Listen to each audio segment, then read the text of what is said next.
Chapter 001 The Ticket. Minimized.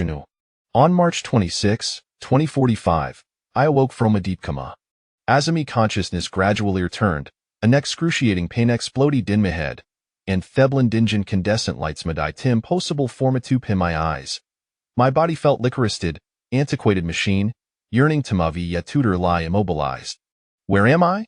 I gritted my teeth against death-robbing headache, attempting to piece together my thoughts. Butas fragment sophomore more begun to resurface, instead of relief, a desperate turgito forget overwhelmed me. A shorifying recollection surged in mind like relentless flood. I started to survey my surroundings, striving to divert my attention from those memories. I found Michel flying gona bed beneath the sea lingador ned with rosoff bright lights, surrounded by numerous instruments displaying various ton glass flasks. As I gaze a shift head from the distance it on my own body, I noticed a dab bracelet encircling my left wrist, upon what castering off numbers read 8023. 8023, 8023, 8023. I repeated the numbers, and suddenly, realization struck me. An amalgamation o fangaran fiar coursed through me, causing me to greet me teeth in frustration. Ithra shed me body wildly, only to discover thatty hands and feet were restrained, rendering me helpless. What had brought me to thy sin less abyss? Strangely, I was reminded of Mickled observing Gant scuttling on the ground.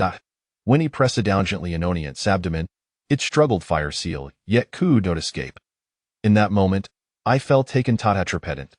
6 months ago. Ding! A notification came from a phone. At that moment, I was busy work overtime, tackling gata scash shined by my supervisor. Immerly glanced at the screen, dismissing Jita's message from me girlfriend. A few seconds later, ding, another voice message arrived. Thinking it might be urgent, I decided can pick it up my phone. My girlfriend's voice brimmed with excitement as Hurjed Meadow quickly opened Aling she had sent. It glanced at a title 5,000 free tickets to Asia's largest amusement, Park Zombie Theme, Park Limited Time Offer. Upon clicking, I realized it was the straightforward giveaway would niedergester personal information and Thena tin the Vinua Forcon stone through a lottery. I scoffed, thinking my girlfriend, everything of sweetie art, had fallen preto another marketing gimmick. The amusement park had been a long time a dream for her, yet the exorbitant costs were a significant barrier. The minimum package for intrata Theus land weighs a staggering 10,000 per person and unattainable some force me on like him. A workaholic whose annual savings barely cover a etiquette. Established in 2025, the park market days ensures in the last global zombie crisis, an event that many had long since forgotten.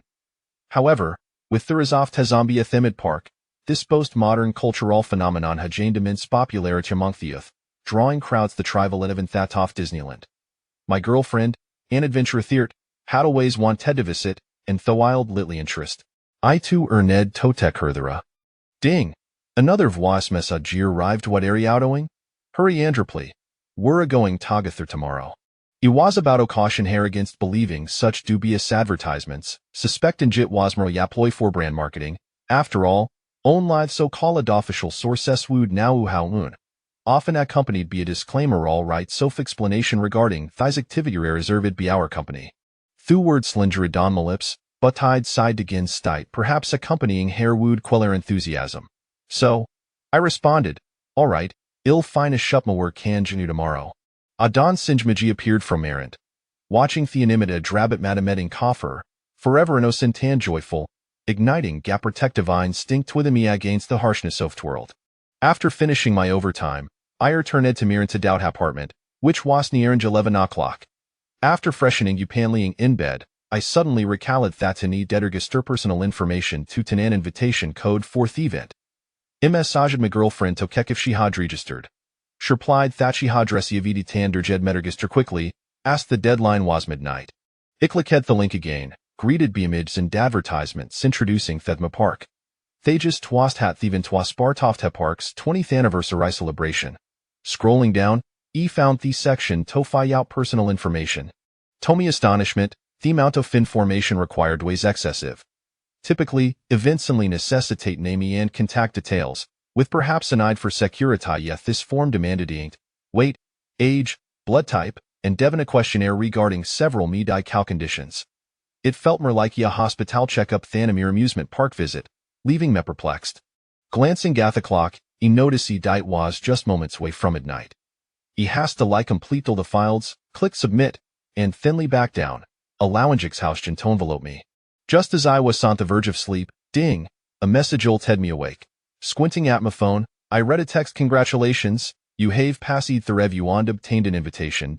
Your invitation code is SSLY 8023.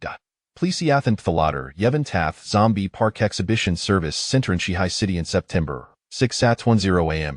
Thank you.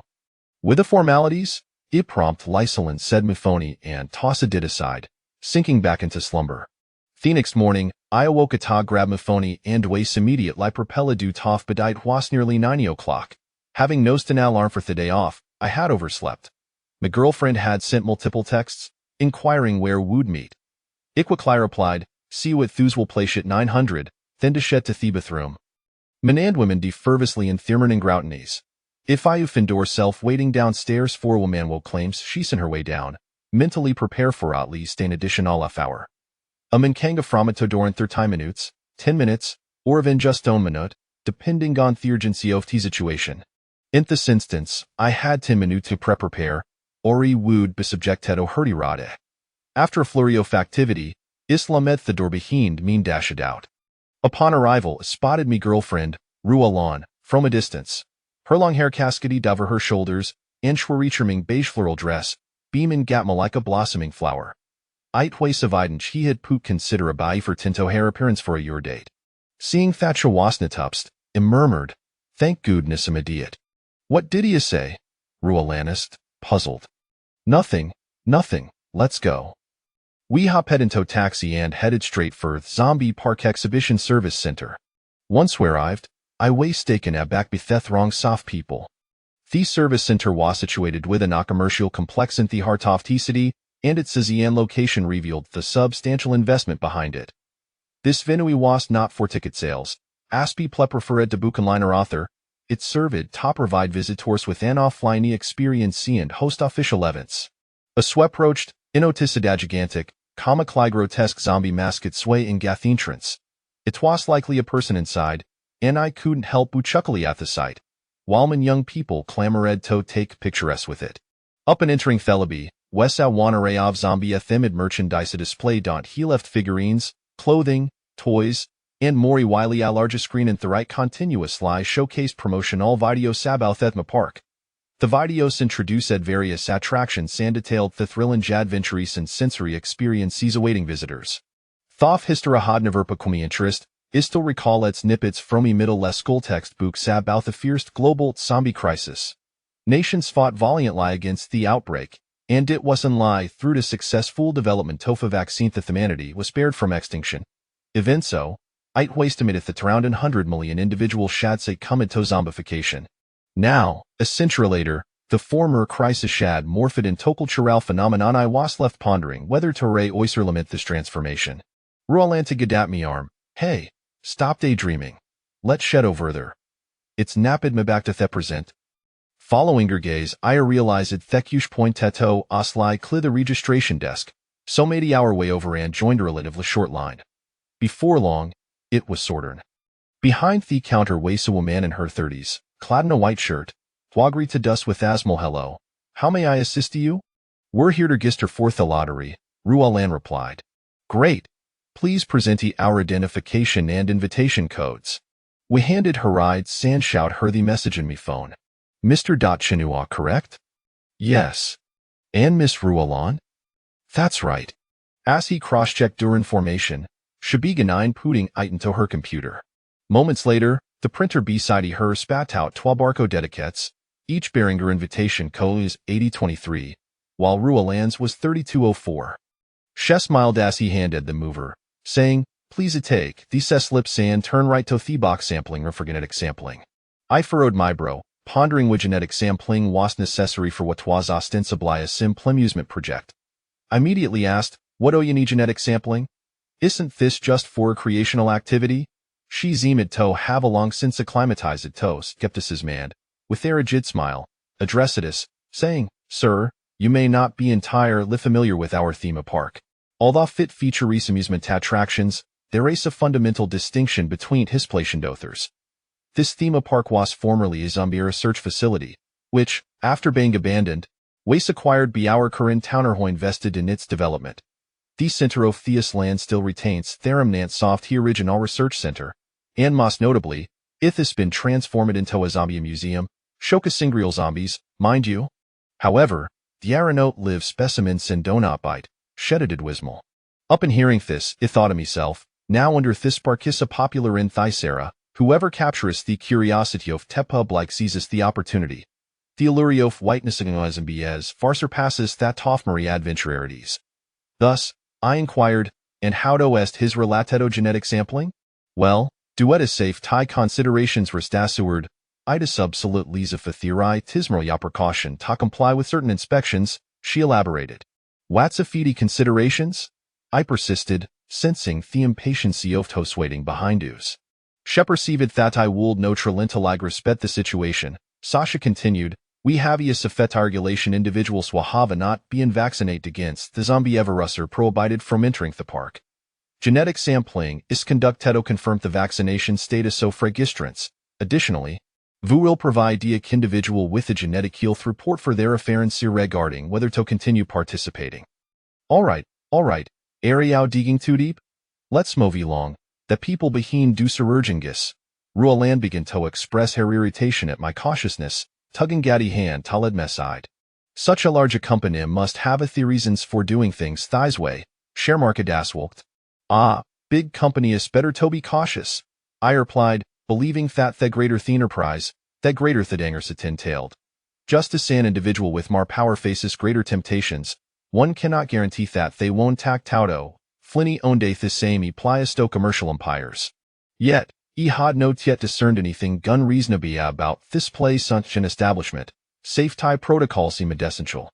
Consequently, I accompanied Druelan to the sampling room. The method of collection was rather straightforward whether it be salivaire Strandoff hair, providing geother would suffice. After merging from there, Vimin Dered through Temeland, Asnoon approached, settled into a rather pleasant restaurant. Having never visited this establishment before, Iperu said Theminu, searching for dishes that he girlfriend would enjoy. Sitting across from, Shepard Miakupofti undermarked, if where he selected, Wakangan in adventure, her facey ally with excitement and anticipation. I continued Toscan the menu, without looking up, dismissively responding, don't expect on faltoful from the skyvenefit. It may not necessarily be good thing. You will waste shave it be such a killjoy. What I will waste contradict me? I's a trong formato and togu out and have fun. Since we started dating, how many time has shave you taken at traveling? You just keening meanlessly, she muttered. Seizure displeasure, a grinnadather. Don't be angry just be with work. If when, I will definitely take you. It's sapromise. Apromise. Ding ding, I received a message. Upon checking, I thought to myself, what a surprise just as I feared. Author's note. The story is a metaphor for life. This work is premiering. Welcome your continued attention and support as a promisee to tell you one extraordinary tale. Chapter 002, A Dilemma. Notice die twice a message from me boss, Mr. Tanshaochen. Please in with the information you compiled on client Lu. Sukas the naturio for cure superior cantamun wait nimament, dare night. Thankfully, had uplo dead the documents though the cloud otherwise, would have had to return to the facito retrieve them. I handed the menu back to Rualan, signaling that he had some matters to tinto. After resolving for Kishu, he returned to Finn Thatrualan Hadel reset the dishes she had her deodontable.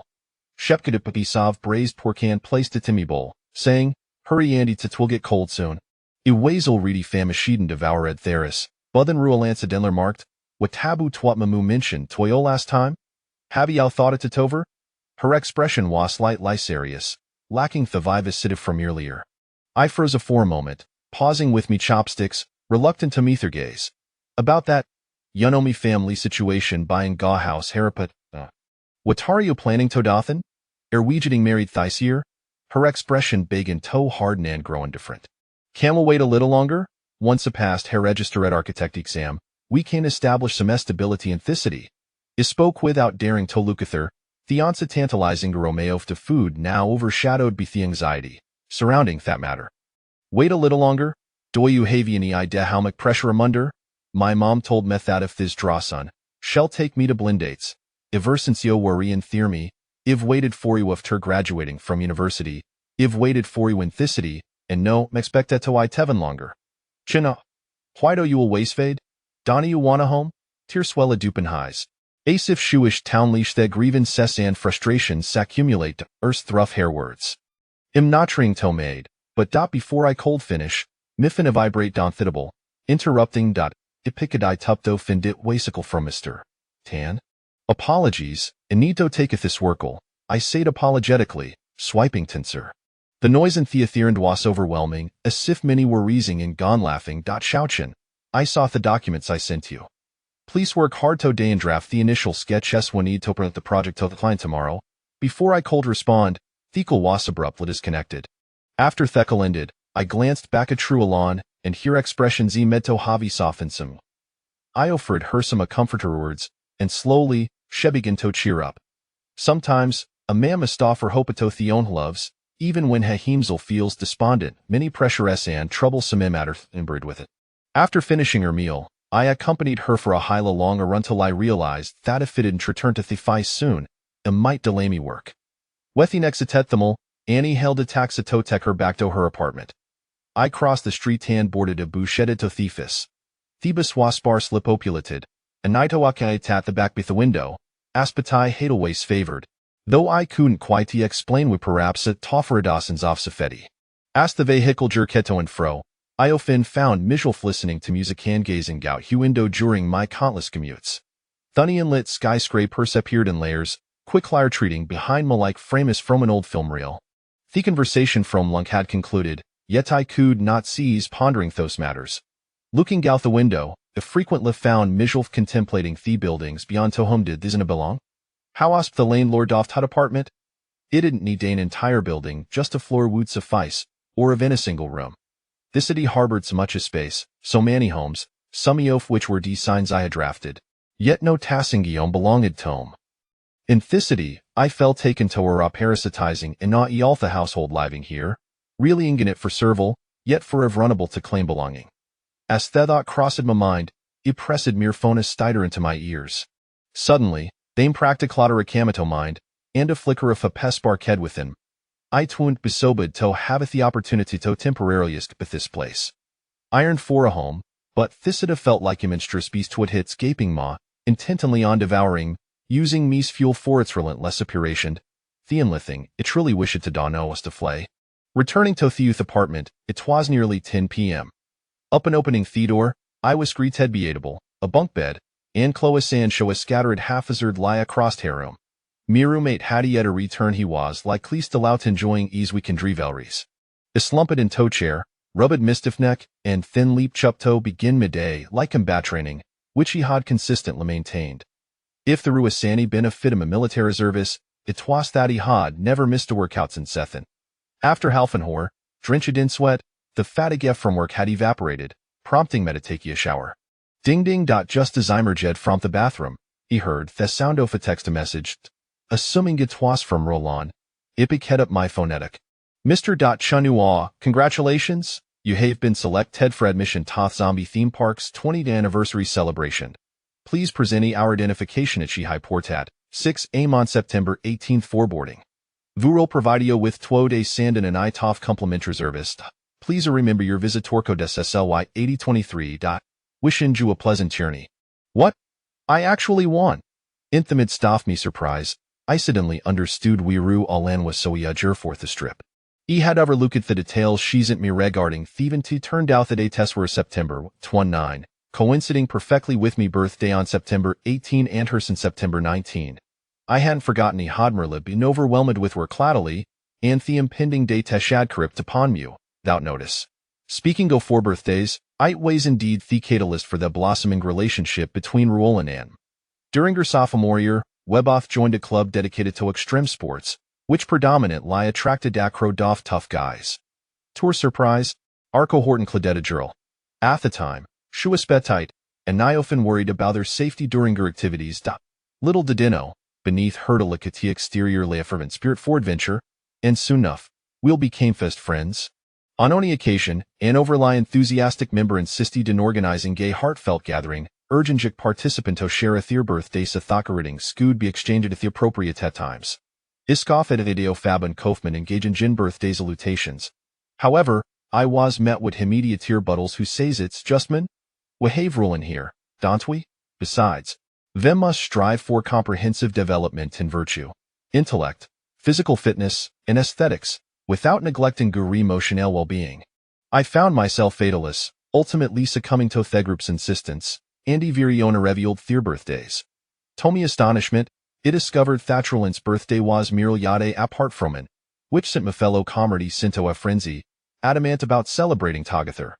That year, the orchestrate Dorotha grand affair for us.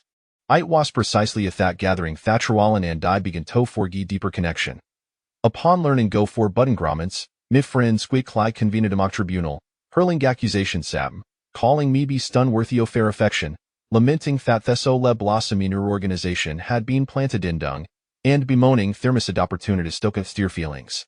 With a cheeky grin, I responded, was tidio hoinsisti, celebrating her birthdays together? Why am I the scapegoat? As I glanced at my phone, Asmala crept across me face, only to be replaced biamamin tofsolence as I reminisced about thostrish time mest had havis and sefadid in Tomamori. From that point, each year, Rualan and D would exchange gifts and thievning for overlapping birthdays, sharing a cake and celebrating her dual occasion. Suddenly, Thefonaranjit was Rualan calling. Lost in me own reflections, I had forgotten to inquire about the results. Chen Nua, this is fantastic. I've been selected. Didiojet henitification? Her excitement was palpable, akin to a jubilant fawn readily up through her screen.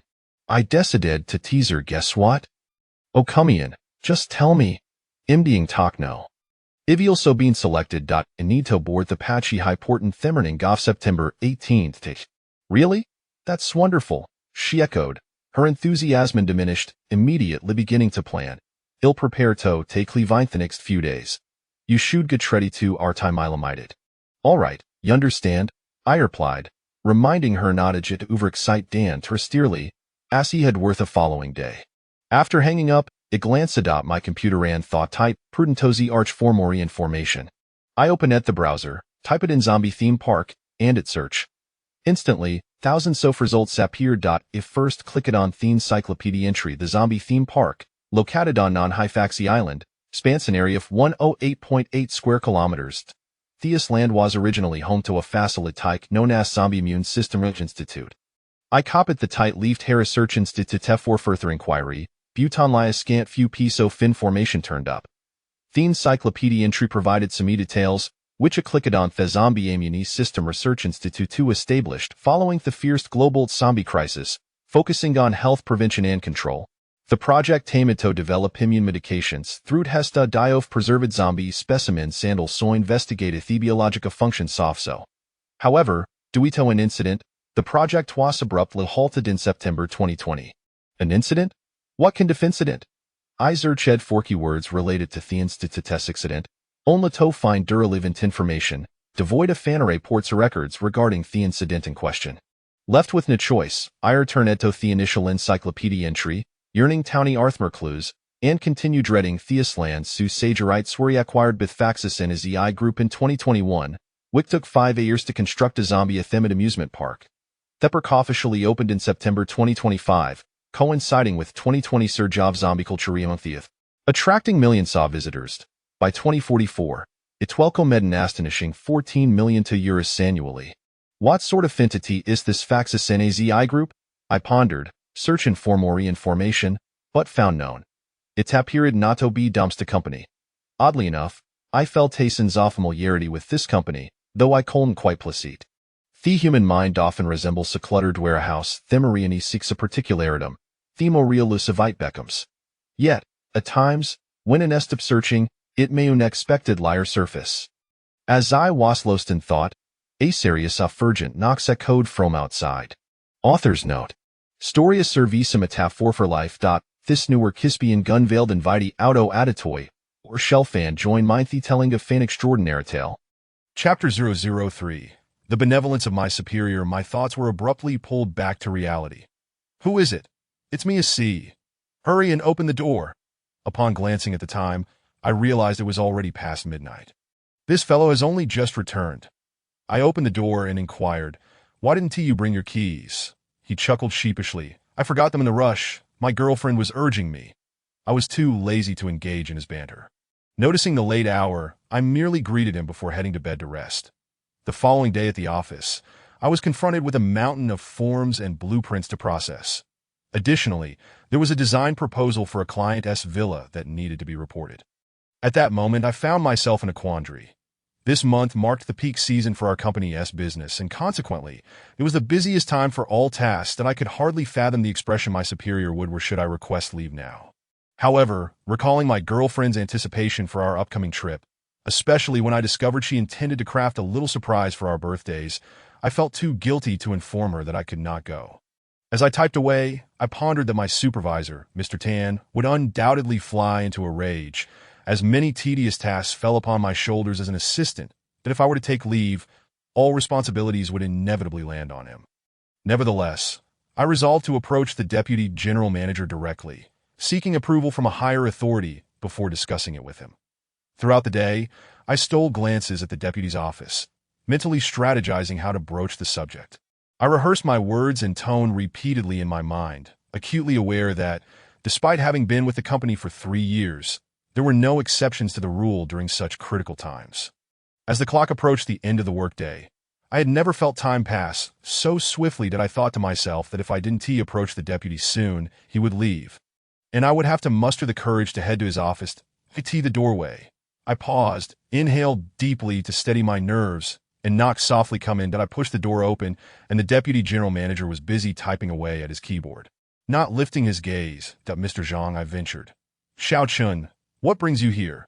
His eyes flickered up for a brief second before returning to the screen. "That Mr. Zhang, I was wondering if I could take leave on the 18th and 19th. I managed to articulate, nearly holding my breath. Forgetting to exhale as I awaited his response, he ceased typing, leaned back in his chair, and gestured with his chin for me to take a seat across from him.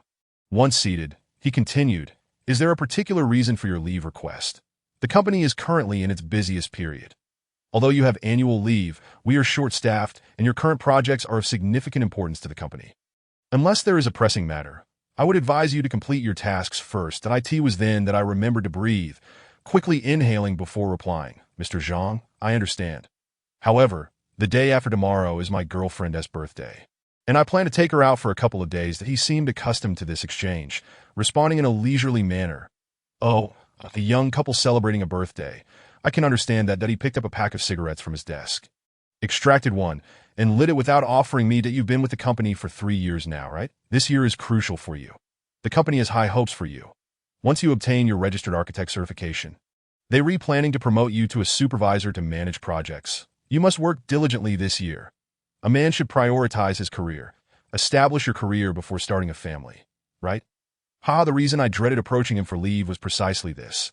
He had a knack for leveraging your core interests to compel you to make choices favorable to the company. I was acutely aware of what this year signified for me, yet I remained resolute in my pursuit of those 2 days off. That I also understood that without a beneficial exchange, he would not easily grant my request. Thus, I added, "Thank you, Mr. Zhang, and I appreciate the company's recognition of my efforts. However, this matter is quite significant to me.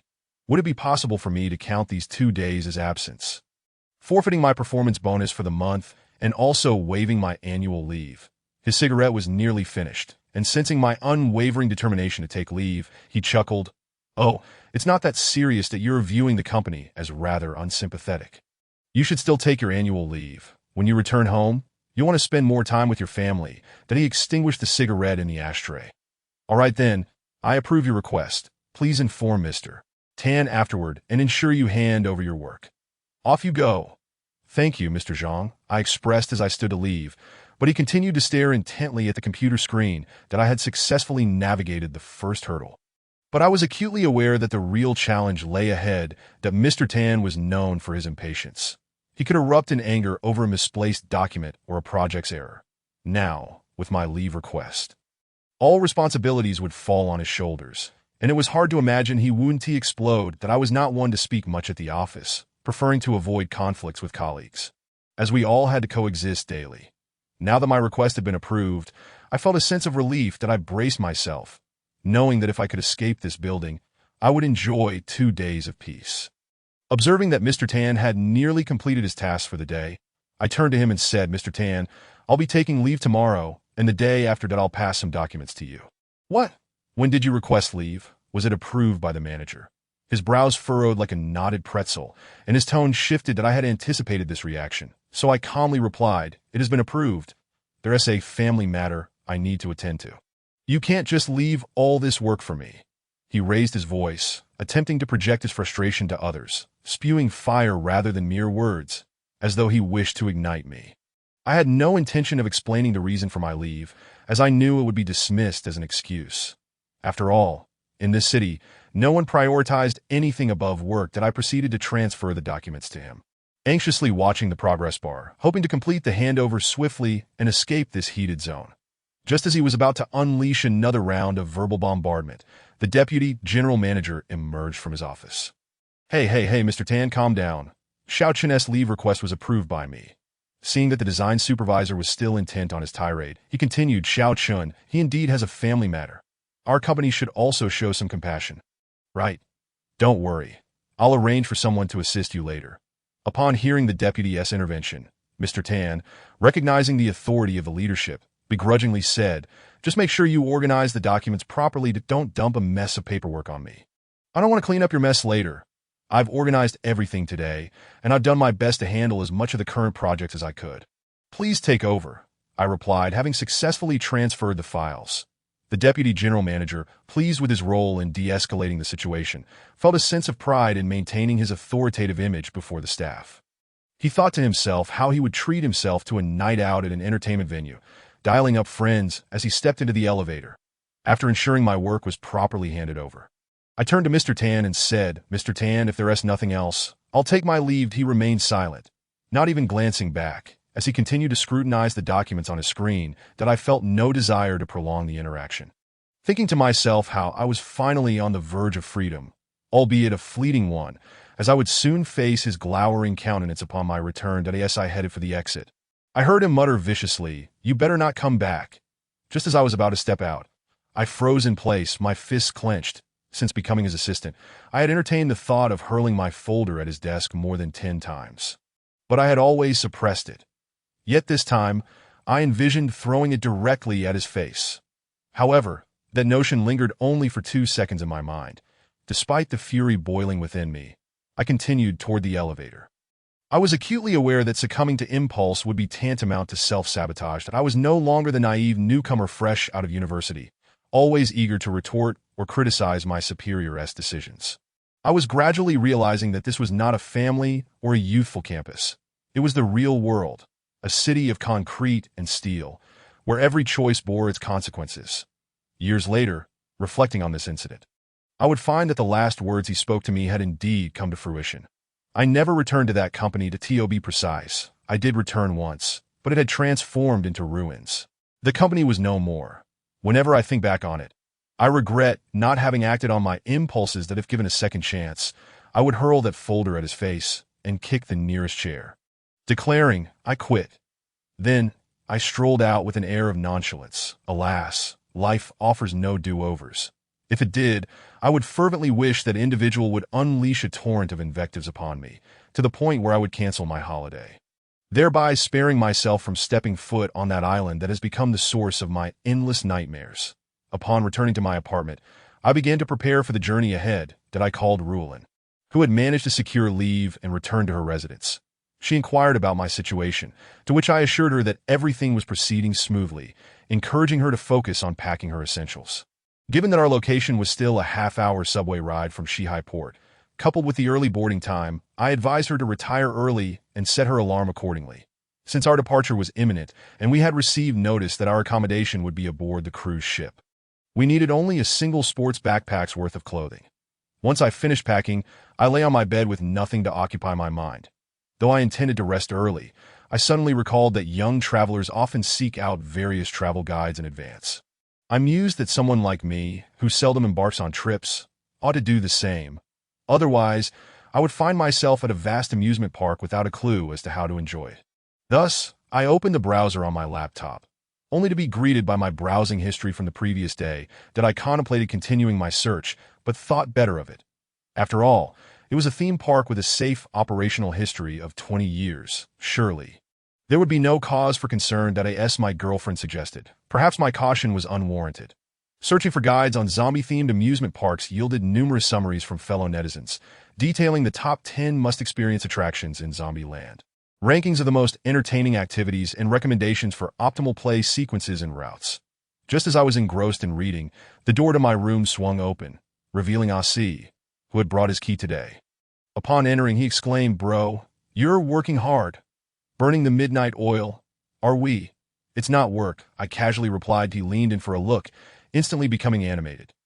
"Bro, are you going out to have fun? To the zombie theme park?" "No less, with ticket prices exceeding 10,000. It was won in a lottery." His eyes widened in disbelief. "What, bro? That is a bit inconsiderate. You don't even tell your brother about such good fortune." "I get it. You're going with your wife, right? Well, we can't have a third wheel, can we?" No, it's with Rulin that I had always thought it was merely a marketing ploy, and hence he paid it much mind. "But I actually won," I explained, leaning back against my desk. All right, bro, I understand. Next time, you must include your brother in such good fortune. I'll bring my girlfriend along to try our luck too. She is a zombie enthusiast." Asi had just graduated and started working. His family lived nearby, but he preferred renting a place to escape his parents' constraints. He had a genial disposition, often appearing carefree and unperturbed, enjoying life as his future was already mapped out by his parents. When the topic of zombies arose, I felt compelled to inquire further. "Fine, next time, I'll be the first to inform you that I see you young folks are quite captivated by this trend. I just don't understand why one day it's this, and the next it's that. What do you all truly enjoy? Look who is talking about you young people. How old are you really?" he retorted, leaning against the bathroom door while fiddling with a Rubik's Cube. "Have you never heard of the generational gap? Every 3 years?" I chuckled. "Hey, let's not digress. You've come to the right person. Zombie makeup, a group of people painting themselves to resemble corpses. Playing in bars. They call it mysterious." Noticing my astonishment, he continued, "Have you heard of the Renaissance? A cultural revival, you see." "Spare me your nonsense. Do you think I haven't studied? Zombies are not the product of any cultural renaissance. They stem from warfare, viral outbreaks that ITS said that once infected, individuals transform into monstrous beings devoid of reason and emotion, driven only by primal instinct, like the Walking Dead. You young folks are truly amusing. You can turn something so gruesome into entertainment." His demeanor shifted, and he became serious. "Bro, those last two statements were indeed a stretch, but you only know part of the story. What I just mentioned was what my girlfriend enjoys. I am a military enthusiast myself. What you described is straight from the textbooks, and I know all about it." Suddenly, he adopted a mysterious tone and asked, "Do you know how zombies came to be? An author has something to say. New release debuting. Welcome to Join the Bookshelf, and allow me to narrate an extraordinary tale." Chapter 004. Zombie Theme Park. He regarded me with an enigmatic expression, as if urging me to inquire further. Seeing his playful demeanor, I replied with feigned annoyance, "Don't come here trying to play games with me. If you have something to say, spit it out." All right, he conceded, sensing my disinterest. "Then allow me to extend a formal invitation for you to join our Military Unsolved Mysteries Club. Everything you just mentioned is covered there." I initially thought he was serious, only to realize he was merely promoting their club. "I have no interest in your childish games." Our banter continued, exchanging quips until nearly 11 o'clock, and I noted he showed no signs of wanting to end the conversation. I thought to myself, this one do. I have matters to attend to tomorrow. So, I feigned agreement with his musings and suggested a topic for him to research. I told him about my findings regarding the incident that had occurred on the island previously. As well as the background of the current investors, he seemed quite eager to take on the task, assuring me he would complete it and introduce me to the club upon his return. Sensing that I was ready to rest, he refrained from continuing the discussion, but insisted that I film a video posing with a zombie at the exhibition tomorrow to send to him. I promised I would, and soon drifted into a drowsy slumber that I in my dreams. Rulin and I found ourselves at the gates of the zombie amusement park, once again encountering that adorably grotesque zombie plush toy. Rulin tugged at my hand, eager to take a photo with the large mascot. Hand in hand, we stood before the zombie plush, smiling at the camera, when suddenly, a drop of blood splattered onto my hand. Confused, I looked up to see the plush toy with its blood-soaked mouth wide open. Poised to bite my neck, that I grasped Rulin's hand and ran desperately forward, only to find my legs felt as heavy as lead. And I was soon drenched in sweat. When I glanced back, I was horrified to see that I was holding onto a decaying zombie, its mouth oozing black blood, lunging towards me, that I attempted to scream, but found myself voiceless. With a loud thud, my phone slipped from my grasp and hit the floor, jolting me awake to the realization that it had all been a nightmare, while Asi continued to snore beside me. I picked up my phone and saw that the alarm would go off shortly, so I decided against returning to sleep. Reflecting on the vividness of my dream, I acknowledged that it was indeed true. What occupies one's thoughts by day often haunts one's dreams by night. The discussions of zombies over the past 2 days had inevitably led to such chaotic dreams. After rising and freshening up, I slung a small travel backpack over my shoulder and double-checked my identification before stepping outside. The city's early morning was remarkably tranquil. I had yet to witness such a scene since my arrival. It felt as if I had transitioned from a bustling marketplace into a serene classroom, possessing a beauty all its own. Yet, this tranquility was merely a brief pause in the operation of a colossal machine. Within the hour, its gears would resume their full-speed motion, and every individual here would be compelled to contribute to its relentless operation. With insignificant cogs like me being utterly dispensable, that I boarded the subway bound for the port, planning to surprise Rulin when she arrived, only to be startled when she suddenly appeared from behind me. "Why are you so jumpy?" she teased, her eyes squinting into slits as she smirked at me. Feigning composure, I refrained from revealing that her sudden appearance had reminded me of last night's dream. Noting her athletic attire, I redirected the conversation. "Rulin, are you heading to a sports event? Why are you dressed like that? What happened to your floral dress? Are you daft? Clearly, you haven't done your homework." We off to the zombie park, known for its adventurous attractions. Wearing a dress would limit what we could enjoy. She gestured toward me. "And you're no better."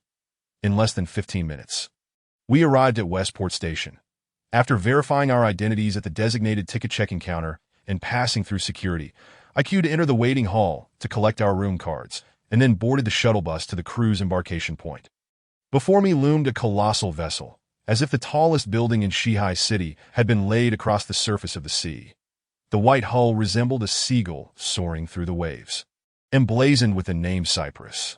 According to the staff, this gigantic cruise ship could accommodate over 2,000 passengers. That I mused that a little over a century ago, the world's largest cruise liner could carry only about that number.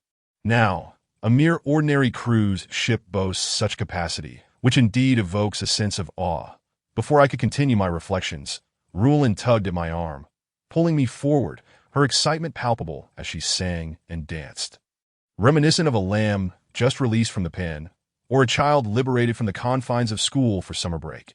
Upon entering the cabin and following the signs, we meandered for nearly 10 minutes before finally locating our room. After unpacking our belongings, we eagerly made our way to the deck. By this time, the cruise had already set sail for nearly 20 minutes, and we had learned to be clever, taking the elevator directly to the deck level.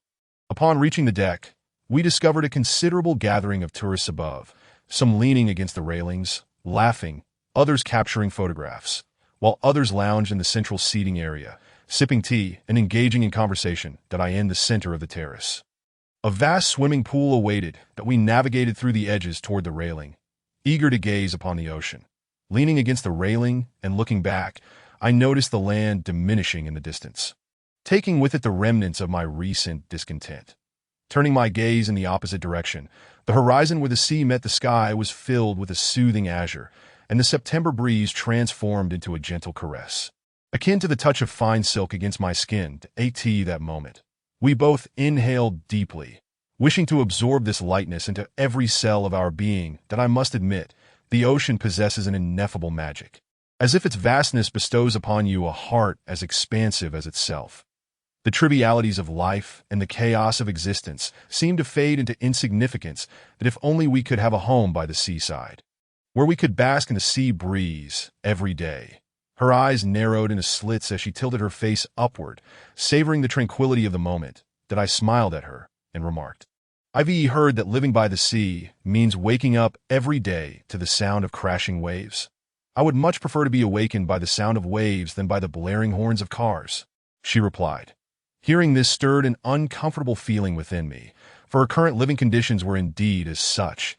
To save costs, she had to settle for an old apartment near a busy intersection, where the cacophony of irate drivers served as her morning alarm rather than a gentle chime. Nothing is more disheartening for a man than the stark contrast between the beautiful promises made to one he cherishes and the harsh realities they face. I found myself recalling our recent conversation at the restaurant. The burdens I had just set down now felt like a stone weighing heavily on my heart. I convinced myself to relish this rare moment of beauty and to ponder the other matters upon our return. Thus, I smiled at Rulin and said, "Let us not waste such splendid scenery. Allow me to take a photograph of you. Follow me." It seemed she suddenly remembered something, pulling me through the bustling crowd toward the front of the cruise ship. "What are we doing?" I inquired. "You'll find out when we get there," she replied enigmatically. Upon reaching the bow of the ship, I quickly understood her intent as I noticed people taking photographs. "Aren't we supposed to be taking pictures?" I asked. "Let us do it together, right there." She pointed toward the ship's bow that I observed couples reenacting the iconic scene from Titanic. Could she really want me to pose like that in front of all these onlookers? My heart began to race at the thought of such potential embarrassment. Rulin nudged me with her elbow. "What is wrong? Are you afraid?" "Not at all. I'm just a little uneasy with heights," I stammered. "Come on, everyone knows you won first place in the rock climbing competition back in school. Are you going or not?" She stood, hands on her hips, feigning anger, fully aware of my attempt to evade the situation. "All right, big sister, but we want to achieve the same effect. We can only manage a back view version." "Fool, did you forget that my phone has a DT camera?" she retorted, waving her phone in front of me. The DT camera she mentioned is a detachable camera that, after recognizing faces and setting the desired mode, transforms into a mini quadcopter, autonomously tracking and capturing images. Smartphones have evolved significantly over the past few generations, catering to different user experiences. Men tend to prefer performance, while women gravitate towards selfie features. Naturally, my phone prioritizes performance, with the camera function scarcely utilized, while Rulin's phone, as one might expect, had become a sensation among female users, particularly appealing to those in the live streaming industry. Thus, I found myself unceremoniously thrust onto the bow of the ship, striking the classic pose of Jack and Rose. The thought of being the center of attention made my movements and expressions even more awkward. After several attempts, Rulin finally deemed a few of the shots satisfactory, though I feared the camera might be whisked away by the wind. Once she finished, I seized her hand, urging her to flee the scene. While she admired her captured moments, having not slept well the previous night, the sea breeze exacerbated my headache and dizziness that I suggested to Rulin that we retreat to our room for a brief rest. Informing her that I had checked online and estimated it would take around 4 more hours to reach our destination. She, too, felt fatigued from waking early that morning and readily agreed that we began making our way back in the direction we had come. Suddenly, Rulin grasped my hand and leaned close to whisper in my ear, "Chinua, I find something a bit odd. Have you noticed it?" I was perplexed by her words and asked, "What do you mean?" She leaned in closer and said, "Have you not observed that there are no children on this deck? At least I haven't seen any under 16. "Oh, that I noticed it earlier too. Normally, this entertainment center is open to children. But perhaps this occasion is special due to the 20th anniversary celebration, and with so many people present, it's likely for safety reasons," I speculated. Hearing my explanation seemed to ease her tension somewhat. However, I found another matter even more peculiar. Her previously relaxed demeanor seemed to tighten again as she looked at me with curiosity. That I continued, "When we were chatting by the railing earlier, I had this unsettling feeling that someone was watching me. When I turned to look, I spotted a man. Intuition is an elusive thing, often difficult to articulate, yet everyone can sense invisible dangers. For instance, when you find yourself staring at someone seated, you'll often notice that person looking back at you after a while. When we were gazing out at the sea, I felt that familiar, uncomfortable sensation of being observed, prompting me to turn my head. Although that person may have lowered his gaze simultaneously, I was certain it was the man by the poolside. I discreetly gestured toward the pool area, indicating to Rulin to look in that direction. There sat a man in a black cap and t-shirt, likely in his early 30s, seated on a lounge chair by the pool, scribbling something on his laptop that he had been there all along, seemingly engrossed in his writing, and had glanced our way more than once. Each time I turned, he promptly lowered his head that I whispered to Rulin, Do you think you might have misjudged? Well, he does seem a bit odd. He is probably just some IT guy that you're overthinking it. Let us hope that that's the case. I wish I were mistaken. Never mind. Let us head down, I suggested. However, as we approached the elevator, that disconcerting sensation of being watched resurfaced, that I turned around abruptly, only to find that the man in black had vanished. We entered the mid-level dining area for a light breakfast before retreating to our room for a rest. Approximately 3 hours later, a robotic female voice roused me from my slumber. Dear passengers, we will be arriving at Faxi Island in 15 minutes. Please gather your travel belongings and identification. Have a pleasant journey. After waking Rulin, we could hardly contain our excitement to see what the island had in store, so we took the elevator back up to the deck. The area was now teeming with even more people than before, and we squeezed our way toward the railing, eager to glimpse what lay ahead. Suddenly, a voice rang out from the crowd. Look, Zombie Paradise. The author has a message. Stories are metaphors for life. This new work debuts here. Welcome to follow along as I narrate an intriguing tale. Chapter 005. Mutation. Leaning against the railing, we gazed ahead as a sound drew our attention. There, at the horizon where the sea met the sky, a dark green that appeared, gradually expanding like ink diffusing on a sheet of blue watercolor paper, soon occupying half of our view. The people aboard the ship cheered, their faces alight with excitement, reminiscent of Columbus discovering a new world. After approximately 10 minutes, the cruise ship glided into the harbor. From this vantage point, endless coastlines flanked us, with lush tropical vegetation in between that in the distance. I spotted an enormous Ferris wheel situated centrally. And further back, 2 towering mountains loomed. Aside from those mountains, the island's terrain was relatively flat. Roland and I joined the lengthy queue to pass through security once more, since we would return to the ship for rest in the evening. We carried only a portable backpack. After traversing nearly 100 meters of a seaside boardwalk, we finally reached the visitor center. That I glanced at my watch. It was precisely 11 o'clock, and I pondered where we might go next. Last night, I had been too engrossed in idle chatter with a C to review any travel guides at that moment. An announcement echoed through the hall. Dear tourists, welcome to the paradise of lost joy. All staff members are dedicated to serving you at noon. A special event celebrating the 20th anniversary will take place in the Central Exhibition Hall. Various dining options are available on the second floor. We eagerly await your presence. Upon hearing about the food, I thought to myself, a 10,000 yuan meal package truly offers a different experience. An opportunity to eat and play simultaneously, perfect for planning our next adventure while dining. Yes, that's the plan. I reached out to take Roland's hand to lead her outside, only to realize that the little lady had vanished. Turning around, I scanned the area and soon spotted her laughing as she ran back through the crowd. Look, what is this? A tourist map of the island, she exclaimed, proudly waving the item she had acquired from a nearby counter. How many times have I told you not to wander off? Do you have any sense of direction? I feigned reproach as I took the map from her and examined it closely. Roland retaliated by twisting my arm, causing me to wince in pain. Hey, I was just joking. You took me seriously. I rubbed my arm, attempting to maintain a safe distance from her. Who told you to tease me?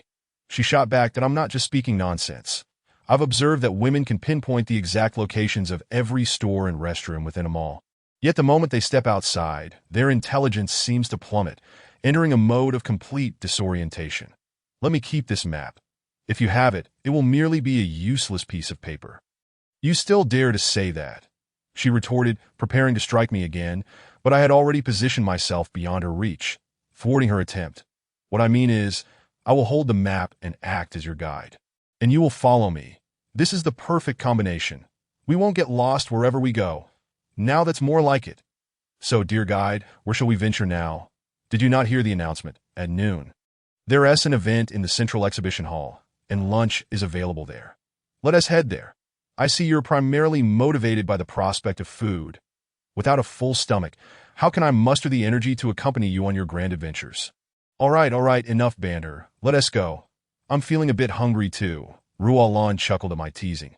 Since we set foot on the island, we had embraced a vacation mindset, as if all our worries and troubles had been neatly packaged and shipped away. We reveled in this precious moment of joy. Upon exiting the visitor center, we discovered that the true entrance to the paradise lay behind us, where towering palm trees framed a colossal gate adorned with intricately carved skulls. Draped in verdant vines above, the words zombie-themed park loomed, accompanied by a blood-red warning. Beware of zombies. Enter at your own risk. Suspended from the crossbeam of the two gate pillars was a remarkably lifelike zombie figure.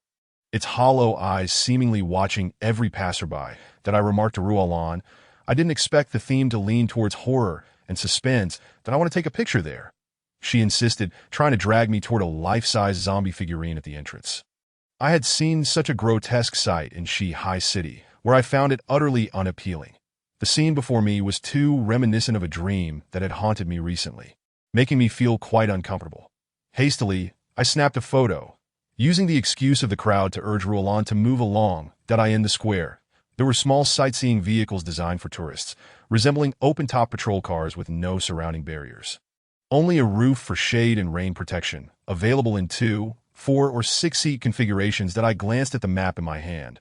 The island's layout resembled the claws of a colossal beast, with 3 tips pointing west, southwest, and northwest, each leading to a dock and entrance.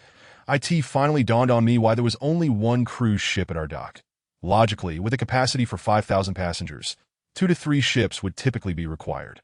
The central exhibition hall we aimed for was not at the island center, but located at the ankle of the giant claw, where 2 mountains stood. The entire island appeared to extend from those mountains into a flat plain in the sea. According to the map's scale, the direct distance from our current dock to the center was approximately 6 kilometers. Thus, we decided to take a 2-seat sightseeing vehicle, approaching one of the electric cars. We discovered they required a QR code for payment. What did I say before? See? This is an additional expense. I pointed at the usage instructions, addressing Rualan. All right, hop in. It's not that much money, she urged, dismissing my complaints. To my surprise, the vehicle had a speed limit of only 20 kilometers per hour, though we cruised leisurely along the park's roads while some opted to walk, possibly not intending to visit the central exhibition hall. Other similar vehicles, some blue and others yellow, shared the path to every intersection. We paused to consult the map. Although there were signposts, the winding paths and slight elevation changes, coupled with dense, tropical shrubs, made navigation challenging.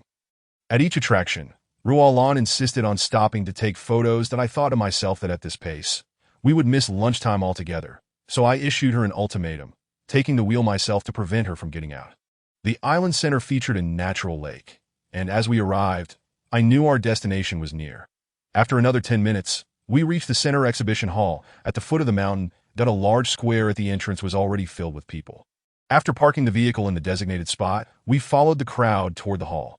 The building was 2 stories tall, with the first floor approximately double the height of the second, entirely encased in tempered glass. The entrance slanted forward, resembling a sword aimed at the sky at a 45-degree angle. That as we approached, I noticed that this place differed from the other attractions we had passed. 2 armed security personnel stood at the entrance. I whispered to Rualan, I've heard this is the main attraction of the entire zombie park, but I didn't expect such stringent security. Aren't you a retired soldier? What are you afraid of? What do I have to fear? I'm not a terrorist. Upon entering the hall, I was struck by how much larger the interior seemed compared to the exterior. Perhaps it was because the first and second floors were not separated. The second floor featured a shopping mall-like walkway, with dining options above and exhibition areas below, offering a panoramic view of the first floor. Notable on the first floor were 3 enormous cylindrical glass enclosures, said to house actual zombies. Surrounding them were smaller exhibition areas, allowing tourists to follow the signs and explore each section before returning to the main area containing the 3 zombies. Each compartment offered something unique. Some detailed the origins of zombies, while others displayed photographs, video footage, and particularly the real accounts of the first global battle between the living and the undead. One exhibition showcased zombie organs preserved in various jars, which appeared similar to normal human organs at first glance. But upon closer inspection, one could discern differences. For instance, when we observed an eyeball in one jar, we noticed its retina had turned milky white, rendering the pupil invisible. It appeared entirely opaque, that I wondered how these creatures could possibly locate their prey in such a state. As we returned to the central exhibition hall, we found the area around the 3 pillars crowded with people, though we too wished to draw closer to examine what these fearsome creatures looked like up close. The glass enclosures were shrouded in mist. The closer we approached, the more we felt a chill in the air, likely due to a cooling mechanism at the base. This glass enclosure functioned as a refrigeration unit, containing what could still be referred to as a person, for it retained a semblance of humanity. Standing there, completely naked, its skin was pale, shriveled, and covered in wrinkles. Judging by its appearance, it had likely once been a middle-aged man. But now its face was grotesquely distorted, with deep-set eyes and the same milky hue we had just seen. The skin of its face was severely decayed, teeth and tongue turned black, and dried blood caked at the corners of its mouth. Regret washed over me for having viewed such things first. My earlier hunger had vanished entirely. Is this thing real? Could it be that this company has concocted some counterfeit items to deceive us? A nearby gentleman remarked amidst the crowd. Another individual beside him chimed in. I believe it must be authentic. Just look at the hair, the facial features. How could they fabricate something so terrifying? And this cooling device is clearly designed to prevent decay. Several others nodded in agreement. That moment, a thought struck me. Asi had mentioned just yesterday that if I ever encountered a genuine zombie, I must capture a video to share with him. I nearly forgot. I handed my phone to Roland, asking her to record a video of me posing with the zombie. After we finished filming, I casually sent it to Asi. Turning to Roland, I suggested, let us head upstairs and take a look. You must be hungry. Just moments ago, she had claimed to be famished, yet now she appeared disinterested in food. Roland forced a smile and furrowed her brow. Instantly, I understood why, and I smiled back at her, saying, come on, let us go upstairs and see what's there. With no elevator available, we ascended the staircase to the second floor, which featured a square corridor with railings, allowing us to gaze down into the lobby below. Numerous leisure tables and chairs had been arranged for patrons to enjoy tea and meals. Roland, who had just denied her hunger, was now drawn in by the enticing aroma of food, prompting her stomach to grumble that we ordered 2 servings of fast food and settled by the railing to be why now. It was nearly noon, and both the first and second floors were bustling with people. In the lobby, some leaned against the glass enclosure, scrutinizing closely, while others snapped photos with their phones, playfully posing with peace signs. That on the second floor, some dined while others leaned over the railings, engaged in lively conversation. As I devoured the delectable food at our table, I remarked to Roland, look at these people. Why aren't they the least bit afraid? Do you realize that a century ago, folks lived in perpetual terror, uncertain of when they might become prey for monstrous creatures? The exhibition featured the utterly deceased, and it seemed no one cared about that grim history. For many, this was merely a place to satiate their curiosity. Perhaps akin to a zoo. Knowing they were absolutely safe, people strutted confidently in the presence of venomous snakes and ferocious beasts. If the barrier of iron mesh were to falter, the roles would instantaneously reverse. The creatures within would transform from playthings to predators, while the spectators outside would become the hunted. Her words were indeed thought-provoking, and I felt compelled to engage her further. You make a compelling point, but suddenly, my phone chimed with a voice message from Asi. I opened it to hear him exclaim, wow man, that was seriously cool. Was that your sister filming? We should check it out tomorrow. Just as I was about to respond, another voice message came through. Wait a minute. Bro, did I just see that zombie behind you move? I froze, quickly replying, no way. Stop joking. I then replayed the video. It lasted only a few fleeting seconds, showing me awkwardly posing with peace signs, while I scrutinized the zombie behind the glass enclosure for any sign of movement. Roland, having heard the audio from my phone, leaned in to watch with me, but after 2 or 3 viewings, we discerned nothing unusual to that moment. Asi sent a meme, saying, gotcha. I was just messing with you. I won't disturb your honeymoon any longer. I'm off. Roland and I exchanged a knowing smile, amused by his antics. By the way, I've organized the information you asked me to look up yesterday and sent it to your email. Asi messaged again, and I realized I had completely forgotten about that request. I was impressed by his diligence that I opened my email to download the document he had sent, just as a loud commotion erupted from the lobby below. Roland and I instantly stood up, peering down over the railing, our eyes widening in horror. Author's note: life is but a metaphor. The new work is premiering. Please continue to follow along as I weave for you an enthralling tale. Chapter 006. Cornered beast. What we witnessed was the very zombie we had just filmed, now viciously gnawing at a person's neck. The glass enclosure lay shattered on the floor, and the unfortunate individual struggled to push the creature away. But it clung on like a rabid dog, showing no sign of relinquishing its grip that a spray of blood splattered across the marble floor. Initially, the person had been on their knees, but gradually succumbed to a half-reclined position, allowing the zombie to feast. Their legs continued to thrash and stretch, reminiscent of a severed chicken flapping its wings in a desperate struggle for life. The lobby was filled with hundreds of onlookers. Yet those who first witnessed the unfolding horror did not flee. The closest individuals instinctively recoiled while those further back, unaware of the gravity of the situation, moved closer, mistaking it for an impromptu performance by the staff. After all, this was the time of the long-anticipated 20th anniversary celebration. However, as the blood-soaked scene became evident to those in the outer layers and on the upper floor, shock rendered them speechless. The entire exhibition hall fell into a deathly silence, all eyes fixated on the gruesome spectacle. The only sound that echoed through the space was the anguished cries of the victim, gradually fading into silence. As the person finally lay still, someone in the crowd began to applaud. And soon the entire hall erupted in applause. Many faces wore expressions of terror, bewildered as to why they were clapping. Yet they continued, caught up in the moment. Others began to discuss the performance, praising its brilliance, claiming they were genuinely frightened, and declaring it was worth the visit for such a thrilling experience. I furrowed my brow. This was no laughing matter. Something was amiss. The fallen man had not moved for over 10 seconds.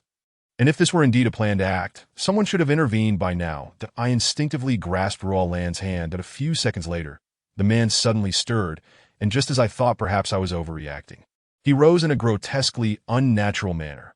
Unlike a regular person who would push themselves up with their hands, he contorted his legs behind him, lifting his body in an eerie stance reminiscent of a spider standing on its hind legs. I was certain now that this was no ordinary human, for his eyes had turned a milky white, blood trickled from the corners of his mouth, and a chunk of flesh was missing from his shoulder. His white shirt was stained crimson, and his face appeared ghastly, with his limbs hanging loosely in a disjointed manner. He scanned the surroundings, seemingly in search of prey, and suddenly lunged into the crowd. Almost simultaneously, the zombie that had been gnawing on him sought out its next target, pouncing on the nearby spectators. The lobby erupted into chaos as people finally comprehended that this was no mere performance. Cries and screams filled the air, and with the pathways cordoned off by partitions, it would take several corridors to reach the exit.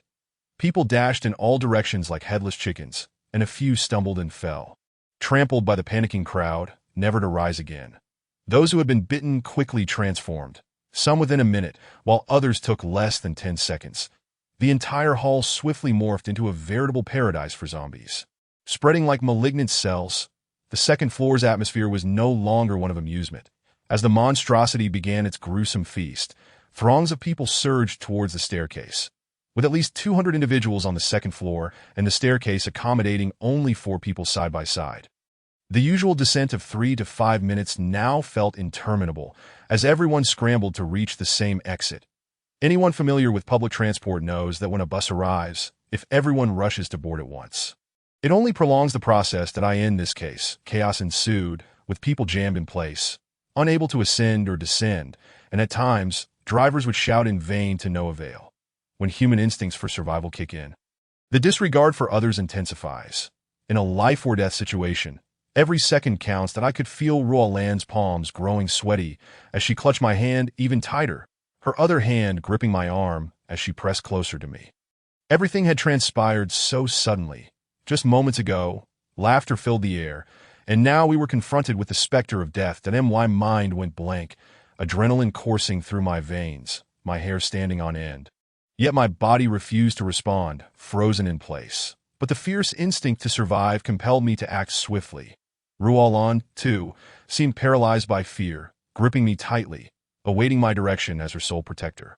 I recalled my sergeant's words from training.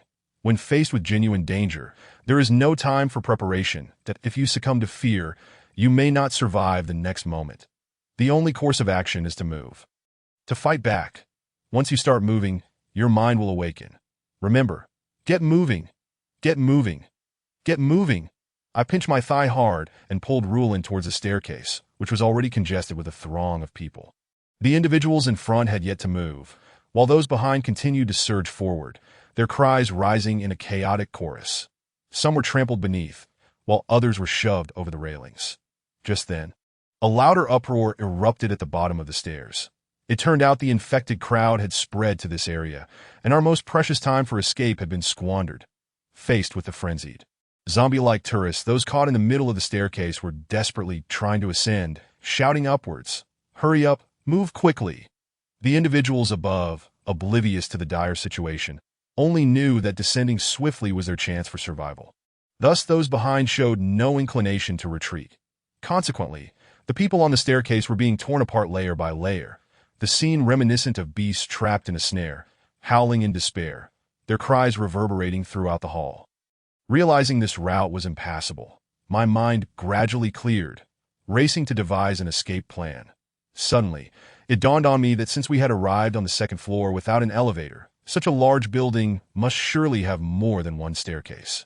There had to be 2 or more fire escape routes that I urged Rulin to run past the stairwell, shouting at those nearby, "Don't block the way here. There are other staircases." Rulin grasped my intention and followed me in a different direction.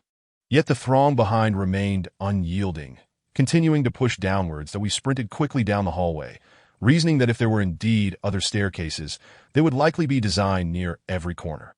However, before we could reach the next turn, we spotted a group of zombies that had inexplicably made their way to the second floor. Upon seeing us, they charged forward in a frenzy, forcing Rulin and me to retreat once more. I thought returning to the front would lead to certain death. We needed to find a room to hide temporarily. Yet as I tried several doors along the way, each remained stubbornly shut. Glancing back, I noticed a pack of zombies was closing in on us, and I cursed inwardly at their alarming speed that we quickened our pace. And ahead was another door that I dashed to it, and to my surprise, it opened readily that I gestured for Rulin to enter first, then swiftly slipped inside, both of us bracing the door tightly that I bent down to search for a bolt, only to discover it was already broken. Outside, a cacophony of scratching and gnawing sounds assaulted our ears, the door producing a nauseating noise under their assault. That moment, several adult men rushed in from behind to support the door, and I realized we had stumbled into the kitchen of the cafeteria, where around 10 others had already taken refuge. The people inside were acutely aware of the threat, and one person led the effort to push a heavy refrigeration unit against the door for added security, allowing us to step away from the entrance. Everyone anxiously gazed towards the door. Although it was secured sufficiently, the sounds from outside were inescapable, with the roars of zombies and the anguished cries of people hammering relentlessly at our hearts. Rulin and I found a corner to sit in, surveying our surroundings. The kitchen was modest in size, capable of accommodating only a few dozen individuals, with a few tables and chairs scattered among various kitchen utensils. I looked up the flue, hoping to ascertain its destination and whether it might offer an escape route, but alas, it was far too narrow to accommodate an adult. The door leading to the dining area was piled high with debris, presumably the route from which they had fled, that if there were zombies on that side as well, escaping through there was out of the question. They had just entered, still caught in a state of panic and fear, and none had yet noticed that the bolt on this door was broken. Otherwise, we too would have been feeding the zombies that I noticed a small window on this door, from which I might glimpse the situation outside. As I peered through, the noises from beyond gradually diminished. Perhaps the zombies had moved on. Rulin, leaning against me, suddenly broke down, crying out, "Chinua, what should we do? Are we going to die?" I'm so scared I held her tightly, fully aware that despite my own profound fear, mishandling such terror could lead to a catastrophic breakdown of it is said that during wartime, most prisoners did not perish from maltreatment, but from the crushing despair of hopelessness, spiraling into madness. Yet fear can also ignite one's latent potential and survival instinct, quickly mobilizing one's bodily functions in the face of death, that I understood clearly that before we could escape, our foremost adversary was fear itself. We had to conquer it, for only with hope could we possibly find a way out. I reassured Rulin, saying, "Do not be afraid if this is merely an incident. There should be emergency protocols in place on the island. Perhaps the situation outside will be brought under control soon. But what if it's not an accident?" She replied, "If it's not an accident? Indeed, if it's not, what could it possibly be? I didn't witness how the glass shattered when the incident occurred. Shouldn't the zombies inside have been specimens? Why have they come back to life? And these people, who have all been vaccinated against the virus, how could they still become infected? Is this truly a mere accident, or has someone deliberately orchestrated this catastrophe? Could this anniversary celebration be a ruse? If so, what does that make us? Mere test subjects. As these thoughts raced through my mind, I felt a surge of dread, my skin prickling with fear. Yet, these were merely my conjectures, and there was no substantial evidence at present. The pressing issue was how to escape from this place, and I had no time to dwell on such matters. Regardless of the circumstances, we could not relinquish any glimmer of hope. For now. Hope was our most vital asset. I again urged her, don't dwell on it too much that no one can evade the layers of scrutiny imposed by the state. Deploying such vast resources to orchestrate an event of this magnitude is implausible. Even if someone were behind it, they surely could not escape. I was uncertain whether my words would bring her solace, but I could only strive to comfort her that a thought struck me, and I informed her. We can still call for help.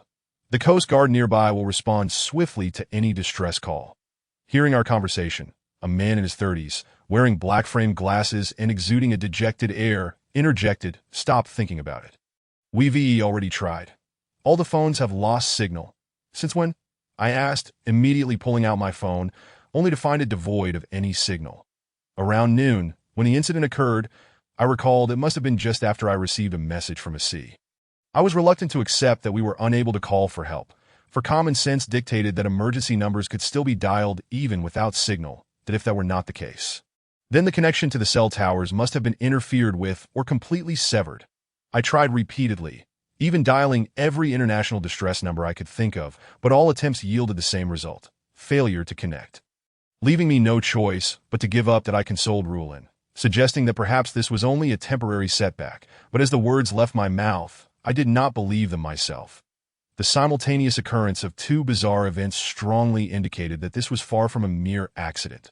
But if it was not an accident, then what could it be? I shook my head. Now was not the time for such reflections, that I needed to devise a means to escape this ghastly place as swiftly as possible. Raising my gaze once more, I surveyed the surroundings, but what met my eyes were expressions of despair.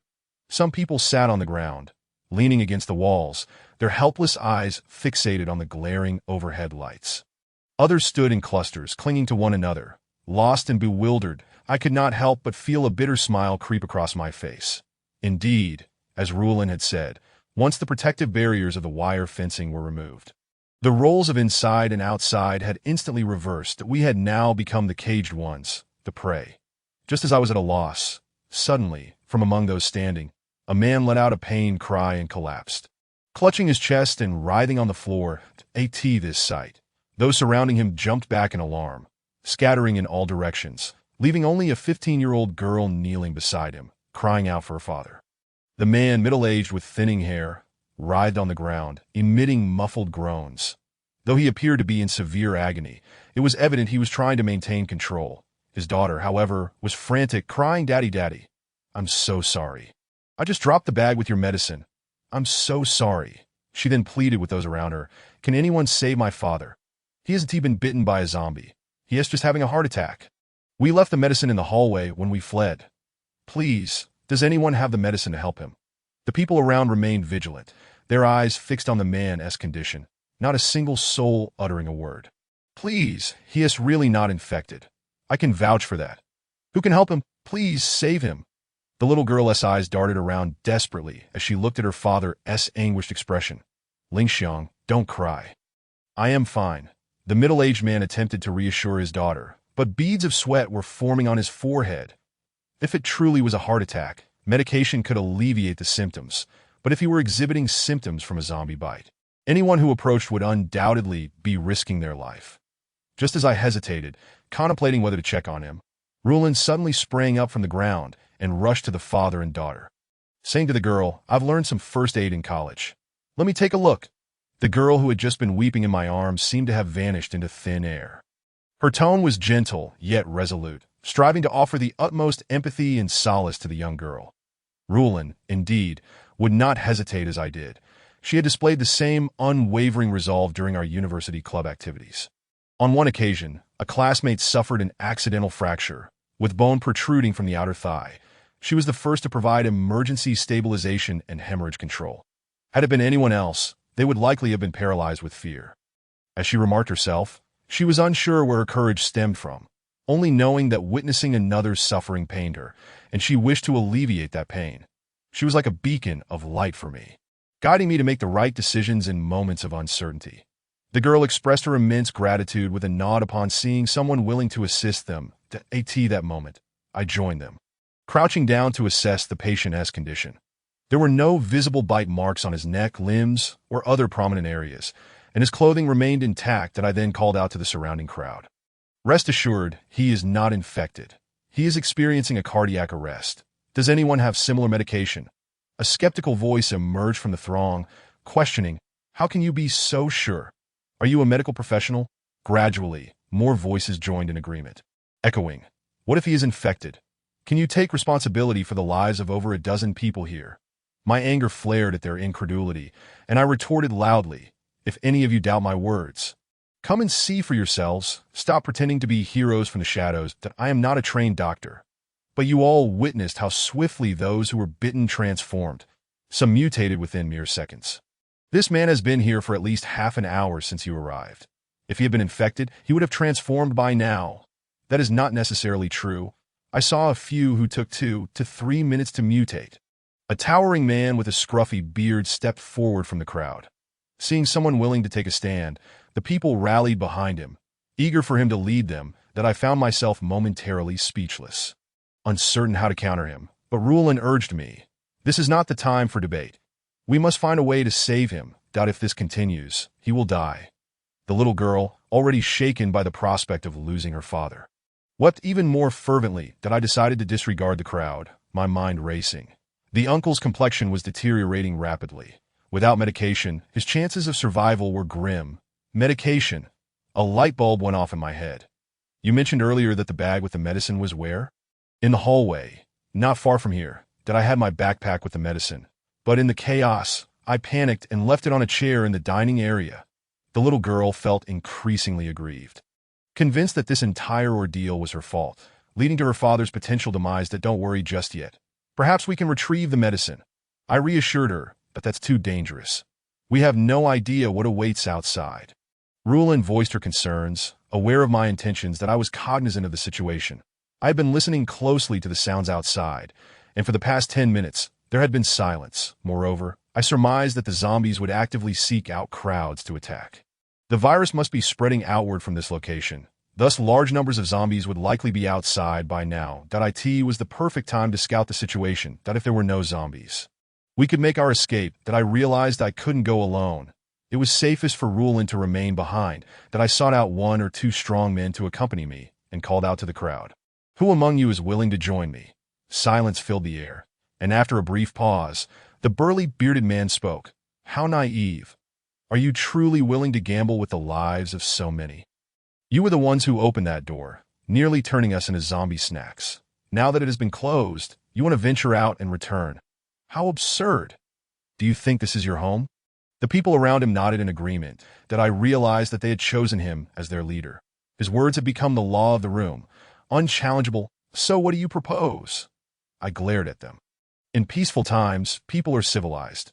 But when society collapses, they can turn into beasts. You can either stay here, or you can go outside and bring him along. Are you refusing to allow us to return? Indeed, he replied nonchalantly. Yes, you all go out and bring him back. The crowd chimed in unison, believing this to be the optimal solution, one that spared them from being the villain while eliminating a potential threat. My frustration boiled, and I contemplated rushing forward to overthrow him and seize control, forcing those who supported him to submit. But Rulin grasped my arm, signaling me to remain calm. I observed the little girl anxiously stomping her feet, then glanced at her father, who was on the verge of collapse. Time was of the essence. Each passing second increased the risk. I locked eyes with Rulin, and we simultaneously resolved to leave. Open the door, I nearly shouted, then stood up and hoisted the uncle onto my back.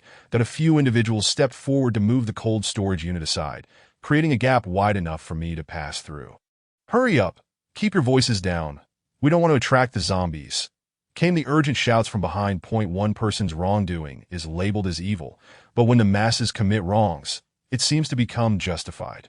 In such moments, what was once black can turn white, while white can be smeared with darkness. Lies become truths, and evil is deemed righteous. Our desire to leave was not merely about escaping this room, but also about distancing ourselves from that group of people.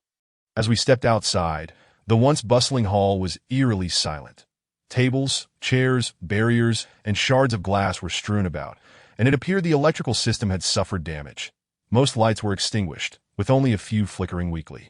The second floor received no direct sunlight, rendering the space particularly dim. Uncertain whether any zombies remained in the hall or how these creatures hunted, whether by sight, sound, or some other biological instinct, we could only proceed with utmost caution. I quietly asked the little girl, "Where is your bag?" At that corner, there's a yellow dining table with a chair by the railing that has a red backpack on it, adorned with a small bear keychain. She indicated, lowering her voice, that I gauged the distance. It was at least 30 meters away. Although it wasn't too far in a typical setting, our current predicament felt akin to being thrown into a lion's den, where danger lurked in every direction. Each step required heightened vigilance, ready to flee at a moment's notice.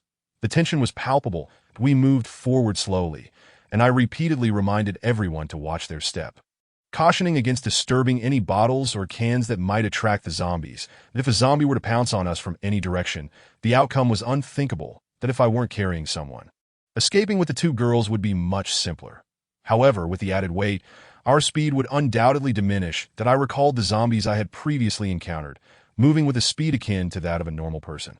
Should things continue to escalate, we stood little chance. The worst outcome could see us all perish. Once we were within 10 meters of our objective, I instructed them to stay against the wall in a safe corner, while I gently set the middle-aged uncle down, ensuring they waited here. This was the most prudent course of action. Even in the event of an emergency, I would have a chance to respond. That I scanned the area for anything that could serve as a weapon for self-defense. Spotting a fire extinguisher on the wall, I noticed it contained a fire axe. Silently, I opened the glass case, retrieving the axe and grasping its sturdy handle. The axe was hefty, with a handle roughly half a meter long, and its vibrant yellow-orange hue felt reassuring in my grip. Equipped with a semblance of a weapon, my confidence grew, and I cautiously approached the backpack. As I periodically glanced around, I spotted the red bag the little girl had described and felt a surge of excitement. Thankfully, it hadn't been taken by anyone else, or all our efforts would have been in vain. That I relaxed my vigilance slightly, striding forward to snatch the bag close to my chest. However, as I turned around, I was unprepared for a zombie clad in a security uniform lunging at me with its gaping, bloody maw. Author's note: if you encounter someone trying to exclude you for their own self-preservation, how would you respond? Chapter 008. Close quarters combat. It turned out that this zombie had been lurking near the vending machine by the dining table, shielded from view. I end my single-minded focus on the red backpack. I had completely overlooked its presence. In an instant, my body's stress response was triggered, and I instinctively leapt backward. It was then that I realized that the individual before me was clad in the same uniform as the security personnel we had encountered upon entering. He must be a park employee. Several bite marks marred the side of his neck, a gruesome sight, and I noticed that his sidearm and taser remained intact, sheathed in leather holsters. That I surmised that this unfortunate soul had been ambushed from behind or had succumbed to the rapid onset of mutation. Leaving him no time to draw his weapon, terror gripped my heart, adrenaline surged through my veins, and my palms were slick with sweat. In the distance, I could see Rulin and the little girl, rendered speechless by fear, while another incapacitated individual lay motionless nearby. Escape was no longer an option. I had to neutralize this creature before any other zombies were drawn to the commotion. I swiftly hurled my backpack towards it, both to free myself and to expedite the rescue of the girl's father. Though I initially evaded its first assault, the creature charged at me once more. If it were a normal human, particularly a trained security officer, I would expect a cautious and calculated attack, waiting for an opening to strike. However, the being before me was no longer human. As it lunged, it exhibited a primal ferocity akin to a ravenous wolf. Heedless of any perceived threat, recklessly advancing, in response, I did not attempt to evade. Instead, I lowered my center of gravity, adopting a stance of readiness, and raised my axe, shouting as I swung it at the monstrosity. To my dismay, its upper body swayed unpredictably, unlike a normal person who would lean forward and use their arms for balance during a charge. This creature's upper and lower halves seemed disjointed, moving in a grotesquely uncoordinated manner. its head tilted at an odd angle, shoulders uneven, and arms flailing like the tentacles of an octopus. I aimed for a decisive blow to its head. Its erratic movements thwarted my strike, and I instead struck its arm, blood gushing forth as a severed limb flew away. Yet astonishingly, it appeared impervious to pain or concern, reorienting itself to attack me once more. Having expended all my strength on that initial swing, I found myself off balance, struggling to evade a third assault, and my grip slackened, and the axe was flung several meters away. Panic surged within me. The creature, akin to a relentless wild dog, was determined to seize its prey. During my military service in college, I had trained in hand-to-hand combat, specifically to subdue an opponent in the absence of weapons. Regaining my composure, I swiftly adjusted my stance. With only one arm remaining, its movements were even more bizarre, yet I had gleaned some insight from our earlier encounter that it closed the distance to a mere half-meter. I seized its remaining arm, leveraging my strength to pull it towards me while simultaneously sidestepping. Positioning myself behind it, that I pressed down on its shoulder, causing it to lose its balance and crash to the ground. Its face meeting the floor. With only one arm to contend with, I executed a joint lock, forcing its hand behind its back while my knee pressed against its spine, effectively pinning it to the ground. Typically, an individual pinned in such a manner struggles in vain, as the pressure from my knee makes it nearly impossible to generate any force to escape, compounded by the weight of my body. I found myself in this very stalemate with the creature. Although temporarily subdued, I too was rendered immobile, that I quickly contemplated how to neutralize it. My axe lay far out of reach. Suddenly, the situation worsened. The zombie thrashed violently, its agonizing shrieks grating on my nerves. Given that this individual had been a security officer in life, it possessed remarkable strength. I could feel the pressure of my hold beginning to wane. Then I caught sight of the handgun holstered at its waist, a spark of hope igniting within me. With one hand, I swiftly drew the weapon, confirming it was loaded, and with my other hand, I released my grip. Leaping backward to disengage, I disengaged the safety and aimed for the creature's head. This sequence of actions had become second nature to me. During my time in the military, I had even won a prize in a blindfolded firearm assembly competition. However, as I aimed to fire, hesitation gripped me. My training had always focused on targets or dummies, but now I was faced with the prospect of ending a life, albeit one no longer deserving of the term human. Just as I wavered, the creature began to rise, intent on lunging at me. Driven by instinct for self-preservation, I pulled the trigger, but the gun remained silent. A chill ran down my spine. This was the end. Upon closer inspection, I cursed my negligence. The firearm was equipped with a fingerprint lock. When my hand was placed upon it, a fingerprint sensor would match my thumbprint against a preset user, illuminating a green light when authorized, thus preventing unauthorized use. A measure intended to thwart firearm theft in public spaces. That a gun that could not fire was as good as a hunk of metal. I found myself in a precarious predicament. Before I could react, the zombie lunged at me, knocking me to the ground. That I struggled to push it away, attempting to evade its frenzied bites. Outmatched and overpowered, I felt my strength waning after mere seconds, and I could see its maw poised to sink into my neck. As I turned my head, I suddenly spotted the severed arm nearby, reigniting a flicker of hope. But if only I could reach that arm for even a moment of respite. There might still be a chance. A surge of adrenaline coursed through me, and I forcefully pushed the zombie off. With my legs tucked to my abdomen, I launched the 200-pound creature off me with a powerful kick. Without further delay, I sprang to my feet, grasped the severed arm, and placed it against the handgun. The indicator glowed green, and this time there was no hesitance. I aimed for its head. Bang. The creature crumpled to the floor, motionless. The gunshot echoed through the hall, reverberating in my ears as I gasped for breath. Standing in a daze, after a brief moment of hesitation, my senses heightened once more. The danger had not passed. On the contrary, the gunfire may have attracted other zombies. I approached the fallen body, confirming its lifelessness before searching for spare magazines. Finding 6 rounds and a taser, I unbuckled its belt, securing it around my waist, and retrieved the fire axe, stowing it in my belt for future use. That I returned to the others, who seemed still shaken from the harrowing encounter, struggling to regain their composure. That I was so worried you might have died. Are you all right? Are you hurt? Rulin looked at me with concern, urging me to turn and allow her to inspect for injuries. Noticing her red eyes, as if she had been crying. I reassured her. It's all right, it's all taken care of. How is he? We gave him some medicine, and he is recovering, he should be fine. The little girl, filled with awe and excitement, exclaimed, Brother, you were so amazing just now. I never imagined you could be so strong.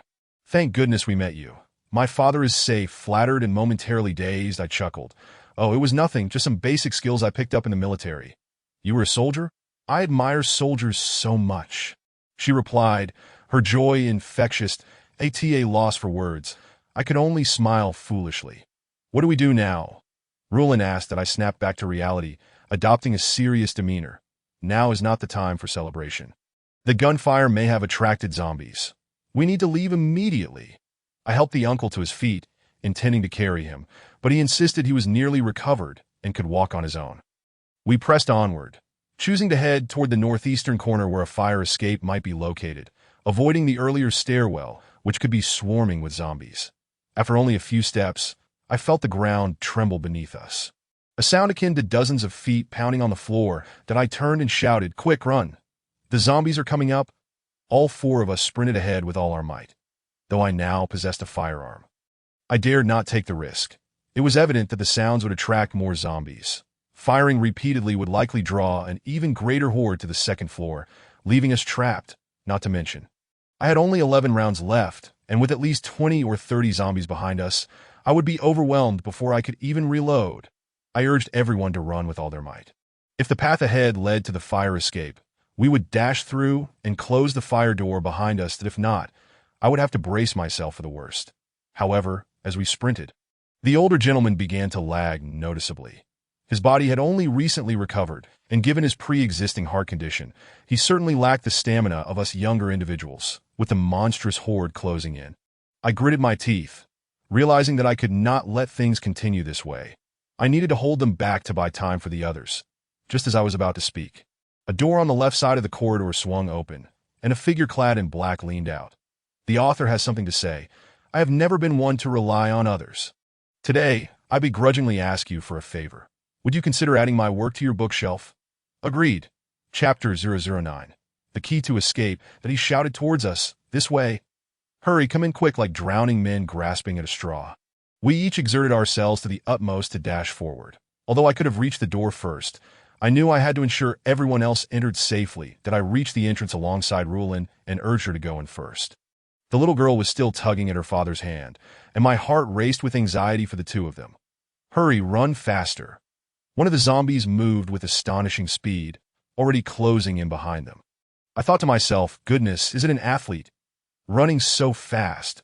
I immediately took large strides forward while drawing the fire axe from my back, aiming for its neck as I swung sideways, due to the relative speed.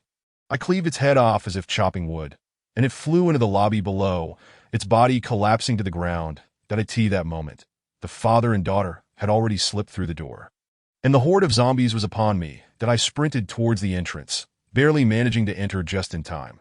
Once inside, the man in black quickly locked the door, while the monsters outside clawed at it, seemingly unaware that they should be ramming the door together. The four of us panted heavily, fatigue mingling with fear as sweat streamed down our faces. Regaining my composure, I surveyed the surroundings and discovered that we were in the main control room of the building. Equipped with surveillance and security devices, on one wall, a massive display screen showed the surveillance footage from various corners of the building.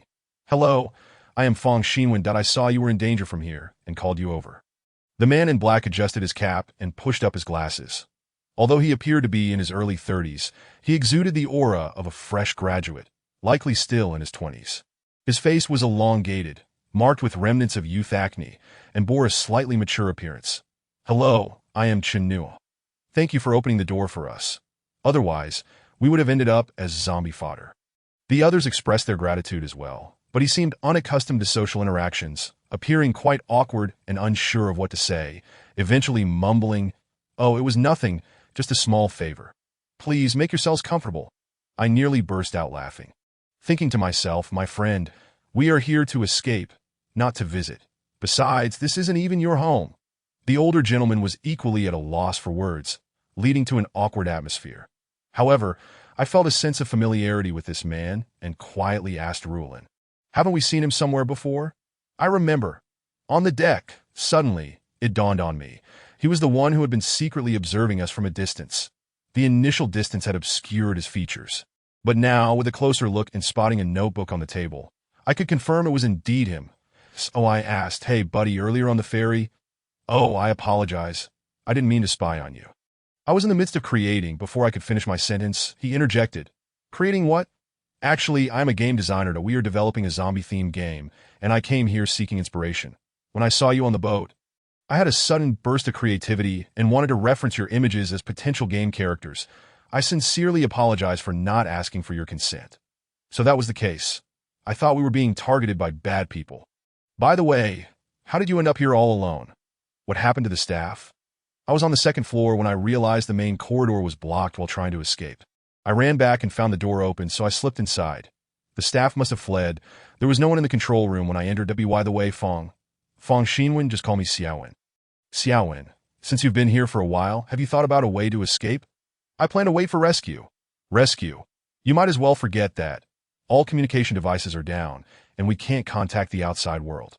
By the time anyone notices something is wrong here, we might have already become zombies. Even if we are safe in this room, what about food? We could starve to death before help arrives. What if the people outside quickly realize something is amiss? They could send someone to rescue us." The little girl Ling Xiang interjected, joining the discussion. That I replied, "You saw how quickly those people turned into zombies. While it's hard to estimate precisely, most transform within a minute. At this rate, the entire island will be overrun with zombies in less than half a day. Even if they notice, how will they rescue us? First, finding us will be a monumental task. It's uncertain whether communications will be restored in time, that we cannot reach out to the outside world. And nobody knows we are here. They certainly want to search every room on the island. Furthermore, if the whole island becomes infested, even accounting for those who might escape, there could be nearly 5,000 people, including tourists and staff, who would dare enter such a perilous environment." Hearing my words, Ling Xiang's father spoke up. "What Xiao Chun says makes sense. We cannot just sit idly by, or we'll exhaust ourselves to death. So what should we do?" Rulin asked. As the saying goes, 3 cobblers can match a zhuge liang. With 5 of us brainstorming together, we should be able to devise a plan to escape. Everyone, please share your thoughts. We can pool our ideas and see if there's a viable strategy. I happen to have a layout map of the island here, marking the road network and ports. That I pulled up a stool and sat down. Although time was of the essence, sharpening the axe is not a waste of time. We all needed to calm down first. That I spread the map out in front of us. Noticing the others hesitating to speak, I took the initiative. Let me begin with the most crucial point: time. If we are to escape, we must race against time. It is currently 2 p.m., and sunset is around 6:30 p.m. I estimate that if we do not reach the port before nightfall, our situation will become more dire. Moreover, there are certainly others preparing to escape. If someone reaches the port before us, they may seize the cruise ship and set sail without waiting for anyone else. Therefore, once we choose a route, we must act quickly, as our current position is disadvantageous, and we may already be lagging far behind." Upon hearing this, everyone nodded in agreement, no longer daring to waste time, and began sharing their thoughts. "The author has something to say. Give me a chance." "How do I give you a chance? I had no choice before. Now I want to be a novelist." "Great, but will the readers agree? I just want to join the bookshelf and get a collection. Please give me a chance." Chapter 010. The Strategy for Escape. At this moment, Rulin pointed to a marked spot on the map. Raising the issue of route selection, I noticed that 3 ports were indicated, but they all seemed to be at a similar distance from here. Which route should we take? I scrutinized the road network, deep in thought. The shape of this island resembled the claw of a beast. I continued Rulin's train of thought. "Yes, it looks like an animal's claw, and we are here, right?" Ling Xiang's father immediately interrupted her. "Little girl, don't be disruptive. We need to devise a plan with the older brother. Time is pressing, but I want to help." She pouted, appearing quite displeased. "It's all right, sir. Let everyone take a look. It will allow for a more comprehensive consideration." As I spoke, I began marking the map with a pen to calculate time and distance. Our current location was near the eastern edge of the small island, although we were closer to the eastern coastline. The exhibition hall was backed by a mountain, and from the map, it appeared there was a cliff behind it, making it nearly impossible to exit from that direction. I then observed that the ports were situated in the west, southwest, and northwest directions. They corresponded to the 3 claws of the beast mentioned earlier. Each port located at the tips of the claws, that in terms of distance, the northwestern route appeared to be the closest. Sir, did you come from that direction? Yes. What mode of transport did you use, and how long did it take? We took the self-service tram within the park, and it took about 20 minutes. Understood. Everyone, take note. While the distance may appear shorter, the road network here is undeniably more convoluted, necessitating numerous detours. When considering this factor, the time required to reach the port to the northwest is nearly equivalent to that of heading directly westward. I pointed towards the central route heading west and remarked, the southwestern port is evidently much farther and can thus be disregarded. For now, we need to focus solely on these 2 routes. Both Rulin and Xiaowen, along with myself, have traversed this central path and are more familiar with it. More crucially, right here, I gestured towards the lake at the center of the island and continued. The width of this lake is almost a quarter of the island itself, that if we can reach this location and switch to water travel, we can not only save considerable time, but also ensure greater safety on the water. Free from the threat of zombies. But are there any boats available? Rulin inquired at that moment. Xiaowen chimed in, yes, I noticed a spot near the base of that enormous Ferris wheel that offers speedboat tours for visitors. I even took a closer look. There were dozens of speedboats available for use along the shore. So, what do you all think about taking this route? No objections. I'm in favor. Seeing everyone in agreement bolstered my confidence. We all understood that only through unity could we hope to escape. Relying solely on individual strength would render many tasks unachievable. There's still one question. Xiaowen adjusted his glasses and said, what is it? Assuming we manage to exit from here, what mode of transportation will we use? The park's tour vehicles, of course. Ling Xiang replied eagerly, as this seemed an obvious solution since I had only observed one type of transport on the island, utilized by both tourists and staff alike. Xiaowen then remarked, that won't work. The electric vehicles require a QR code for access, which demands a mobile phone with network connectivity. Currently, there is no signal, and even if we find a vehicle, it is likely unusable. Oh, I completely forgot about that. What should we do? I pondered this new dilemma. Running would certainly strain our stamina and significantly prolong our journey. Moreover, given the zombies' swift agility, prolonged exposure outdoors would surely be perilous.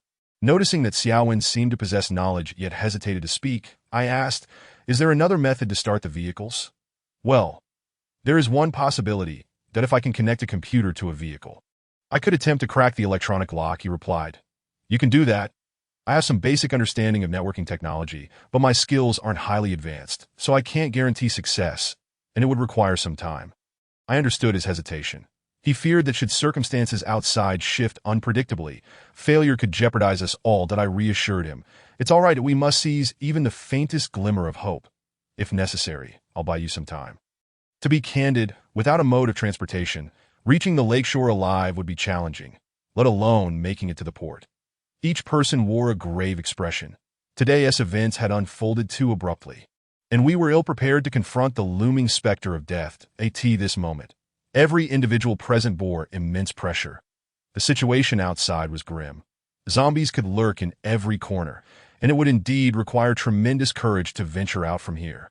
Observing the silence that enveloped us, I addressed them again. I know fear grips us all, to speak frankly. When I witnessed those individuals transforming, my legs trembled as well, and I even forgot to flee. However, if we do not take action now, we will be faced with even greater terror. Let us escape together. Let us go. I refuse to await death here. I believe in Brother Chen. No, fear is the greatest adversary. Overcoming it equates to achieving half the battle.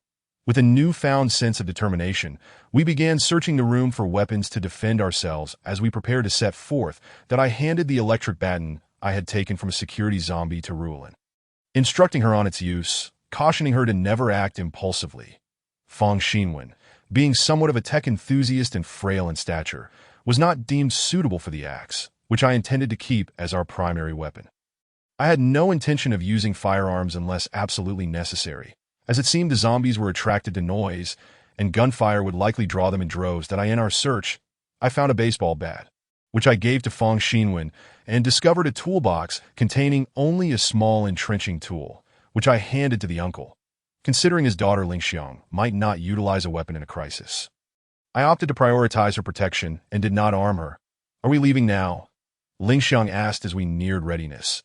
The issue before us was indeed a thorny one. If we managed to escape this building.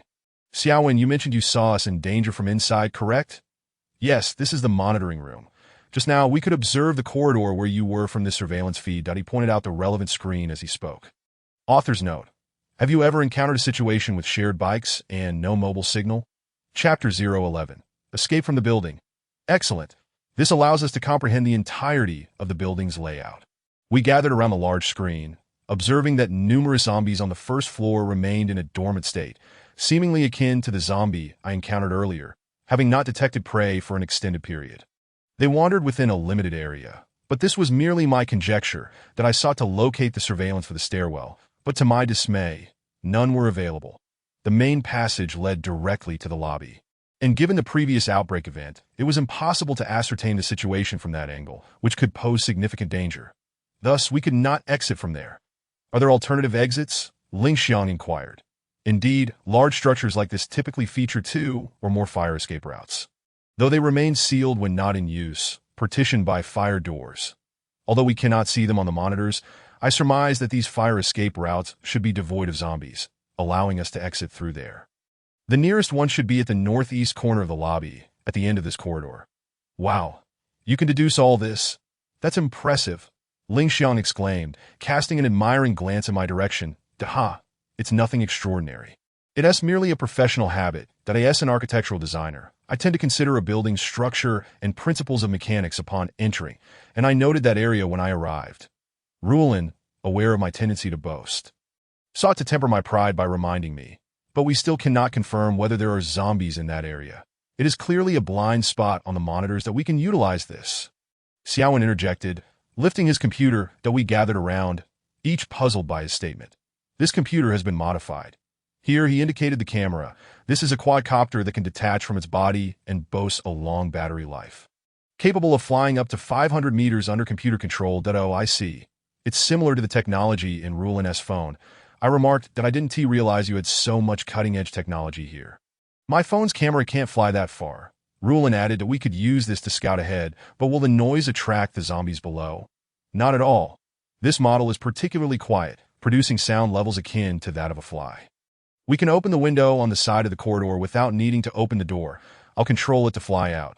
Xiaowen opened a software program on the computer, typed a few commands, and the camera, initially embedded in the computer, extended and instantly took to the air, hovering at a height of approximately 1 meter, appearing quite diminutive, not larger than half a palm.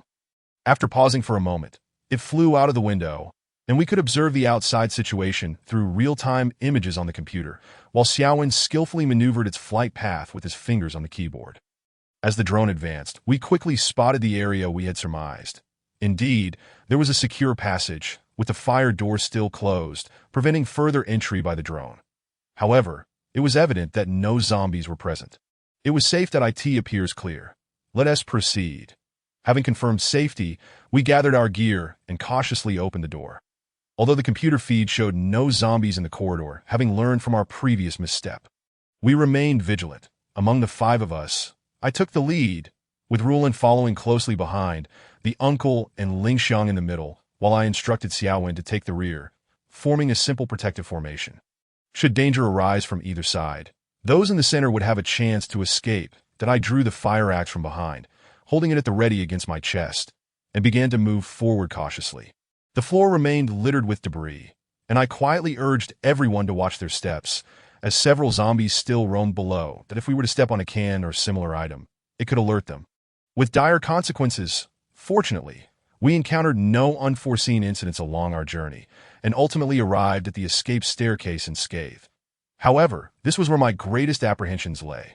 Although one might deduce that the enclosed space within was devoid of zombies, there remained the unsettling possibility of someone having been infected and subsequently mutated, becoming trapped inside and transforming into a zombie. That I cautiously opened the door, striving to minimize any noise, yet the hinges still emitted a creaking sound that, while trivial in ordinary circumstances, now seemed excruciatingly loud, heightening everyone's anxiety. That I struggled for a full 2 minutes to push the door open, sweat beating on my forehead. That I instructed Xiaowen to find something to prop the door, preventing it from rebounding. so that we could swiftly retreat to the control room should any danger arise inside. But he brought over a trash bin to brace the door, and one by one, the others entered the stairwell. The lobby on the first floor had a considerable height, approximately 5 meters, and the staircase consisted of 4 segments with 2 turns, its width significantly reduced, barely accommodating 3 individuals side by side. We descended the steps, but it appeared that the lights were malfunctioning, and the absence of windows cast the space into profound darkness that I switched on my phone's flashlight to illuminate the path ahead.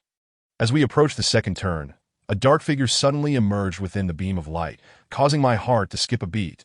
Upon closer inspection, it appeared to be the outline of a man clad in a gray suit jacket. His body draped motionless over the stair railing like a discarded garment.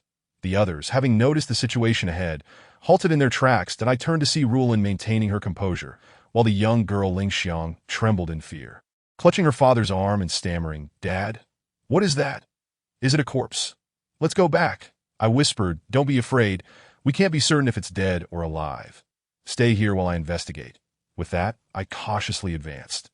Coming within less than a meter of the figure, I extended my fire axe and prodded the man firmly, but there was no response. After several attempts, I concluded he must be dead, as I could see a pool of blood beneath him on the stairs. Yet questions began to swirl in my mind. How had he died? Why was he alone here? Had he been murdered or bitten by a zombie? If he had been killed by a person, we need not fear and could simply walk past him. However, if he had been bitten, the uncertainty regarding the mutation timeline meant he could transform into a zombie at any moment. Should I proceed forward or retreat? My mind was engulfed in hesitation. No, if we abandoned this opportunity, our chance of escape would vanish, and we could not afford any further delays. Having resolved my internal conflict, I signaled for them to descend while I drew my handgun, aiming it at the figure's head. Of course, I could not fire. It would create too much noise that if he were to turn into a zombie, even the slightest movement would compel me to end him without hesitation. The author has a question. Have you ever encountered anything terrifying in a stairwell? Leave a comment to share your experience. Chapter 12. Is there a helicopter? One by one, the others passed by me, each person nearly pressing against the wall as they moved forward. Ling Xiang, in particular, trembled uncontrollably, her legs quaking with fear as she glanced at me, gun trained on the man's head, convinced that he could spring to life and bite her at any moment. In the face of known dangers, a person experiences a stress response to combat fear. Yet when confronted with the unknown, uncertainty often amplifies the perceived level of danger to the point of psychological collapse. Especially in such a dim environment, the fear of the unknown escalates exponentially, relentlessly assaulting the mental defenses of everyone present. Meanwhile, sweat streamed down my forehead as 3 individuals successfully navigated past the corpse. Should an unexpected mutation occur at that moment, we would be caught off guard in this confined space, making it impossible to guarantee the safety of each person at last, once everyone had passed. The figure remained motionless that I cautiously leaned against the wall, inching down the stairs, relying on the light from the others' phones. Even upon reaching the bottom, I continued to retreat, refusing to expose my back to potential threats, a survival principle I had learned during my time in the military. We were just a final flight away from the first floor. The rear of the staircase led to the lobby, albeit not in a conspicuous location, being relatively distant from the exhibition hall, while another direction led to a side door of the building. Thankfully, we had chosen this route. Had we taken another, we might have had to traverse the lobby to reach the exit. Arriving here, we could finally breathe a sigh of relief. The side door was relatively small, with 2 glass doors already ajar, and we needed to remain exceptionally quiet, for just beyond us lurked several zombies, and even the slightest sound could draw them closer. Before we could exit, we had to ascertain whether the area was safe, and if there were any electric vehicles available. That I instructed Xiaowen to deploy the drone for another reconnaissance flight. The flying device ascended once more, rising vertically to an altitude of approximately 100 meters, where the surrounding view became remarkably clear that we focused on the screen, searching for nearby electric vehicles. Curiously, the numerous vehicles we had seen in the square earlier were now conspicuously absent. How strange. What could have happened? Logically, everyone should have been unable to use their vehicles, so why was there not a single one remaining? Uncertain, I suspected it was unlikely that those fleeing had driven them away. Wait, I said, directing the camera southward, that I think I just saw something. After I alerted Xiaowen, he quickly adjusted the drone's direction that it was the helicopter. A surge of excitement rendered me momentarily speechless. The helicopter was situated approximately 200 meters south of the exhibition hall, presumably belonging to a medical rescue center on the small island. Xiaowen announced to the group, "From above, it appears the helicopter is on the second-floor helipad, that it's no wonder it remains unnoticed. The pilot must have perished. Or else it would have taken off by now. I declare to everyone, we can directly board that helicopter and escape. But none of us know how to fly," Ling Xiang protested. "This type of aircraft has an autopilot feature. It should not be difficult to operate," Xiaowen replied, now our team's technical expert, well-versed in all things mechanical. "But what if it doesn't work?" Ruolin expressed her concerns that it's not far off from our original route. "And even if the plan fails, we can quickly adjust our course, that we have a golden opportunity to escape right before us. It would be a shame not to seize it," I countered. Ruolin still felt uneasy and added, "But this will consume a lot of time. Didn't you say that every minute we delay increases our danger?" I, too, felt torn. Abandoning the plan felt unjust, yet proceeding could lead to failure, worsening our predicament. Just as I wavered, a resounding crash echoed from above, and I thought, "This is bad." I surmised that the trash bin propping the door had toppled over. The fire door, equipped with a rebound mechanism, had slammed shut with tremendous force, the sound reverberating down the staircase and into the lobby in that moment. The zombies in the exhibition hall, as if sensing a feast, began to converge swiftly toward us. With no time left for contemplation, we ultimately agreed with the majority's decision to head to the medical rescue center 200 meters away. Thus, we dashed across to the opposite side, although there were no zombies nearby. Those in the lobby were hot on our heels. I grasped Ruolin tightly, urging her forward as we sprinted ahead, with the others closely following. Thankfully, the distance was short and we reached the rescue center. Making a beeline for the second floor, as we passed the front desk in the lobby, I caught sight of another person sprawled on the ground, not a zombie, merely lying there, surrounded by a pool of blood. How peculiar. Could this be from the same group we had encountered at the stairway? How had they met their end? Though curiosity nagged at me, the pursuing zombies left no time for inspection, and Ruolin and I surged towards the second-floor terrace. The building stood over 10 stories high, with only a large terrace extending from the second floor, surrounded by a grassy expanse, and at its center lay a helicopter landing pad. The first floor below served as the reception area for the rescue center. Upon reaching the second level, we needed to cross a large iron door to access the platform. Ruolin and I arrived first. Realizing we could potentially secure the zombies inside, we quickly gathered a heavy iron chain nearby, preparing to lock the door from the outside. Xiaowen arrived shortly thereafter, but the uncle and the young girl lagged behind. Exhausted from the long distance, I instructed Xiaowen and Ruolin to be ready to close the door at a moment's notice. While I dashed out, several zombies had already closed in behind them, mouths agape, oozing black blood and shrieking. Without hesitation, I charged forward, swinging my axe and felling 4 or 5 of them. However, I was taken aback by the increasing number of zombies emerging from behind. I swiftly drew my pistol, targeting their heads, firing shot after shot while retreating. Yet the relentless horde of zombies seemed indomitable, multiplying with each passing moment. After exhausting another magazine, I noticed that the father and daughter had retreated outside the door, and decided against wasting more bullets. I quickly backed out, and together we wrapped the heavy iron chain around the door, securing it with a rusted lock nearby. The zombies were trapped inside, but their mouths and hands strained through the gaps in the door, resembling a squid with tentacles desperately trying to break free. Ling Xiang's father gasped heavily, one hand clutching his heart while the other supported his knee, exclaiming, I can't go on. If I run any further, my heart will give out. I'm getting old, and my stamina cannot keep up with you youngsters, Dad. Don't worry. Brother Chenua will protect us.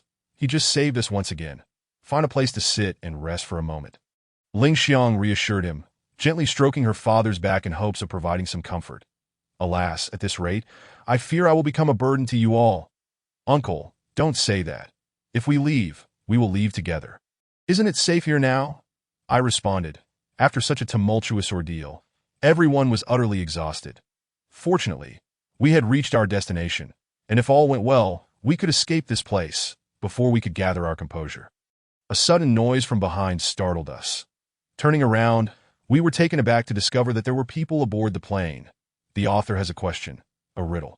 Who killed the man in the corridor? Leave your reasoning in the comments. Chapter 013. It's you again. The platform on the second floor was quite small, with the helicopter's rotor blades occupying most of the space, though we were not far from the cabin.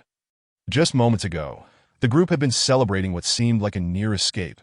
But now, with the realization that there were people on the aircraft, joy mingled with dread. The joy was that perhaps the pilot was among them, while the dread stemmed from the fear that if there were others aboard, would they allow us to board? What if there wasn't enough room for all 5 of us? Who would be willing to stay behind? In the face of life and death, even comrades might turn against one another. Everything was uncertain.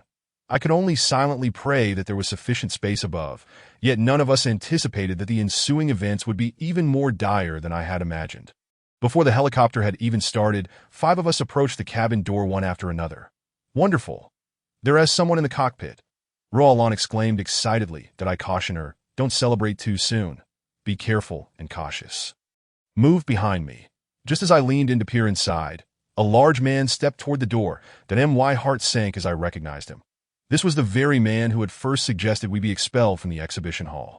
At that time, Lingxiang's father had suffered a heart attack, and this man had encouraged the crowd to drive us out. Now, hearing his sardonic remarks filled me with indignation. Well, look who we have here. I thought you lot had perished, he said arrogantly, surveying our group with a condescending smirk. Then he continued, you've managed to survive this far, which means you have some skills. But be cautious. I've noticed that the zombies behind that door are multiplying. We need to board this helicopter. Let us in. I declared firmly, not intending to be polite. Did you obtain permission for that? Do you think this is your property, that you can simply waltz in? He retorted, but it's not yours either. Roland shot back angrily. Little girl, haven't you heard of first come, first served? I was here first, so this is mine. You can ask the pilot in the cockpit if you don't believe me. There are clearly empty seats above. Why not grant us a chance at survival? Lingxiang's father interjected angrily, raising his voice at him, that I'll give you a chance at survival. Who will give me one? How do I know if any of you are infected? Speak up. We can all vouch that none of us has been bitten by a zombie. Lingxiang began to panic. Vouching means nothing. Those in the exhibition hall claimed they weren't infected. Yet they transformed. If I hadn't fled quickly, I would have become a zombie myself. I trust no one. With no time to waste, I pulled out my gun and aimed it at his head. Yet he appeared unfazed. You think you're the only one with a gun? He sneered, pulling out an identical weapon and aiming it right back at me. Pilot, take off quickly. Let us see who dares to board. The helicopter roared to life. That I demanded. Those people we saw on the way here, did you kill them? So what if I did? They were just dead weight. They were clearly not infected, yet you slaughtered them. How are you any different from those flesh-eating zombies? Different? Don't lecture me about differences.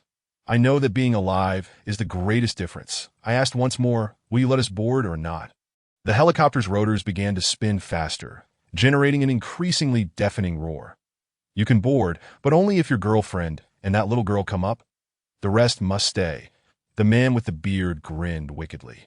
I realized his intentions were far from benign, but if we continued to stall, none of us would escape. That I turned back to look at the girls. Roland shook her head vigorously, unwilling to part with me. Lingxiang, on the other hand, unleashed a torrent of curses. You sick pervert. I'd rather die than be with you. Go to hell.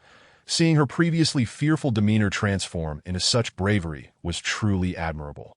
Roland clung tightly to my arm, and I understood that entrusting them to this man would lead to unknown horrors. The helicopter's roar grew louder, the powerful winds buffeting us as it ascended.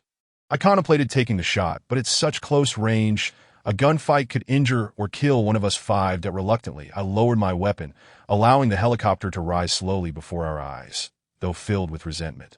I could think of no better way to thwart him.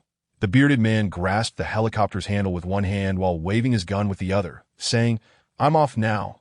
Good luck to you all. We watched in frustration, wishing we could pull him down and pin him to the ground. Just then, a loud crash echoed from behind, and we turned to see everyone break into a cold sweat. A zombie, its body grotesquely severed in half, had appeared not far from us. Its dark blood splattered across the cement roof, and more horrifyingly, its upper half continued to writhe on the ground, resembling a gigantic maggot. We were all stunned by this sudden sight, and I quickly glanced toward the iron door, Hoping to determine whether that way had fallen to the zombies, to my relief, the chains were still locked tight, with no undead emerging from that direction. However, I then heard Lingxiang's piercing scream and turned to see her staring wide-eyed upward, frozen in place. When I looked up, I nearly fainted in terror. The author has a question. If you encountered someone like the bearded man, what would you do? Chapter 014. Zombie reigned before us on the 4th, 5th, and even higher floors of the main building. Wherever windows were open, hordes of zombies clung to the ledges, one after another beginning to leap down. Many were clad in medical uniforms. It seemed that prior to our arrival at this building, the occupants had already been infected, likely lying dormant like those in the exhibition hall. But just moments ago, the helicopter's roaring sound had drawn them in, and we had been so engrossed in the aircraft that we failed to notice the change behind us that I had previously thought these creatures were desperate to feast on human flesh. But now it was clear they were no longer alive. Their movements were merely instinctual behaviors driven by the virus within them. Those zombies leaping from several stories up often landed headfirst, splattering like eggs on the ground. Meanwhile, those falling from lower floors were either missing limbs or had been severed in half, yet as long as their heads remained intact, they crawled desperately towards us. Despite their diminished speed, if this continued, we were doomed. Without a moment's hesitation, I shouted for them to run to the opposite side of the platform, which was further from the main building and comparatively safer.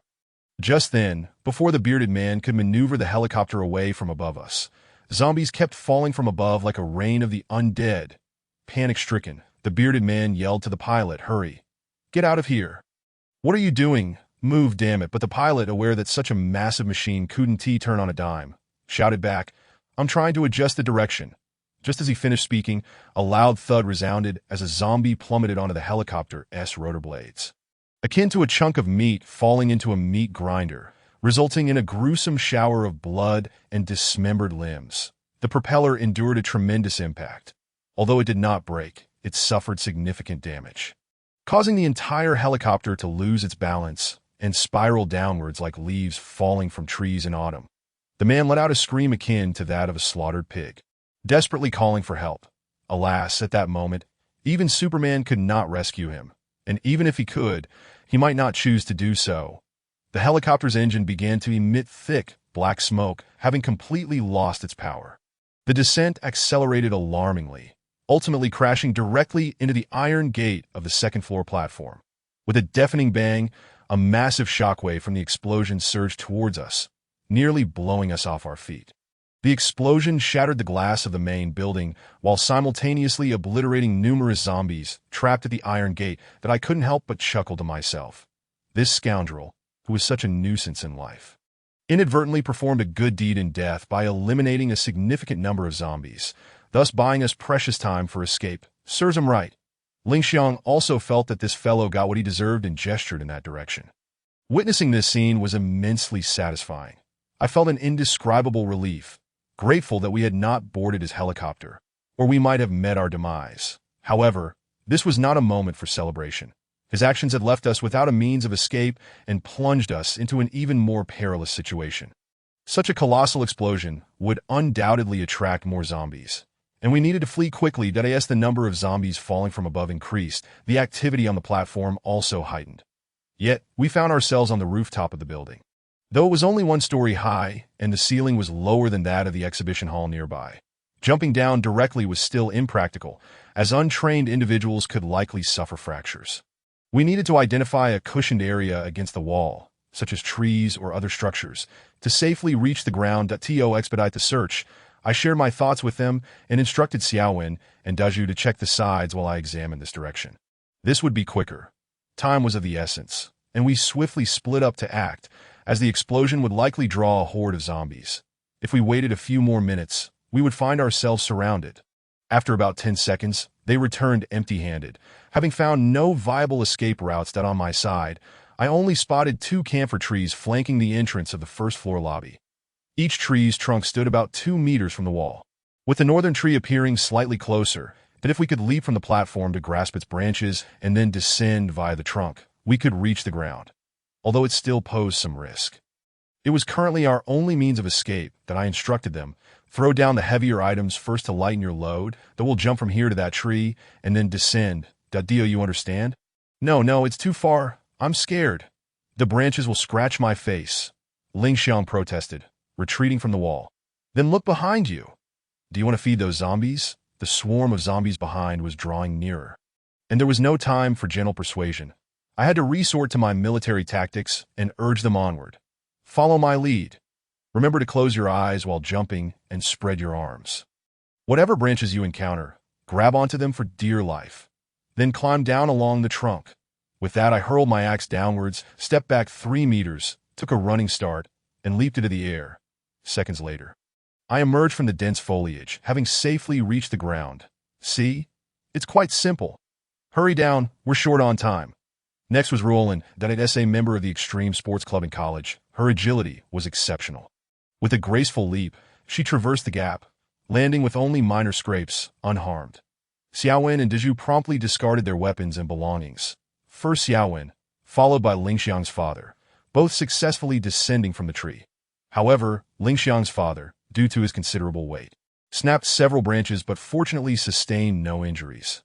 Only Ling Xiang remained above, hesitating, glancing at us and then at the wall corner, anxiously stamping her feet, clearly suffering from acrophobia. It's all right, my daughter. Daddy-s down here waiting for you. Don't be afraid, Ling Xiang's father urged, aware that every second she lingered above increased the danger. Observing the situation, I decided to adopt a firmer approach, shouting at her. What is the matter? Jump already. Look behind you. The zombies are almost upon you. Do you value your life or your pride? Rulin pinched me and scolded. Why are you being so harsh with her? I felt helpless under her reproach, innocently replying. I am just thinking of everyone's safety. It's fine. See, I jumped down and was fine. Just close your eyes while jumping. Rulin encouraged Ling Xiang from below. As time passed, she continued to hesitate, looking back and forth. And those of us below grew increasingly restless. Seeing that gentle persuasion had no effect, I said, Ling Xiang, if you don't come down, you'll get us all killed that we might not care if we perish. But your father will be in danger too. Do you want to endanger him once more? I resorted to this tactic out of necessity, recalling her guilt when her father fell ill, hoping to spur her into action. Hearing my words, she fell silent, hesitated for a moment, and then vanished from the wall's edge. I thought, this might work. Indeed, she leaped, soaring over our heads, almost overshooting, but fortunately, the dense foliage of the tree enveloped her securely. When she finally descended, I remarked, how was that? Not so terrifying, was it? To my surprise, she replied, that was exhilarating. I'd love to do it again. The author has something to say. I demand to be added to your bookshelf. Yes, that's how domineering I am. Chapter 015. Zombie Castle. This little girl seemed utterly oblivious to the gravity of the situation, preoccupied with thoughts of fun, that I pointed up at her, saying again, are you joking? Look above. Glancing up, we saw throngs of zombies reaching the wall, with several already plummeting down nearby. Run. I shouted in such a vast area. Where do we run to? Follow me. I know the way. We need to return to our previously planned route. Everyone quickly gathered their gear and sprinted westward. Since the zombies pursuing us were primarily those with impaired mobility, they were not fast, and we soon left them behind. In this area, there were no bushes to obstruct our view. It was primarily grass and pathways that we continued running along the road for about 10 minutes when, surprisingly, we encountered not a single zombie. The road twisted and turned, and within a few minutes, we reached a fork. I had no time to consult the map and had to rely on my memory to determine the direction. As long as we headed the right way, we could return to the main line. Our most pressing concern was finding a means of transportation, but Xiaowen's drone was useless while we were on the move, so we had to rely on our eyes. Moreover, if we remained exposed in such an open area for too long, we would undoubtedly attract the zombies' attention. That if we did not find a vehicle by the main road, we would have to prioritize finding shelter to rest temporarily. That we had already deviated from our original plan and needed to devise a new strategy. We could not flounder about aimlessly. However, it was precisely at this moment that Ling Xiang encountered another problem. Wait, stop. My dad, he is injured. Everyone halted, and I went to the back to assess the situation. What is wrong? Where is he hurt? His foot. It's sprained. Uncle, how do you feel? When did you injure it? Ling Xiang's father appeared quite embarrassed, saying, I've burdened everyone again. My old bones are useless. I twisted it when jumping down from the tree earlier. At first, it didn't hurt too much, but now I can barely run. Ling Xiang, support your father. We'll proceed on foot from here. The main road is just ahead, and according to the map, there is an amusement attraction not far from here where we can rest. Okay. Thank you, big brother. We promise not to hold you back. I smiled at her. Though I said this, I couldn't shake the feeling that the situation might worsen. If our pace slowed down, we were bound to encounter trouble in such an open area. The group continued forward, and I drew my axe from my back, cautioning everyone to remain alert to our surroundings. After a while, we had not seen a single zombie that I wondered if they had spread out towards the park's periphery. This could be both a blessing and a curse for us. The bad news was we might have fallen far behind other survivors that I instinctively checked the time. It was nearly 3 o'clock. And with an injured member, we could not afford to move quickly. The good news was that this area likely had fewer zombies, making us relatively safer. After another 10 minutes of walking, a peculiar building came into view. Resembling a castle, but appearing quite dilapidated, exuding an air of terror, we arrived at a signpost, which read Zombie Castle, that I muttered to myself. What on earth is this? Rulin approached to explain, you don't know about this. This is indeed a highly renowned amusement attraction on this island, the live-action zombie game. To put it simply, you can immerse yourself in a scenario that simulates an encounter with zombies, as well as experience the methods by which people of old vanquished these creatures that I have no desire to participate. I have already had my fill of such experiences. Yet, it seems our only option now is to head there. Must we truly go? It looks terrifying. What if there are actual zombies inside? Ling Xiang appeared quite anxious that there's no alternative. I glanced at the map, and it seems there are no other shelters within several kilometers where we can temporarily hide. Rest assured, if there are zombies inside, I shall handle them directly. I waved the axe in my hand, signaling her not to worry. Ling Xiang remained visibly unsettled, gazing at the ancient castle as though it were inhabited by primordial vampires. Before we could fully comprehend the situation, 2 female zombies emerged from behind a nearby pine tree, rushing towards us with piercing shrieks. At this point, entering became inevitable. We must hurry. I beckoned everyone to move towards the castle's grand entrance. The castle was surrounded by a fence made of barbed wire, with tall shrubs planted inside that were nearly as high as 2 people that appeared to mimic some European manner. The grand black iron gate stood ajar, bearing the inscription Zombie Castle, along with a line of English text beneath it that we prepared to enter swiftly, intending to secure the door from within and keep the 2 zombies outside. Although we were only a few hundred meters from the castle, Ling Xiang's father was slightly slow in his movements, and I thought to myself that if we didn't hurry, we would soon be pursued by the zombies behind us. Judging by their appearance, these 2 zombies did not seem particularly formidable, and I figured it would be an excellent opportunity to hone my skills and take them down right here. So, I hefted my axe and ran towards them. However, at that moment, Xiaowen grabbed my arm and said, "Let me handle this. Although I may not be as skilled as you, I don't want to hold everyone back, that I'll protect everyone." I thought. Very well, if he can't manage, I'll step in, and I handed him the AXE.do. You need this. No, I can use this baseball bat, he replied. Remember, aim for the head for a swift kill, and don't hesitate. I imparted all my knowledge to him. Thinking, brother, please don't meet your end here. I'm counting on you to use that drone to find a vehicle. Without looking back, he charged forward with the bat, while the 2 female zombies advanced towards him, clawing and gnashing their teeth. Xiaowen swung the bat with all his might, and the head of the baseball bat struck one of the zombies' heads with remarkable speed, producing a sound akin to a mallet striking a watermelon. The zombie fell backward, lifeless. Witnessing this, I was genuinely impressed. Who would have thought that this seemingly frail individual could exert such incredible strength? Yet, 2 fists cannot withstand 4 hands, and I saw that the other zombie had already lunged at him, grabbing one of his arms and attempting to bite. Xiaowen had not anticipated the zombie's rapidity, and his body was still leaning forward due to inertia, perilously close to being bitten on the arm.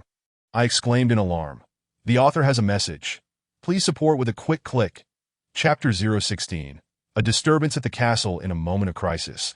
I swiftly drew my pistol and aimed it at the zombie's head, firing a shot that brought it crashing to the ground.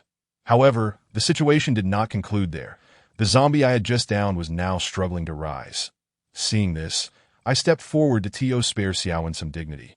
I refrained from intervening and handed over the axe that he hesitated for a moment before taking it and swiftly cleaving the zombie's head, ensuring it was utterly motionless. Although we narrowly triumphed, I held a newfound respect for him. When I first met him, I thought he was merely a reclusive nerd, lacking in social skills, preoccupied only with machinery. Yet he had shown no hesitation in dispatching that zombie, unlike my own initial encounter. "Hey, what are you doing? Hurry inside." Rulin called from behind us, that I turned to see that they had already entered the castle grounds, prompting me to urge Xiaowen to follow me inside, as we entered the grounds. We slowed our pace. The grand door had been locked, and while the zombies outside could no longer enter, who knows what ghastly entities lurked within the confines of this enclosure. I suggested we explore the interior. Perhaps we could find food, water, or even medical supplies to restock our provisions. Following the central path towards the castle, we were met with shooting ranges on either side, adorned with slogans celebrating the heroes who had vanquished zombies. Illuminated by neon lights that reminded us that just hours ago, this place was still operational. "Zombie, over there!" Ling Xiang suddenly shrieked that we turned to see that it was merely a false alarm. A zombie mannequin was hung up for target practice. And everyone breathed a sigh of relief. Rulin remarked, "Ling Xiang, stop overreacting.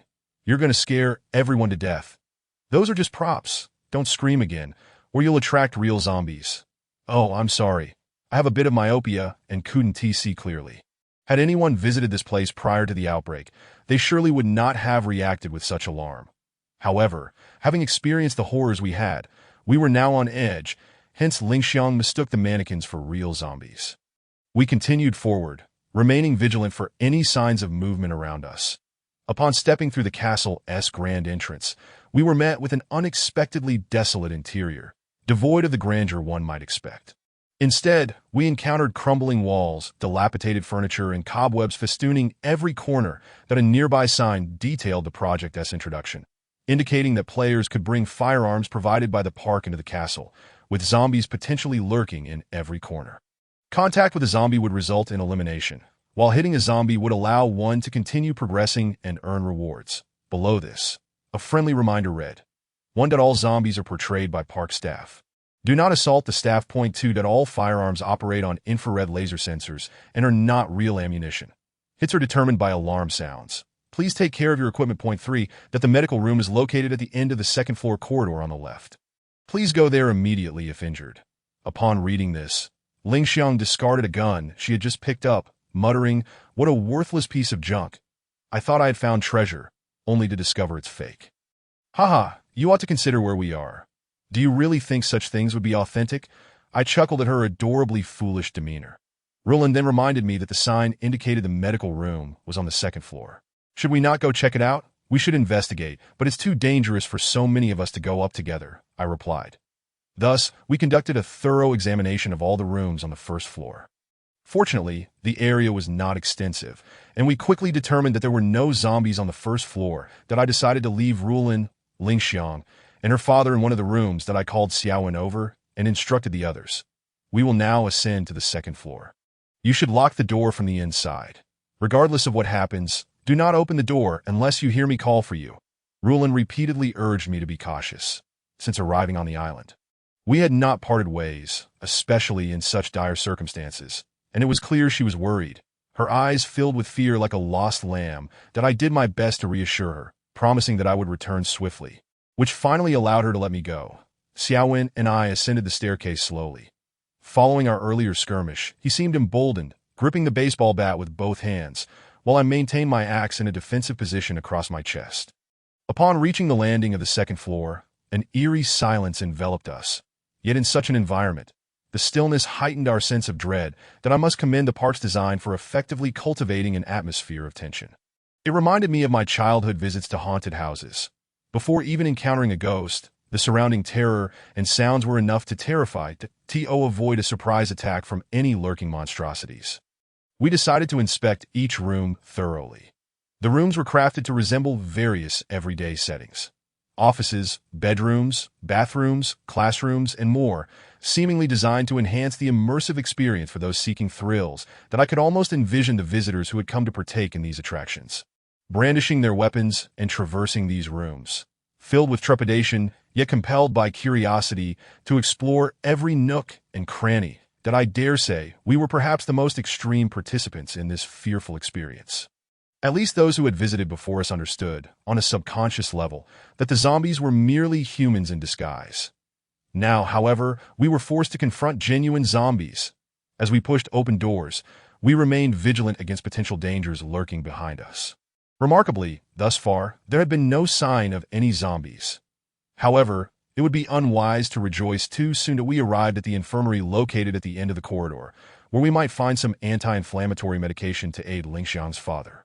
Standing beside the last door, I nodded to Xiaowen to push it open while I readied my handgun, prepared to fire, since there were no other zombies nearby and we were far from the perimeter walls. Shooting here should pose no problem. The door swung open, revealing a crouching zombie on the floor, its two pairs of eyes fixed intently upon us. The author wishes to inquire, have you ever participated in a live-action game and encountered any thrilling experiences? Chapter 017. Zombie, Human. To our astonishment, this particular zombie was markedly different from those we had previously encountered. That it wore tattered clothing stained with large splotches of blood, which appeared more like splattered dye. Its facial skin resembled dried tree bark, yet its hands and feet were akin to those of a normal human, with pupils that were not milky white. Curiously, it was crouched on the ground, as if searching for something. Please don't kill me, brother. I'm human, not a zombie. This creature was speaking. Both Xiaowen and I stood frozen in disbelief. As I pushed the door open and aimed my gun at its head, I heard it utter a human voice. Fortunately, my brain reacted quickly, and I eased my grip. If it truly was a person, I might have nearly shot him. The thought sent a chill down my spine. Although I hadn't fired, I did not lower my weapon. That I called out, "Who are you? Are you human or a ghost?" "Brother, I'm human, a living person. I'm one of the staff here. The blood on my face is just makeup." It remained on the ground, hands raised, waiting for me to lower my gun. Upon hearing this, I recalled the warm reminder at the entrance on the first floor, contemplating the possibility that amidst the outbreak, some staff members might not have had the chance to escape and were trapped here. Once I confirmed he was indeed a normal human, I holstered my gun and asked, "What are you looking for here?" Seeing our guard lowered, he smiled and stood up, his grin unsettling, akin to the gnarled bark of an ancient tree, now layered with more wrinkles. "There was an event happening here, but I don't know why there are so many people outside shouting. I saw folks running everywhere. Later, some seemed to have gone mad, chasing those on the streets. That I had just switched shifts and was resting in the lounge when I narrowly escaped. That I waited a long time before daring to come out. I was just thinking of looking for supplies and figuring out how to escape. By the way, my name is Hu Liao. What do you two call yourselves?" His voice suggested he was older than us. Yet he addressed us as brother, clearly trying to ingratiate himself. After exchanging a few pleasantries, we resumed our search for necessary medications. Noticing our needs, he eagerly offered, "I know this place well. Just take me with you, and I'll help you find whatever you need. Do you have any food or water?" I inquired. Although we had found the medicine, we were in urgent need of energy to face the unpredictable circumstances ahead. "Yes, follow me. I'll grab some." Hu Liao exited into another room and returned with a backpack filled with food and water, evidently having scavenged what he could from the building. In such an environment, it is challenging for one to survive alone, so we decided to take him with us. He was quite the conversationalist, always seeking various topics to discuss. At times, I felt he resembled more of a comedic performer than a zombie. "Brother, your gear is quite impressive. Where did you get it? This place is filled with fakes. I can't find a decent weapon. That baseball bat you have is nice. I'll have to find one for self-defense too." Before long, I grew somewhat annoyed by his incessant chatter and said, "Hey, who's something? Can you wash off that stuff on your face? If you come out with us like this, others might mistake us all for zombies." "You know, no way, brother. This is the best disguise I have. When the zombies see me, they think I'm one of them. That it could save my life in a critical moment." I really didn't want to turn around to see his current grin. So I merely chuckled and replied, "Ah, one of them? We still don't fully understand the characteristics of zombies. What we do know is that they are attracted to sound. However, I suspect your method may not work. They likely don't identify their kind through visual observation." Despite our attempts to reason with him, he remained obstinate about keeping his current appearance. Resigned, we decided to take him downstairs to meet the others. The ancient castle had only 2 floors, and we had thoroughly checked every room. The manor's main entrance was sealed, so we had no need to worry about zombies suddenly appearing. That we descended the stairs with ease. Upon reaching the room occupied by Rulin and the others, I set down my backpack and knocked on the door. "Who is it?" came Rulin's voice. "It's me. Chinua, we're back." The door swung open, revealing Rulin, and I suddenly realized I had forgotten to inform her about our recent encounter, leading to a tragic turn of events. When Rulin saw a zombie standing behind me, she shouted, "Be careful," as she brandished her stun baton. Before I could react, Hu Liao collapsed to the ground, convulsing, and then fell unconscious. "You scared me. Are you all right?" Xiaowen and I stared at her in shock. "What happened?" she asked, her face pale. "That he's not a zombie. He's one of the staff here. The blood on his face is makeup." "What? Oh no, I've killed someone. What do I do?" Chinua, seeing her panicked expression, made me unable to suppress a laugh. "Yuri laughing? What should we do? He has just been stunned. It's nothing serious. He'll wake up shortly." "Oh, you scared me. But you're quite skilled. Your reaction time was so fast, I barely had a chance to react. Come on, stop joking around, and help carry him inside." She urged us anxiously to assess his condition, still chastising me for not informing her clearly when I knocked on the door. But how was I to know she would open it holding a stun baton? Moreover, I couldn't take all the blame. I had advised this guy to remove the makeup, yet he refused. Now he had been mistaken for a zombie. After Rulin checked him and confirmed he was unharmed, she felt relieved that we opened the backpack, distributing some pain relief and anti-inflammatory medication to Lingxiang's father, along with water and food for everyone to replenish our strength. While we were eating, I addressed the group. "There are no zombies in this building, so there's no need to be overly tense. This fellow won't wake up for a while, and we can't just leave him here. Everyone can take a short rest. As soon as he regains consciousness, we'll set off. For survivors, abandoning someone in such a perilous situation would be too heartless. After all, in an environment fraught with danger, one cannot survive alone, especially since our team lacked combat-capable members." Lingxiang's father was injured and had become a protected individual. Hu Liao's presence would enhance our chances of escape, and no one objected to this reasoning. Upon hearing me declare the area safe, Rulin took Lingxiang outside, quietly asking me for the location of the restroom. I informed them it was on the second floor, and although I offered to accompany them, she declined, citing her modesty as a young girl. With Lingxiang, a young lady in her teens, present, I didn't press the matter further. After they left, I found a clean corner beside Xiaowen to sit and rest for a while.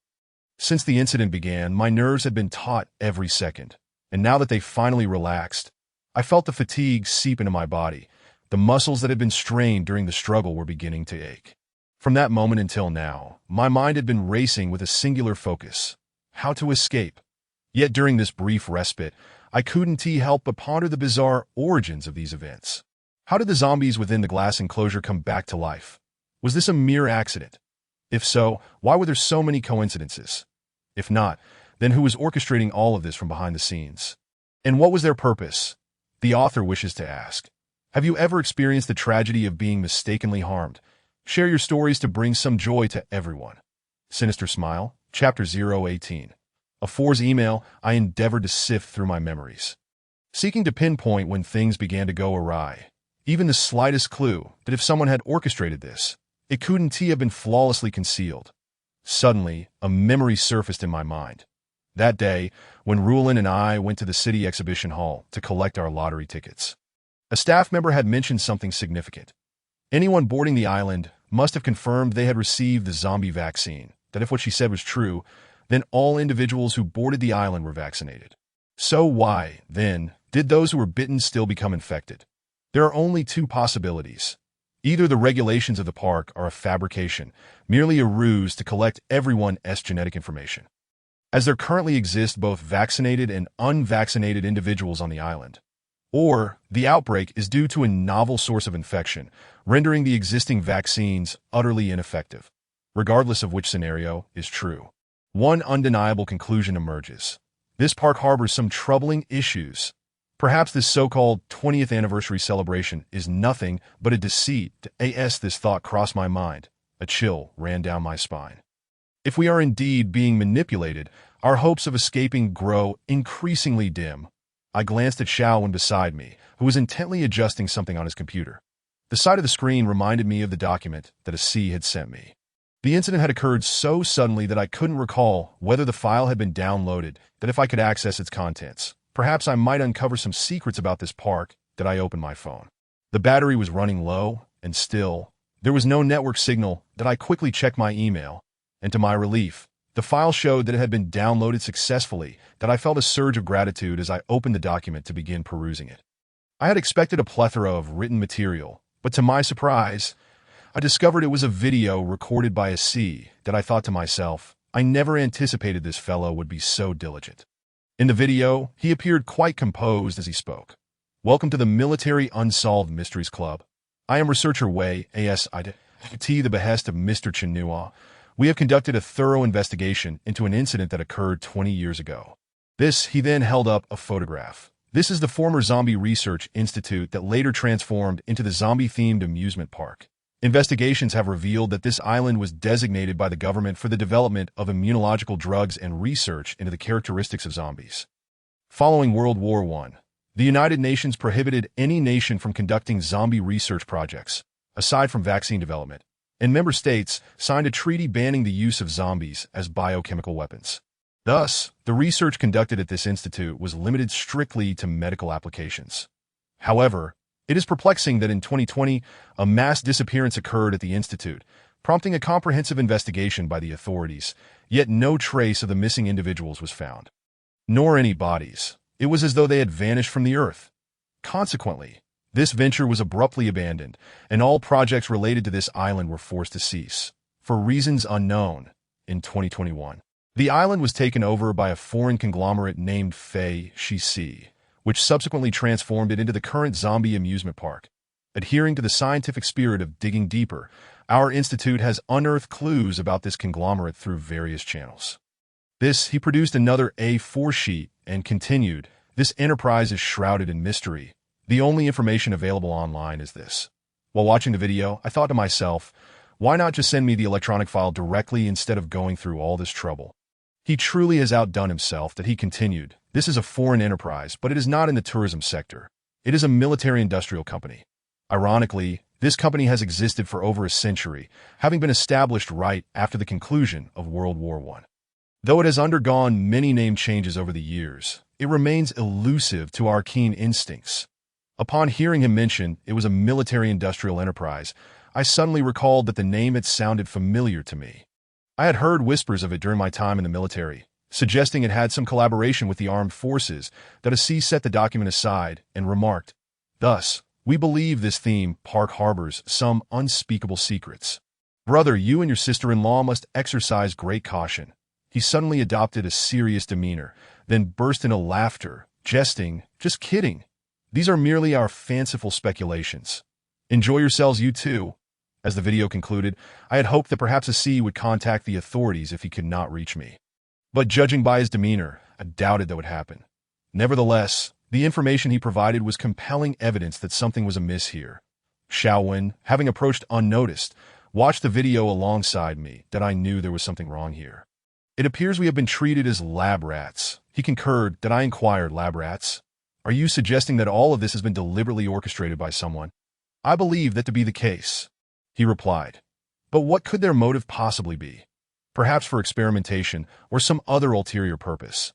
It is too soon to ascertain," he continued. "After boarding the ship, I devised a small computational model that reveals, through a few sets of data inputs, that the so-called random selection is anything but random. Each selected individual shares certain common traits, such as blood type. However, the data is too scant to determine precisely what those commonalities are." A chill coursed through me. It seemed we had indeed been ensnared in someone's scheme. Who possesses such power to orchestrate this? From what I could gather, even the staff appeared oblivious. Otherwise, how could they willingly remain trapped here? In a fit of frustration, I pounded the wall, feeling guilt wash over me. That it was all my fault. I had never believed in this ridiculous lottery. The moment both Rulin and I were selected, I should have suspected foul play. What are the odds? But I was preoccupied with wedding and work troubles, desperate to escape it all, never realizing I had fallen into such a substantial trap. I regretted my tendency to evade reality, which now endangered Rulin, placing her in mortal peril alongside me. I had no one to confide in. I merely vented my frustrations inwardly, while silently vowing that the mastermind lurking behind the scenes, be it an individual, An organization, or a nation, would pay dearly once I escape this place. The author wishes to pose a question. If you find yourself ensnared in someone else's trap, what would you do? Chapter 19. I ruined everything perhaps. Perhaps we still have hope. I am currently developing a decryption program. Once we locate the tram, we can make a swift escape. Noticing my emotional turmoil, Shaowen sought to comfort me in his own way. Truly, he is a seasoned tech enthusiast. From the outset, he had remained an observer, saying little, even as the truth began to unfold, showing no signs of fear in the face of our dire circumstances. Who is he really? Is he merely a game architect? Yet, upon reflection, it was he who provided us shelter when we found ourselves in peril. Even if he conceals something from us, it does not necessarily make him a villain. Perhaps it is simply his nature, for in this vast world, everyone possesses their own peculiarities. Shaowen, are you not afraid? If you had suspicions, why did you still board this island? I gazed at him. Feeling that this seemingly simple person was filled with mystery, that he merely smiled and replied, "Of course I'm scared, but I enjoy taking risks. Experiences like this fuel my creative inspiration. But if we cannot escape, what use is your inspiration? We will all perish here." That I had initially considered hiding in the control room, waiting for rescue, but it was you who instilled hope in me to escape, that I believe that if we cooperate effectively, we can succeed. I fell silent. His words made me realize that perhaps I had been overly pessimistic. Time and again, we had found ourselves in dire straits, but managed to evade danger as long as we reached the coastline. We will have hope. I rekindled my spirit. Whatever schemes lay ahead, I refused to become someone else's test subject. Once I escape, I will settle the score. At that moment, Rulin and Ling Xiang returned from outside. They first checked on Hu Liao's condition before approaching me. Is he really all right? What if I was too rough, and he still hasn't woken up? He will be fine if he doesn't wake soon. I'll splash some water on him. Come, take a moment to rest. We shall depart shortly. Seeing Rulin sit beside me, Shaowen politely vacated his spot, retreating to the other side of the room to continue fiddling with his computer. "What is wrong?" I asked, noticing her eyes were slightly red. "Nothing much." After a few moments of silence, she spoke again. "Chinua, I'm sorry. Sorry for what?" "For all of this, if I hadn't insisted on coming. None of this would have happened." As she spoke, her emotions began to overwhelm her, and tears streamed down her face. Throughout our journey, I had only noticed her courage, never realizing the immense pressure she bore within. I quickly embraced her, saying, "Silly girl, how could I blame you? There are countless accidents occurring in this world daily. You cannot predict the future. How could you foresee these events?" I could not reveal the harsh truth to her. She could not withstand any more burden. I could only assure her that all of this was a mere accident. That I added, "Thank you for thoughtfully preparing a birthday gift for us. You guessed it? I've been known for a while. How could I forget our birthdays? Mine is today, and yours is tomorrow. Since our university days, we've promised to celebrate together every year on this night. You always prepare something special. Well, I tend to forget. But this year I didn't forget. Thank you for the surprise." As Rulin laughed through her tears, she remarked, "What surprise? I originally planned to celebrate on the island with cake under the stars of the Pacific. But now that surprise has turned into a fright, I've completely ruined it. Don't you enjoy adventure? Your dream has come true now." I chuckled, "But I don't want to gamble with my life. I still want to live and marry you." I gently wiped away her tears with my hand and reassured her, "Rulin, do not worry. I promise to take you away from here. Once we return, we shall get married." Ling Xiang, overhearing our conversation, suddenly exclaimed, "How touching. Sister Rulin, you must have me as your bridesmaid when the time comes." Rulin hurriedly dabbed at her tears and extricated herself from my embrace. Appearing quite embarrassed, however, Ling Xiang seemed to still be lost in the world of a Korean romantic drama, shaking her father's hand as she declared, "Dad, did you see that? True love. It's so moving. I want to find a man just like Brother Chinua in the future." Little did she know, her father scolded her, "You're still so young. You haven't even entered university yet, and you're already thinking about dating. If you must find someone, seek a man like your father. I wouldn't want someone like you, old and unattractive." Ling Xiang retorted playfully, bantering with her father while we watched, caught between laughter and tears, that I meant to find someone who loves you like your father does. Loving someone requires sacrifice. I added, "Oh, please. It seems you have never made any sacrifices for me, just constantly controlling me. Ling Xiang shot back. Sensing the tension rising, I quickly stood up to mediate, saying to Ling Xiang, all right, your father has raised you since childhood. Isn't that a sacrifice?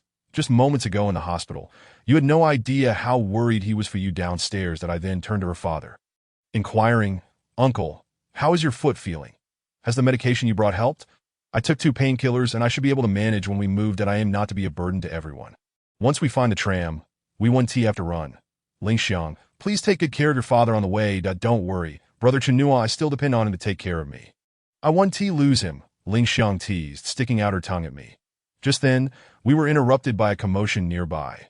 Hu Liao had awakened. He rubbed his head vigorously to clear his mind, exclaiming, what happened to me? Ruling quickly approached him with a bottle of water, apologizing.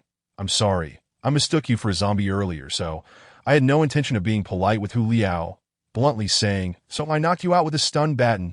If only you had removed your makeup when I suggested it. You wouldn't be suffering now. I glanced at the time. It was already 3:40, and we could not afford to delay any longer. So I urged everyone to pack up and get moving. After sipping a few gulps of water, Hu Liao appeared more alert and said, please give me 2 minutes. I'll be right back. He dashed upstairs, shouting, guys, don't leave me behind. We continued to gather our belongings, but found no suitable weapons. The toolbox upstairs contained only a bundle of intact climbing ropes, which I stuffed into my small backpack. Meanwhile, the others packed their allocated food and water, and by that time, Hu Liao had returned. His makeup had been washed away, and he was now dressed in clean clothes, perhaps due to his pronounced brow bone. His face appeared quite gaunt, with sunken eyes, yet he looked far more comfortable than before. At that moment, he was brandishing a submachine gun. That's fake. It 1T kills zombies, Ling Xiang kindly reminded him. Hu Liao weighed the gun in his hand and replied, I know, but there are no decent weapons here. While this gun is a replica, it's made of full metal, making it more effective than a stick. Moreover, if we encounter threats from other humans, this might intimidate them. Hearing his reasoning, I couldn't help but feel a sense of wariness towards him. Previously, I had only thought him talkative and smooth in handling situations. But now I realized there was a depth of cunning I had overlooked. I began to ponder whether having him in our group was a blessing or a curse. The author has a message. Question segment. What do you think Hu Liao might do next? Chapter 20. Another exit, however. I did not participate in their conversation. Once everyone was ready, I urged them to set off promptly. We exited the ancient castle and arrived at the estate's shooting range. Intending to traverse the main road in the center and exit through the iron gate we had entered. Just as we emerged, a commotion erupted at the entrance of the estate. This is bad. A horde of zombies, sensing the imminent danger, we quickly retreated back inside. Although we knew they couldn't enter, we still needed to devise a strategy. Brother, didn't you say these creatures are easily attracted by sound? We haven't made much noise here. How did they know we were here? Hu Liao approached me, respectfully seeking my insight, perhaps sensing I held the most weight in our team, that I too was puzzled and could only offer my speculation. The characteristics of these zombies are largely unknown, and I cannot draw conclusions based on previous data. From what we've experienced, it is certain that zombies are attracted to sound, but whether they might be drawn to other stimuli, we are unaware of, remains uncertain. Could it be through sight? Ruling queried. But they can't see us inside this building, can they? I fear that is not the case. I replied, continuing, before we entered, there weren't any zombies congregating around this building. At that time, only Hu Liao was here, and once we entered, a large number of zombies appeared outside. Are you suggesting that our struggle upon entering attracted the zombies? No, even if our noise drew them in. The zombies outside should have gone dormant without a target while we were active inside. Then what exactly lured them here? I speculated that perhaps it was the gathering of people. Zombies might possess some form of biological recognition to track their prey. When the numbers are low, this identifiable biological signal is weak, which is why there were no zombies when Hu Liao was here alone. Once we all gathered, the signal strengthened, allowing them to sense our presence. So the more people we have, the more likely we are to attract a zombie attack. Hu Liao concluded that I elaborated. This is merely a hypothesis. I have no concrete evidence, with the front door likely blocked. Hu Liao, aren't you a staff member here? Are there other exits? Upon hearing my inquiry, Hu Liao appeared somewhat excited, as if finally having a chance to prove his worth to the team. UV asked the right person, brother. I know this place like the back of my hand. There is an exit at the back of this building, but if what you say is true, it may already be blocked by zombies. Just then, Xiaowen proposed, I could use a drone to scout from above. Everyone found this feasible, especially since we needed to locate a usable tram nearby. However, there is not much battery left. It might only be able to fly once more. He added that if we don't find a tram this time, we'll have to run and hope for the best. With an injured member among us, our speed will be significantly hindered. Once we're out, it's like a lone antelope facing a cheetah. Our situation would be dire. Yet if we chose to remain in the ancient castle, while it was temporarily safe, our food and water would barely sustain 6 of us for a day. After much deliberation, I decided we ought to take this last opportunity. Thus, I said to Xiaowen, go ahead and fly up to see if there are any zombies near the exit behind the castle. We have only one chance. Let us keep an eye on the screen for any nearby trams. We gathered once more around Xiaowen's computer screen, watching as the small device slowly ascended. I thought to myself, our entire hope rests upon you. The drone flew outside, soaring over the towering rooftops, reaching the back of the estate. In contrast to the front, this area was overgrown with weeds, revealing a faintly visible narrow path winding towards an exit not far ahead. It was a European-style iron gate, lacking the grandeur of the main entrance, adorned with many creeping vines that moment. The drone had reached the outer side of the estate, to our delight. The screen displayed a tram located less than 20 meters from the iron gate, though unfortunately, several zombies were gathered nearby. Albeit not as many as at the main entrance. The drone soon emitted a low battery alert, prompting Xiaowen to swiftly command its return. Yet before it could make it back inside the ancient castle, the little device lost power and plunged into the bushes along the estate's fence. Having lost our scouting equipment, the tram we had just discovered became our sole opportunity for escape. What does everyone think? Should we go or stay? Let us charge out. Agreed. I asked everyone, how many zombies did you see on the computer screen? I counted 5, Ling Xiang replied. All right, then we'll act accordingly. The 3 of us, myself, Xiaowen, and Hu Liao, will deal with those 5 zombies. The rest of you should wait for the right moment and swiftly make your way to the tram. Rulin, you'll be in charge of carrying Xiaowen's computer. Once the arrangements were finalized, our group emerged from the ancient castle once more. But this time we took a direct left, maneuvering along the stone wall towards the estate at the rear. The zombies stationed at the main entrance caught sight of us and immediately became excessively agitated. Baring their teeth and groaning menacingly, we traversed a narrow pathway and arrived at the iron gate, which had succumbed to rust, indicating it had not been opened in quite some time, that a lock was affixed to it. Yet no key was in sight. It appeared that we had no choice but to resort to force. I intended to cleave the lock with the axe slung across my back. Once I struck, it would signify that retreat was no longer an option. The iron gate would remain unsealed, and the zombies would surely be roused. I signaled for everyone to step back, then drew the fire axe from behind me, casting a glance at Xiaowen and Hu Liao, signaling them to charge out as soon as the gate was breached. They too were poised for action. Hu Liao gripped a metal submachine gun firmly, ready to swing it as a bludgeon, while Xiaowen had exchanged his baseball bat for a spade, having learned a lesson from our last encounter at the door. The older man, unable to engage in vigorous activity due to his injuries, merely held the baseball bat for self-defense if necessary. I counted down 3, 2, 1, then took half a step back, twisting my body sideways as the axe traced a graceful arc through the air, the force of my entire being transmitted through the axe. With a resounding crack, the lock fractured into 2 segments, clattering to the ground. Seizing the moment, Hu Liao flung open the iron gate, the heavy sound instantly capturing the attention of the surrounding zombies that moment. Xiaowen and I surged forth. Fortunately, a few zombies were at a distance, affording us a brief respite. With weapons in hand, I aimed to avoid close combat, seeking to prevent being bitten or scratched by these abominations. As 2 zombies began to encircle me, I resolved to take them down in one fell swoop, targeting one's head with my axe. However, as it charged, its upper body swayed violently, and my axe struck its skull, the hardest bone in the human body. Although the zombie was dispatched, my axe became lodged within its cranium. Just then, another zombie reached out to seize my neck. With a forceful tug, I extracted the axe. But it was too late to swing it again. I had to use the axe handle as a shield to block its gaping maw, which was poised to bite my throat. Subsequently, I delivered a powerful kick, sending it sprawling 3 to 4 meters away. A typical human would likely be incapacitated by such a blow, yet it staggered and attempted to rise. Without hesitation, I dashed over, raised my axe, and spun at 180 degrees, using the back of the axe as a hammer to crush its skull.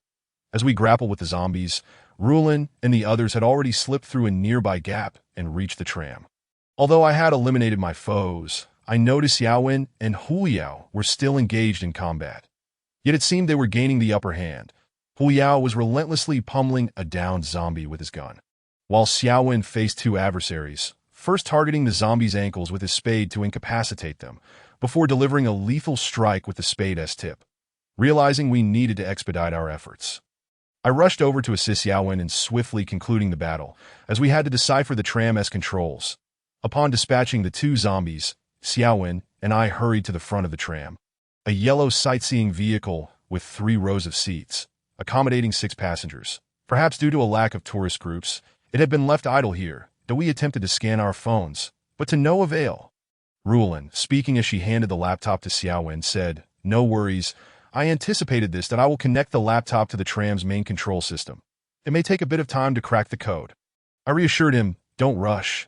I'll buy you some time. The others should board the tram first." Xiaowen took the passenger seat and connected the computer to a data port beside the steering wheel, his fingers flying over the keyboard. Time ticked by, yet the control program remained stubbornly unbroken. Damn it. Without internet access, we can't do anything. Who designed this scanning system for the vehicle? Ling Xiang exclaimed in frustration. Though everyone was anxious, the only course of action was to wait. Just then, Huliao came sprinting from behind, shouting, "Quick, save me." We turned to see an alarming horde of zombies approaching from 100 meters away. "What on earth did you do?" I shouted in astonishment. This fellow had truly stirred up a hornet's nest, drawing them toward us, but he dashed over, leaped onto the tram, and stammered, "No, it wasn't me who provoked them. I was just dealing with the last zombie when I looked up and saw a massive crowd of them coming through the front door. If I hadn't been running for work, I'd probably be a goner right now." His panic escalated as he realized we were still stationary. "What is going on? Start the vehicle. They're almost upon us." I turned to Xiaowen. "How is it going? Have you managed to get it working?"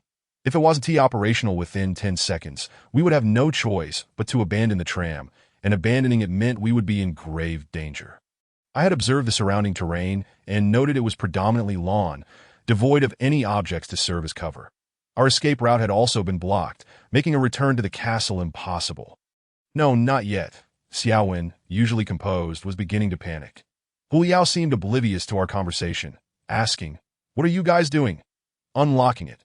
The network is down. We can't use the vehicle." I shouted. He suddenly understood and rushed to the driver's seat. The approaching horde of zombies was now less than 10 meters away.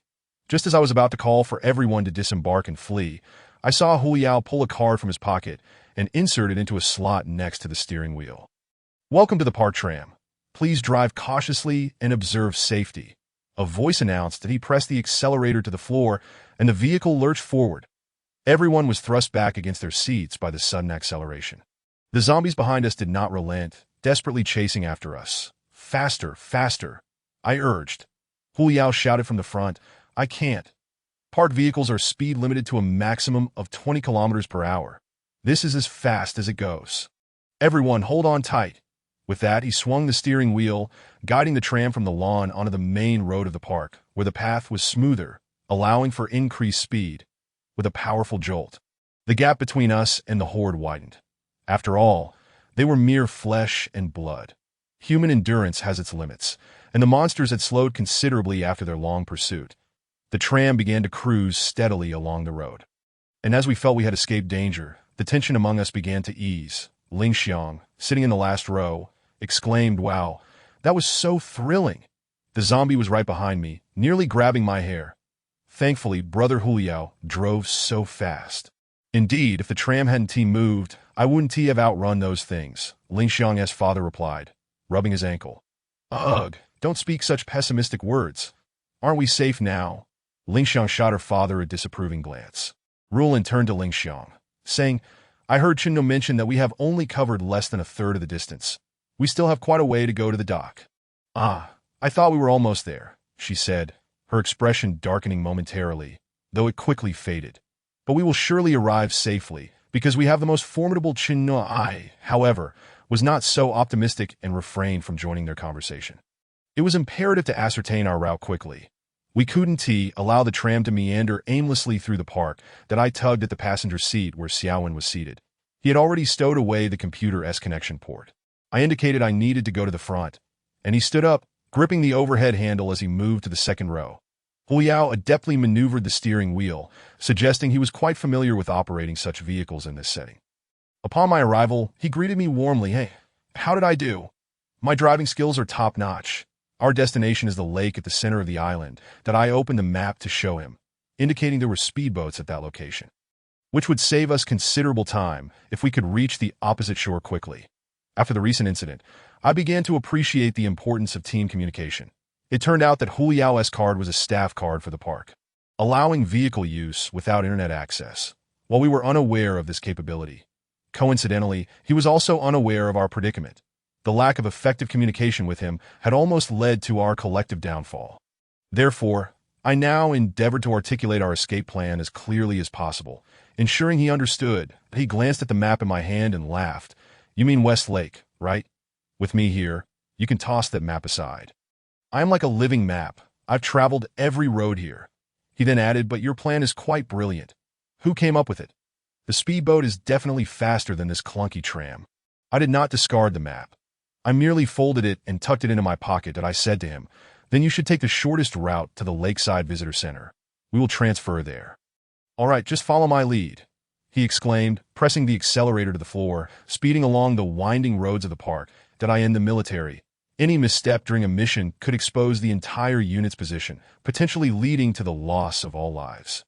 Although I was not particularly fond of the individual beside me, he had just saved everyone, which caused me to lower my guard. "How long have you been working here?" I attempted to engage him further. "About 3 years, I think." "I can't recall precisely," he replied. "Have you always lived here?" "Yes, it's all work and no play." "Don't you return to the mainland?" Upon mentioning the mainland, he began to stammer, as if there were something he wished to conceal, and quickly changed the subject. "Hey, I see you're quite capable. You took down several zombies with ease. You must have trained." "I served in the military during university and received some combat training. And no wonder. Those who have trained are indeed different. You can handle things without firing a shot. By the way, where did you acquire that gun?" "A handgun paired with a battle axe." "You seem like a Special Forces operative, so cool."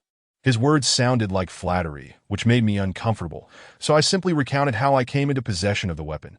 It belonged to a security personnel who had since turned into a zombie. But I dealt with him and took his gear. The equipment that previously electrocuted you was also taken from him. Impressive. If I could get my hands on one too, he mused, although his eyes remained fixed on the road ahead. They seemed to gleam with excitement that if I had one, I wouldn't fear anything. I'd slay gods and Buddhas alike. Even with your formidable equipment, you cannot escape alone. In a team, we can handle various emergencies. In dire situations, your companions might save your life. But if you're alone, surrounded by enemies, you are doomed. Indeed, what I mean to say is that if we are all well equipped, our chances of survival are certainly greater. With someone like you, if we had 10 more, we would have escaped by now. However, he shifted the conversation again and said, "But I have observed that our team has some dead weight." "I'm not referring to your companion. I have experienced her prowess, and she is undoubtedly more formidable than I." He lowered his voice and added, "I mean those two at the back. Just think about it. We are already lagging behind.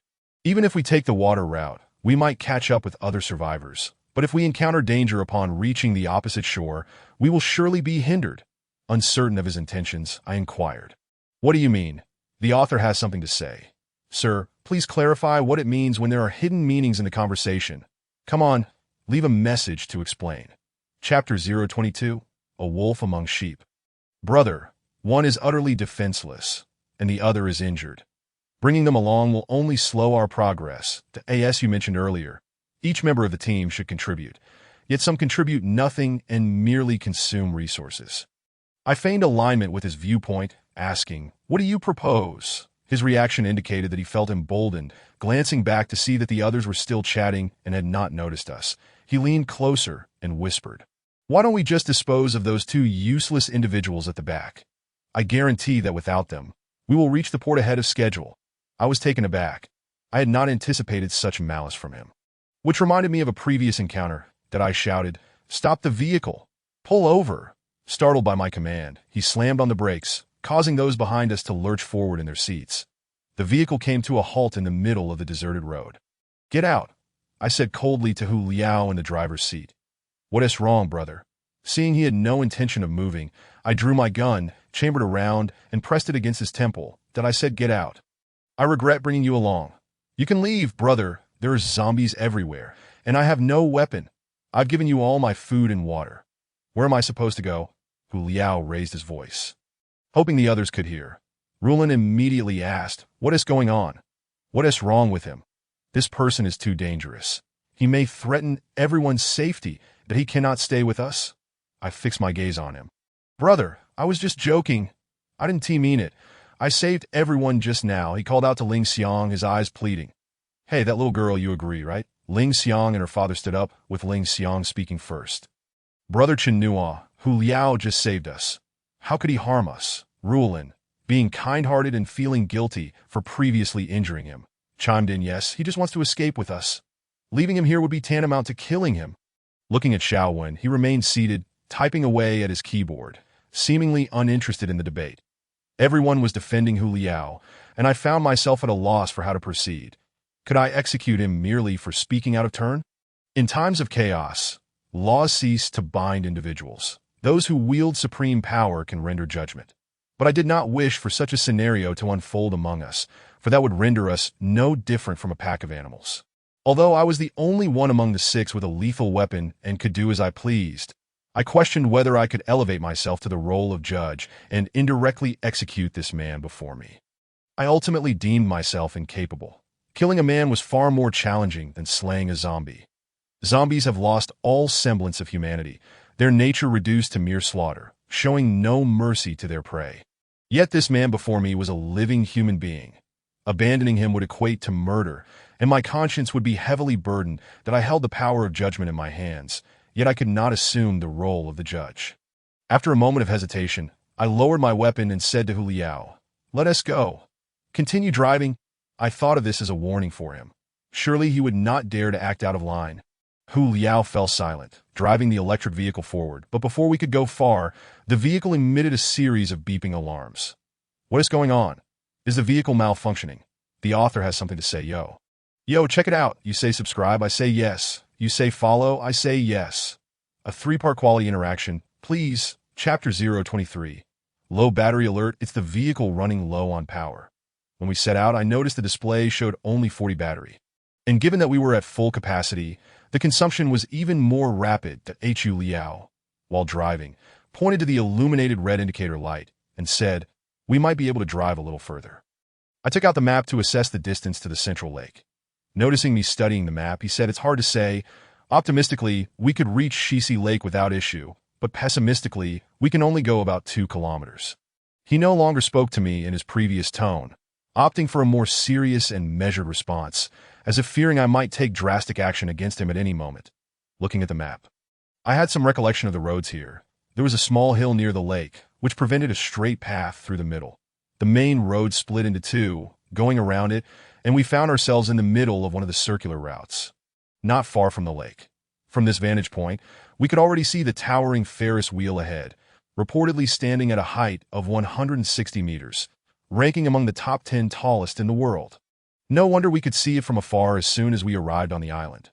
Moreover, this attraction was situated right by the lake, an area known for its heavy foot traffic, featuring a large square, various amusement rides, and food stalls. If we could reach there smoothly, we would be able to quickly surpass other survivors and make it to the boat. Yet the current situation appeared grim. Due to low battery and full capacity, the electric vehicle speed had noticeably decreased. As the saying goes, misfortunes never come alone. An even worse predicament arose when I spotted several zombies wandering in the middle of the road ahead. On one side lay rocky terrain, while the other was dense tropical jungle, leaving us no room to maneuver. With only a few hundred meters separating us from the zombies, Hu Liao turned to me, asking, "Brother, what should we do?" He eased off the accelerator, causing our speed to diminish further. "There's no choice. We have to charge through." I turned to the others and instructed, "There are zombies ahead. Switch positions." Uncle, Ling Xiang, and Rulin moved to the center. Xiaowen, cover the zombies at the back, and I will handle the ones in front that I could take care of the zombies on the left side. Rulon also seized the baseball bat previously used by Xiaowen. Preparing to face the impending battle, the uncle picked up the gun that Julia had tossed aside, stating, "There's no need to run. I can fight just fine. All right, but please exercise caution and do not force yourselves. Be sure to call for help if necessary." I reiterated before turning to Julia and commanding, "Accelerate fully. We must charge through." It baffled me why these zombies chose to meander in the middle of the road instead of lingering elsewhere. Julia was now pushing the vehicle to its limits. Its speed resembled that of a two-wheeled electric scooter navigating the city streets rather than a car racing down the highway, moving at a pace that was agonizingly slow. After traveling a mere 200 meters at full speed, it seemed the zombies had become aware of our presence, rushing towards us like hungry tigers released from captivity. Unlike the elderly women feigning accidents, these creatures charged relentlessly towards the electric vehicle, two of them colliding directly with the front, shattering the windshield with a tremendous impact. One zombie sprawled atop the hood while the other was dragged beneath the vehicle. Witnessing this, I drew my axe, but the overhead canopy restricted my movements, rendering the half-meter-long weapon useless. Unable to resolve the situation with the axe, I pulled out my handgun and fired a shot at the head of the zombie, which promptly lost consciousness and slid down toward the undercarriage. With a jolt, the vehicle lurched as it rolled over the fallen creature, causing everyone inside to jolt in unison. However, there were not merely two zombies ahead. Despite Julia's efforts to eliminate as many as possible, several had managed to slip to the sides, some grasping the nearby handrails, extending their other hands towards the occupants of the vehicle in a desperate attempt to seize something. Rulon, undeterred, swung her baseball bat and struck one zombie squarely in the face, causing its flesh to rip apart like a rotten tomato from the market. Yet, despite the brutality, the zombie's grip showed no sign of loosening. Quickly adapting her strategy, Rulon began to pummel that hand relentlessly until the fingers were crushed, finally causing the grotesque appendage to detach from the vehicle, resembling a leech that stubbornly clings to skin once it has latched on. On the other side, the uncle exhibited even greater strength, kneeling on the seat of the vehicle, gripping his gun tightly, and using the stock to smash down on a zombie that was attempting to climb aboard. He struck it down, but the creature, after tumbling several times, managed to rise once more and pursue us. Why are these things so tenacious, like rabid dogs that cannot be shaken off? The surrounding zombies have been dealt with. But the uncle was visibly exhausted, panting heavily as he cautioned, "Everyone, be careful. Make sure not to let them catch you. Even a scratch from their claws could lead to infection, let alone a bite." Before I could finish speaking, unusual sounds began to emanate from the thickets on either side of the road, with the leaves atop the distant trees shaking incessantly. Suddenly, Xiaowen, stationed at the rear, called out, "Hurry forward! Hundreds of zombies are charging out from the woods." Hearing this, my scalp prickled with alarm. How could there be so many zombies congregating here? Was it due to the amusement park ahead? If the infection had spread to this location, a large number of people would undoubtedly have mutated, and with the lake nearby, a significant horde of zombies would be trapped on this side. I had initially believed the water route to be a wise choice, but failed to consider this factor. Now, with the electric vehicle's battery nearly depleted and no other vehicles in sight, altering our course seemed impractical. It appeared our only option was to break through the encirclement and fight our way out. Julia, clearly anxious, was stamping his feet, having spotted the vast gathering of zombies behind us, yet no matter how hard he pressed the accelerator, the vehicle refused to gain speed. "I want to go faster too. The battery is running low," he exclaimed in desperation. "Even at this pace, it's still quicker than walking. You just need to steer us well." "We're almost there," I replied, steadying myself on the handrail as I moved toward the rear of the vehicle to support Xiaowen in the imminent confrontation. That I could see that nearly 100 zombies had amassed behind the vehicle, closing in within less than 50 meters, while more zombies from the woods on either side continued to converge, even outnumbering those behind us. The author has something to say. "Hey, can I see your hands?" Yes, just your right index finger. Move it to the lower right of the screen, hit that bookmark and follow, and add this to your library. Thank you. Chapter 024. The high-speed pursuit battle. It seemed these creatures had always been lurking in the woods. Had they been drawn by the sound of my gunfire? Upon realizing this, I felt like punching myself that it was evident that it was better not to use firearms when one could engage directly. However, it was too late for regrets. What was done, and we had to press on. Xiaowen and I divided our tasks. He was responsible for the right rear, while I took charge of the left. The speed of the vehicle had decreased even further, and the pursuing zombies had now caught up with us. Seeing one zombie clinging to the rear seat, I employed the uncle's technique, grasping the axe with both hands and swinging down with force. The zombie was knocked to the ground, rolling over several times before being trampled by the horde behind. That moment, I heard Lingxiang's voice. The zombies on either side had reached the vehicle, with several climbing up the handrails.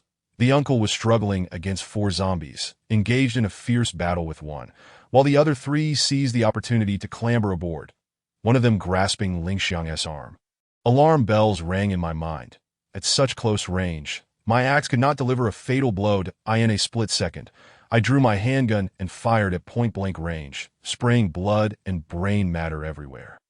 Lingxiang, having never encountered zombies up close, was understandably terrified, and now, splattered with dismembered human remains, she began to retch. Yet, at that moment, 2 more zombies lunged at her, and the poor girl remained oblivious, lost in her nausea. I aimed at the other 2, but to my dismay, I discovered I was out of ammunition. I cursed myself for neglecting to keep track of the bullets I had fired during my years in the military. Now, no matter how swiftly I could reload, it would be too late to address the current predicament. I feared for the girl's life. Just then, I spotted Lingxiang's father, who had dispatched one zombie, now pivoting to deliver a powerful blow with his replica gun.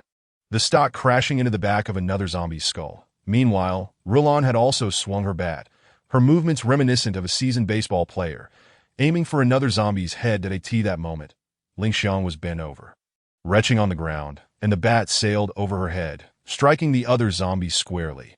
The immense force reverberated through Rulan's hands, causing them to tingle as she vigorously shook them out of course. Such attacks could only temporarily repel the zombies. They did not eliminate them. The 2 zombies that had fallen inside the vehicle struggled to rise once more. However, they would not have the chance. My handgun was already reloaded, and with 2 sharp reports, they lay still. 3 lifeless bodies now sprawled across the floor, and Lingxiang was too frightened to move. I had no time to tend to the front. For Xiaowen was also nearing his limit. Several zombies had climbed onto the roof of the vehicle, and he was desperately trying to clear the ones at the rear. But then, as if the zombies had coordinated their efforts, they pounced on the one in front, dragging it down while climbing up. The number of zombies continued to swell, dozens of them trailing behind the electric vehicle, while others clung to the fallen ones, causing the vehicle to slow down even further. This is untenable. We can't move. Helia shouted from the front, as the vehicle seemed on the verge of collapse. I called out, "How much further?" "Just ahead," he replied. "Abandon the vehicle. We'll run," I shouted as I continued to shoot at the pursuing zombies. That moment, it was unclear whether the vehicle had completely lost power or if it was simply overwhelmed by the weight of the zombies. It came to a halt. Seizing the opportunity, we leapt from the electric vehicle. Without a weapon, Helia dashed towards the amusement park, where we could clearly see the towering Ferris wheel. However, there was no time to admire the view. We followed closely behind Helia as we ran forward. The zombies that had clung to the vehicle lost interest and scrambled off, mingling with the advancing horde in pursuit of us. "Helia, don't run aimlessly. Lead us to the speedboat," I called out to him, then reached out to grab Rulan's hand as we continued to sprint.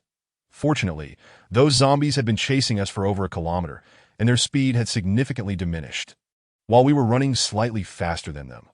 Yet, our endurance could not match these relentless creatures. If we did not find a way out soon, we would still find ourselves in peril. Plans often falter in the face of reality. After running for a short while, Lingxiang and her father began to lag behind. It was evident that the uncle was enduring excruciating pain in his foot as he pressed on, his right leg swollen and sore. "Lingxiang, run ahead. Don't support me." "No, we can't. Just a little further, and we'll make it." "Why are you so stubborn? If you don't leave now, we'll all perish," as the relentless zombies closed in on the father and daughter. I swiftly turned around and fired several shots, bringing down 3 of the advancing undead. I then continued to sprint forward alongside Ruolan. That moment, Hu Liao, mirroring his previous actions, dashed back towards us, shouting, "Up ahead! There are zombies!" "What are you running for?" I bellowed at him. Just take them down. There are too many. Absolutely too many. Before he could finish, we beheld a dark sea of zombies ahead, far greater in number than those trailing behind us, surging towards us from the front. The combined hordes numbered at least 1,000, appearing from a distance like a swarm of wasps writhing within a hive, igniting a sense of claustrophobia, with a ferocious tiger ahead and relentless pursuers behind. We had no choice but to halt our flight. Rulin gazed at me, panic-stricken. The 6 of us huddled together, resembling filling within a bun, tightly compressed, and I rapidly engaged my mind, scanning the surroundings for an escape route. Should I fail to devise a plan, we would inevitably become the evening meal for these flesh-eating monstrosities. Surrounded by amusement rides, I suddenly spotted a kiosk less than 50 meters to our left, presumably selling cold drinks and snacks. This kiosk stood about 3 meters tall, and its platform could accommodate at least 7 or 8 individuals that if we could climb atop it, we might temporarily evade danger. Seizing the opportunity before the 2 zombie hordes completely enveloped us, I called out loudly for everyone to run in that direction. Soon, we could see that the 2 groups of zombies had coalesced into a far larger mass behind us, resembling 2 raging forest fires converging, threatening to consume all in their path. Time was of the essence. That small kiosk was our only hope for survival. As we reached the kiosk, I noticed a retractable awning at the front, adorned with a plethora of beverages, though the vendor had long vanished. Fortunately, fortune had not completely abandoned us. The owner had left behind an invaluable tool, a simple folding ladder, now resting quietly at the side, likely used by the proprietor for roof repairs or to retract the awning. Regardless, it proved to be a significant boon to Hu Liao, ever astute, spotted the ladder from a distance and dashed forward, the first to set it up and swiftly ascend. The rest followed closely behind, but 6 individuals climbing to a height of 3 meters would inevitably take time, and the zombies had already begun encroaching from all directions, transforming our position into an isolated island. I urged Rulin to ascend first while I held off the advancing horde. In that moment, my axe was rendered useless. There were simply too many zombies, and I could only rely on my gun, firing relentlessly. The zombies displayed no inclination to evade or dodge, mindlessly charging forward. Those at the forefront fell victim to my shots, but soon I found myself the sole defender, standing on a square meter of ground, besieged by countless outstretched hands and gnashing teeth seeking to devour me. Summoning every ounce of strength, I scrambled upwards. However, halfway up, a zombie clutched my ankle with a vice-like grip, its tremendous force dragging me down, rendering my hands powerless. Just then, Rulin grasped my hand from above, pulling with all her might. Seeing her struggle, the others joined in to assist. I felt like a rubber band, stretched between 2 opposing forces. I exerted all my strength to kick away the zombie's hand, but my efforts proved futile time and again. Cursing inwardly, I thought, what is this, a hand or a steel claw? How can it be so strong? In a moment of inspiration, I resolved that if it wouldn't let go, I would simply sever it. I yelled upwards, release my right hand. Rulin, thinking I was about to do something reckless, shouted back, "What are you doing?" "I won't let go." Her voice trembled with emotion. "Rulin, trust me. Let go." After a moment's hesitation, she chose to believe me and relinquished her grip on my right hand, but she and the others clung tightly to my left. With my right hand free, I swiftly drew the fire axe from my back, raising it high and aiming for the zombie's arm below. As I struck, I felt the weight pulling me downward vanish, and I was yanked up by the others. Finally atop the roof, I collapsed against the eaves, panting heavily. The ordeal had drenched me in sweat. Glancing at my right leg, I was horrified to see the severed arm still clinging to my ankle. With a forceful motion, I kicked it off. Holding the dismembered limb aloft, I taunted, "Boys, take a good look. This is what happens when you get too close to me." I then tossed the arm downwards. The zombies below, now densely packed in layers, became even more frenzied at my provocation. A few attempted to climb the ladder we had just used, but as they surged forward, the ladder lost its balance and toppled.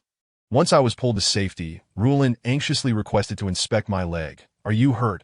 I was terrified just now. I reassured her I'm fine. If I had been bitten, I would have already mutated if that were to happen. "Please don't hold back. Just push me off or put a bullet in my head for a swift end. How can you joke at a time like this? If you get hurt, I won't forgive you." Though our situation was far worse than any we had previously encountered, the fact that the zombies could not ascend provided us ample time to devise an escape plan. However, time was still of the essence. If we delayed any longer, we would miss the chance to reach the coastline before sunset. Turning to the others, I noted that apart from Lingxiang's father, everyone else appeared to be in decent shape. We gathered together to discuss our next course of action. Hu Liao spoke first, suggesting we could wait and see. Perhaps they will disperse soon, and then we can head down to the speedboat. Do you really think that's possible? Just look at them. Those zombies are fully aware of our presence up here. Some animals will wait under trees for their prey for an entire night. The moment we make a sound, those zombies won't enter a dormant state, Lingxiang interjected. Then we could sleep until they enter a state of dormancy. Before I could respond, Hu Liao scoffed, sleep? Little girl, that's quite a thought, with thousands of zombies surrounding you. How could you possibly sleep soundly? Your mental fortitude is impressive. Don't you remember what happened back at the castle? A gathered crowd would only attract them, so they won't be leaving, I added. Not only that, but the longer we remain here, the slimmer our chances of survival become. Others may have already reached the opposite shore, and we cannot afford to waste any more time. Nothing seems feasible. What am I to do? Lingxiang fretted, biting her nails. A habitual gesture of hers that don't panic, child, Lingxiang's father consoled her, stroking her head. There will always be a way out. Remember how we escaped from the medical center by using that large tree. Hearing their exchange, a thought struck me. An idea involving a tree? Yes, a tree. Let's see if there's one around here. You intend to use that same method again?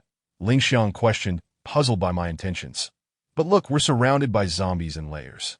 The radius is at least 50 meters. Even if we find a tree, who could jump across? Who says we need to jump? I replied, retrieving the climbing rope I had salvaged from the castle. Look, we can use this. Lingxiang remained baffled, but I had no time to explain. The others began scanning the vicinity, but after a long search, they found nothing. This was an amusement park, devoid of even a decent sapling. I had not disclosed the specifics of my plan, leading them to believe we required a tree, but in truth, any sturdy structure would suffice. Soon, I spotted a large amusement ride, though I couldn't recall its name, resembling a roller coaster with numerous mechanical arms extending outward, each ending in a passenger cabin. The machine had ceased operation, yet the arms remained elevated.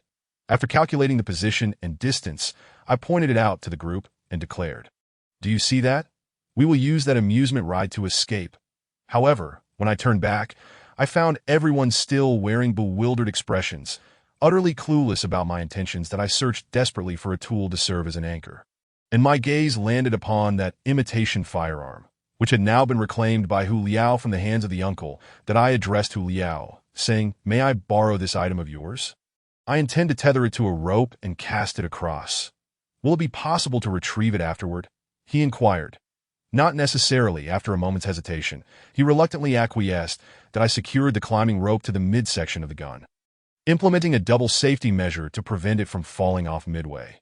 Though the mechanical arm appeared relatively close, the straight-line distance was still at least 30 meters. Without considerable strength, it was evident that I could not throw it that far. I rose to my feet, the rope neatly arranged on the ground, signaling everyone to step back. Grasping a segment of the rope, I swung the gun above my head, its hefty body tracing circular arcs in the air, intending to launch it as one would with a catapult in ancient times. When the end of the rope reached its maximum rotational speed, I released it at a precise angle, and the gun shot forth like an arrow freed from its bow, sailing through the air alongside the rope. Alas, it fell just short of the mechanical arm, landing among a distant horde of zombies. Fortunately, these creatures seemed only interested in humans and paid no heed to the object on the ground, allowing me to pull the gun back with the rope. This doesn't seem to work. Perhaps we should consider alternative methods, Hu Liao remarked anxiously, seemingly distressed over his firearm, though we need to try a few more times. Perhaps the angle was incorrect. At that moment, Xiaowen interjected, "Let me have a go." I did not refuse, as I would likely need to exert myself later, and it was advantageous to have someone share the burden. He mimicked my earlier actions, and the gun spun rapidly in the air, before whizzing away. To my surprise, Xiaowen, despite his frail appearance, managed to throw it a considerable distance, the barrel soaring over the mechanical arm. Meanwhile, the other end of the climbing rope was firmly secured to the rooftop on our side, So when the rope reached its limit, the flying gun was pulled back, wrapping itself around the mechanical arm in a series of coils due to inertia. Excellent. It's secured. Ling Xiang exclaimed joyfully, clapping her hands at that moment. Ruolan asked me, so, are we to climb over from here? Not quite. While there are places on this rooftop to anchor the rope, if we were to climb over one by one, it would undoubtedly attract the zombies' attention, leading them to follow us, that we would find ourselves trapped on the other side as well. Then what is the purpose of this rope? One person needs to traverse alone, evade these zombies, and then divert their attention, allowing the others a chance to escape. Ruolan, upon hearing this, found it hard to believe that is this truly your plan? Indeed. Then who will make the crossing? I will. No, that is far too dangerous. I cannot allow you to go. It matters not that I will be fine. Once you all manage to escape and secure a speedboat, I will join you. No, absolutely not, if I do not go. We shall be left here to await our demise. Look below. The zombies are gathering in greater numbers. If we do not act swiftly, it will be too late. Ruolan still forbade me, her hands gripping my arms tightly. Let me go. At this juncture, Ruolan's father spoke up. I have received much care from everyone along this journey. Chinua, were it not for you, I would likely be dead by now. My injuries will only hinder you. Let me draw the zombies away. I have but one request. Please ensure my daughter is brought out alive. Father. Ling Xiang gazed at her father, fully aware of his intentions, her heart heavy with reluctance, yet at a loss for words. The others remained silent. Then I turned to Ling Xiang's father and said, Uncle, with all due respect, you are not suited for this task. Your foot is injured, and should you fail to divert the zombies, you may end up sacrificing yourself without achieving anything. Moreover, look at how slender this rope is. Your physique cannot support it. Seeing that no one else spoke, I turned back to Ruolan, asserting, I am the most capable here, and I possess a gun. This task can only be undertaken by me. Understand? Do not be a hero. The world will keep turning without you. You must remain by my side. Ruolan remained unmoved by my arguments. I pulled her aside and whispered, I am not seeking heroism. I have no intention of saving anyone.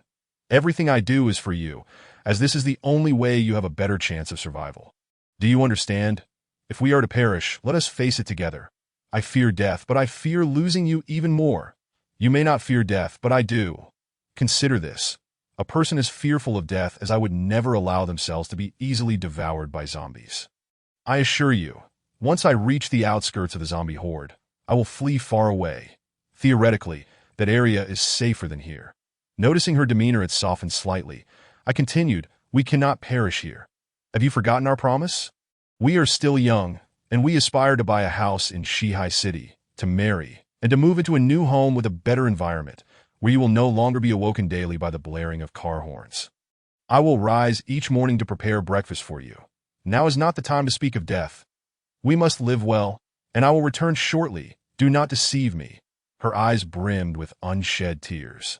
What is my name? Chinua, a name that signifies promise and trustworthiness. My word is my bond. Believe in me.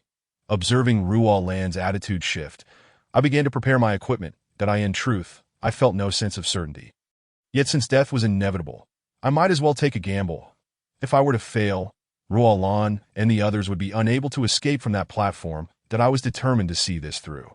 I retrieved the fire axe from my back and handed it to Hu Liao, instructing, I cannot carry this as it will hinder my movements.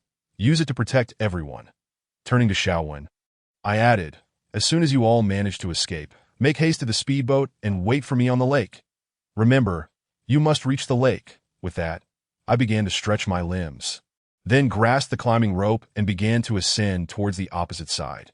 The author has something to say. Leave a comment. What promises have you made that you later fulfilled? Reader A. I promised to collect the author's novels, and I did. Reader B. I promised to give the author a small gift, and I did. Author. I promised to eat braised pork today, and I did. As I climbed the rope, Ruolan called out from behind. Chinua, be sure to be careful. I await your return. Rest assured.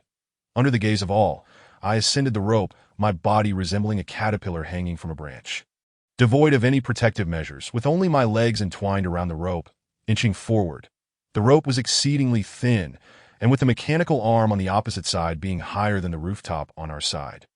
The entire rope formed an upward slope, making the ascent quite laborious. Meanwhile, the horde of zombies below sensed the commotion above and began to stir restlessly, reaching upward with clawing hands as if I were not a person but a delectable roasted lamb. I occasionally glanced down, only to be met with a sea of contorted, grotesque faces, which was utterly nauseating, prompting me to swiftly turn my head and continue my climb. That I mused that this must be what it feels like to be surrounded by fans, an overwhelming throng of people circling around one. And it was rather uncomfortable. Perhaps being an ordinary person was preferable. Yet, before I could proceed further, my entire body suddenly plummeted downwards. An adrenaline surged through me as I fell unexpectedly, reminiscent of a roller coaster ride, breaking out in a cold sweat. Just then, I heard a sharp snap as the rope tightened again, and glancing down, I realized I was barely an arm's length away from the zombies below. Looking up, I understood that the gun I had thrown earlier had not become lodged. My weight had caused it to slip free, and after a few spins, it had landed back on the rope. Yet it remained precarious, threatening to fall off at any moment. That I glanced back, and the others were equally startled. Ruolan shouted in alarm, her anxiety palpable. Yet at that moment, no one could assist me. A slight movement could send me tumbling down to the ravenous zombies.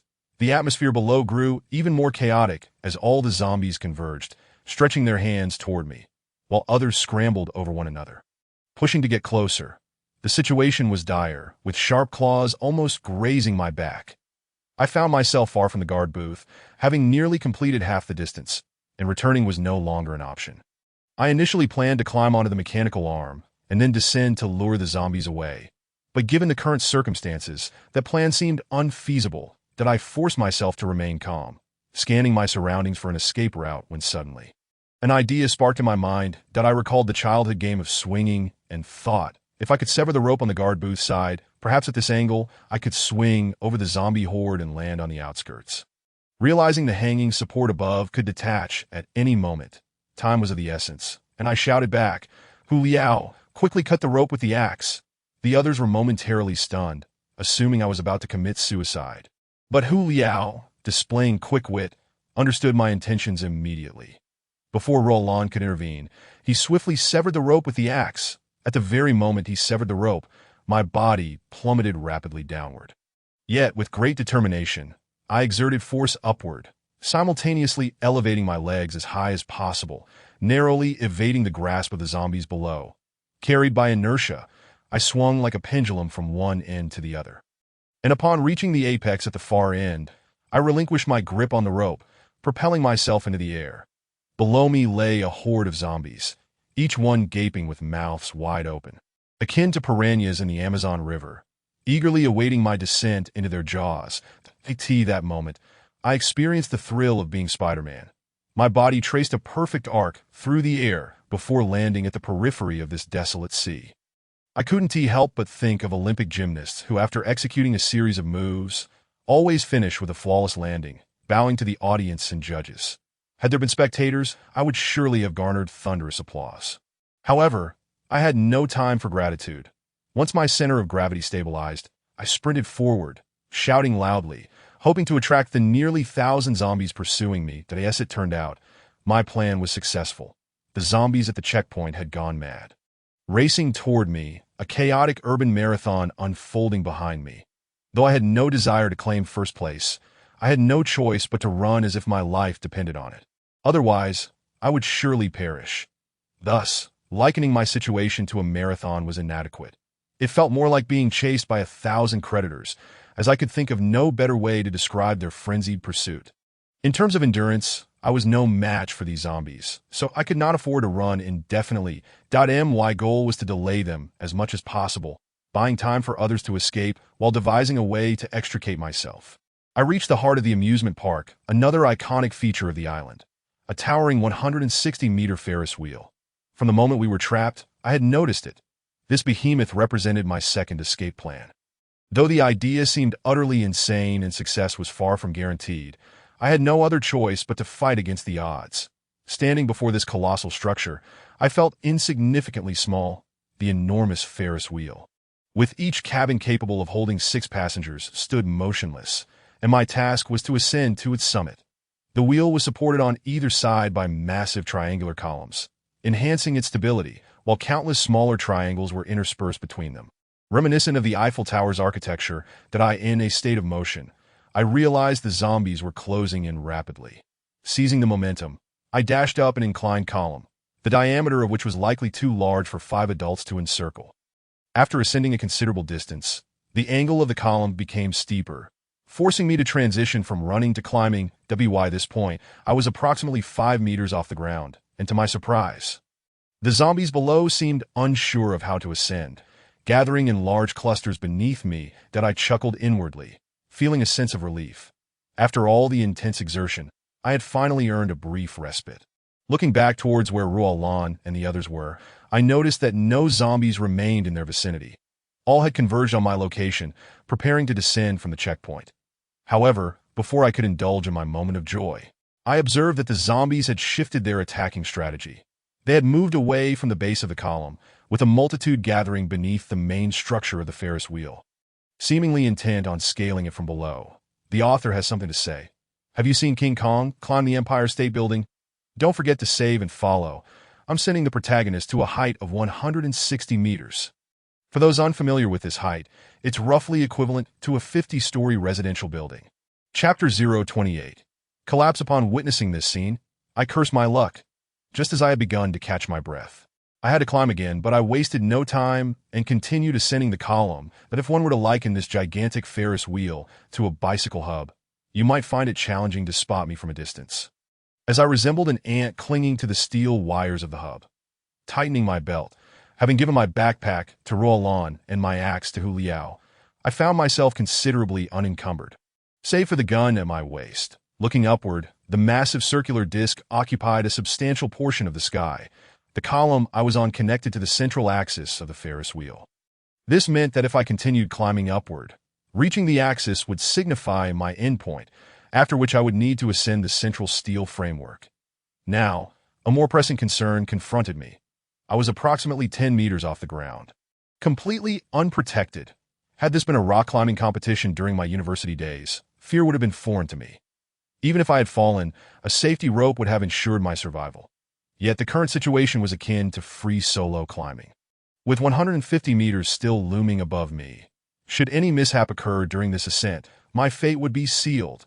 As I contemplated this, my palms began to sweat against the column, and to prevent slipping, I had to continue climbing while wiping the perspiration from my hands onto my clothes. After climbing nearly 50 more meters, the column became increasingly slender, with fewer maintenance handrails.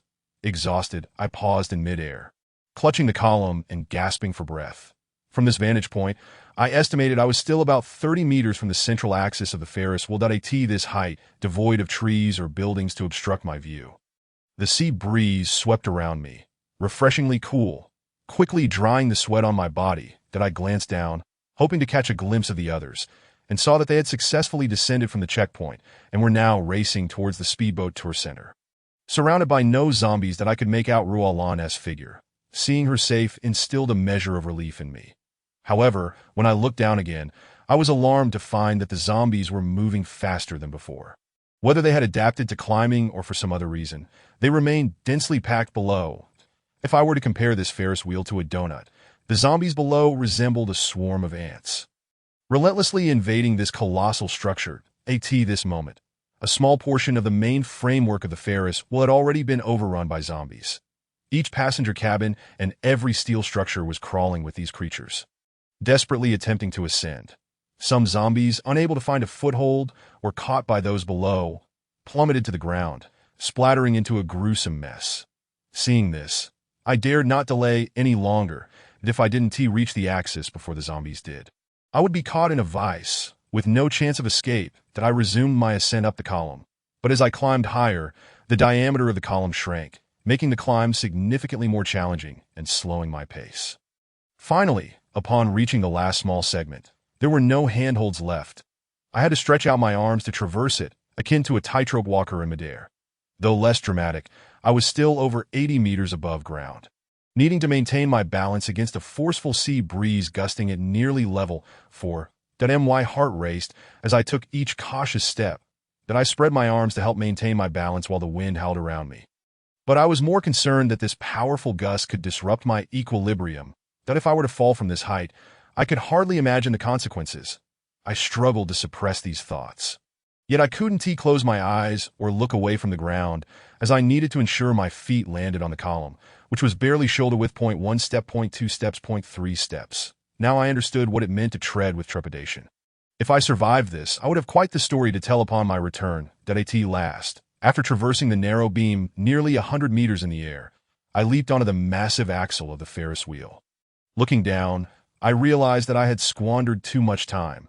The zombies were now less than 10 meters away. Time was of the essence, leaving me no space for rest. I had to continue climbing the remaining half of the height along the steel framework. Ascending something akin to a tripod was far easier for me than scaling a column. My speed increased as I needed to maintain a distance that was neither too close nor too far from the zombies below, thus attracting more of them to climb after me. Indeed, my reckless plan was to use the weight of these thousands of zombies to topple the gigantic Ferris wheel. I had not disclosed this plan to anyone, including Ruolan, as I had no confidence in its success, that if she had known, she would have surely dissuaded me from taking such a risk, that if the official data was accurate, this Ferris wheel stood 160 meters tall. And the distance from its base to the lakeshore was less than 100 meters, that if the number of zombies on this side continued to accumulate, the entire structure would lean toward the lake. Should that happen while I was at the top, I would plummet into the water. Hence, I repeatedly emphasized to Xiao when to have the speedboat waiting on the lake for me, of course. All of this hinged on the assumption that my plan could indeed come to fruition, that if all went well, in about 10 minutes, I would be back among them. Why all went well, I meant that the Ferris wheel would truly collapse, and that I would not be crushed by the force of the water upon my descent. The Ferris wheel possesses a remarkably unstable mechanical structure that I recall an occasion when Ruolan and I decided to ride it. The staff instructed us to board specific cabins rather than allowing us to enter sequentially. This was, in fact, a measure to ensure the dynamic balance of the entire apparatus, thereby preventing potential accidents. Yet, at this moment, I find myself in desperate need of orchestrating an incident, utilizing the horde of zombies pursuing me to execute a targeted demolition. I am less than 30 meters from the summit of the Ferris wheel. And as I glance back, the panorama of the entire island unfurls before me, unobstructed at this height. Peering down towards the sea, I am pleasantly surprised to discover that the ferry we had taken to our destination port is still there. A surge of joy fills my heart. It seems we still have a chance. Climbing to this point has yielded unforeseen rewards that I cannot help but cast my gaze once more towards the lakeshore, where the previous guard booth now appears no larger than a matchbox, and I notice a speedboat racing away from the shore. They have finally escaped. Ecstatic, I shout to them, urging them to wait for me on the lake surface. I will make my way over shortly. The individuals on the boat seem to have noticed me as well, calling out in response, though I cannot discern their words. However, it is clear they are equally oblivious to my shouts. Yet it appears they will wait a while longer, that if the Ferris wheel does not collapse within the next 10 minutes, my plan shall fail. They would surely depart upon witnessing my demise. I hope Ruolan can escape safely, though it may be excessively cruel to have her witness her boyfriend's death. The thought leaves me feeling somewhat despondent. Yet there is no time for sorrow now. I promised her I would return, and I shall not give up until the very last moment. I cast another glance at the creatures below, now drawing closer, that I mutter to myself, "Come on, all of you. The more the merrier. I'll send you all to hell shortly." Author's note. Where is the highest place you have climbed? Check the comments to see who has reached the greatest heights. Chapter 29. The leap of faith. My hands and feet did not falter as I continued my ascent. The number of zombies below was rapidly increasing, that if one were to set up a camera on the lake's surface, the lens would reveal that a substantial portion of this grand amusement structure was now overrun by these grotesque, worm-like figures. The once vibrant colors had undoubtedly succumbed to an ominous shade of black. Climbing to this height unaided, my strength was nearly depleted, my limbs trembling involuntarily. Each incremental gain in altitude felt more arduous than scaling the summit of Mount Everest. Yet the relentless zombies below continued their relentless pursuit, clambering ever closer. I cursed inwardly. Why are you all working so hard when no one is paying you? At this moment, I felt exhausted and parched, my willpower beginning to wane. Just then, I lost my footing. My foot slipped, and I plummeted towards the horde below. As I fell, My legs struck the steel plate beneath, causing me to spin 360 degrees in the air, leaving me momentarily dizzy. Yet the instinct for survival surged within me, compelling me to grasp at anything within reach. Miraculously, I managed to seize hold of something. Finally, my descent halted, suspended midair. Upon opening my eyes, I was horrified to discover that I had clutched a zombie's arm, and I was precariously perched upon its back. The zombie turned its head, attempting to bite the arm that held it, but I would not acquiesce that I swiftly drew my handgun and fired a precise shot to its head, resulting in a splatter of blood. The creature lost its grip on the steel plate, and as it fell, I was nearly dragged down with it. In that split second, I used its body to propel myself upwards, managing to grasp the steel plate above me, thereby snatching my life from the jaws of death. As I watched the fallen zombie, I thought to myself, I truly apologize, my brother, although you saved me. I must end your existence. However, there was no time for celebration.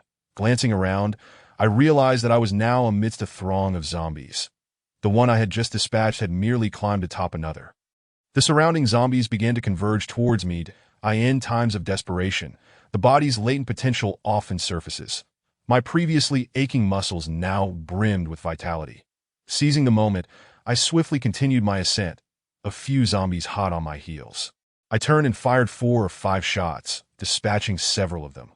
Turning back, I pressed on upwards, my gaze fixed on the pinnacle, now just 3 or 4 meters above. With renewed vigor, I poured every ounce of strength into my effort. As if I were a marathon runner nearing the finish line, 0.3 meters, 0.2 meters, 0.1 meter, that I reached the summit. Yet, the anticipated scene did not unfold. The Ferris wheel remained utterly still. Perhaps the horde of zombies had not yet gathered at the top. But if I waited for them to do so, I would be doomed. Gripping the steel plate beside me tightly, I noted that the mass of zombies was now within 10 meters of me. What to do? If I allowed them to ascend, I would be bitten to death. Yet blocking their advance seemed futile. Without sufficient force, my escape would be impossible, and death was inevitable regardless. My current predicament resonated with the adage. Sticking out one's neck is as perilous as retracting it. In either case, death awaits. Anxiety coursed through me, and I drew my handgun, firing downwards repeatedly. But bullets, too, have their limits.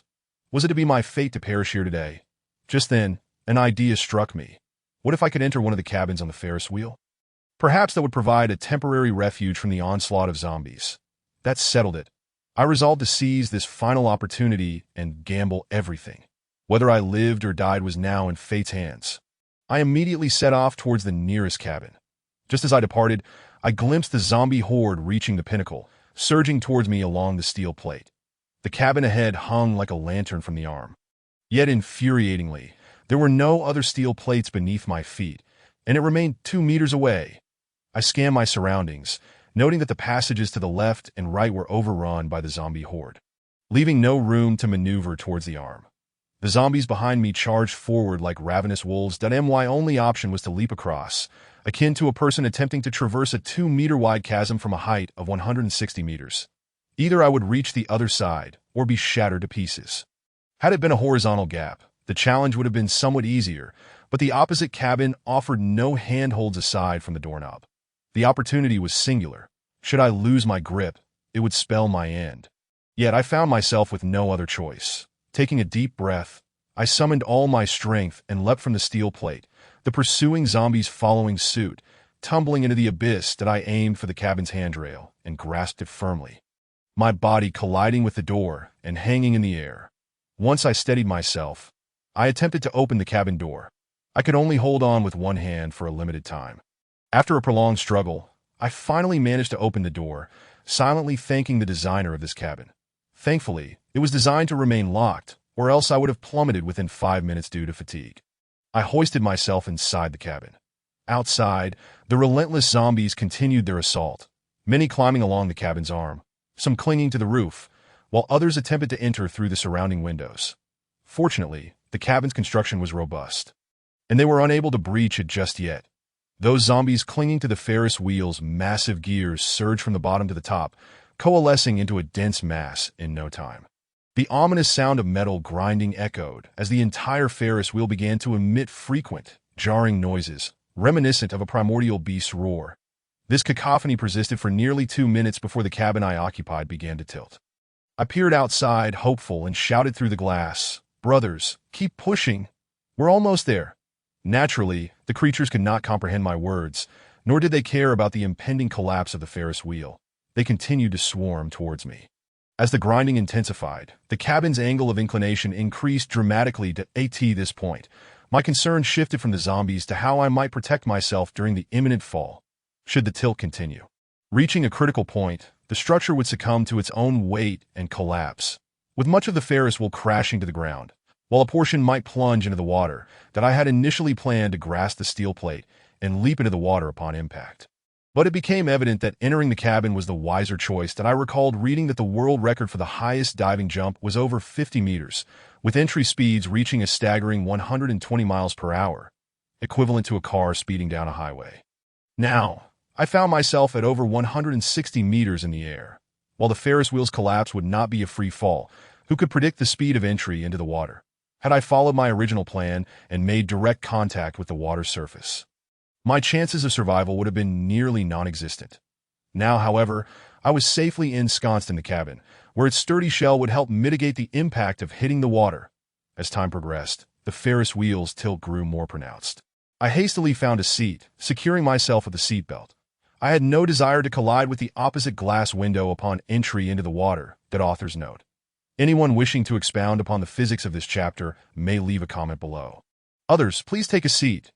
Don't forget to add this to your bookshelf. Chapter 030. Plummeting to the lake's depths, the Ferris wheel now tilted at an angle reminiscent of the Leaning Tower of Pisa, while my body struggled to maintain balance, leaving me suspended in the cabin by the safety harness. Encased by panoramic glass windows, I could witness the shifting scenery outside. From this height, over 100 meters above the ground, the view was dizzying despite the protective barrier. Below me, the immense structure continued to lean perilously towards Lake Sis, accompanied by a cacophony of metallic grinding and cracking sounds. Zombies clung desperately to the steel framework, some already having plummeted, while others fought to hold on, their forms resembling clusters of dark grapes hanging from a vine. That as the Ferris wheel tilted beyond a certain point, it was destined to collapse swiftly. I couldn't gauge my speed upon impact with the water, yet I knew that if I fell too rapidly, I might lose consciousness. Should the cabin sink beneath the surface, my fate would be sealed. And all I could do was silently pray for a slower descent. Just then, the massive Ferris wheel, tilted nearly 30 degrees, came to an abrupt halt before I could glance outside to discern the cause. I felt myself plummeting downward. The entire structure had lost its support and came crashing down. That moment, my heart raced, feeling as though it were lodged in my throat. That I thought to myself that if I survived this ordeal, I would never need to ride roller coasters or drop towers again. Nothing could compare to this sensation. Yet, more terrifying than the thrill was the impending collision with the water. That as this realization struck me, I instinctively protected my vital areas, bracing for the impact. With a thunderous crash, the 160-meter-tall Ferris wheel smashed into the ground, shockwaves radiating outward. Birds in the surrounding woods were startled into flight, while a section of the wheel crashed into the amusement plaza, obliterating a multitude of zombies into mere pulp.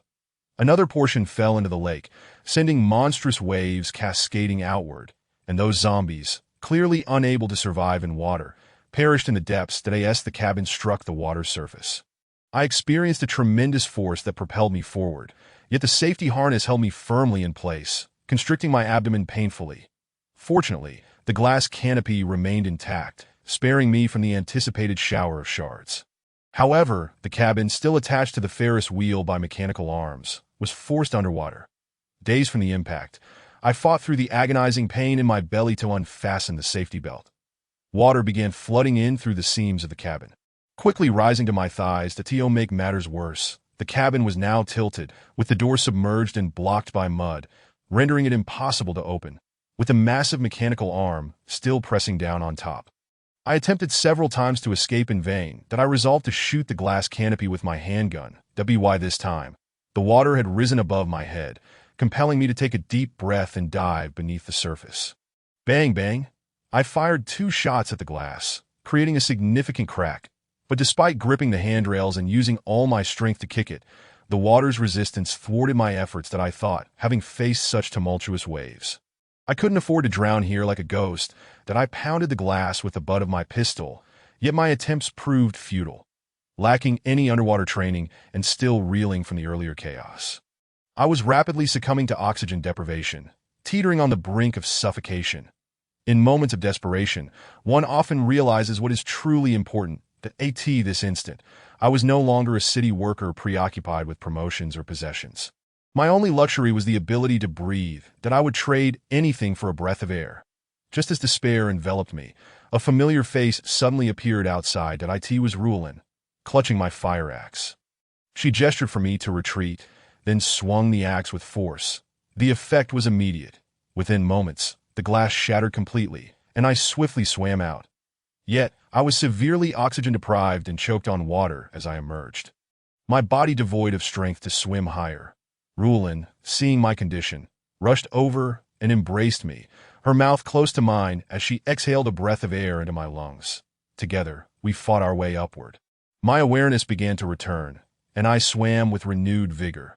After several agonizing seconds, we broke the surface, gasping greedily for air, reveling in the preciousness of breath like never before.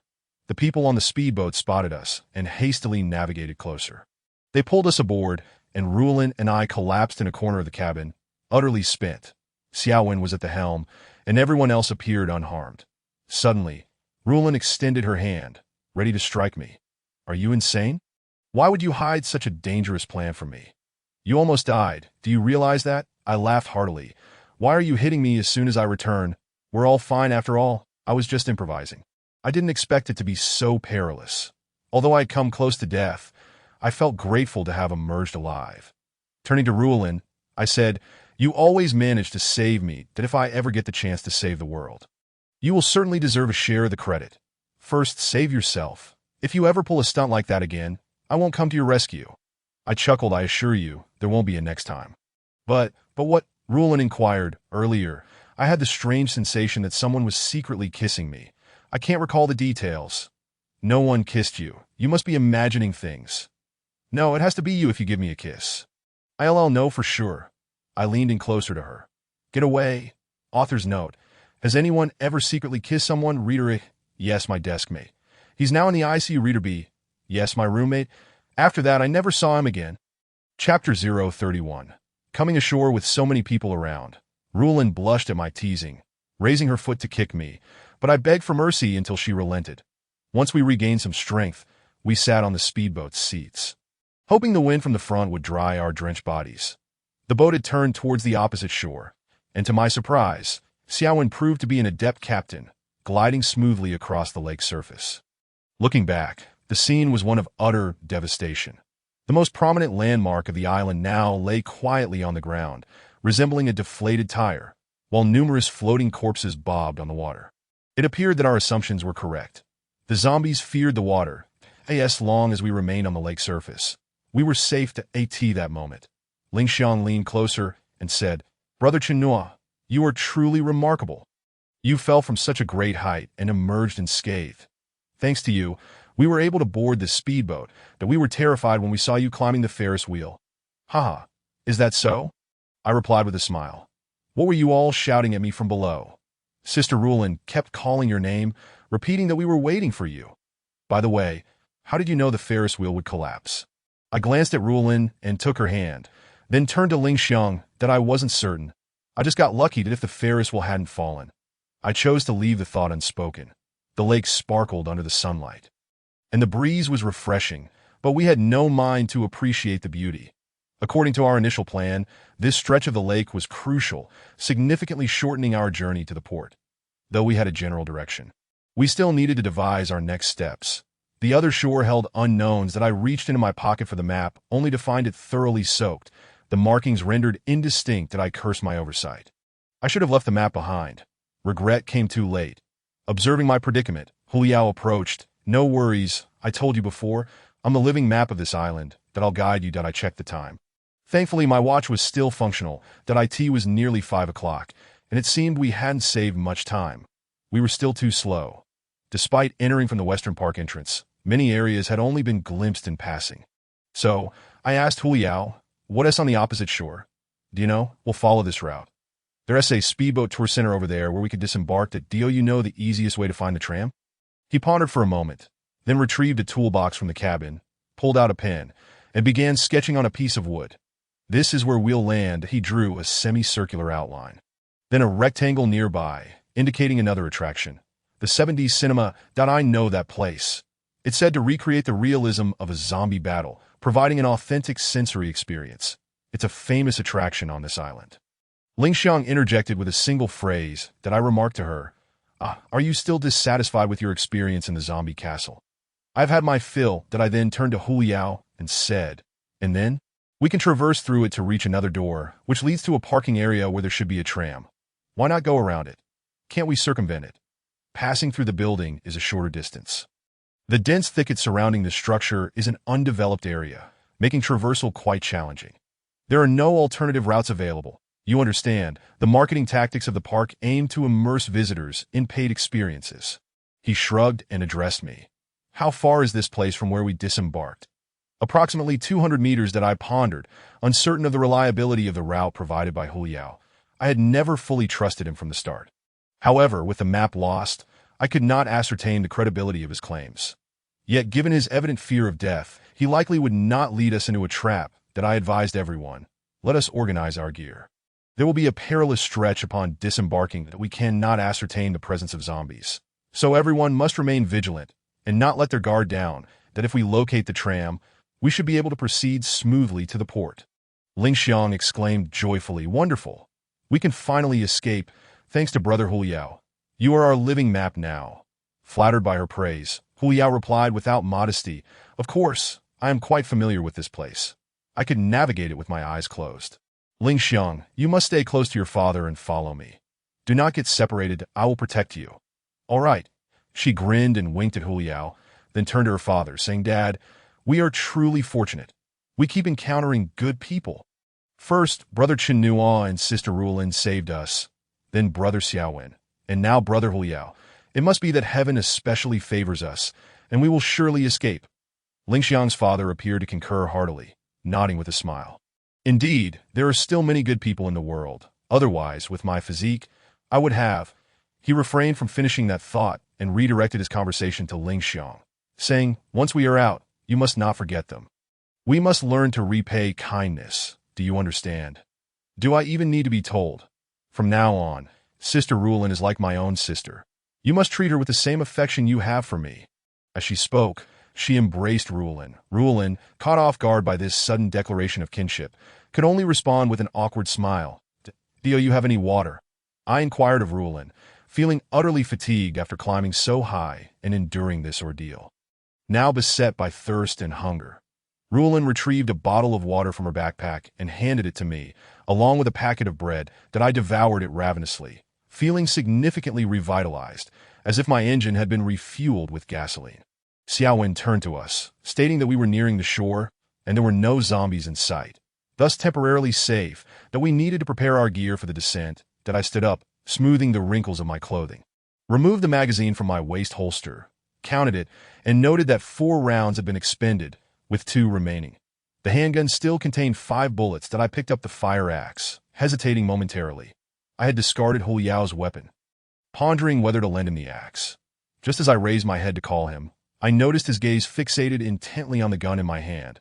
Upon meeting my eyes, he quickly averted his gaze. The author has a message. If you enjoy it, please add it to your bookshelf. Plot discussion. What do you think Huliao's intentions are? What actions might he take? Chapter 032. Amusement until death. Hey. Do you need this? I offer the axe in my hand. No, I found a spear in the cabin. It seems to be for fishing. That he waved the spear in his hand, saying, this will suffice for me. I thought to myself that the spear was indeed suitable for someone who preferred long-range combat. Let him be. After all, I had limited ammunition, so I would prefer to use the axe whenever possible. Otherwise, I would be forced to engage in hand-to-hand combat with zombies once my bullets were exhausted. Rulin handed a baseball bat to Ling Xiang's father for self-defense while she retained the electric baton, which, although untested on zombies, seemed effective on humans. Xiaowen continued to wield his entrenching tool. Before long, the boat reached the shore, and after confirming that the surroundings were free of danger, We each disembarked onto the dock, following Huliao as he led us in the direction he indicated. The wind across the lake rustled the surrounding palm leaves, and as we ran, we remained alert, wary of anything that might suddenly leap from the adjacent thicket. Huliao took the lead, and I positioned myself at the rear of the group, while Lingxiang's father hobbled ahead, seemingly still suffering from ankle pain. "Dad, are you all right?" Lingxiang rushed to offer him support. "That I'm fine. You need not assist me. I can manage on my own. The do take care." "We wouldn't want your foot to swell like a pig-ass trotter." That Lingxiang's father chuckled at her jest, but quickly covered his mouth, whispering, "I almost forgot. We must keep our voices down. Otherwise, it would be troublesome if zombies were to discover us." Lingxiang ceased her chatter, and we continued forward. Soon, we arrived at a building named the 7D Cinema. Its entrance designed in a peculiar manner resembling a colossal zombie head, with an exaggeratedly gaping mouth, the upper teeth framing the doorway and the lower teeth serving as steps, with the tongue forming a carpet, presenting a grotesque and frightening visage. Entering through this entrance felt akin to being swallowed by a gigantic zombie. "This is rather intimidating.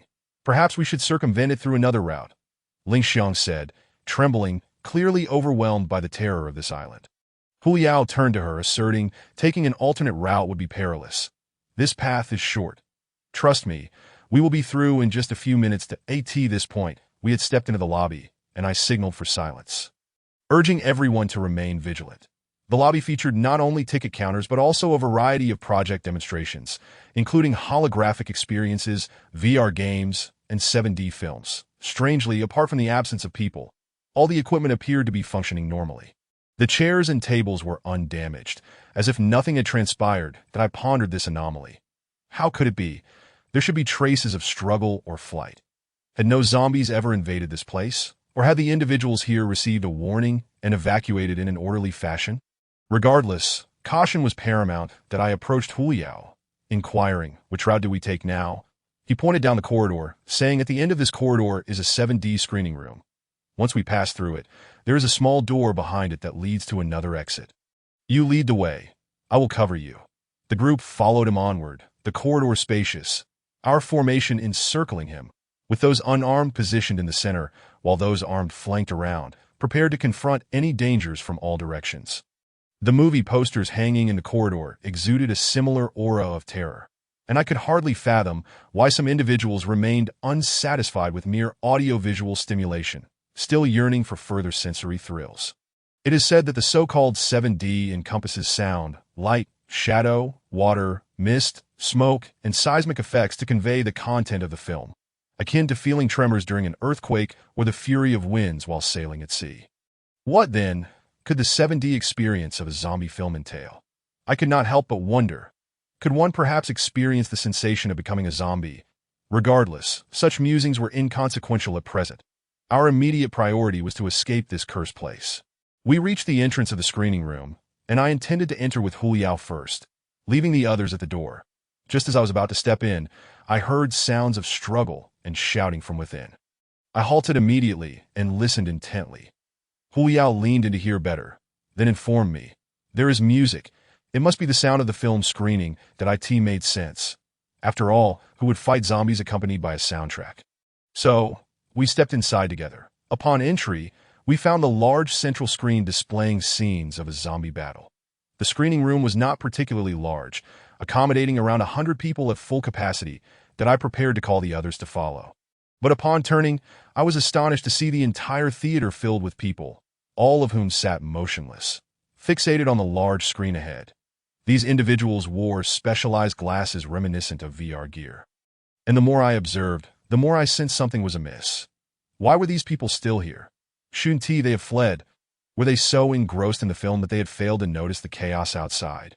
Huliao had also noticed the people behind us, and he was cautiously approaching one of them seated in the front row. Suddenly, a realization struck me, and I quickly shouted, "Hey, don't touch," but it was too late. The moment his hand brushed the person's shoulder, they reacted violently, clawing fervently forward, their body writhing madly in their seat. That I yanked him back, but it was as if a domino effect had occurred. Everyone in the theater began to thrash wildly, mouse agape, emitting ear-piercing sounds that drowned out the film. "ITS zombies, run!" I hastily shouted at him, but he was equally frightened, bolting towards the exit, but halfway through. He halted and pulled me back. His sudden tug ignited my anger. What was he doing? Why weren't we fleeing? Did he wish for death? Wait, brother. Come here and take a look. Something seems amiss. What could possibly be wrong? Haven't you noticed that these zombies are unable to move? I suddenly began to observe this peculiar phenomenon. We had been stationary for several seconds, and logically, those zombies should have lunged at us by now. Regaining my composure, I retraced my steps along the auxiliary path to take another glance, and I saw that the horde of zombies was still writhing in their seats, as if bound by some unseen force, utterly incapable of breaking free. Upon closer inspection, I discovered that each seat was equipped with a restraining mechanism, akin to the safety measures found on a roller coaster, which effectively kept the zombies secured in place. They were merely tigers chained up, roaring in vain. There was no need to fear any longer. Thus, Hu Liao and I called out for the others to come inside, although I had explained the situation to them beforehand. Everyone was still taken aback by the scene, with Ling Xiang particularly eager to flee, only to be yanked back by her father. The uncle reassured his daughter, saying, "Don't be afraid. See, they can't move." "Why are these people trapped here?" Ling Xiang inquired, glancing at the still howling zombies. The Hu Liao replied, "Perhaps when the zombies entered, everyone was engrossed in the movie, and one by one, they were bitten before they could escape, transforming before they had a chance to flee. These seats were specially designed to prevent anyone from being jostled during special effects, hence the protective restraints. How tragic. Watching a movie, and one's life is lost." Ruolan remarked, observing the people in the exhibition hall. "What is that saying? Entertainment to death. Humans, in their desire to experience extreme thrills, end up with their wishes granted. This is no longer 7D, it's a 10D ultimate experience." She exclaimed, "Oh, let us not linger. We should leave quickly. It's far too noisy here." She tugged my arm forward and we proceeded along the platform in front of the large screen, where Hu Liao pointed out the exit ahead, which led to another exit of the cinema. Despite the zombies still roaring behind us, they were all restrained, allowing us to lower our guard. The exit he indicated was actually a narrow passage behind a stairwell, resembling a staff corridor, accommodating only 2 people side by side. Hu Liao informed us that beyond that door lay another hall, that I led the way, with the others closely following. As we entered, Hu Liao volunteered to take the rear. Seeing his eagerness, I did not object, leaving him at the back. The corridor was dimly lit, cluttered with various items and props. After a short distance, we arrived at a small door, which had a glass window through which we could see outside. Approaching the window, I peered through and was astonished to find another spacious hall devoid of zombies. Slowly, I pushed the door open, signaling for the others to follow. Upon stepping outside, I realized that this was the main entrance of the cinema. Far grander than the other side, as my gaze shifted outside, I was elated to see several electric carts parked at the entrance. My heart soared with hope. Indeed, Hu Liao's direction was correct, that I quickly turned to beckon everyone to come outside. However, just as I turned back, a horrifying scene unfolded at the end of the line. Author's note. Soul's inquiry. What terrifying events have you encountered in a cinema? Do share, and don't forget to give a thumbs up to the storytelling classmates. Yes, I am referring to the author. Chapter 033. A father's farewell. Suddenly, a zombie burst through the door we had just exited, having trailed behind Ling Xiang and her father, its gaping maw poised to bite into the young girl's neck. I shouted, "Watch out behind you!" but it was too late. Ling Xiang's life was in imminent peril. In a desperate bid to protect his daughter, her father threw himself forward, shielding her with his arm. The zombie's teeth sank deep into his flesh, leaving a gruesome wound. Yet he paid no heed to the pain, fiercely pushing his daughter aside and engaging the zombie in a fierce struggle. Everyone was stunned by this sudden turn of events. None had anticipated that a zombie would follow us from behind. As I drew my pistol to shoot, I found myself unable to fire due to Ling Xiang's father grappling with the creature. Others were equally powerless to intervene. Ling Xiang, witnessing her father being viciously bitten, was rendered speechless with terror. The zombie was exceptionally ferocious, seemingly intent on breaking free to attack others, yet Ling Xiang's father held onto it with unwavering strength.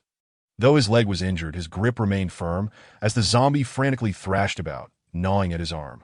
Suddenly, he shouted to me, "Xiao Chun, take Ling Xiang and go. Hurry. I can't hold on much longer." Ruolan immediately pulled Ling Xiang up from the ground, and only then did Ling Xiang begin to regain her senses. but she refused to leave, continuously calling out to her father and turning to me for help. "Brother, save my father, please." I was frantic and helpless. The struggle was intense, making it impossible to aim or approach. Ling Xiang's father then made a desperate move. He suddenly bent down, wrapping his arms around the zombie's waist. And with all his might, he pushed it towards the door behind them. The creature lost its balance, and both of them tumbled through the doorway, though we then heard a loud thud as the door slammed shut, secured with a bolt from the inside. Ling Xiang broke free from Ruolan's grasp and rushed towards the door, though we quickly surrounded the entrance, and I shouted inside, "Uncle, what are you doing?" "Uncle, open the door." Ling Xiang pressed her face against the glass, calling out, "Daddy, Daddy, where are you? Don't leave me." Moments later, Ling Xiang's father appeared behind a glass window, seemingly silent, his face weary and drenched in a mix of blood and sweat. Yet upon seeing his daughter safe, he managed to smile. "Ling Xiang, don't be afraid. It's all right that I want to be coming out. It's dangerous for me now. No, please, Dad, come out with us." Tears streamed down her cheeks. The uncle was terrified that if he transformed, he would harm us. Witnessing this scene, my heart ached. I felt a deep sense of guilt for having come so far only to fail in protecting them. "Ling Xiang, don't cry. I can no longer protect you. That I've been infected," he said, glancing at the wound on his arm. "If I turn into a zombie, I would endanger everyone. That I must stay here. You will all have to find your own way from here on. Dad, please don't leave me. It's my fault. I shouldn't have insisted on going out to play. That I promise I will listen to you and not make you angry again. I will study hard. Please don't die. I want to earn money to take care of you. I was only teasing you when I said you were bad. You are the best dad. Please come out." Ling Xiang cried out desperately, her voice filled with pleading. Her father replied, "Sweetheart, Daddy loves you. Promise me you will survive and escape. Live well." He then turned to me and Ruolan, saying, "Xiao Chun. Ruolan, thank you for saving my daughter and me. My consciousness is fading. I have one last request. Please ensure my daughter escapes." At this moment, his eyes began to turn milky white, and he started to convulse, transforming before our eyes, his demeanor shifting violently as he clawed at the door, howling at those outside. Seeing this, Ruolan was in tears, yet she resolutely attempted to pull Ling Xiang away. "No, please, Dad. Help him. Ruolan, Brother Chen, please save him." Ling Xiang cried out in desperation. My heart was heavy with sorrow. Ruolan wiped her tears and shouted at Ling Xiang, "Ling Xiang, he is no longer your father. He has fully transformed into a zombie. If we let him out, we will all perish. You must come with us." With that, she tried to lift her up, but Ling Xiang was inconsolable, unable to bear the weight of losing her father. She fainted from the emotional turmoil. "Let me carry her." Hu Liao stepped forward, saying, "This is no place to linger. There may be other dangers. That we should leave quickly." That he took her and carried her towards the outside, to the awaiting cart. That a multitude of individuals gathered outside the Grand Hall, where several electric vehicles were parked. That we opted for a 6-seater vehicle. Fortunate that it was sufficiently charged, Hu Liao placed Ling Xiang in the second row, while Ruolan tended to her, before making his way to the driver's seat, continuing to navigate without a map. That as we departed from the cinema, the events of the recent past rendered everyone silent, enveloped in a cloud of fear, sorrow, sympathy, reflection, and despair. Emotions that could scarcely be articulated. The loss of a father is a feeling I can hardly fathom, having lost my own parents at a young age. Yet, I can imagine that if such a tragedy were to befall Ruolan, I would be utterly unable to cope, perhaps even driven to madness. Ling Xiang's plight weighed heavily on my heart, and I silently vowed to honor her father's dying wish, to rescue her from this hellish island. That I sat alone in the last row, next to Xiao Wen, who seemed to be engaged in conversation with Hu Liao. Ling Xiang appeared to have awakened, now resting against Ruolan's shoulder, weeping softly. Witnessing this scene, I was struck by the fragility of life. Humanity, which prides itself on its grandeur, felt diminutive in the face of such a terrifying virus. Those who had become zombies, the very ones I had slain, once had families of their own. For the deceased, the most harrowing reality was that their bodies were under the virus's control, existing as mere shells. For their loved ones, the cruelest fate lay in witnessing their flesh and blood relatives devoid of soul. That I had always considered myself resilient. Yet in this moment, I found myself utterly undone, tears streaming down my cheeks. Tasting the bitterness of my grief as they fell upon the axe in my hands, washing away the stains of blood. That author's note. Narrative analysis. Fellow students, does no one find this peculiar? Why did the locked zombies appear behind them? Come, Zhang Jiqiang. Please share your thoughts. Zhang Jiqiang. Teacher, I believe it may be because the movie has ended and the audience has dispersed. Get lost. Chapter 034. Dead End. I hastily wiped away my tears, for they clouded my vision. Recalling the earlier encounter with the pursuing zombies, I dared not let my guard down, remaining vigilant to the movements in the surrounding woods. The vehicle's battery was ample. Though not particularly fast, we would soon reach the port if all went well. After traveling nearly 2 kilometers without incident, I called out to the front, Hu Liao, is this route the most direct? Brother, we are nearing the exit to paradise. This is the only way out, with no distinction of distance. It must curve regardless. How much longer until we arrive? We will navigate around a dense thicket ahead. Once we pass through, we should be there in about 5 minutes. At that moment, I thought we were finally escaping. Glancing at my watch, it read 5:40. I looked up to see the once pristine, thick clouds now stained a blood-red hue by the setting sun, sprawling across the sky. The sunset in this area was at 6:30. Should we still be on the island by then, our chances of survival would diminish drastically. However, according to his words, we still had time. Yet, the situation at the cruise ship remained uncertain. From what I had observed atop the Ferris wheel, it still lingered there. And as long as it was present, hope remained. Suddenly, the vehicle screeched to a halt. What happened? I gripped the axe tightly and peered ahead. That it's blocked. Shaowen replied. Blocked? What could possibly obstruct the road? I stood and walked forward, spotting 2 electric vehicles overturned about 100 meters away. They were badly damaged, with traces of blood visible. That a glance further revealed several coconut trees strewn haphazardly across the road. That it seemed likely that a previous group had engaged in a struggle with the zombies. Either they had all been eliminated or had fled in haste. Hu Liao inched the vehicle forward for a better view. That don't go over there yet. Be cautious, there may be danger. I reminded him as I approached. Can we move these vehicles? I doubt it. The one in front is the same model as ours. And there are also several trees nearby. Clearing them all could take until nightfall. As we deliberated, Roland suddenly suggested to Hu Liao, what if we leave the vehicle and walk past? Didn't you say we were close to the dock? True, we are close, but that pertains to driving. Walking would take over half an hour, and taking the main road is tantamount to signing our own death warrants. It's far too perilous. Main road? Are you implying there are alternative routes? I inquired, sensing the subtext in his words. There are indeed alternatives. That I mentioned earlier that the main road bypasses a dense forest, which means we could traverse directly through the woods for a quicker escape. He gestured toward the left side of the thicket. However, what do you mean, however? However, the terrain in that forest is complex. I've never been there. While the vehicle can enter, I cannot guarantee it won't break down at some point. I pondered this. If the terrain were treacherous, traversing the woods could also pose a significant risk.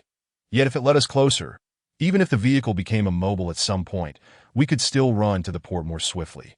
I declared to everyone, let us board the vehicle. We shall pass through the forest.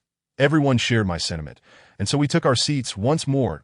Hu Liao sharply turned the vehicle toward the depths of the forest. The vehicle jolted over the uneven ground, creating a tumultuous ride. As we delved deeper, the vegetation thickened, with the ground blanketed in various mosses and ferns, while vines coiled around stout trunks, intertwining and spanning across the forest. The evening hours rendered sunlight scarce, casting a dim veil over the woods. The distant calls of birds and beasts imbued the atmosphere with an eerie sense of foreboding. As we traversed the underbrush, animals lurking within the grass would occasionally flee, heightening our anxiety. The humid air exacerbated our irritation, fueling our desire to escape this place swiftly. Yet, the more we wished to hasten our pace, the more we found ourselves impeded by the rough terrain and dense thickets, forcing us to proceed cautiously. Just then, a commotion erupted from a nearby thicket, and I immediately became alert. Did you see something? I couldn't make it out. Perhaps it was an animal. Are there such large creatures on this island? I distinctly saw the thicket rustling. Before I could finish, several zombies suddenly burst forth from the dense underbrush, charging toward us at an alarming speed. Accelerate. Quickly. I shouted to Hu Liao while gripping the handrail of the vehicle tightly. In an instant, the vehicle surged forward as if shot from a bow, and we no longer cared for the terrain. Hu Liao swerved the steering wheel to dodge the trees ahead, leaving us all disoriented. Had we not clung tightly to our seats, we surely would have been thrown from the vehicle. Yet, the zombies behind us did not relent. They seemed to draw nearer, that I surmised that it was not that their speed had increased, but rather our own sluggishness, exacerbated by the fact that we were no longer on the main road, coupled with the vehicle's electric nature, which left it lacking in power and traction, that if we continued at this speed, it was only a matter of time before the zombies would catch up to us. To make matters worse, the vehicle swayed violently, rendering my handgun useless against them, just as I was about to despair. The car suddenly launched from an elevated point, not so much flying as plummeting, for we had encountered a dip in the ground with a nearly 3-meter drop, and none of us had noticed it. The vehicle careened down the steep slope. While our speed increased, Hu Liao was unable to steer clear of the underbrush, and after several evasive maneuvers, the vehicle collided forcefully with a large tree. The entire ordeal unfolded without warning, and we were all thrown from the vehicle, that I hit the ground and rolled several times, relieved to find that the soft earth and grass cushioned my fall. I scrambled to my feet to locate Ruolan and saw her and Ling Xiang less than 5 meters away. That I crawled over to help them up. They too had only sustained minor scrapes. Turning back, I noticed that the zombies had tumbled down the slope behind us. By now, 2 or 3 were already rising, having spotted us. That I searched the area, but could not find Hu Liao or Xiaowen. With no time to lose, I took Ruolan and Ling Xiang and urged them to run forward. I grasped Ruolan's hand, while she held on to Ling Xiang behind her, as we traversed the low-lying area and began to ascend another slope. Even as we climbed, the zombies relentlessly pursued us. That I glanced back to see only 3 zombies in pursuit, thinking that I could handle them alone. However, just as I turned, Ruolan suddenly halted, nearly causing me to collide with her. Chen Nua, in front. I looked up to find 4 more zombies materializing directly ahead of us. We were surrounded. Author's note. Oh dear, come on now, if you enjoy my work, please consider adding it to your bookshelf for support. Chapter 35, Beasts of the Forest. At this moment, the pursuing zombies were drawing near, while the 4 zombies in front lunged at us like ravenous hounds. The 3 of us stood back to back, pondering our next move. What should we do? Ruolan anxiously inquired. With their combat abilities being too feeble to wield my weapon, I contemplated various strategies and ultimately resolved to swiftly extricate them from danger, tackling the zombies alone before rejoining them. Thus, I addressed Ruolan. I will create an opening. You take Ling Xiang and flee. And what about you? I will find a way to break through and catch up with you. No, it's too perilous for you to go alone. Now is not the time for hesitation. Your presence here is a liability that I cannot afford to divide my attention to protect you. Prepare yourselves with that. I pulled the trigger, dispatching 2 of the oncoming zombies. That now's the moment. Run.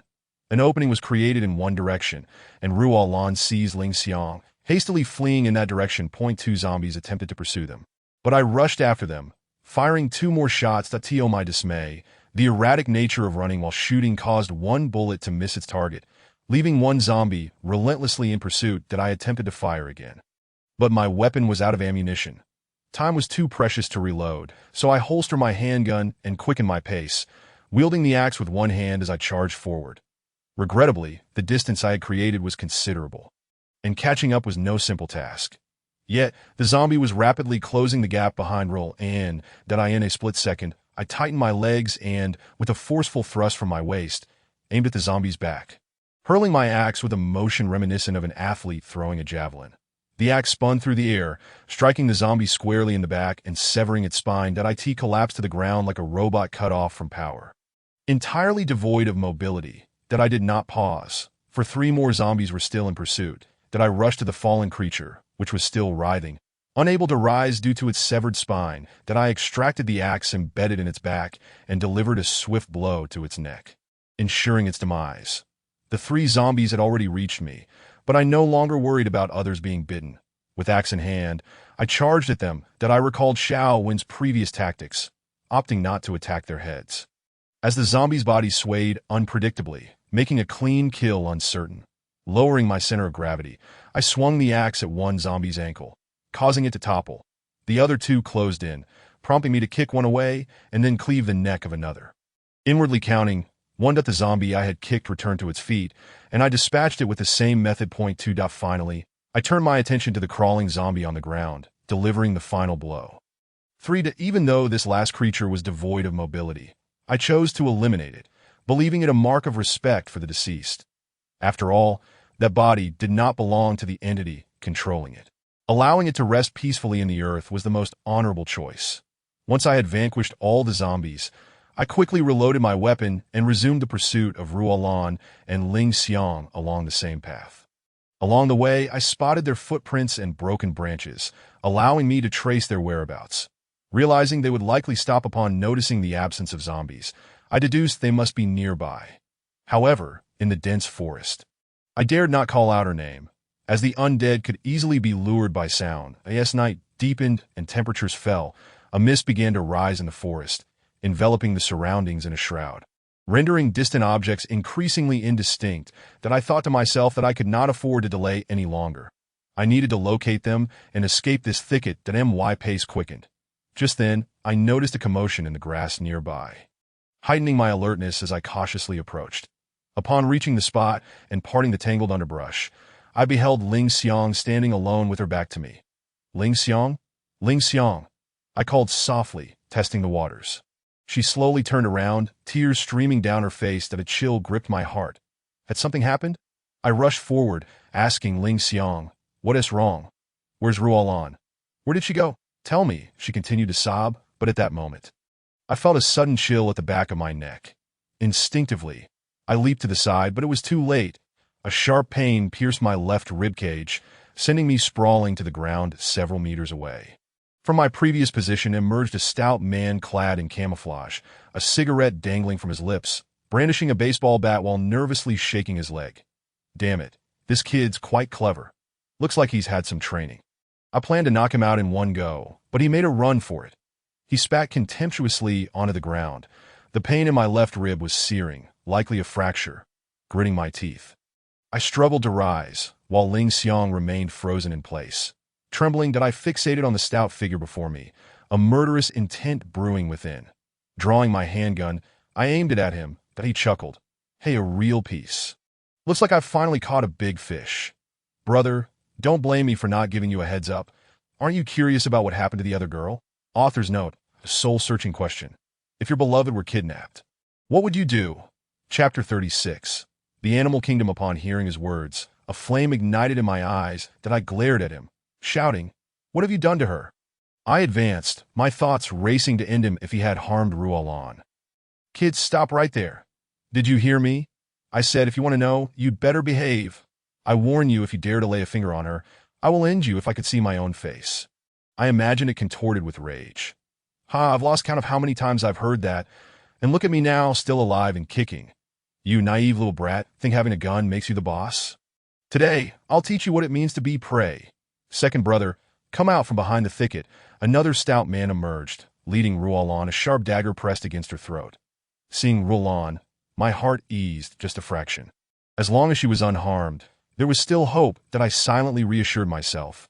As long as she is unharmed, there's still hope. That I gazed at her. She showed no signs of fear, noticing my hand pressed against my ribcage.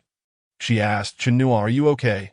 "I'm so sorry. It's all my fault for falling into their trap." "That I'm fine, don't worry. I'll handle this." The stout man laughed again. "Handle this? Sure. Let us make a deal. You hand over your gun and that axe, and I'll return this little lady to you. Why not just escape from this forest? Why bother with us? You clearly don't know the situation out there. Beyond the woods lies a horde of zombies. Without weapons, you're just signing your own death warrant. Then why would I give them to you?" I aimed my handgun at the other stout man, surprised to discover they were identical twins. Though this one appeared somewhat dim-witted compared to his clever brother, I continued, "I'm less than 5 meters away from your brother. That I've received professional shooting training in the military. The deal, you think my bullet travels slower than his knife? Do you wish to lose your brother?" I aimed to intimidate them, hoping they would abandon this dangerous gamble. The stout man behind Roland seemed slightly apprehensive, casting a glance at his brother. However, the other stout man showed no inclination to back down, retorting, "Kid, you think you can take me on? I told you, this is the jungle, a world of the strong preying on the weak. That I can tell what kind of person you are." Dante put on a brave face. "What kind of person am I? From your reaction, it's clear she means a great deal to you. You wouldn't dare pull the trigger. Moreover, he continued, see that dagger? It has stained with zombie blood, that if it accidentally cuts her delicate skin, well, tsk, that I wonder if when she turns into a zombie, you'll kill her or spare her, that I'd love to see that. Ha! I glared fiercely at him. Are you even human? We have no grievances with you. Why treat us this way? The antelope never wrongs the lion. Yet it is still hunted that I warned you. This is a world of the strong preying on the weak. Stop dreaming. Monster, we're all the same. With weapons, we survive. Without them, we perish. Today, it's either you or me. Why must you insist on taking this gun? We could cooperate. I could lead you out. He laughed heartily, openly mocking. You truly are Navi. Do you think I would trust you? In times like these, no one can be trusted. I only trust myself. Now hand over the gun and don't waste my time. As he spoke, he cast a furtive glance at the second man, prompting the other hefty figure to press the blade directly against Rulin's neck. Witnessing this, a wave of anxiety surged within me. If I were to fire now, the shock would cause her muscles to tense up, and the knife could easily slice through her skin. Yet if I surrendered my firearm and weaponry to them, the three of us would be utterly defenseless, unable to reach the harbor. Moreover, the two adversaries before us would stop at nothing to achieve their aims. Should they seize the upper hand, our fate could be even more dire. What should I do? What course of action should I take? The urgency of the situation compelled me to make a choice. My mind a tempest of conflicting thoughts, yet no viable solution seemed to present itself. Just then, Rulin suddenly let out a piercing scream, grabbing the arm of the hefty man that was constricting her neck. The author has something to say. Please share, save, and add to your bookshelf for more thrilling developments. Chapter 037. Between Life and Death. In an astonishing display, she executed a shoulder throw that sent the nearly 150-pound man crashing to the ground, gritting his teeth in pain. Seizing the opportunity created by Rulin, I hesitated not a moment. From the instant I witnessed the blade poised at her throat, I had resolved to kill. Bang! A gunshot rang out, and the man on the ground struggled a few times before succumbing to stillness. I swiftly turned my attention to the hefty figure beside Ling Xiang, who had now ensnared her neck with a baseball bat, shouting, "Don't come any closer, or I'll kill her." Realizing my relentless advance, he must have understood his lack of any winning chance. For he turned and bolted into the depths of the jungle, with Ling Xiang coughing violently from where she had been released, and I aimed for the back of his head, hesitated briefly, then redirected my aim to his thigh. Bang, bang. The bullet struck his leg, causing him to cry out, but he did not cease his flight, limping away into the forest shadows that I had no intention of firing again. I merely murmured, "Now you are but an injured antelope. Go into the jungle and experience the law of the jungle." Chinnu Rulin called from behind me, that I turned to find her collapsed on the ground, her left hand clutching her neck. Sensing that something was amiss, I rushed over. "What is wrong? Rulin, are you all right?" Her entire body trembled, as if gripped by overwhelming fear. "That I'm sorry, the knife. I got cut." In that instant, I felt myself spiraling into despair that no, it cannot be like this. "It must not be Chinua. I'm scared." She sobbed uncontrollably. "It's my fault. All my fault that I shouldn't have let you go first. I shouldn't have let you slip from my sight. I deserve to die." I frantically tugged at my hair, striking my own head with the butt of my gun. Rulin grasped my hand, preventing me from inflicting harm upon myself. "No, don't, Chinua. Don't hurt yourself. Look at me, just look at me." She cupped my face in her hands, her cheeks streaked with tears. If I turn into a zombie, you must kill me." No, that won't happen." What an absurd thought. "You'll be fine. It's just a minor scratch." That I forced a smile, using a clean piece of cloth to wipe the blood from her neck. "See, it's nothing serious. That hefty man must have been deceiving us. Chinua, listen to me. That if I truly become a zombie, you must kill me. That I don't want to hurt anyone." After a moment's hesitation, she added, "And I love you. Please don't say goodbye. Our birthdays aren't over yet. I haven't given you your gift. Did we not promise to return and get married? I will work hard. We will buy a big house, and I will cook breakfast for you every day. So please don't say goodbye." Don't. My voice cracked, nearly breaking into sobs, that if the one I loved were to leave, what would the world mean to me? My heart felt as though it had been cast into an endless abyss. Enveloped in utter darkness, she smiled at me. "You say the sweetest things that I don't need those things. As long as I can be with you, I'm willing. Chen Nuo, promise me, escape and live well. At that moment, Ling Xiang approached. I'm sorry, brother Chen Nuo. It's all my fault that if it weren't for me, sister Rulin wouldn't have been captured by the bad guys. Rulin reassured Ling Xiang. It's all right. Just promise me. Keep an eye on Chen Nuo. Don't let him do anything foolish. And ensure he takes you out of here. Sister Rulin, I don't want you to die. Ling Xiang wailed, tears streaming down her face. I pried open the hefty man's wrist, scrutinizing the dagger, and then addressed them. Stop crying for now. Listen to me. 5 minutes have passed since the incident. Rulin, do you feel any discomfort? With her hand supporting me. She struggled to stand. I don't feel anything particularly wrong. Just can't seem to get up. Let us wait a little longer. Perhaps it's just shock. Listen to me. The blood on this dagger might not even be zombie blood.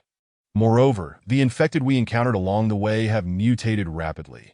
Now that you've gone 5 minutes without symptoms, if we can last for 10, it might indicate that this isn't zombie blood. But didn't you say the reaction time differs from person to person? What if it lingers in me longer? Then we'll escape and test it later, though we can't be so pessimistic now. No. What if I mutate? I could hurt you. Then what do you want? Should I leave you behind? Do you wish to remain here on this island swarming with zombies alone? But Rulin, caught in indecision, continued to gnaw at her nails. The TO encouraged her to escape with us. I said, come with us, that if you mutate, I will kill you. After a moment's hesitation, she finally agreed. That I helped her to her feet. And we slowly departed from that place. That if that dreadful scenario were to occur, would I truly go through with it? I did not know. Perhaps killing the one I loved would be more painful than my own demise. I hoped that moment would never come, though we pressed on. Striving to exit the forest, the TO prepare for any potential dangers. We rechecked our gear. Do you have any weapons for self-defense? My taser and baseball bat were both taken by that fat man. Rulin replied. Take this dagger for protection, I said to Rulin, then turned to Ling Xiang, instructing, if danger arises, make sure to stay behind us. All right, understood. But brother Chen Nuo, which direction should we head? The sun hasn't set yet. Judging by the angle of light filtering through the trees, it should be this way. I indicated toward the left front that if we continue in this direction, we should reach the harbor. Shouldn't we wait for Xiaowen and brother Huliao? We got separated in that gully, and I don't know if they're safe. In such a vast forest, finding them would be challenging, and the dangers here are manifold. Huliao knows the island's terrain. They should be fine together. Let us head straight to the harbor. They might have already arrived. Having spoken, we set off at our fastest pace toward the confirmed direction, the best approach to avoid any dangers. After running for about 5 minutes, a beam of light appeared ahead. The deeper we ventured, the brighter the jungle became, illuminating our spirits with hope. Rulin, do you see? We're almost there. We can finally leave. Rulin, filled with joy, felt the dawn of victory wash away all her worries. Look, it's the beach. We just need to get through these trees, and we'll see the sea. Our cruise ship. It's still there. How wonderful. We quickened our pace, eager to escape the jungle and board the vessel. Just as we were a mere 2 or 3 meters from the exit, 2 dark figures suddenly emerged, blocking our path. Backlit by the sun, their faces remained obscured. The author has something to say. Plot analysis. Do you think Rulin has been infected by the zombie virus? Feel free to leave your comments for discussion. Chapter 038. Zombies everywhere. Instinctively, I drew my gun, ready to shoot, when a voice called out, Brother, don't shoot. It's us. Upon closer inspection, I realized it was Huliao and Xiaowen. What are you doing here? We made it. Why aren't you getting on the ship? Huliao gestured for us to crouch down, saying, keep your voices down. We want to get past too. Look over there. I followed his pointing finger and was greeted by a horrifying sight. Swarming outside the visitor center were throngs of zombies, saturating the plaza, beach, and coastline, stretching all the way to the forest's edge. The sight sent shivers down my spine, and I thought to myself, how fortunate we were to have been stopped. In my earlier excitement, I had not realized the peril outside. Had we ventured out, we surely would have been devoured to the bone. Seeing our astonished expressions, Huliao explained, you see, we just arrived and noticed the situation outside. So we've been hiding here, trying to figure things out. Just think about it. With just the 2 of us, we can't handle all these creatures. Thank goodness you're here. You have a gun. Lead us through. Looking at the scene before me brought back the words of that hefty man. Being unarmed truly equates to courting death. At this moment, as I gazed at the vast horde of zombies, Resembling a disturbed anthill, I pondered the futility of our situation. What difference would it make to possess firearms or not? Thus, I turned to him and remarked, "Look over there at the zombies. There must be at least 2,000 or 3,000 of them, that I have only 2 magazines left. And with your weapons added, how many can we possibly dispatch? I fear charging in would be a daunting endeavor. Yet, remaining here is not a viable solution. The only path has been obstructed. Goodness, why are there so many zombies here?" Upon hearing Hu Liao's query, Ling Xiang also expressed her bewilderment. "Indeed, aren't there only over 5,000 people on the island? Why are so many zombies congregated here? Who knows, perhaps they all sought a shortcut, and those survivors led the zombies here. If these zombies linger here, it indicates that the survivors have boarded the ship. But why hasn't the vessel set sail?" Ruolan voiced her own confusion. "Perhaps the captain is waiting for other survivors," Ling Xiang suggested. Hu Liao chuckled, saying, "Ah, the youth's naivety. Do you truly believe that's a possibility? If I had boarded first, I would have fled long ago." As the sky darkened, with half the sun already submerged beneath the horizon, time was of the essence that I declared, regardless of the circumstances, we'll find out by investigating. "We have no other options. All right, brother, what do you propose? As long as we can escape, we will follow your lead." I turned to assess the outside situation, crouched to retrieve a branch, and everyone gathered around. As I sketched in the dirt, I explained, "The zombies are blocking our path, and the odds are overwhelmingly against us that we must rely on our wits and exploit their sensitivity to sound," and I indicated 2 areas on the ground. "We are here, while the zombies are to our right. Currently, there are none on this stretch of beach that if we can create a significant noise here, the zombies will be drawn toward it, that we can then skirt around the trees and pass through the dock walkway to board the ship." "That's a good plan, but what shall we use as a sound source?" I realized we could use explosives, Ling Xiang suggested. "Where will we find explosives now? Can we think of something more practical?" With no one proposing a better idea, I stated, "We can use firearms." "No way." Roland immediately interjected, foreseeing my intentions, that "Do you think firing a gun will allow you to return alive? But someone has to make a move. We've faced so many dangers without issue before. This time will surely be fine. I'll fire from the left front, and when the zombies start moving this way, you all can circumvent through the trees. Once they arrive here, I will also make my way through the trees. So you must be swift." Perhaps only a matter of seconds that I laid out my plan, hoping to persuade Roland to agree that "No, I won't allow you to do this, and no matter how well you articulate it. We cannot take such risks again, that let's charge through together. If we die, we die as one." Roland remained solemn, resolutely opposing my suggestion. The atmosphere grew tense. In the distance, the sky and sea were painted a blood-red hue by the evening glow. Stunningly beautiful, yet unappreciated in this dire moment. For in less than 20 minutes, this brilliance would vanish, and the island would transform into a hunting ground for zombies. Watching Ruolan, my heart raced as I struggled to conceive a better strategy. Just as I was about to resolve to break through together, a sudden, anguished howl emanated from the woods to our left, mere meters away. Everyone turned to look, and we saw a portly figure emerge from the thicket. Clad in camouflage, limping and shouting for help, he stumbled out, cursing as he ran onto the beach, and only then did we notice several zombies trailing closely behind him. Suddenly, a commotion arose from our right. A swarm of zombies surrounding the visitor center had detected the disturbance and surged toward us like a tidal wave. That author's note. Follow, bookmark, and add to your shelf. The subsequent chapters promise to be even more thrilling. Chapter 39. Boarding the ship, the events unfolded so abruptly that none of us had time to react. I realized this was a rare opportunity. The entrance of the portly man had shattered the existing balance. In a frenzy, he screamed in terror, his voice hoarse, desperately fleeing along the beach. Clearly, he was oblivious to the horde of zombies behind him, rendering his actions akin to suicide. Yet he unwittingly became the bait. If we did not act now, when would we? Now is our chance. Let us move swiftly, I urged the others. Thus, we crept along the edge of the trees towards the visitor center, the underbrush providing excellent cover. Hoping no further horrors would emerge from the woods ahead, that a multitude of zombies surged across the beach, reminiscent of an entire ant colony pouring out of their nest. Unstoppable, that we kept our bodies low, striving to minimize noise as we advanced cautiously. Glancing back at the portly man, he had reached the shoreline, evidently intending to swim, but a throng of zombies had encircled him, leaving him no escape. The scene resembled countless ants devouring a grasshopper, several times their size. In an instant, numerous jaws tore into him, the cries of anguish merging with the sounds of gnashing teeth. Indistinguishable. The shallow waters were stained crimson, the waves repeatedly washing over the beach. Witnessing this, I couldn't help but reflect that the law of the jungle, which the portly man had adhered to, ultimately could not save him. He saw only one facet of nature, while neglecting the other. A 1,000-mile dam can be breached by an ant's nest.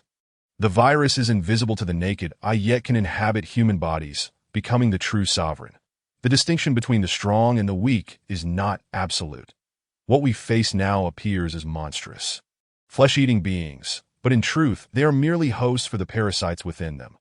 Humanity, self-proclaimed rulers of the earth, now appears minuscule and humble, dwarfed by a virus with a diameter of mere nanometers, reduced to fleeing in terror. Not far ahead lay the gateway to paradise, the very spot where Ruolan and I had posed for photographs upon our arrival on the island. Returning to this place stirred a mix of awe and joy within me. Just hours prior, we had been here, eagerly capturing moments, anticipating 2 days of bliss.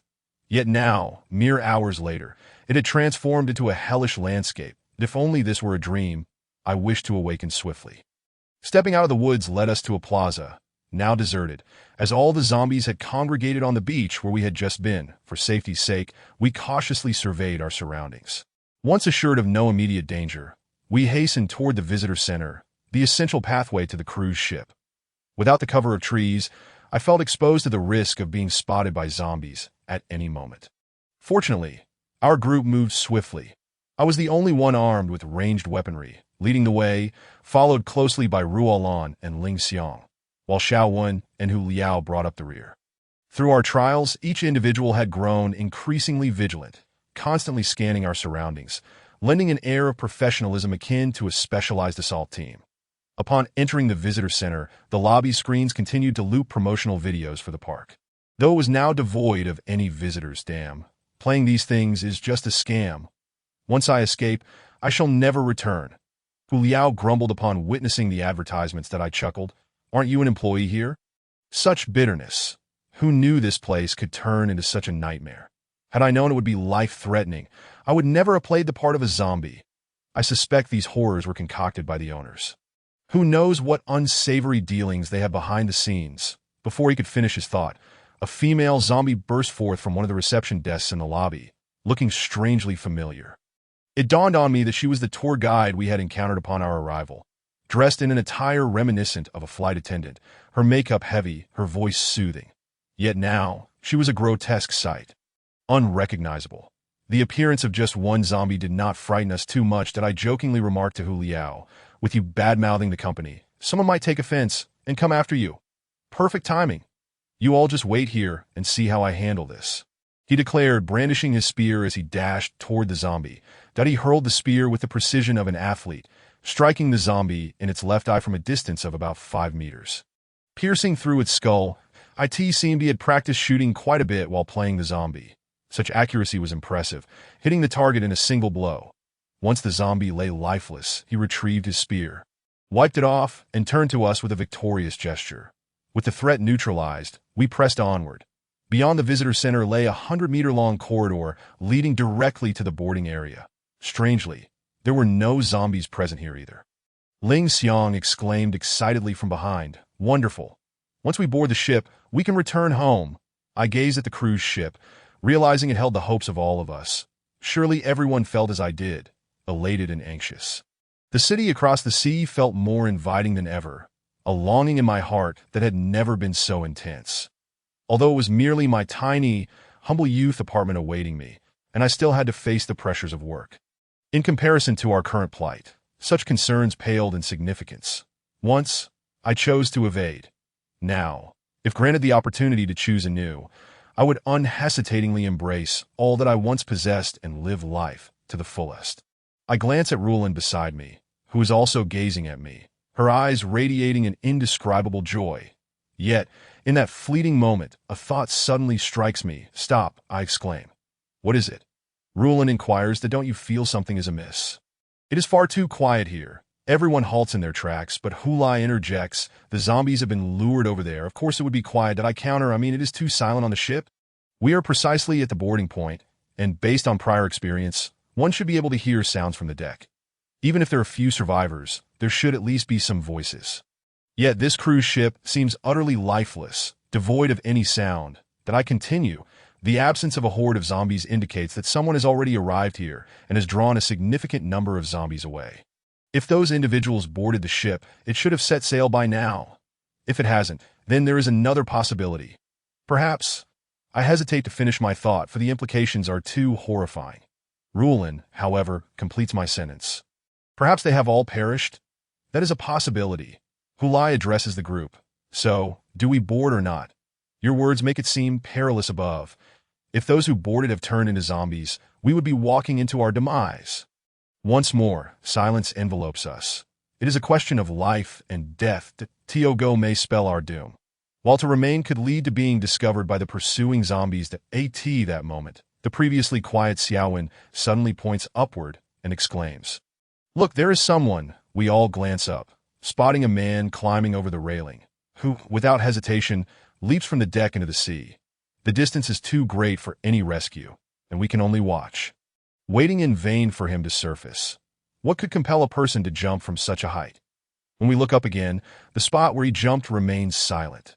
Suddenly, another figure bursts from the boarding passage, and instinctively I draw my gun and aim, but the person shouts, Don't go up. They're all dead. They're all dead." The author has something to say. If you enjoy this, please follow, collect, and add it to your bookshelf. The following chapters promise even more excitement. Chapter 40. A life or death situation. Having finished speaking, he collapses to the ground. Someone moves to help him, but I stop them. Sure enough, within mere seconds, his body begins to convulse violently, his expression twisting in agony. Moments later, he falls silent, and then suddenly, he scrambles to his feet and lunges at us. The distance is too short to resolve the situation with an axe, so I am left with no choice but to shoot him down. The group exchanges glances, uncertain whether to advance or retreat, but the subsequent wave of assault decisively quashes any thought of boarding the ship. That a massive horde of zombies erupts from the boarding passage, numbering in the hundreds, compelling us to flee backward. The passage is narrow and singular. If those in front do not move swiftly, it could lead to the capture of those behind by the zombies. The 100-meter-long corridor feels interminably long, akin to a tunnel deep within a mountain, seemingly impossible to escape. Did I shout from the rear, "Hurry, they are closing in on us." Then, I turn and fire several shots at the zombies that have surged ahead, buying us a moment's respite. Remembering there is a glass door at the end of the corridor, I yell to the others, "There is a door at the end of the corridor. Once inside, close it quickly and barricade it." Xiaowen and Hulai seem to have anticipated this, and upon entering, each takes a side, ready to seal the door once we are inside. That I quicken my pace, but the girl in front is moving too slowly. Fortunately, we manage to reach the door just in time. Once inside, the three of us brace the door together. However, with nearly 100 zombies outside and more continually pouring in, it becomes evident that we cannot hold out for long. Noticing two handles on the glass door, I pull out my axe and insert it, which proves somewhat effective, but the wooden handle is fragile and prone to breaking. That I glance at Hulai's spear, which is made of iron, and shout, "Pass me your spear. We can use it as a door brace." "But what will I use for a weapon?" He retorts, "There will be time for that later." Hurry. Once inserted, the spear significantly fortifies the door, preventing the zombies from entering. But it seems it cannot hold for long, that we must devise a means of escape. With our only exit now blocked, I feel as though I have plummeted from the clouds into the abyss. Are we to await rescue on this forsaken island? The sun has completely dipped below the horizon, leaving only a sliver of twilight in the sky, reminiscent of our dwindling lifelines. There's still hope. How can we survive on this island? The thought is too daunting to entertain. That moment, Rulin suddenly speaks up, "I think I saw a boat while we were running through the corridor." I am taken aback and ask, "Where? How did I miss it?" "Just north of the visitor center, on the opposite coastline from where we came," she replies. "Are you certain? Did anyone else see it?"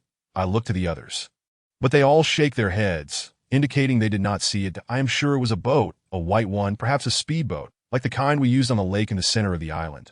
Xiaowen adds, "It is plausible, given the island's terrain. From our approach, we could not see the other coastline, obscured by the visitor center. If others were all heading toward the cruise ship, it is likely they did not notice any other vessels. Hulai, pondering this, remarks to Xiaowen, "Now that you mention it, I do recall there being a small port nearby for small boats and private yachts that IT should be just behind us, given the current situation. It seems the cruise ship is no longer an option. The right side of the visitor center is swarming with thousands of zombies that if we are to be trapped on this island, our only escape route lies to the left. Thus, whether that boat exists or not, it is our sole choice. Without a boat, we would return to the island center to find shelter while we await rescue." Time is of the essence. We immediately set off, rushing outside the visitor center. Initially, Hulai is preoccupied with retrieving his spear from the door, but after searching in vain for a substitute, he relents upon exiting the visitor center. We are met with an unexpected turn of events that we had presumed the zombies on the beach remained where the fat man had been, but it seems our gunfire has roused them, and they begin to converge toward us. Realizing there are people here, the entire horde stirs, bubbling like boiling water, ready to burst forth. Seeing this, we waste no time. The 5 of us sprint in another direction, especially Hulai, who, weaponless, appears even more fearful, desperately pushing to the front of the group. The coastline here extends further into the sea than the other side. After rounding a corner, a small port comes into view, revealing a speedboat docked there. Just when we thought we might spend our first sleepless night on this island, fate grants us a glimmer of hope, and we are filled with exhilaration, our pace quickening. This so-called small port is merely an open wooden walkway built over the water, with the boat at the end of the corridor. Fortunately, there are no zombies in sight. However, the situation behind us is grim. As I glance back, I see numerous zombies pouring out from the visitor center, indicating that our previous barricade has been breached. These zombies are merging with another wave of the horde, rushing toward us at an alarming speed. Now reaching the plaza at the entrance of the amusement park, as we ascend the walkway, commotion erupts in the surrounding woods, as if all the zombies have become aware of our presence. Emerging from the trees in droves, the converging zombies resemble a torrent after a rainstorm, coalescing into a river that threatens to transform into a mudslide, wreaking havoc wherever it flows. That we are racing against death. Every second saved increases our chances of survival. That I watch Rulin sprinting ahead and resolve that this time, I will ensure she escapes this hell. Xiaowen and Hulai reach the boat first, having piloted a speedboat before. Xiaowen boards to inspect it, followed closely by Lingxiang. Hulai, however, hesitates at the ramp as if waiting for something. Everything seems normal. The boat is operational, and there are no dangers. Just as we reach the boat, Xiaowen starts the engine. "You all go ahead. I will untie the ropes." I dare not relax even for a moment. The horde is growing closer, that I tuck my gun into my waistband and crouch to untie the rope securing the boat to the post. Just as I loosen the rope, I feel my gun being yanked from my waist. Startled, I turn to find Hulai. At this moment, he is aiming the gun at Rulin, who is about to board. Enraged, I shout at him, "What are you doing?" The author has something to say. Plot analysis. What do you think are Hu Liao's objectives and motivations? Chapter 041. She cannot board the ship. I was perplexed as to why he would act this way at such a moment, thinking he must have lost his mind. To my astonishment, he solemnly declared, "She cannot board the ship with us." "What? Are you mad? Put down the gun!" I shouted at him again, reaching out to seize the weapon, demanding he lower it.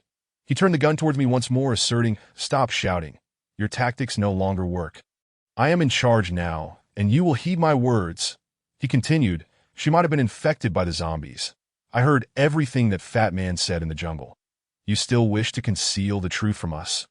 She stays behind, and you may leave." Ruolan remained silent, unable to forget the previous incident. I had witnessed her many times touch the wound on her neck, indicating her complex emotions at that moment. The others on the boat were utterly stunned by this sudden turn of events, unsure of how to react. My heart raced with anxiety, beads of sweat forming on my forehead as I fervently defended Ruolan, stating, "Infected individuals mutate rapidly.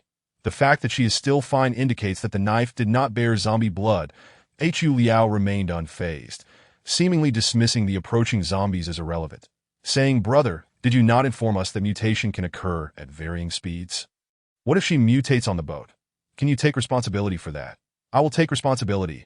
If she mutates, I will naturally kill her. I nearly roared. Can you truly be responsible for so many people on such a small boat? Now listen to me. She cannot board the ship. If you wish to accompany her, you may stay behind. I glared at him fiercely, resolute in my decision, then turned to the others on the boat, asking, "What about you? Do you agree with our assent?" At that moment, Ling Xiang could no longer contain herself and shouted at Hu Liao, "If it weren't for brother Chen Nua and sister Ruolan, we would all be dead by now. Why are you treating them this way?" Hu Liao remained silent. Then I turned to Ruolan, saying, "Come with me. We are boarding the ship." Ruolan looked at me in terror. I signaled her to observe the gun, and upon seeing the red indicator light, she understood and began to move alongside me towards the vessel. Hu Liao shouted from behind, "Stop! Did you hear me?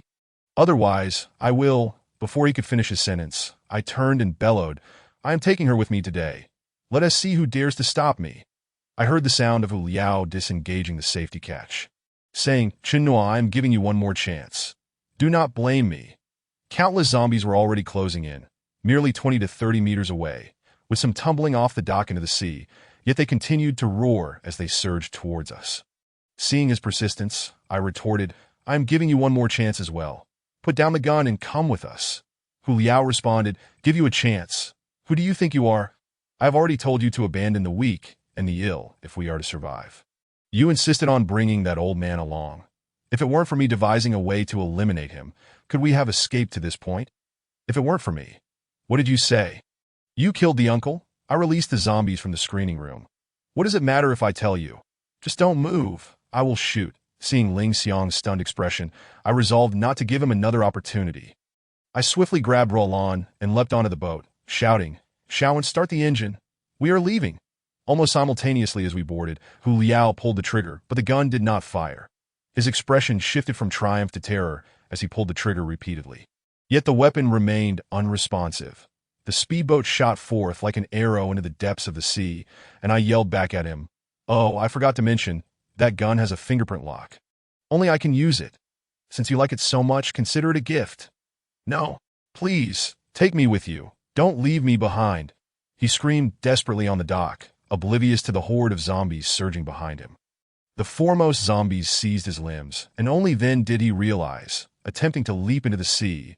But it was too late. He let out a hoarse cry for help, striving to break free from the grasp of the zombies, futilely pulling the trigger, but all his efforts were in vain.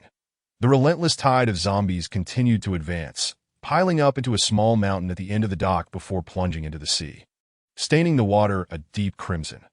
The speedboat sped across the ocean's surface, and the island receded along with our internal fears, eventually vanishing beyond the horizon. That as night fell, the sea and sky turned a deep blue-black, and a few bright stars appeared in the heavens, offering us a semblance of comfort.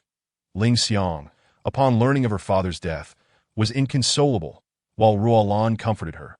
Witnessing this, I felt a profound sense of guilt. If only I had been more resolute from the start, perhaps this tragedy could have been avoided. Although we had fled from that hellish island, the terror it instilled within us would take years to dissipate. Ling Xiang had lost her father here, and the pain she must endure far surpassed that of us all. How would she face the life ahead? I sat beside her, saying, "Ling Xiang, the villains have received their just punishment. Your father would not want to see you like this. You remember what he told you in the end. You must return safely and live well." She nodded slightly, and noticing her exhaustion, we made space for her to lie down and rest. Ruolan and I settled into a corner of the cabin, leaning against each other, while Shaowen continued to steer the speedboat. I turned to him and asked, "Where are we headed now?" "I don't know. We are low on fuel and must try to navigate out of this area." He replied. That I thought to myself, no matter where we go, the farther we are from that island, the better. Perhaps we might encounter the Coast Guard or another vessel to rescue us. "Are you cold?" I asked Ruolan beside me. That a little. So, I wrapped her in my arms. We had experienced so much that day, and while she had shown far more bravery than I in many matters, her inner fears were surely not diminished. That moment, I could only strive to provide her with warmth. "Chen Nua," she murmured softly against my shoulder. "What is it?" "Back on the island. You could have left me behind." "What are you saying?" "I would never abandon you there. Perhaps it would have been better for everyone." "You cannot be sure I am not infected, can you?" "True, I cannot be certain, but what I am certain of is that I will always be with you. Nothing can separate us. And if one day I am gone, will you come looking for me? You are right here, perfectly fine. I mean, if you were missing, I would search for you tirelessly from the ends of the earth until I am old and unable to walk. I would still seek you out. Then if I cannot be found, will you love someone else? Never. If I cannot find you, I will remain single for life. You are so kind. However, I hope, if one day I am no longer here, you must forget me and find someone who loves you, to live well. But you must wait until I am truly gone. Haha, what are you talking about, Death? We have escaped. No one will die. The sea breeze swept away the lingering clouds, and the Milky Way sparkled in the night sky. Looking up from the cabin, it was breathtakingly beautiful that I pointed to the sky and said to Rualan, "Look, it's the Milky Way. You cannot see this in the city. Wow, it really is. I have never seen it before. It's so beautiful. Thank you for the birthday gift. I received it." Chinua said, "What birthday gift?" Back in the cabin on the island, didn't you say you planned to celebrate my birthday tonight with cake while gazing at the stars over the Pacific? Now it has come to pass. And your gift is splendid. Rualan smiled gently, but we still need the cake, right? Our birthdays aren't over yet. Tomorrow is your birthday. When we return to Shihai City, we will buy a big birthday cake. I still owe you a birthday gift. What will you give me for my birthday? You will find out tomorrow. All right, you must keep your word. I will be waiting for your gift. At that moment, the engine of the speedboat began to sputter and cough like an elderly man, ultimately falling silent, though we initially thought the engine had malfunctioned. But then we heard Xiaowen from the back say, "We are out of fuel." The author has something to say. Brainstorming time. Do you think Shinua and the others have escaped? Did you notice anything amiss? Leave your comments below, and please, no spoilers for those who follow. Chapter 042. Who are you really? The boat glided across the surface of the sea, propelled by inertia for a while, before coming to a complete standstill. At that moment, the sea was as calm as a still pond, devoid of any wind or waves. Ling Xiang was awakened from her slumber, tears still glistening at the corners of her eyes, possibly having dreamt of something sorrowful. "What do we do now?" Rualan inquired of me. "What else can we do? We have no oars, and we do not even know our location. We can only wait for rescue." At that moment, a thought struck me. We were already far from the island. Perhaps I could check if my phone had any signal. My phone had been soaked when I jumped into the lake. I turned to Rualin and asked, "Could you check your phone to see if there is any signal?"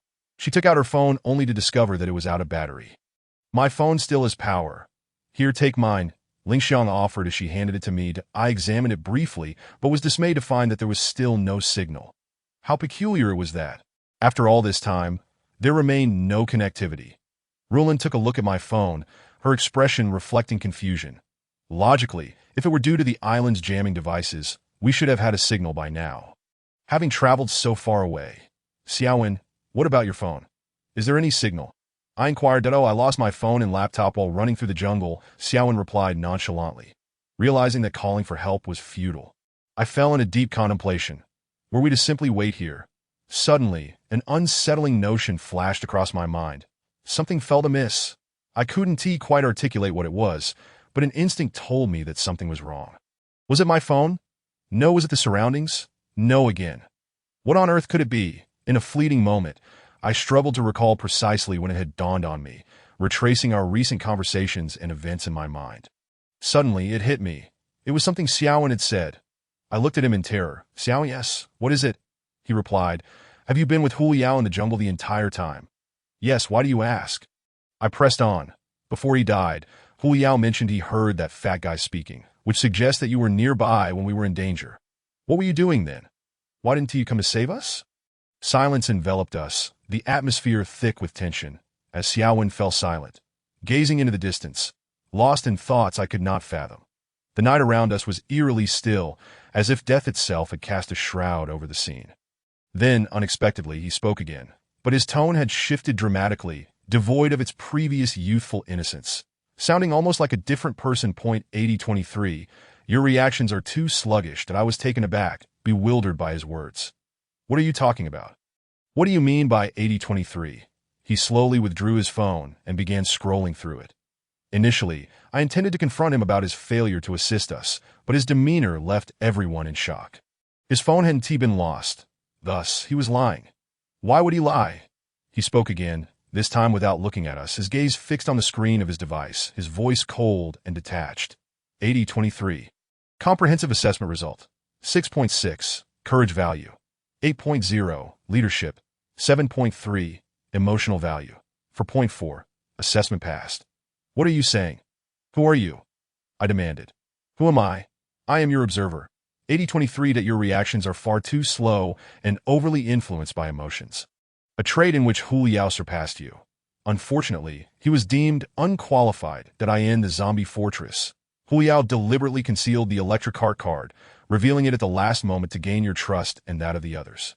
You failed to notice that I in the 7D cinema. Hu Liao secretly released a trapped zombie at the back of the line, which ultimately killed Ling Xiang's father. Yet you remained oblivious that in the end, you even spared his life. Ah, mercy, what an obvious weakness to IT is utterly uninteresting. How do you know all this? Are you one of them? I questioned, frustration mounting. To IT has nothing to do with who I'm aligned with. It is simply because I am superior to you. What is the purpose of all this? Why treat us this way? I pressed, haven't I already told you? It is for the experiment. You've killed so many people. Are you all insane? What do you intend to achieve? He chose not to answer my inquiries further, instead connecting his phone to someone else, stating, 80-23, assessment passed, recovery is possible. 3204, infection confirmed, currently no physical response. Recovery is feasible. Additionally, there is one useless test subject. How should we proceed? Understood. He pocketed his phone and drew a gun from his waist, firing 2 shots at Ling Xiang, striking her in the head and killing her instantly. Rulin and I were paralyzed by the sudden turn of events. Quickly engulfed by a surging tide of rage and hatred, I regretted leaving my gun on the island. Now, all I could do was clench my fists and charge at him. Don't move, he commanded, pressing the gun against my head. Emotions, such a base sentiment, that I truly do not understand why I chose you. Did I tighten my fists, planning to seize his gun when he unexpectedly shifted the weapon's aim toward Rulin. Warning, you had better not move, or you won't be able to gaze at the stars together anymore. Seeing that I dared not act, he continued, do you see? Emotions limit you too much. That is why you are weak. I stared at him, my gaze unyielding, and spoke each word with conviction. I will remember your face. Suddenly, the surrounding sea was illuminated as if it were midday, with searchlights flooding the area. From an unknown direction came the amplified voice. Attention. Those on the ship, lay down your weapons and kneel on the ground. That my heart soared with hope. Believing that rescue vessels had discovered us, that I shouted to the surroundings. We are castaways. I am unarmed. And there are injured individuals on board who need assistance. However, when I heard the man behind me utter a single phrase, my heart plummeted into an abyss of despair. Commence recovery. Author's note.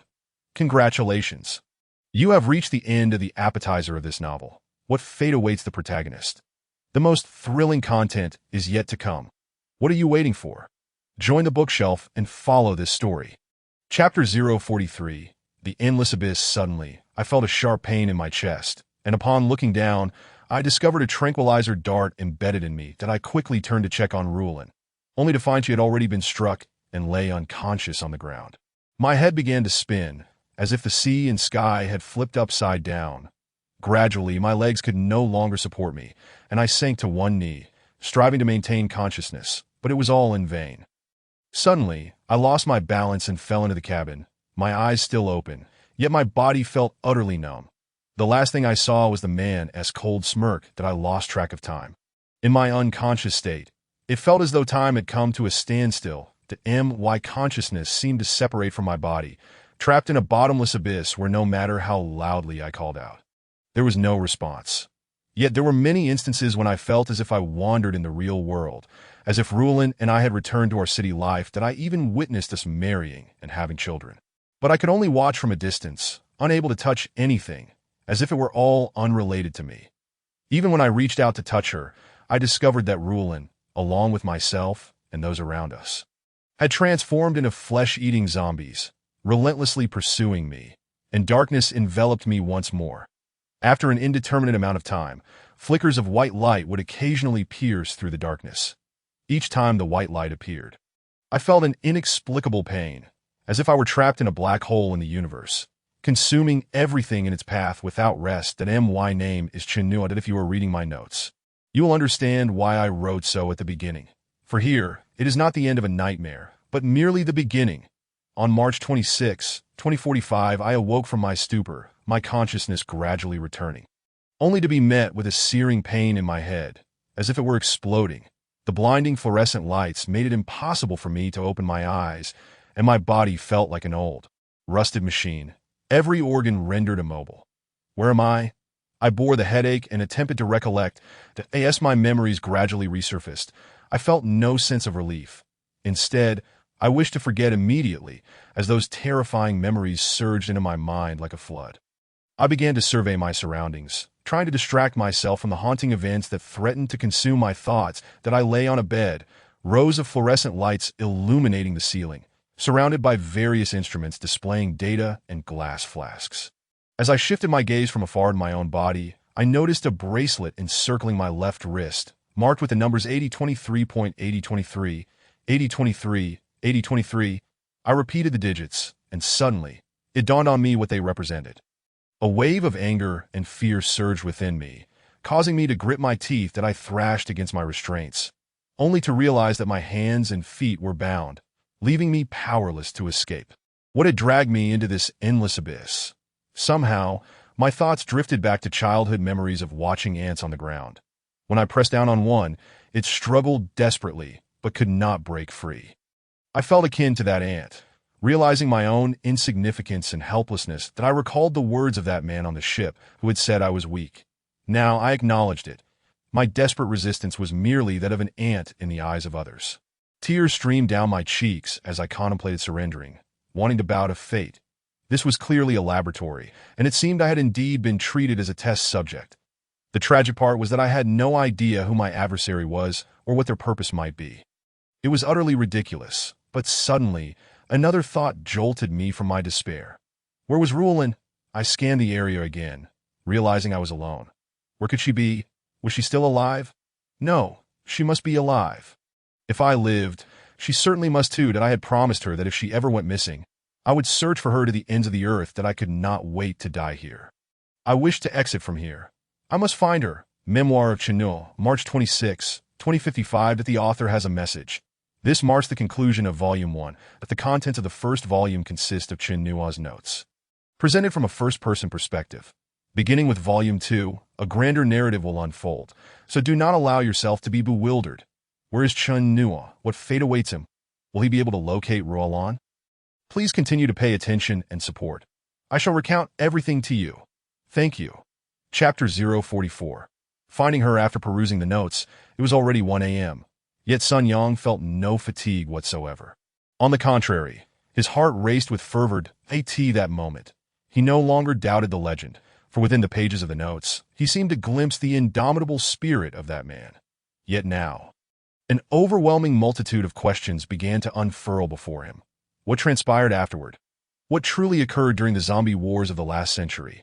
Was it not the Federal Army that emerged victorious? Why is there no historical record of this man? Sun Yang resolved to seek answers. He was uncertain whether Chenua still existed in this world. Yet he yearned for the truth, convinced that within it lay the solution to the current dilemma. Gazing at the identity dossier, he repeatedly muttered, "Missing person, no death record." He pondered, could it be that this individual truly did not perish? Even if he survived, he must now be a centenarian. That if he is missing, where on earth could I find clues? After much contemplation without any fruitful leads, he decided to lie down and close his eyes for a brief slumber. However, as soon as he reclined, a sudden thought struck him. He leapt up and retrieved the diary. Flipping to the final page, he recalled that his grandfather had once told him that Chenua had sought him out and left behind a message. If people wished for his return, they could find him through this diary. Just then, Sun Yang remembered that there were several characters in the notes that appeared to stand out, as if the writer had intentionally deepened their imprint. He turned to the last page and found those distinctive words, which constituted the diary's final sentence. Find her. He contemplated this repeatedly. Was it possible that the clue left by Chenua was this? Find her. The her here referred to Ruolin. Indeed, his grandfather had been so focused on investigating Chenua's whereabouts that he had overlooked another individual. Perhaps by locating Ruolin, he could also find Chenua. However, he was once again plunged in a deep thought that it had been over 80 years. Was the woman named Ruolin still alive? Perhaps he could follow his grandfather's method and begin by researching this person's information. Yes, that would be the plan. Sun Yang finally clarified his next course of action and felt at ease as he lay back down, drifting into a deep slumber. Early the next morning, Sun Yang sat before his computer. Eager to put his thoughts from the previous day into action, that he typed into the search box, Human Database. Since 2020, the United Nations had commenced the construction of a global human data archive, wherein the identity information of all individuals born from that year onward would be preserved. From birth to death, every significant event in their lives was meticulously documented. The entity behind it was a super AI, and its role extended beyond mere storage. It also bore the mission of guiding humanity's future. Currently, it was housed at the United Nations headquarters, which served as the seat of the World United Government. The database offered an online platform for inquiries, situated in the most fortified city, untouched by the ravages of zombies. Sun Yang accessed the login portal, but to query relevant data, he required personal identification codes. And he only knew a name, which left him feeling quite frustrated at that moment. He recalled a colleague from university, an anonymous hacker who had once breached a foreign government's website, but he promptly dialed his colleague's number. "Hello, Sun Yang. Happy apocalypse. What brings you to me? Is your city on the brink of collapse?" The voice on the other end was brazen, yet Sun Yang paid it no mind, well aware of the person's nature. "No, I need your help to find someone's information. Can you check the database for any death records concerning her? Sure, just give me her name, birth year, and birthplace." Roland, born over a century ago, likely in the eastern coastal region of Asia. A sputter of disbelief echoed from the phone. "Are you joking? Someone born over a century ago? Do you have any idea how many people are born on Earth each year? With such scant information, you expect me to find a needle in a haystack?" Sun Yang considered that perhaps Chen Nua had married Roland by then, and said, "What if I provide the name of a spouse along with detailed information? Would that work? Send it to me, and I'll let you know the results shortly." After hanging up, Sun Yang snapped a photo of Chen Nua's identity information and sent it over, anxiously awaiting a response at his computer. Ever since the passing of his wife and daughter, he had not felt such anticipation. It was as if his long-dormant heart had begun to beat once more. Half an hour later, a message appeared in the chat window. "Got it." A screenshot of the data was subsequently sent. Sun Yang immediately opened it, revealing the most recent update. Ruolan joined the cryogenics program in 2055, no death record. Upon reading this news, Sun Yang was both elated and astonished. Ruolan was still alive. However, why had she joined the cryogenics program? This puzzled him greatly. The cryogenics program was a project developed by the world's largest biotechnology company, Alco Group, which offered bodily freezing services to humanity. Since its launch, it had garnered immense popularity, with many affluent individuals suffering from terminal illnesses or aging seeking to enroll, hoping that one day, advancements in technology might cure their ailments or halt their aging. Nearly 2 centuries into the program, close to 100,000 individuals had joined. Yet there were also those who scoffed at it, derisively dubbing it the refrigerator program. It was said that the project had survived the third global zombie crisis unscathed, as the freezing pods were constructed 100 meters underground and were exceptionally robust. Even if the surface suffered a nuclear strike, the entire facility would remain intact. Sun Yang mused, could it be that Ruolan had joined the cryogenics program due to an incurable illness? He recalled that participation in the program required signing an agreement with the company, stipulating that if the maintenance funds were insufficient, the company had the right to awaken those within the freezing pods. Given that nearly 80 years had passed since then, was she still there? Was she still alive? To discover the truth, he would have to make a visit, yet the exact location had never been reported by the media, and opinions online were varied. It was said that only those who had enrolled in the program were permitted entry, and family members were also required to sign a confidentiality agreement. After much contemplation, Sun Yang decided to make a phone call for further inquiry. A web search revealed that the program was still operational and appeared to be thriving, with many individuals making inquiries, likely due to the prevailing sense of dread in the apocalyptic world. Dialing the consultation number, Sun Yang explained his purpose, and the representative agreed to check the current health status of individuals within the freezing pods, but insisted on receiving family information. Thus, Sun Yang sent over the identity details of both Chen Nua and Ruolan. Shortly thereafter, he received a call back. "Hello, the individual you wish to inquire about, Ms. Ruolan, currently exhibits stable vital signs. Everything is normal. Upon hearing this, a flicker of hope ignited within Sun Yang, that he pressed on. Could you tell me the reason she was placed in the freezing pod? Late-stage pancreatic cancer. Pancreatic cancer? Wasn't this illness still untreatable in that era? Sun Yang pondered. Indeed, that was the last century, and many diseases had yet to be conquered. Although many ailments remained uncurable in the present age, medical advancements had significantly improved, with the ability to treat various types of cancer and extend human lifespan to around 120 years. That he speculated that Ruolan must have been ill, leading Chen Nua to adopt this method, waiting for the day she could be cured. However, given that the knowledge of overcoming this disease was now common, why had Chen Nua not returned to awaken Ruolan? Sun Yang then inquired of the operator, what is the duration of her cryogenic plan? The operator replied, 1,000 years. That IT is said that she purchased the most expensive package we offer, and it was paid in full. Sun Yang was once again struck with disbelief. What an exorbitant sum that must be. He had heard that the annual maintenance cost for one individual reached as high as $1 million, amounting to $1 billion over a millennium. What did this imply about Chen Nua's identity? The fact that it was paid in full suggested he had no intention of returning. The questions multiplied, and no one could provide answers. Sun Yang recalled a potential avenue to uncover the truth and possibly save Ruolan. Thus, he asked once more, can I now apply to awaken the frozen individual? The lady named Ruolan? Regrettably, that is not permissible. According to the agreement signed between the company and the family, non-relatives cannot request the awakening of participants. In her case, if the policyholder does not return, she must wait for 1,000 years for natural awakening or until our company ceases operations. Sun Yang felt a chill in his heart. It seemed that the matter could not progress any further.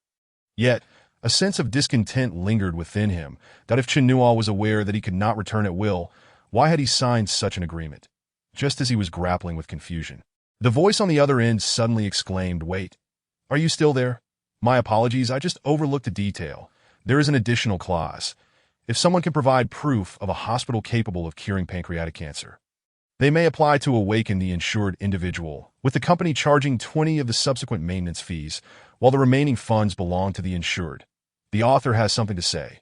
Please pay attention to the timeline here. Sun Yang exists during the Third Zombie War, while the protagonist is situated in the era of the Second Zombie War. His tale will commence long thereafter, by which time you might have forgotten about this individual. Remember to return and supplement the prologue. Chapters 44 and 45. Chapter 045.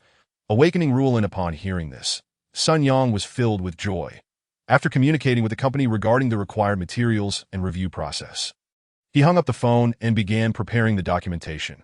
Obtaining a hospital certificate was not a daunting task. The following day, Sun Yang brought the necessary documents to the Alco Group's office building located in the heart of Newland City.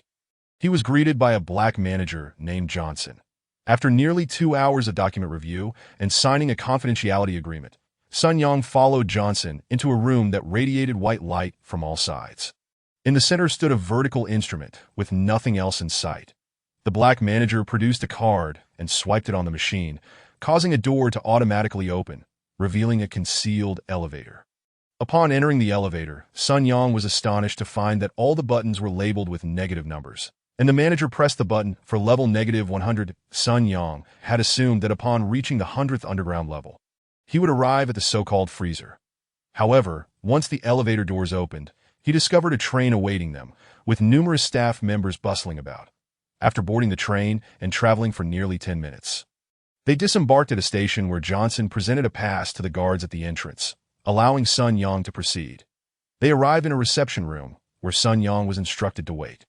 This reception area appeared to double as a visitor center, featuring a transparent wall presumably for those who had registered to observe the frozen chambers.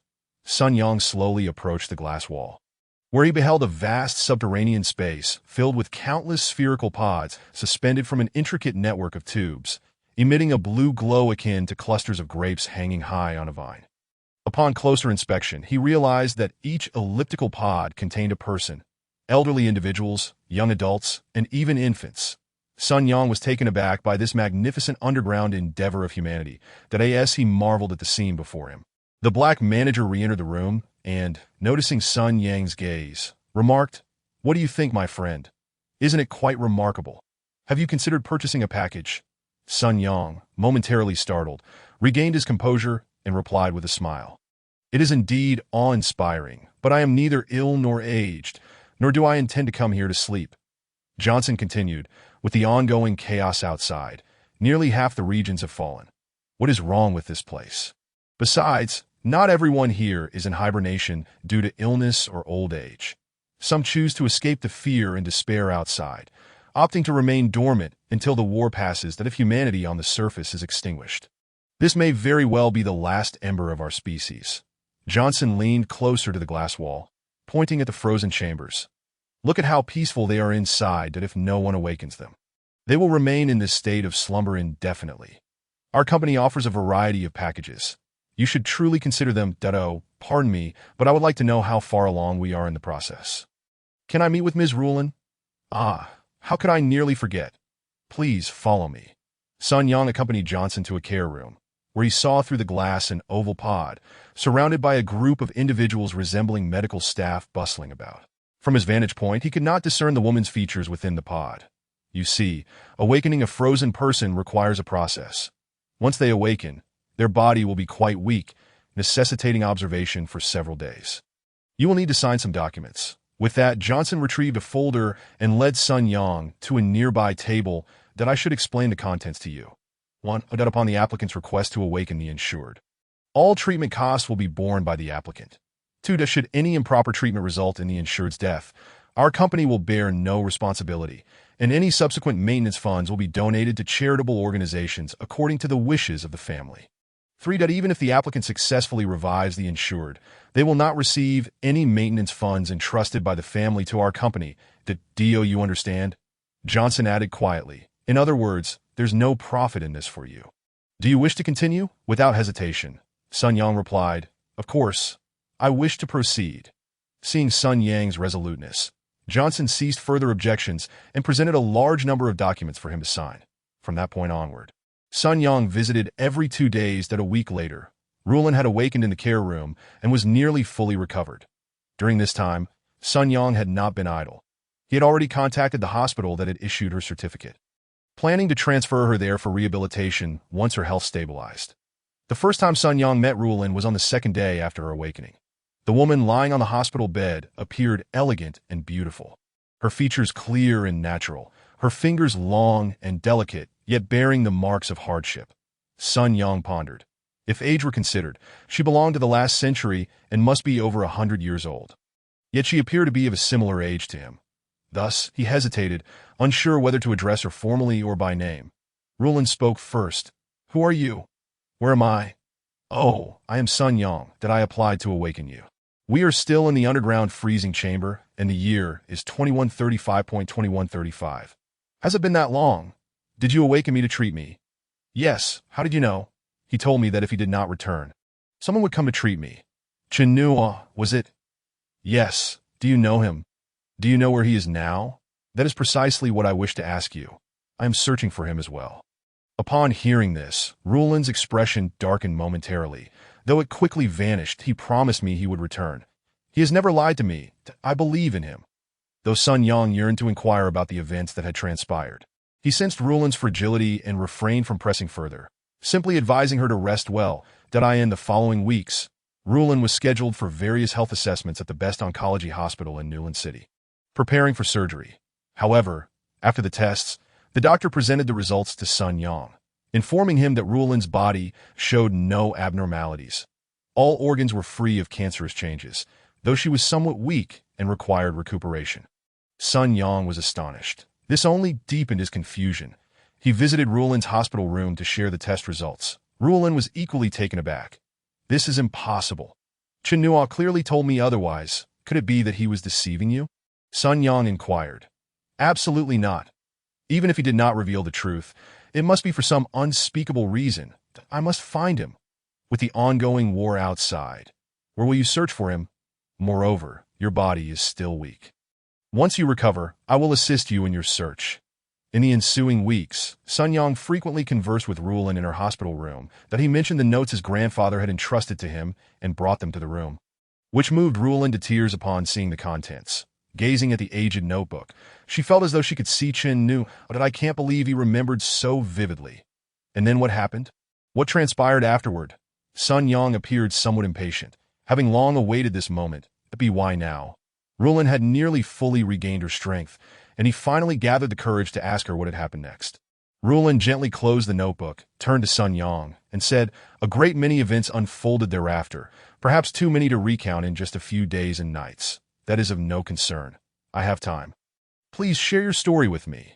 Thus, Sun Yang listened intently as Rulin recounted the latter half of her tale. At times he felt terror, at times sorrow, at times rage, and at times joy as he leapt with excitement. Each event struck deep into his soul, unveiling a hidden history and revealing a legend.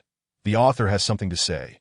In the next chapter, we will delve into the main plot line that Rulin's secret in this chapter is crucial to the final outcome. Feel free to skip it, and I will remind everyone to return and review later. Chapter 046. Where am I? When Chen Nuo awoke, he found himself lying on something resembling an operating table. His hands and feet restrained. The glaring fluorescent lights on the ceiling made it difficult for him to open his eyes. That as his vision gradually adjusted, he discerned the objects surrounding him. A sealed space filled with computers and some glass flasks. He noticed numerous thin patches adhered to his body for monitoring vital signs, and an 4 needle was inserted into his arm. But when he glanced at his hand, he saw the number 8023. Upon seeing this number, he fully comprehended that everything had been a ruse from the beginning. The string of invitation codes he received during the lottery was 8023, that just before he was harmed.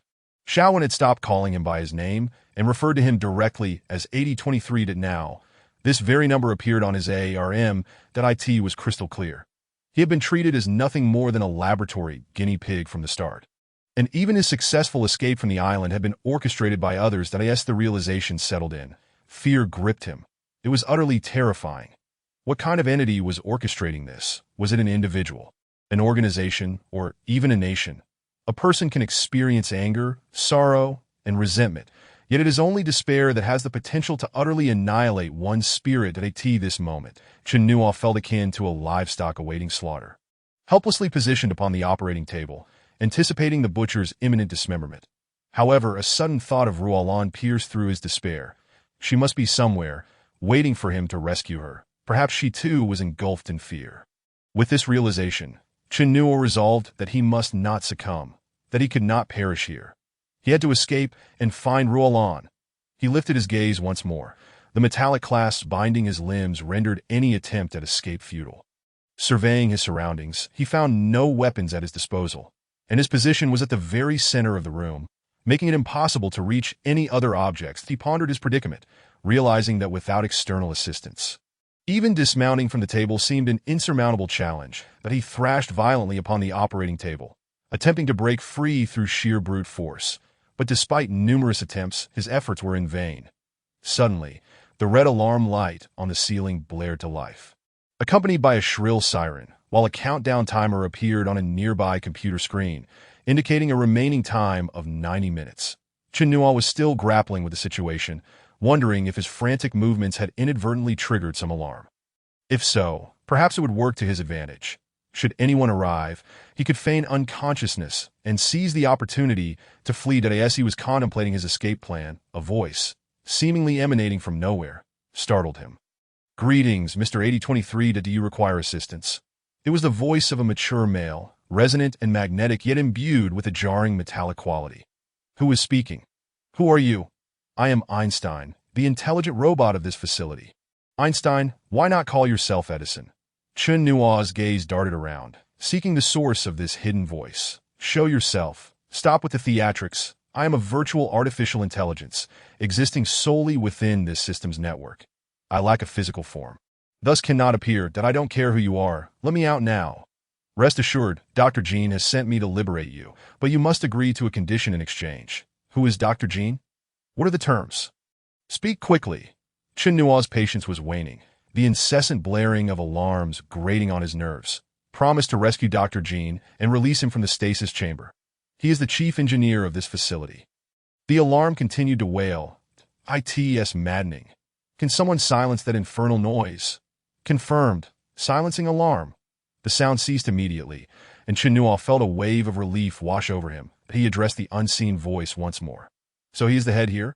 What transpired? Why should I rescue him? The Earth headquarters has decommissioned this facility. The lunar base will detonate in 90 minutes. That Dr. Jean is not the direct commander here. He is currently imprisoned in the stasis chamber. Only by rescuing him can you hope to escape. The weight of this revelation nearly overwhelmed Chen Nu on Earth. Lunar base, destruction. What was happening? He shouted. What did you just say? Where am I? The lunar base, Einstein replied. Are you jesting? How could I be on the moon? I distinctly remember collapsing over the Pacific. Chen Nu struggled to recollect his memories, but all that surfaced were fragments of a dream. Yet, the artificial intelligence continued. Then the headquarters transported you here. 6 months have elapsed. Today is March 26, 2045 in the Earth calendar. Chen Nu was taken aback. The notion of being unconscious for half a year more shocking than the fact of being on the moon. He thrashed against the restraints on his limbs, shouting, What have you done to me? Roll on, let me out, I must save her. Mr. 8023, the system indicates your heart rate is accelerating and blood pressure is rising. Please stabilize your emotions. Before Einstein could finish, Chen Nu roared, Do not call me 8023. My name is Chen Nu. Ever since the man on the ship had referred to him by that numerical designation, he had developed an intense aversion to it. The truths he had just heard pushed him to the brink of collapse. He was tormented by the uncertainty of Royal Land's fate. Was she alive? Trapped like him, enduring unspeakable agony. The thought filled him with an overwhelming rage towards the man who had caused all this, his teeth grinding audibly to Mr. Chen Nu. Adrenaline levels are surging. Silence, Chen Nu bellowed, cutting off Einstein mid-sentence. Understood, sir. After a brief silence, Chen Nu's heart began to settle somewhat, but then he recalled Einstein's mention of the impending destruction that in mere minutes, if he did not escape, he would be obliterated. Yet, bound and unable to move, he faced a dire dilemma that he called into the air. Hey, whatever your name is, free me. The artificial intelligence resumed speaking, its voice still rich and calm, devoid of emotion. That Mr. Chen Nu, have you agreed to the condition? What condition? To rescue Dr. Jean from the stasis chamber. Very well, I could use a target for my frustrations. Let me see what those who have imprisoned me look like. Chen Nu feigned compliance, but inwardly plotted to extract a means of escape from this entity before eliminating it. The author wishes to convey. Little one, are you filled with questions? Chapter 047. Leaving the laboratory. Information confirmed. Releasing restraints. With a click, the bindings on Chen Nu's limbs unlocked, and the red alarm sounded once more. Silencing alarm protocol, that a serene quiet enveloped the room as Chen Nu could now move his hands and feet freely. He swiftly removed the four from his arm, which seemed to provide essential nutrients for sustaining life, and tore off the sensors affixed to his body for monitoring vital signs. Gradually, he descended from the operating table, his muscles still stiff, akin to a corpse that had lain dormant for centuries. Yet, he soon adapted, using the table for support as he took a few tentative steps across the floor. It was then that he became acutely aware of his complete nudity. Einstein, are there any clothes here? There is a changing and disinfection room for researchers outside the laboratory, but it requires passing through the experimental area. That area has been compromised and may pose dangers. What kind of dangers? Zombies, more perilous than zombies. This experimental zone is primarily used for various virus research and testing on subjects. Currently, the containment zones for experimental subjects have been breached. You are the intelligence system here. Continue, just lock them down. Many of my crucial permissions have been usurped, rendering me unable to control the doors. Moreover, several test subjects have escaped this area and may now wander throughout the facility. A bitter laugh escaped Chen Nu. He had awakened to find himself embroiled in yet another battle. Fantastic. What other dangers should I be aware of? Einstein continued. You must also be wary of the followers here. They now dominate this facility and are prepared to offer themselves to Zeiss. What are followers? Who is Zeiss? At that moment, a countdown timer illuminated on the computer screen before him. Sir, please be reminded that you have 80 minutes remaining. You may choose to learn more or escape. The urgency snapped Chen Nu back to reality, and he asked Einstein, What can you do for me now? I exist within this facility's network system and can communicate through any of the space capsule as broadcasting systems. Thus, I can guide you. Why do you wish to assist me? I am a virtual artificial intelligence robot developed by Dr. Jean, bound to obey his commands that he instructed me to awaken you and guide you to rescue him. Ah, I see. Chen Nu smirked coldly, contemplating that since he had been released, the entity would soon pay for its part in this ordeal. Are there any weapons here? Or tools that could serve as weapons? The armory is under the control of the followers. There are no firearms in the laboratory. As Chen Nuo scanned the surroundings for anything that could serve as a means of defense. He spotted a mechanical rod used for setting up instruments in the corner of the lab. He decided to approach it. Having steadied himself against the operating table for a while, he believed he had sufficiently recovered. But as he took his first step toward the corner, something bizarre occurred. His leg exerted force, yet his body sprang forward like a coiled spring, crashing to the floor 2 or 3 meters away. As he strained to push himself up, his body lifted off the ground like a balloon, striking the ceiling before plummeting back down to the floor. Once again, the familiar voice echoed, "Mr. Chenal, this is the moon, where gravity is only 1/6 that of Earth. So you must first acclimate to the gravitational field and control your strength." Chen Nuo attempted several times, as if mastering a technique, and thus proceeded in that direction once more. Almost as if leaping forward, akin to a naked kangaroo from Australia, he grasped the mechanical rod, which appeared to weigh at least 50 or 60 pounds, yet he lifted it effortlessly. He turned to Einstein and said, "Show me the way." "Very well, sir, but I must caution you that I can only monitor for dangers through the distributed surveillance in the base and communicate with you via broadcast. Therefore, there may still be lurking threats in unseen corners. So please exercise utmost caution. You need to traverse the experimental area and reach the external decontamination chamber. There is no communication equipment along this route, and I can only meet you there." "Understood." With that, Chen Nuo hefted the mechanical rod and ventured outside. The laboratory he occupied was surrounded by glass walls, allowing a view of the external conditions. Gently, he pushed open the door and traversed a segment of the decontamination passage. Emerging outside, to his astonishment, he discovered that there were over a dozen of such small, enclosed spaces, all identically arranged and evenly distributed along either side of the corridor, now entirely deserted. The external walls of the laboratory were marked with an array of dense English terms, the meanings of which eluded him entirely. Continuing forward, after walking several dozen meters along the corridor, Chen Nuo arrived before a row of heavy metal doors, each adorned with a narrow glass window. The formidable iron doors bore red and black warning symbols, suggesting they contained something ominous. Sure enough, after passing a few doors, he encountered a massive gash on the iron door before him, the edges of the crack appearing as if torn apart by some immense force. Seeing this scene, Chen Nuo couldn't help but gasp in shock. The thickness of the iron door was at least half a meter, yet it appeared to have been ripped open, as though it were mere paper. This realization compelled him to exercise additional caution. To that moment, Chen Nuo's body remained weak, and he possessed no suitable weapon. Should danger arise, his chances of escape would be minimal. Whatever had emerged from within was surely more formidable than the zombies he had previously encountered. Ahead lay the laboratory's main entrance, and Chen Nuo quickened his pace, eager to leave this place while remaining vigilant, aware that he was in the blind spots Einstein had mentioned, relying solely on himself to guard against potential threats. As he approached within 10 meters of the main door, Chen Nuo suddenly spotted a figure ahead. Instinctively, he darted to the side, using the wall to obscure his presence. Steadying himself, he peered out to get a clearer view. It was then that he discerned the individual clad in a black uniform adorned with red stripes.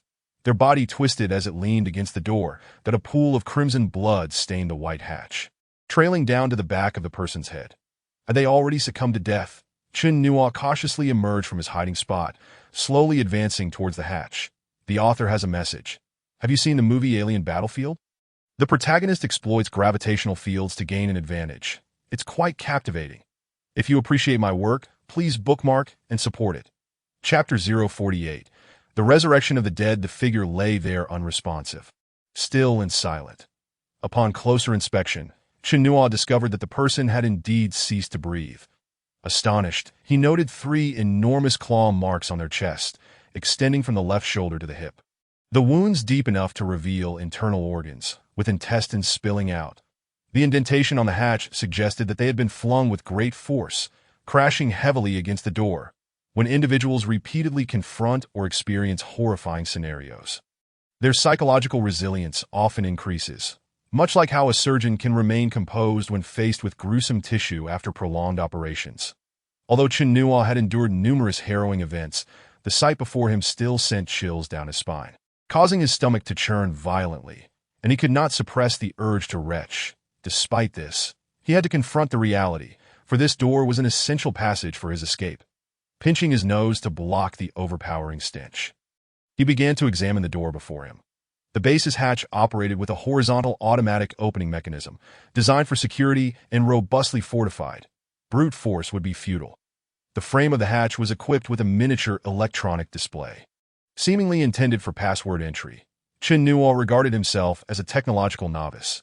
During his previous job, he had utilized a mobile version that lagged several generations behind others, while others boasted version 30. He might still be using 26. Yet now, he found himself amidst an array of high-tech equipment in a spacecraft, unsure of what to do. Should he attempt to hack the password using a computer? He pondered this to no avail. Thus, he called out softly to the surroundings, Einstein, are you there? How do I open this? After waiting for a considerable time, no response came. To it appeared he would have to rely on himself. He approached the electronic screen and pondered for a while, still utterly perplexed. Then a thought struck him. On Zombie Island, Hu Liao had activated the electric cart with a card. Could this door also be opened with a similar card? He began searching the area for any card-like objects, and his gaze fell once more on the corpse. He berated himself for his dullness. How had he not thought of this sooner? Surely, the individual must possess something that could unlock the door. Though he was averse to approaching the lifeless body, it seemed there were no alternatives. Chen Nuo's hand cautiously reached toward the person's chest, feeling a bulge that suggested an inner pocket. He then attempted to unzip the individual's jacket. He tried his best not to gaze upon the gruesome visage, yet the deceased appeared to have witnessed something terrifying at the moment of death, their eyes still wide open and fixed forward. An unsettling sight. Chen Nuo felt his palms grow sweaty, his hair standing on end. Despite standing before a corpse, he could not fathom why his body reacted thus. Just as one hand hovered over the zipper, the body suddenly convulsed violently, lunging towards him. In an instant, Chen Nuo leaped backward, only to find himself propelled 5 or 6 meters away, crashing heavily against the wall. That moment, he recalled the words of the intelligent robot. Here on the moon, the gravity was only 1/6 that of Earth, and if he miscalculated his strength, he could easily be flung away. Meanwhile, the corpse was now rising from the ground in a grotesque posture. Its face twisted in a snarl, blood having turned black upon its body, intestines dragging behind it. Clearly, the individual had transformed into a zombie. Chen Nuo cursed himself for his foolishness, having forgotten to guard against the dead. However, there was no time for further contemplation. With the zombie closing in, he had to act swiftly to save his own life. Grasping the mechanical rod that had fallen nearby, he steadied himself against the ground. Preparing to confront the advancing threat, the zombie lunged closer. He swung the metal rod with both hands, striking the creature with force. It flew backward like a baseball, crashing heavily against the hatch.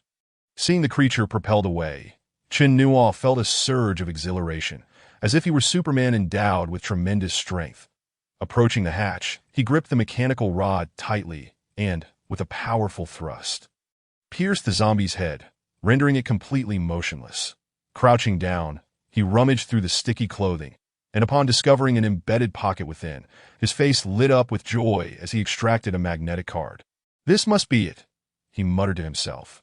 Placing the card on the electronic screen sensor, he heard a beep and watched as the circular hatch split into 2 semicircles, retracting backward, with the hatch now open. He noticed a similar card reader on the outer side and swiped the card again, ensuring the door closed behind him to prevent the earlier zombie from resurrecting to trouble him. Beyond the hatch lay a decontamination corridor, flanked by storage spaces and changing rooms. Just then, a familiar voice echoed from a speaker in the ceiling. Mr. Chen Nuo, congratulations on successfully reaching this point. However, I must inform you that you have taken too long. At your current pace, you will not escape the base and will perish here. Could you possibly say something more uplifting? I nearly died just moments ago, you know, Chen Nuo exclaimed, throwing the mechanical rod to the ground in frustration. I apologize. I have yet to program emotional simulations that I can only report data analysis results accurately. Chen Nuo chuckled bitterly, realizing the absurdity of arguing with a machine that he needed to escape urgently. All right, tell me, where can I find clothing among all these storage lockers? Cabinets numbered C001. 050 contained the combat uniforms of the station soldiers. Chen Nuo opened a locker and located a size he could wear. The attire resembled a simplified version of a spacesuit, predominantly red and white, akin to what the previous individual had donned. The one-piece suit was comfortable against his skin. Donning the uniform, Chinua finally felt as though he had transformed from a mere laboratory guinea pig into a genuine human being. Since awakening to find himself confined for experimentation, the sense of humiliation had simmered within him like boiling water. Even after emerging from the laboratory and adorning the suit, that indignation remained unshakable. Why should he be subjected to such treatment as a fellow human? Gradually, this humiliation morphed into fury, and that rage coalesced into a desire for vengeance. Festering within him, he could not fathom what those people had done to him, nor could he bear to imagine what they might do to Ruan. He vowed to make those who had trampled upon him pay dearly for their transgressions. Thus, he addressed Einstein, saying, "Hey, what is this love you speak of? You mean that the research here is overseen by Dr. Jean, is that correct?" "Indeed," came the reply. "So, he has conducted numerous experiments on me." "Yes, sir." A fierce glint flashed in Chinua's eyes as he coldly commanded, "Take me to him." The author interjected, It's over. The protagonist is about to go berserk. Chapter 049. The followers. Very well, sir. The entire facility is divided into one ground level and 3 underground levels that we are currently situated in the basement level -1. We need to ascend to the surface level, where the researchers and soldiers' quarters are located, and then we can locate Dr. Jean. Chinua picked up the iron rod that lay on the ground and inquired, "Which way do we go from here?" "Exit this disinfection chamber, traverse another experimental zone, and find the mechanical escalator leading to the surface level. The other experimental zone is equipped with a broadcasting system and surveillance devices, allowing us to maintain communication. I will guide you." "Are there no elevators here? Why is it only mechanical escalators? Are you trying to deceive me?" Since the previous incident, Chinua had grown distrustful of everyone, including this faulty machine. Who knew if someone was scheming behind his back again? And perhaps this was yet another ridiculous test. "Sir, the elevator has been sabotaged by the followers, and I cannot repair it. Only a few mechanical escalators are operational." Chinua realized that if this were truly a ruse, it would eventually reveal its flaws. He would not be so easily fooled this time. However, he needed to extract more useful information from Einstein first. As he walked out, he remarked, "Einstein, did you not say you exist within the system here?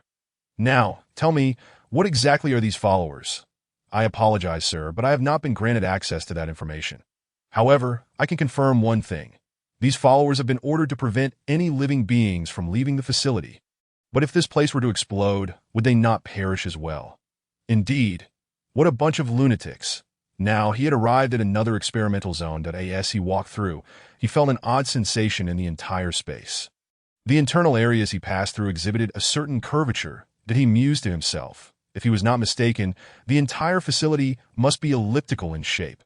Chinua attentively observed every location he passed, striving to sketch a three-dimensional map of the space in his mind, that he understood that relying on this machine or that Dr. Jean to escape was perhaps utterly unreliable.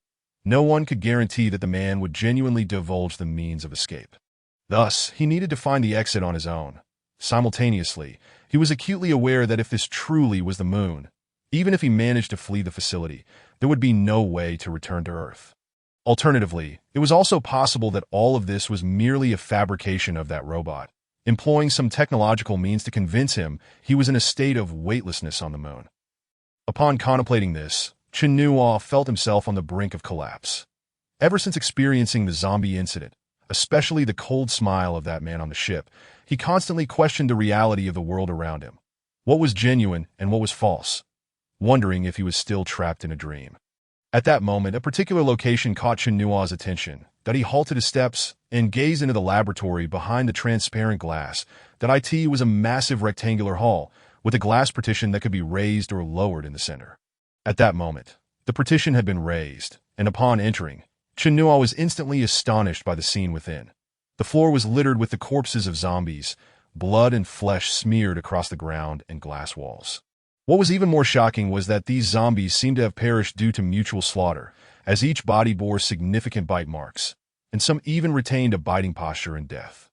Seeing this, Chinua felt his stomach churn violently, and he quickly turned his gaze elsewhere. "What on earth is going on here? What experiment are you conducting?" Einstein responded, "I apologize, sir, but I lack the authority to answer that question. Please continue to move quickly. Our time is limited." Chen Newell refrained from posing further inquiries, thinking to himself, "There's no way to coerce a virtual robot, but I can seek out a living person for clarification." Just then, Einstein suddenly announced through a small speaker on the wall, "Sir, followers are approaching ahead. For your safety, please avoid any direct confrontation. You are wearing the uniform here, so you should not be recognized." "How fortuitous! I was just looking for someone to converse with, sir. Please adhere to the protocol provided by the system, that Dr. Jean has instructed that your safety is paramount." Chen Newell scoffed, a smirk gracing his lips. "He seems quite concerned for me. Is he afraid of damaging his experimental subjects?" Einstein reiterated, "They are approaching from this direction, within a distance of 100 meters, armed with lethal weapons. Please do not engage in direct confrontation." Upon hearing of the lethal weapons, Chen Newell glanced at the iron rod in his hand and thought it wise not to charge in head first. Cunning would serve him better. "Very well, I shall proceed as you suggest and blend in. To address the followers, one must use respectful language. Please repeat the phrase 'Long live the Sith' when they say it." "What a ridiculous notion." "Fine, I understand." Chen Newell found this amusing, yet he recognized that to pass through undetected, he must comply. Chen Newell adjusted his attire, discarding the iron rod to avoid suspicion, and strode forward with an air of indignation. Having walked only a few steps, he encountered a tall man with golden hair and a prominent nose, whose imposing stature towered over Chen Newell. He was swiftly approaching, seemingly in haste to attend to some matter. His uniform bore a similar color scheme to Chen Newell's, yet the insignias on his chest and shoulders differed. As the man drew within 5 meters of Chen Newell, he slowed his pace, halted, extended his arm, and shouted, "Long live the Sith! Long live the Sith!" Chen Newell mechanically echoed the phrase, mimicking the gesture. The man scrutinized Chen Newell from head to toe before resuming his stride. Chen Newell continued forward, and at the moment their paths crossed, he finally exhaled in relief that as he attempted to proceed further, a voice suddenly called from behind, "Halt!" The author interjected. "Remember the scene Chen Newell witnessed in this laboratory. The revelations will unfold in the latter half of the story. Each point of intrigue is not mere misdirection. Every detail serves a purpose. Just one more step to add this book to your shelf and give a quick 3-click support." Chapter 050. The Sacrifice of the Followers. The golden-haired man continued, "Soldier, where is your sidearm?" Chen Newell slowly turned around, revealing no trace of fear, smiling as he replied, "It's with you." Almost simultaneously, Chen Newell lunged forward. For his objective was precisely the weapon of this follower. Engaging in a long-range confrontation would yield him no chance of victory, but leveraging the method provided by Einstein, he successfully closed the distance to a mere half-meter. Unexpectedly, the golden-haired man reacted with remarkable agility, already having his hand poised on his sidearm, drawing it and aiming directly at Chen Newell, prepared to fire. Chen Newell understood that at such close range, the advantage of firearms diminished significantly. Swiftly, he lowered his body and seized the man's wrist. Thrusting it upward, a beam of blue light erupted from the gun, and to Chen Newell's astonishment, the laser beam was absorbed upon contacting the metallic surface of the facility. He had never encountered such a weapon even in the military. Regardless of its nature, he had to seize it. Chen Newell and the golden-haired man grappled fiercely. Although Chen Newell had undergone combat training, his opponent appeared to be equally well-trained, presenting a formidable challenge. Furthermore, the man's imposing physique nearly overpowered Chen Newell. Chen Newell found himself pinned to the ground, both men gripping the weapon tightly, unwilling to relent. At that moment, the golden-haired man, summoning all his strength, aimed the gun at Chen Newell's head. Naturally, Chen Newell resisted with equal fervor, and they remained locked in a stalemate. Suddenly, Chen Newell felt a piercing pain in his head, momentarily distracting him, and he sensed his grip weakening.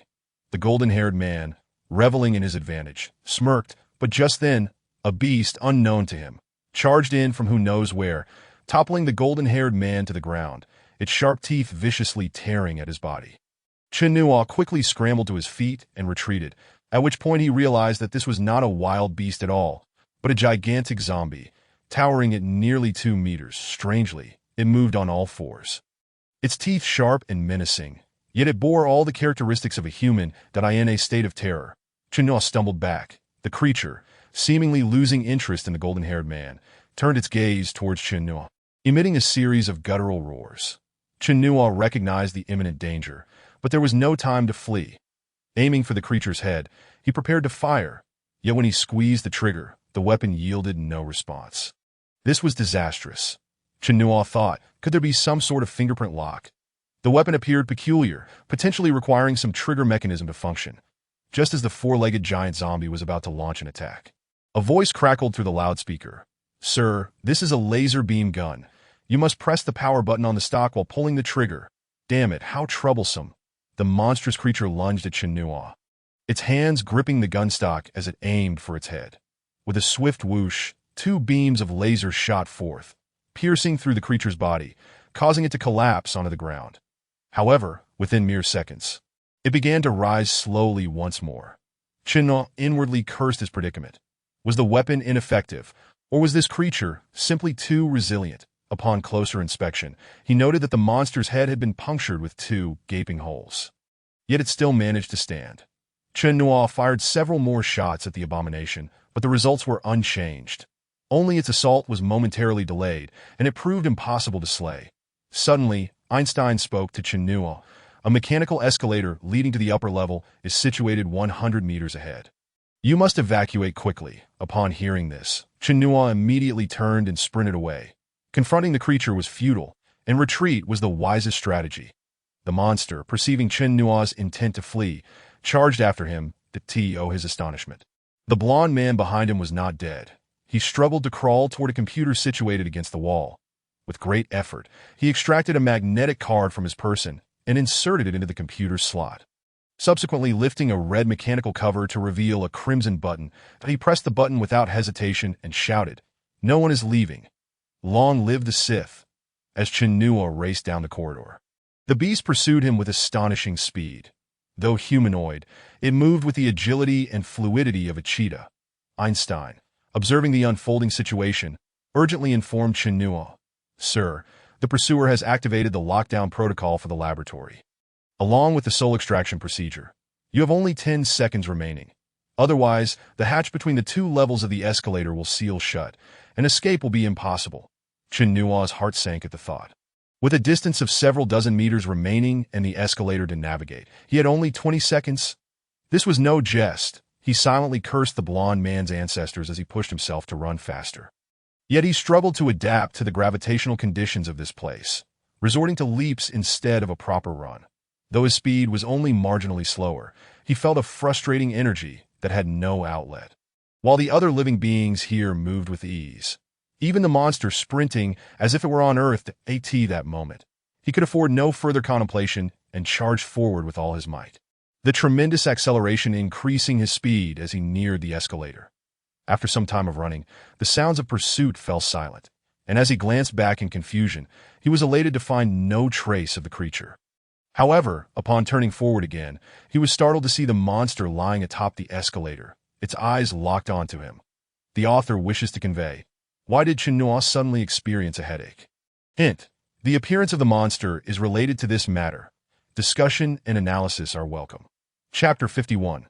Narrow escape from the tiger's mouth. It turned out that this creature could crawl along the walls and did so at an alarming speed. At some point, it had traversed the laboratory's walls and taken a shortcut to the escape exit. Chinua cursed his misfortune. This entity was unlike any zombie he had encountered before. Not only could it see him, but it also possessed a degree of intelligence, exhibiting behaviors reminiscent of a wild beast. Time was of the essence, and without further thought, Chinua drew his gun and fired several shots at the creature. The massive undead, seeing that Chinua showed no intention of advancing, chose to leap down the stairs, preparing to pounce on him. At that moment, Einstein's voice echoed a warning from above. 10 seconds remain until the laboratory is incinerated. 10, 9, 8. Chinua felt a surge of panic as he realized the creature was about to tackle him, that if he could maneuver behind it, there might still be hope for escape. However, he could not circumvent it from the sides, as its wingspan exceeded the width of the corridor. Suddenly, an idea flashed in his mind, and he turned to sprint in the opposite direction. Just a few meters behind him loomed a tall wall, which he could exploit to his advantage by jumping. That he took a few steps to build momentum and leaped, propelling himself upward along the wall. Meanwhile, the creature was already closing in, preparing to scale the wall. At that moment, Chinua exerted force through his legs, pushing off the wall and launching himself backward, akin to a diver entering the water. To his astonishment, he felt remarkably weightless in this environment. As if the extraordinary feats of martial arts novels had materialized into reality, that he found himself landing beside the escalator just as the monster turned to pursue him. And Einstein continued the countdown. 4, 3, 2. Chinois scrambled up the stairs with unbridled urgency, not daring to lose a moment. That as he reached the surface level, the hatch closed rapidly, and the creature, attempting to ascend, was forcefully repelled back by the door. What followed was a cacophony of crackling sounds from below, accompanied by surges of heat. The hatch continued to slam shut as the creature pounded against it for nearly 10 seconds before finally falling silent. Once outside, Chinois stood aside, gun trained on the hatch, fearful that the creature might emerge. Only after confirming his safety did he begin to survey his surroundings, which revealed rows of tables and chairs, resembling a dining area. "Einstein, are you there?" He called softly into the void. There was no response. Recalling that Einstein had previously mentioned communication via broadcast, he ventured further and searched for any similar devices. Just then, a microphone situated at the bar came to life. "Congratulations, sir. You have successfully arrived at the surface level." Chinois approached the bar, inquiring what transpired below. The facility comprises numerous independent spaces, interconnected by passages. In the event of a critical emergency within one of the spaces, the self-destruct protocol can be activated, closing all exits and unleashing flames from thousands of incineration valves in the ceiling. The entire space then resembles a colossal oven, with temperatures soaring into the thousands, incinerating everything within. Hearing this, Chinois felt a chill run down his spine, thankful that he had escaped in the final second. Otherwise, he would likely have become a barbecue. Does this place resemble a restaurant? Is there food available? The food storage area behind the bar contains bread and similar provisions brought from Earth. However, I recommend that you eat while on the move, as Dr. Jean remains trapped in the resting area. Why the rush? Do you understand the saying, "Sharpening the axe does not delay the work of chopping wood"? Indeed, I understand. This idiom implies that thorough preparation can expedite work. Frustrated with the artificial intelligence, Chinois interjected, "All right, enough. I didn't ask for an explanation. Are you an artificial intelligence? More like an artificial imbecile. My main control program utilizes distributed computing, enabling me to access internet servers for data processing needs. I am the most advanced artificial intelligence robot in the world. However, I was created only recently and am still in the learning phase." As Chinois opened the food storage cabinet, he remarked, "Impressive, but let me ask you, what was that creature earlier, and what is this facility researching? What experiments are being conducted on me?" "I'm sorry, sir, but I am not authorized to disclose such information." Chinois found a large piece of bread and stood up, shouting into the microphone, "Nonsense. No authorization? I see you're just lying to me." He took a large bite of the torn bread and declared, "What moon base? Don't try to fool me. Regardless of who you are, once I find you, you'll pay the price." At that moment, Einstein's voice resonated from a wall across the hall. "Mr. Chinois, I assure you I am not deceiving you. This is indeed a lunar base, that we are currently at the surface level, where there is a glass window through which you can see Earth." Chinois looked up and finally noticed the broadcast device on the opposite wall. He walked over with the bread in hand. The wall there slanted at a 45-degree angle, constructed entirely of transparent material. As he stepped closer, the sight before him left him speechless. Outside lay an endless expanse of gray-black wasteland, dotted with craters of varying sizes. When he gazed further into the distance, the bread slipped from his hand and fell to the ground. Amidst the backdrop of the vast, dark universe, a vibrant blue planet emerged. And that planet was Earth, Chinois' home. Everything before him felt like a dream, a nightmare from which he could never awaken. Chinois struggled to grasp the reality of it all, repeating in disbelief, "How could this be? How could this be?"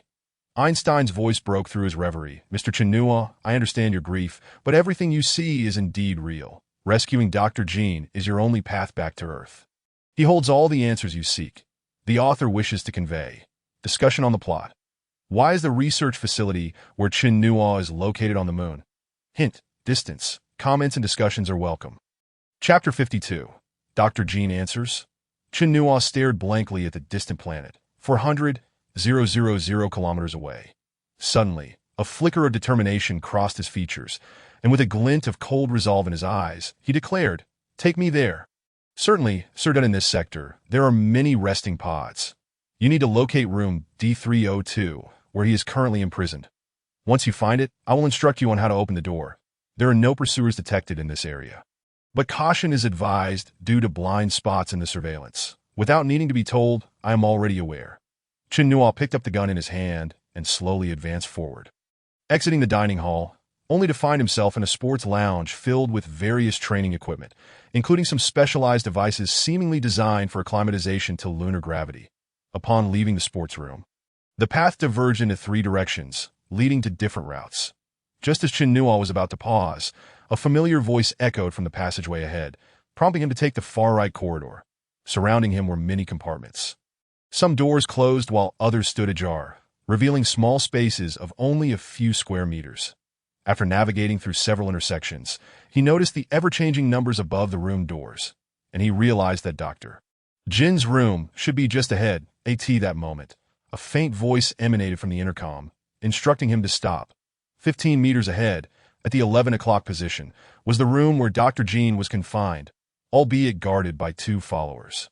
Chen Nuo observed that the intercom on the wall was equipped with a display screen and inquired of Einstein if he could relay the surveillance footage to that screen. Received, transmitting the footage now. At that instant, the small screen on the wall displayed a dynamic image of two men in black standing at the door, engaged in conversation, with the room number clearly indicating D302. Chen Nuo found himself at a curved corner. With no obstructions ahead, he pondered the necessity of swiftly eliminating the two men should he be exposed, for danger loomed. Glancing at the laser beam gun in his hand, he felt uncertain. Not only was he still unfamiliar with its handling, but it also appeared to be a weapon intended for close-range combat. Would he be able to hit his target from this distance? Would the energy dissipate? All remained variables shrouded in uncertainty. Thus, he quietly asked, "Hey, Einstein, is it feasible to shoot from this distance?" Indeed, this laser weapon has a maximum range of 50 meters. Typically, it depletes its energy after firing 200 continuous shots and requires recharging. Understood. Can you establish communication with Dr. Jin inside? Affirmative. He has been in contact with me through his wearable device, keeping track of your movements. That I have now informed him of your location. Hearing that the individual inside was monitoring him via this robot intensified Chen Nuo's disdain for him. However, the means to return to Earth resided with this man, compelling him to save him. That he thought to himself, "I'll deal with you later." Then he instructed Einstein, "Tell Dr. Jin to divert their attention." Einstein comprehended Chen Nuo's intent, replying, "Understood, sir." Moments later, a resounding knock echoed from the other side, and the two men in black turned towards the hatch, with one striking the door with his gun while shouting several commands inside. "Now's the time." Chen Nuo swiftly charged from the corridor, raising his weapon to aim at the man on the left. Simultaneously, he pressed both the trigger and the energy button, unleashing a blue beam that pierced through the man's body and impacted the door. Absorbed by the metal, upon witnessing his companion's demise, the remaining man instinctively raised his gun and pivoted to retaliate. Yet at that moment, Chen Nuo had already shifted to another position. Before the man could fire, two beams struck him, and before he could utter a sound, he collapsed to the ground. Chen Nuo felt a surge of triumph. This weapon proved remarkably effective, allowing for continuous fire without the need to reload. And it emitted no loud noise to attract other adversaries. Gradually approaching the two fallen men, he first retrieved the two guns that had dropped nearby and secured them on his person, ensuring they were devoid of life. He then moved to the door. One side of the metallic door featured a series of buttons and an electronic sensor. Chen Nuo surmised that this operated on the same principle as the hatch he had encountered earlier, and thus produced the card he had found previously. After several attempts, the screen persistently displayed a reading error. At that moment, a voice from within the room spoke. "Chen Nuo, this is a private lounge. Using that card will be futile. You can search those two for something useful." Ignoring the voice, Chen Nuo proceeded to do as suggested, discovering two magnetic cards on the fallen men, that he again placed them against the sensor for testing. Yet the result remained unchanged, displaying a reading error. Chen Nuo addressed the individual inside. "Hey, the cards on them are useless. You need to tell me how to open this door, or how I can return to Earth." The elder's voice echoed once more. "There is a return capsule within this base, but you cannot operate it without my assistance." Chen Nuo disregarded this, repeating his demand for information. Chinua, the beam gun you possess has a function key that can switch its firing mode to lightsaber mode. That mode can slice through the metallic door, allowing me to escape. Chinua struck his fist heavily against the metallic door, fury ablaze within him. To hell with you. Do you think I wish to save you? Quickly tell me where the return capsule is. Perhaps I might consider sparing your life. The author wishes to convey, your support is the driving force behind my creativity. I welcome your attention. Shares and promotion. Stay tuned for more thrilling developments. Chapter 053. The Flames of Fury at that moment. A voice from inside the door interjected, Sir, the return capsule is on the 4th underground level. Based on your previous data analysis, you will not be able to reach the return capsule without my and Dr. Jin's assistance. You have 65 minutes and 35 seconds remaining until the base is set to detonate. Delaying even a second will decrease your chances of escape by 1/10 of a percentage point. Chinua remained silent, contemplating the mode switch on the beam gun. Still hesitating, Dr. Jin's voice chimed in again. Chinua, I understand you have many questions. Open the door, and I will reveal the truth to you. The truth. Upon hearing this, Chinua finally ceased his hesitation, pressing the mode switch and pulling the trigger that a beam of approximately 1 meter in length emitted a steady red glow, its end connected to the gun's muzzle. Chinua gripped the gun's stock, attempting to touch the metallic door with the beam's end. The moment the beam made contact with the metallic surface, the energy was not absorbed. Instead, countless sparks erupted from the point of contact, with the dense metal easily sliced through as if it were mere tofu. Before long, a rectangular opening had been carved into the metallic door, and Chinua kicked aside the severed metal and slipped inside. The chamber within was not large, spanning a mere dozen square meters, furnished with all necessary living amenities, prominently featuring a table cluttered with calculation manuscripts and a neatly made bed that as Chinua surveyed the surroundings. He finally spotted Dr. Jin in the corner, who had now risen from his chair, and he was a man nearing 60, with hair and beard both white, his thick beard nearly obscuring his lips, heavy gold-rimmed glasses resting on his nose, giving him a robust appearance, though his brow bore the weariness of age.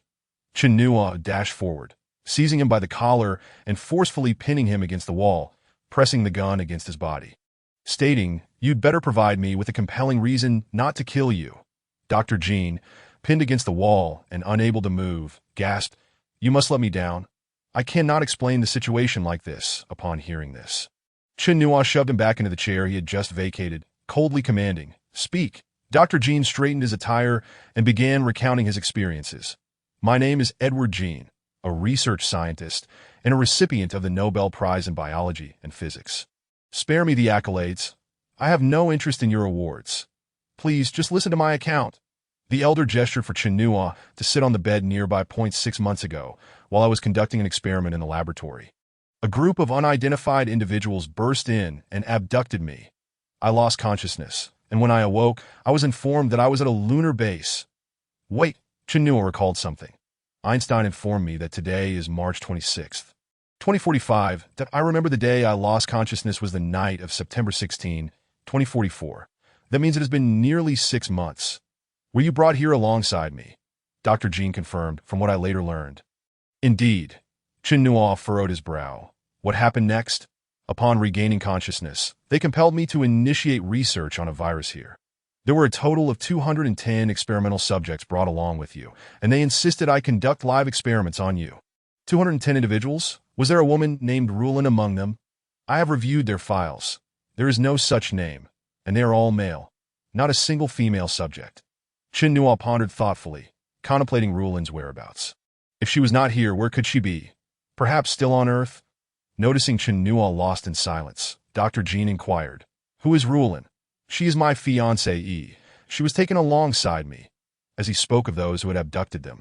His tone was laced with intensity, that he then turned to the elderly man before him, his eyes ablaze with fury, demanding, Where did you take her? Chinua, calm down. Like you, I am also a victim brought here. I have no knowledge of your past. Do not lie to me. Your artificial intelligence indicated that you are the head researcher here. How can you claim ignorance? Dr. Jin waved his hands repeatedly, urging, Please, allow me to finish. They compelled me to conduct experiments on live subjects, an act that violates the principles of humanity that I never consented. However, as he spoke, he sighed deeply. They showed me a video It depicted all my family on Earth, my wife, son, daughter, and grandson, completely under their control.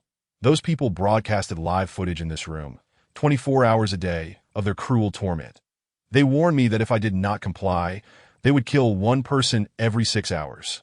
I could not bear to witness my family being slaughtered, and under duress, I had no choice but to acquiesce. Upon hearing this, Chen Nua's fury did not wane. Rather, it intensified. For the sake of your family? Is it acceptable to conduct experiments on me in the name of protecting your family? What about my family? What about the 210 lives at stake? Dr. Jean bowed his head in guilt, pleading, I am truly sorry. Initially, I had no idea what they intended to do. I believed it was merely some pathogen experiments. But later, I discovered that the petri dishes they provided were filled with viruses I had never encountered before. Unexpected events occurred during the live experiments. When Chen Nua heard Dr. Jean mention viruses, memories of his harrowing experiences on Zombie Island and the terrifying scenes he had encountered in the laboratory flooded back. He demanded loudly, what exactly happened? What did you do to those people? The author has a poignant question. If faced with a situation where acting would endanger others while inaction would endanger your family, what would you choose? Chapter 054. The symbiotic experiment. Dr. Jean continued. In the petri dishes they brought, there were nearly 100 different viruses I had never seen before that I initially thought they were mere influenza viruses. But after the first batch of live inoculations, strange changes began to manifest. Some completely lost their rationality, viciously attacking everything around them. Others underwent physical transformations resembling beasts, while some retained their external form, but exhibited astonishing strength and speed. Yet, they all shared one common trait: a propensity for slaughter. I was terrified and begged them to terminate the experiments immediately, but no one heeded my pleas. The military commander here provided me with a dossier containing information on all the remaining individuals. The characteristics of these viruses and their genetic sequences. They had long been aware of the mutations that occurred after those individuals were infected. What they wanted me to study here was another experimental plan. The symbiotic experiment. What is the symbiotic experiment? Chen Nuo inquired. The viruses can only survive within a host. Some can coexist with the host, while most will kill it, completely seizing control of the organism. Their so-called symbiotic experiment is to devise a method that allows these viruses to coexist with the host. Dr. Jin's eyes reflected a deep sorrow as he continued. Though I still refuse, they persistently pressure me to comply, and to protect my family, I am left with no choice. Chen Nuo fixed his gaze on the man before him, questioning, so, was your experiment successful? Yes. What about the others? They have all mutated, then am I the only one left? So those viruses still reside within me. Yes. Upon hearing this, Chen Nuo's mind reeled, his eyes widening in disbelief. Veins protruding on his forehead, his teeth grinding audibly. I asked this what you did to protect your family. Over 200 lives perished because of you. And I ended up like this. You do not deserve to live. With that, Chen Nuo raised the gun he held to the old man's head, prepared to pull the trigger. At that moment, Dr. Jean suddenly stood up from his chair, emotions that had been suppressed for too long bursting forth. Do you think this has been easy for me? Do you think I do not wish to die? If I refuse the experiments, I awaken from the nightmare of my family being tortured. If I continue, I awaken from the nightmare of being gnawed upon by those mutants. Do you know how I've spent these days? When the experiment succeeded, I believed they would send me back to reunite with my family. But instead, they showed me a video that do you know what it depicted? My entire family was locked in a sealed room, and they injected the virus into my wife's body. Within moments, she mutated into a monstrous creature, frantically pursuing the others in the room. Thus, my wife bit my son then bit my daughter, and my daughter bit my grandson. After finishing, the old man erupted into laughter, tears cascading down his cheeks that he looked at Chen Nuo and lamented, Do you know how much I long to die? But the thought that the one responsible for all this is still alive drives me to despair. Chen Nuo's grip on the gun gradually loosened as he gazed at the elderly man, reminded of all he had lost. Just then, Dr. Jean suddenly knelt before Chen Nuo, pleading, Chen Nuo, I do not know your past and I cannot fathom the extent of the damage I have caused to you and your family. But if you help me return to Earth, once we eliminate the one responsible for all this, my life will be yours. Chen Nuo said nothing further. He simply unstrapped a gun from his back and handed it to Dr. Jean, stating emphatically, Take this. That person will be destroyed by me. The author has a sentiment to share. Alas, Dr. Jean is indeed a pitiful man. Chapter 055. The doctor's plan. Dr. Jean raised his head to meet the gaze of the man before him. His eyes filled with an extraordinary determination, radiating like a beacon. That moment, Einstein, who had remained silent, spoke up. Dr. Jean, the base commander, seems to have detected something amiss here. The surveillance shows a large number of followers approaching. Dr. Jean took the gun from Chinua and quickly stood up, saying, "We must leave now. There is much to be done before we reach the return pod." Chinua grasped his weapon and peeked outside the door. Then turned to Dr. Jean and asked, "Who is the commander?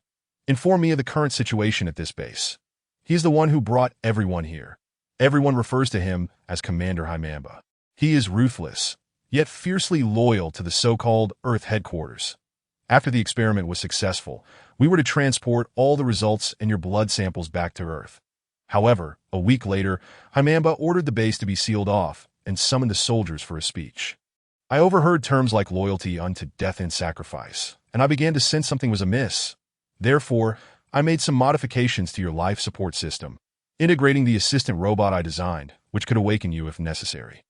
Subsequently, as you saw, 5 hours ago, everyone in the base began to revel, celebrating their ability to sacrifice themselves for the Sith. That I was then imprisoned in my own quarters, and I immediately used my communicator to instruct Einstein to awaken you and lead you to me."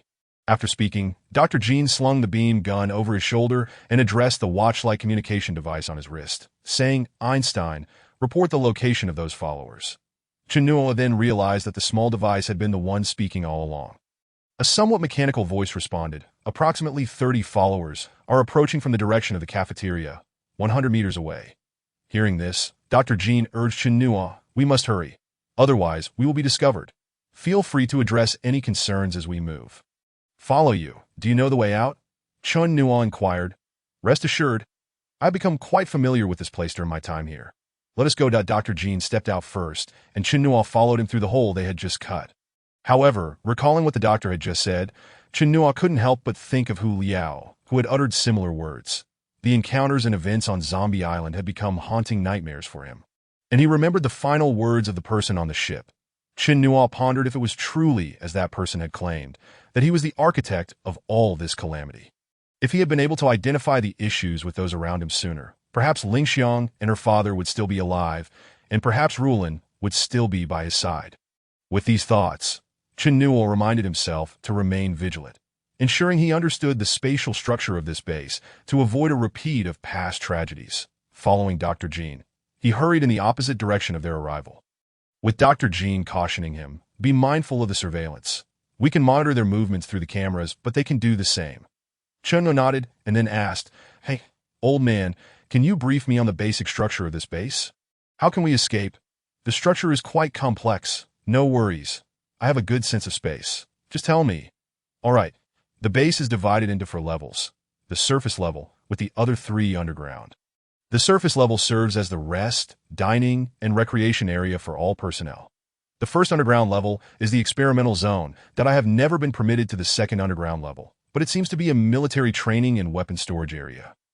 The third underground level houses the nuclear fusion reactor, which serves as the energy source, as well as the return pod entrance and launch control room. We need to reach the bottom level. Yes, the overall shape of the base is circular, with a launch shaft at the center, but the entrance is on the lowest level. But the first underground level was destroyed when I came up. We cannot pass through." Chinua spoke at that moment. The voice of Einstein echoed from the broadcast on the wall ahead. "Mr. Chinua, that laboratory only occupies half of the entire experimental area. The other half is available for use, and we can proceed down from there." Before Chinua could respond, Einstein suddenly added, "Warning, 30 meters ahead, there are 8 followers armed with weapons." The author remarks, "If you enjoy this, consider adding it to your bookshelf." The subsequent chapters are even more thrilling. Chapter 056. Encirclement. Chinua surveyed his surroundings and discerned that this segment of the corridor was a blind spot for surveillance. That he halted Dr. Jean, placing a hand against him, and said, "This area is not monitored. They cannot ascertain our movements. There are 2 curved corners on either side of this corridor. You go there, and I will stay here. We will ambush them from both sides as they pass." With that, the 2 swiftly retreated to their designated positions. Chinua held his gun horizontally across his chest, holding his breath and straining to listen to the sounds at the end of the corridor. The entire space was eerily silent, as if time had come to a standstill. However, within seconds, the sound of footsteps, clop, clop, grew steadily louder, the noise of leather boots striking the ground. Chinua and Dr. Jean exchanged glances, noticing beads of sweat forming on Dr. Jin's forehead. After all, they were outnumbered, facing well-trained soldiers. Chinua's heart raced. This was his first experience with such a large-scale live-fire conflict, yet he knew he had to press on. As the footsteps intensified, Chinua could feel his own breath quickening, his heart pounding faster, yet he feigned calmness, signaling a countdown to Dr. Jean with his fingers. 3, 2, 1. The two of them simultaneously peeked around the corner, raising their beam guns. Whoosh, whoosh, the beam bullets rained down upon the approaching followers, and in the blink of an eye, 5 soldiers were pierced by laser fire. The struck body parts were left with holes nearly 5 centimeters wide, resembling punctured tofu, with debris scattered across the ground. 1 could not deny the tremendous power of such beam weapons.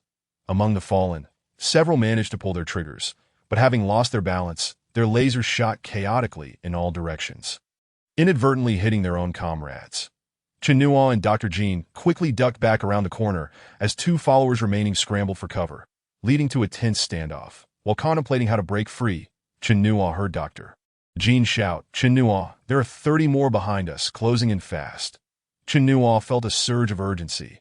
If they were caught by the incoming wave, all hope would be lost. Yet he understood that maintaining composure was crucial in such a moment. His mind raced, searching for an opportunity. Suddenly, an idea struck him that he hurled a nearby trash can into the corridor, hoping to create a distraction while they charged out to eliminate the enemies. Strangely, the followers did not fire. It seemed they had overheard his earlier words, rendering his ploy futile as they awaited reinforcements. Glancing at his gun, Chinua recalled how he had saved Dr. Jean earlier. He gestured for Dr. Jean to remain still. He then turned, switching his beam gun to sword mode, and began cutting into the wall behind him. Dr. Jean understood Chinua's plan, raising his gun and keeping a vigilant watch behind. Moments later, a silent hole was cut into the wall, just wide enough for a person to pass through. Chinua swiftly crawled through. As they arrived, Chinua recognized that they had entered what once was a recreational area, with a large gym located along one side of the corridor, its entrance not far ahead. While the 2 followers reveled in their perceived advantage, they failed to notice the door behind them slowly creaking open, with Chinua poised behind them. After dispatching the 2, Chinua prepared to return for Dr. Jean, but just as he was about to move, he spotted the incoming troops rushing towards them. "Old man, run," he shouted to Dr. Jean, dashed out from his hiding spot. Despite his age, he exhibited remarkable agility and speed. However, the hail of gunfire followed closely behind, laser beams striking the walls around them. Chinua and Dr. Jean dodged frantically when Dr. Jean shouted, "At this rate, we won't last. Ahead there are 2 connecting points to enclosed chambers. When we pass through, you must close the door behind us, trapping them on the other side." Gasping for breath, Chinua replied, "But they have magnetic cards to open the door. Destroy the devices. I'll handle it." The 2 continued to sprint forward, and moments later, they finally spotted the door Dr. Jean had mentioned. It was a rectangular metal door, similar to one Chinua had seen before, albeit with slight variations in shape, currently in an open position. They rushed through the door, and Chinua swiftly placed his card against the sensor. The door began to close slowly, beams of light still shooting through the ever-narrowing gap. The pursuing followers shouted in frustration as they closed in on the door. Chinua, watching the door's closure with bated breath, yearned to assist in its sealing. Yet all he could do was helplessly observe. The author remarks, "No matter the distance, the bond remains. Will you add it to your bookshelf?" Chapter 057, Ventilation Ducts. Fortunately, just as the pursuing group reached the door, it sealed shut completely. Almost simultaneously, Dr. Jean plunged his gun, already switched to sword mode, into the sensor area, sparking a shower of sparks and filling the air with the acrid scent of burnt circuits. From the other side of the door, a cacophony of voices erupted, exclaiming that their magnetic cards had malfunctioned, preventing the door from opening and prompting them to contact their superiors for a solution. Dr. Jean turned to Chinua and said, "The door is completely locked. It cannot be opened, but it shouldn't hold for long." Indeed, they soon heard the sound of cutting, indicating that the others were attempting to force the door open. Jean assessed the door before them and remarked, "The closed door is made of a different material than standard metal walls. It is heat-resistant, but under these circumstances, it should only hold for about 10 minutes. We need to move quickly. Einstein, report the situation ahead to AT." That moment, Einstein's voice emanated from a nearby display screen. "Surveillance shows no followers in the area ahead, but remain vigilant in observing other sectors. There are 100 meters remaining to the next passage." Thus, the two continued onward. As they approached the experimental level, Chenua suddenly remembered something and asked Dr. Jean, "I encountered a follower when I came up from below, just as I was fighting it. A massive zombie, resembling a beast, emerged and attacked that individual, then turned to me. What exactly was that creature?" Upon hearing this, Dr. Jean hesitated, his gaze wavering as he stammered, "That is a mutant. Whenever a virus cultivates a symbiotic subtype, experiments are conducted on living subjects. However, not all experiments succeed. Some mutations occur post-injection, and these changes are irreversible and untreatable. Once the human body is infected, countless viruses can manifest in various forms. What you encountered was merely one type, an exceptionally aggressive variant. Hence, we can find them within highly secure chambers in the experimental area." Chenua sighed, unable to fathom that there were creatures more terrifying than the zombies he had faced on the island. Nor could he believe that his body harbored nearly 100 horrifying viruses. That he asked Dr. Jean, "Are you certain we should traverse the experimental area?" "Don't worry. They are all contained. But when I passed those containment chambers, I distinctly saw that the doors had been breached. There may be more than one. If your route takes us through the other half of the experimental area that has not been destroyed." "It seems implausible. What I witnessed occurred right there," Chenua insisted to Dr. Jean, still moving forward, suddenly halted, staring at him in shock. "Are you telling the truth?" "Absolutely. What do we do now?" "This could be disastrous." Chenua, remaining unflustered, said, "Let us proceed to that location and assess the situation first." With that, he continued forward. Though Chenua felt uncertain, time was of the essence, and they could not afford to remain stagnant while contemplating their escape. If no alternate routes presented themselves, they would have to brace themselves and enter the experimental area again. In no time, they arrived at the passageway Einstein had mentioned. This entrance resembled the one Chenua had taken from Sublevel 1. But the door here was firmly shut. Although it could be opened with a card, Chenua hesitated. He turned to Dr. Jean and asked, "Has everyone except me mutated? Are there no other survivors? Some have undergone complete mutations, while others initially appeared normal after inoculation, but later exhibited unstable reactions, leading to mutation. That a portion of individuals only allowed for partial viral symbiosis. This group was taken by Black Mamba and reportedly sent back to other experimental areas on Earth." "Is it to say that there are still at least over 100 mutants present in the experimental zone or this base?" "Indeed." Upon receiving a confirmation, Chenua couldn't help but feel a chill run down his spine.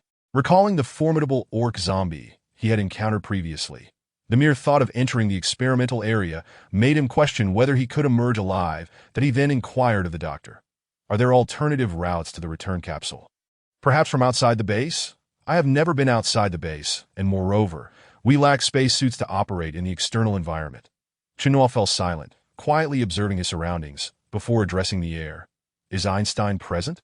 "Yes, sir, at your service. Can we see the situation within the experimental zone via surveillance?" "Is there danger?" "I fear the outlook is not optimistic, sir.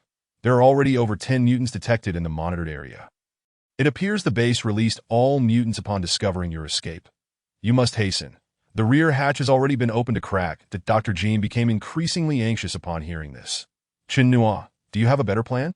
"Let us descend from here. At worst, we would be bitten to death by those mutants. That I've committed my sins, and if the heavens wish to take my life, so be it." Chenua looked at him and said, "If you wish to die, go ahead. I have no intention of dying." He then glanced at a corner of the ceiling and remarked, "That must be a ventilation shaft." The doctor replied, "It is part of the base's air circulation system." "Einstein, could you check if we can access the next level via the ventilation duct from the first basement?" "Certainly, sir. The duct leads to the first basement, encircling the experimental zone before entering the next level. It is passable." The doctor then realized that Chenua intended to avoid direct contact with the mutants by using the ventilation duct. That he voiced his concerns again, noting that the duct's narrowness would significantly impede their speed. "Let us not forget the base is on the verge of being detonated. A voice emanated from the device in his hand. "Doctor, I have conducted a data analysis. At the current crawling speed, it will take 15 minutes to traverse the experimental zone and reach the second basement, with 53 minutes and 36 seconds remaining before the base self-destructs, which is within an acceptable time frame." Chen Nuo then told the doctor, "Did you hear that? There is hope if we proceed this way. Should we traverse the experimental zone, we might end up as mere remnants that I'll leave the decision to you." After saying this, Chen Nuo retrieved a device to use as a foothold, dismantled the wire mesh of the ventilation shaft, and began to crawl inside, while Dr. Jean hesitated at the hatch, unsure of what to choose. Just then, Einstein's voice came from the device held by the doctor. "Warning, the closure hatch has been compromised, and a large number of followers are rushing this way." Author's note. Plot analysis. What consequences will the multitude of superviruses within Chen Nuo's body produce? Let your imaginations run wild. Chapter 058. A veil of mystery. Upon hearing Einstein's continuous warnings, Dr. Jean ceased hesitating and followed Chen Nuo into the duct. The so-called ventilation shaft was not designed for airflow, nor did it connect to the outside of the base. Rather, it was part of the base's air circulation system, intended to maintain airflow throughout the base and purify carbon dioxide to sustain oxygen levels. To save space, the duct was constructed to be exceedingly narrow, making it impossible for two individuals to crawl side by side. Thus, Chen Nuo and Dr. Jean had no choice but to proceed one after the other, slowly advancing. Not long into their crawl, the orientation of the duct slanted downward, causing both to slide downwards. After gliding several meters, they entered a section of smooth space. The interior of the duct was stiflingly hot, and with only one posture available for crawling, beads of sweat began to form on Chen Nuo's forehead. He wished to glance back at Dr. Jin's condition, but in such a confined space, turning around was impossible. In desperation, he propped himself up with his hands to observe the situation behind him. He saw Dr. Jean laboriously writhing forward, resembling a catfish struggling in a dried-up pond. Chen Nuo lowered his head and called out to the person behind him. "Hey, old man, how are you feeling? It seems we've reached the first basement." "Ugh, I feel like I'm suffocating. My stamina is no match for you youngsters. This ordeal is truly exhausting. I wonder when we will reach the second basement." The device in Dr. Jin's hand relayed Einstein's voice. "At the current pace, it will take an additional 13 minutes to reach the second basement." Chen Nuo chuckled and said, "Just a little longer. This route is the safest, and it will spare us a lot of trouble." That moment, a commotion echoed from behind in the duct, prompting Chen Nuo to make a stop gesture, signaling Dr. Jean to remain silent. It turned out that the followers had tracked them to the very spot where Chen Nuo had been and were searching around in vain. The suggestion of a leader. They decided to report the situation to the commander. After a short while, silence fell outside, allowing Chen Nuo and Dr. Jean to continue crawling forward. Seeking to distract himself and alleviate his discomfort, Dr. Jean spoke to Chen Nuo from behind. "Chen Nuo, how did you end up here? What have you experienced prior to this? And what of your missing family? Share with me. Perhaps I can be of assistance." Upon hearing the doctor's unexpected concern, Chen Nuo felt his resentment towards him diminish significantly. Reflecting on his unfortunate circumstances, he felt a pang of sympathy and sighed inwardly. Chen Nuo replied, "My fiancée, Ruolan, and I went to an island called Zombie Theme Park for a vacation. But unexpectedly, a zombie virus outbreak occurred on the island, infecting almost everyone. Only 4 of us managed to escape. We drifted on a speedboat in the Pacific, but then he suppressed his anger and continued. But one of them was among them. He killed an innocent girl and claimed that everything happening was merely for testing. Afterwards, my fiancée Ruolan and I were sedated, and when I awoke, I found myself here, with Ruolan missing and no means to locate her." As he spoke, he clenched his fists and struck the side of the metal wall with force. Dr. Jean sighed repeatedly upon hearing this, but then suddenly recalled something, turning to Chen Nuo with a question. "What exactly was the nature of the zombie virus outbreak you described? What changes occur in a person once infected?" Chen Nuo steadied his emotions and continued crawling while speaking. "Those who are bitten or come into contact with zombie blood undergo mutations in a very short time, losing all rationality and becoming extremely aggressive. Were there any external changes in their appearance? Their pupils turn milky white, their bodies begin to decay, and their blood turns black. Aside from that, they bear little difference from ordinary humans." Dr. Jean wiped the sweat from his brow and remarked, That is merely one form of the zombie virus that I once conducted research on zombie specimens left over from the First Zombie World War in my laboratory. But I discovered only one strain of the virus. However, it seems that the Earth may harbor far more than just one strain of the zombie virus. Chinua was astonished and turned to look behind him again. Are you suggesting that there may exist those creatures we see here on Earth as well? Indeed, the cultures I was given may have originated from Earth.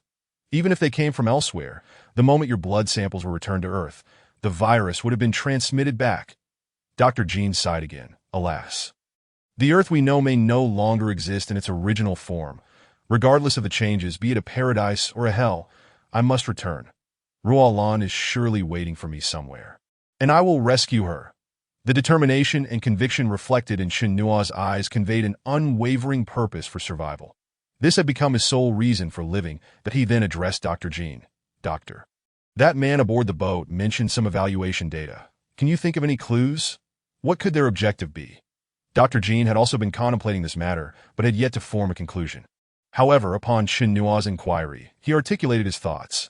You mentioned he killed another person but left only you and Rualan alive, that I believe they must have seen potential value in you both. Perhaps it is because you share certain common traits. The individuals sent to this base appear to have similar blood types, genders, and even a high degree of genetic sequence similarity. Chinua pondered further and added, by the way, that man also mentioned that everyone who set foot on the island shared some common characteristics. If that is indeed the case, then the events that transpired on Zombie Island were likely aimed at two objectives. 1. To spread the zombie virus on Earth, igniting a second zombie crisis. And 2. To filter out a special population with shared characteristics, which seem to be determined by specific blood types, genes, and genders. The purpose behind this remains unknown. Chinua recalled the experiments conducted in the base and promptly put forth his perspective. Could it not be for the sake of symbiotic organism experiments? You said that those sent here all possess similar traits, thus suggesting the intention for the virus to coexist with specific groups of people, fostering immunity and preventing harm. The doctor corrected Chinua's notion. It is not immunity. Immunity refers to the process by which the human immune system generates antigens through the use of inactivated viruses, thereby rendering the host impervious to threats upon subsequent viral invasions that end this experimental symbiosis. The objective is to establish a delicate equilibrium between these viruses and the human immune system, preventing the viruses from completely overtaking the host, transforming it into a mindless entity, while simultaneously ensuring that the immune system does not eradicate the viruses entirely. In simpler terms, it aims to enable humans to coexist with a multitude of viruses, much like bats do. Chinua listened, utterly perplexed, unable to grasp the implications of the doctor's words. Ultimately, it seemed to him that the goal was to transform humans into beings like himself. But he wondered what the purpose of such an endeavor could be, and who would undertake it, especially on the moon. Could it not be accomplished on Earth? Sigh. Even now he struggled to comprehend. Perhaps only by returning to Earth would he uncover the answers. Dr. Jean shook his head and replied to Chinua. After much contemplation, Chinua found himself at a loss, yearning for the truth. Yet the truth seemed as elusive as a kite severed from its string, soaring ever further away, that he pondered that one day the truth would inevitably surface. But for now, the priority was to escape from their current predicament. They crawled forward for nearly 10 more minutes, nearing the edge of the experimental zone, both exhausted, and the prolonged maintenance of a single posture was becoming increasingly uncomfortable. At that moment, he flipped over, lying on his back within the duct, using his legs to push against the ground to move forward to Dr. Jean.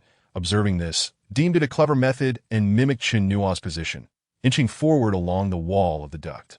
Chinua recalled something the man on the ship had mentioned and turned to inquire of Dr. Jean. Doctor, given your extensive knowledge of viruses, may I pose another question? When we were on Zombie Island, Ruan was wounded by a bloody dagger, which might have carried zombie blood. However, after several hours, she exhibited no abnormal reactions. Yet prior to my anesthesia, I overheard that man on the ship reporting to someone that she had confirmed being infected. Do you know how this could be explained? Dr. Jean pondered for a moment before responding. Although viruses are highly contagious and mutate rapidly, there may exist some individuals within the population who are immune, capable of resisting the viral onslaught through their own immune systems. Similar scenarios were observed during World War I, but statistically, such individuals are exceedingly rare. Perhaps less than 1 in a million. However, considering what you've described, coupled with the fact that they took her back with them, it is quite plausible that she developed antibodies against the virus that erupted on the island. Chinua was instantly filled with excitement, sitting up abruptly, only to bump his head against the metallic wall above with a dull thud. Really? Are you suggesting that she is very likely still alive? That's fantastic. Hurry. Let us return to the capsule. Wait for me. Don't go too fast. I can't keep up. The two continued their crawl, but due to Chinua's vigorous movements, the entire ventilation duct emitted a series of muffled sounds. Dr. Jin's equipment relayed Einstein's report. 10 meters remaining to the exit of level -2, that upon hearing this, Chinua was elated and attempted to straighten up to converse with Dr. Jin. This time he was wiser, propping himself with his arms to prevent another collision with his head. However, when he glanced back, the smile on his face vanished in an instant that a humanoid figure was silently lurking behind Dr. Jin, a withered hand reaching out from the shadows. The author has something to say. If you enjoy it, please bookmark and follow. Your support is the driving force behind my original work. More exciting content is on the way. Chapter 59. Wandering Souls and Corpse Walkers. Chinua had never encountered anything so bizarre and terrifying. When had it begun to follow them, and why was it utterly silent? It seemed to have trailed them for quite some time. If it were a zombie, why wasn't he charging at them? If it were a human, that person would be alarmingly emaciated. The entity resembled a weathered millennium-old corpse, yet its proportions were entirely abnormal. With hands and feet disproportionately elongated, reminiscent of an insect known as a stick insect. The duct was long and dimly lit, and Chinua had brought no illumination, but at that moment, there was no time for contemplation. As the outstretched hand was nearly grasping Dr. Jin's ankle, Chinua shouted, "Watch out behind you." He swiftly raised his beam gun, aiming at the creature behind them, ready to fire to Dr. Jin, noticing the change in Chinua's expression. Instinctively sensed something was amiss that he turned to look behind him and recognized the creature. It was a type of mutated experimental subject, which posed no threat to humans in its normal state, remaining in a dormant state for extended periods and favoring dark, confined spaces. However, if attacked, it would immediately enter a berserk state, relentlessly pursuing its target until exhaustion set in. Hearing Chinua's warning, Dr. Jin instantly realized the gravity of the situation and shouted, Don't shoot," but it was too late. Chinua had already pulled the trigger, and a beam of laser shot over Dr. Jin's head, striking the creature lurking in the darkness. The moment the creature, which had been quietly crouched against the duct wall, was hit, it erupted into a frenzy, emitting a piercing howl as black liquid oozed from its wound, dripping onto the metallic surface, and it lunged towards them. "That we can't shoot." "Hurry, crawl forward," Dr. Jin urged Chinua to move quickly. Chinua maintained his previous position to continue firing backward, his thighs propelling him forward with the vigor of pedaling a bicycle, his body sliding backward at remarkable speed. He shouted, "What's happening? Why can't we shoot? Didn't you see that thing was about to grab you?" Dr. Jin, too preoccupied to explain, continued to crawl with all his might. "It's too late for explanations now. We must get to level -2. The creature remained in the shadows, its true form obscured, yet its speed within the duct was astonishing. Upon closer inspection, Chinua realized that its unnaturally long limbs had contorted, clinging to the walls of the duct, resembling a spider with only 4 legs. Chinua fired again, but to his astonishment, the creature, which had initially appeared slow, was now remarkably agile, and its thin body evaded his shots, darting past the gaps. As Dr. Jin neared capture, Chinua fired rapidly, attempting to fend off the relentless assault. Just then, a claw sliced through the duct behind Dr. Jin, the metal exterior parting like paper. Amidst the chaos, a massive gash opened in the direction Chinua was advancing. And upon seeing this, he swiftly flipped over, realizing that the duct wall had been slashed open by 3 claws, resembling the wound he had encountered upon awakening in a containment chamber. Chinua shouted to Dr. Jin, "There is something below. Be cautious ahead." With that, he exerted all his strength, leaping over the gash, and through the opening, he caught sight of several beastly creatures climbing up the duct. They resembled leopards but were entirely hairless, their smooth skin akin to those he had previously encountered in another experimental zone. Only these were even larger, measuring 3 meters in length, with claws nearly 20 centimeters long, capable of slicing through iron as if it were butter. instilling fear in anyone who gazed upon them. That Dr. Jean seemed to have a clearer understanding of the creatures below than Shinua did, desperately pushing forward, just as he crawled past the gash. Another claw ripped through the duct behind him, nearly severing his feet. The spider-like creature relentlessly pursued him, moving faster than before. The prolonged crawling through the duct had exhausted Dr. Jean, and the sudden turn of events had drained him further. Only his survival instinct kept him going, yet his body was faltering. The creature drew ever closer, poised to seize his foot, when suddenly a colossal claw sliced through the entire ventilation duct, severing it in half. Capturing the humanoid spider creature in its grip, despite its frantic struggles, it could not escape its gruesome fate. Both Shinua and Dr. Jean witnessed this horrifying spectacle, fully aware that they were next in line. Chun-Nua appeared ahead and was astonished to find that less than 5 meters away, the duct inclined downward. He realized that was the turn to level -2, that if they could slide down there, they would be safe. The monstrous creatures were too large to navigate through the duct to the next level. Chun-Nua quickened his pace, calling back, "Old man, the exit is just ahead. Push harder," upon hearing that they were approaching their destination. Dr. Jean felt a slight relaxation of his previously taut nerves, akin to the dawning of day after a long, arduous night. Internally, he urged himself to persevere and to bear the burden with fortitude. Little did he know that at that very moment, a grotesque creature with a human head and a beastly body slithered into the duct. Due to its immense size, its body became lodged outside, leaving only its head and a menacing claw to intrude. The sharp claw furiously raked at the walls of the duct, desperately trying to seize Dr. Jin's leg. At this juncture, Dr. Jean was nearly at the bend of the duct, with no worry of being ensnared by the claw. However, his momentary relief was shattered when he realized that the duct between him and Shinua had been severed laterally, with the loss of support at both ends. That segment of the ventilation duct was precariously held together by mere screws, swaying ominously in midair. Below, dozens of colossal creatures gathered, encircling them like hyenas surrounding an effortless prey. The walls, floor, and duct were teeming with them, their skin resembling that of hairless wild dogs, baring their teeth in a grotesque display.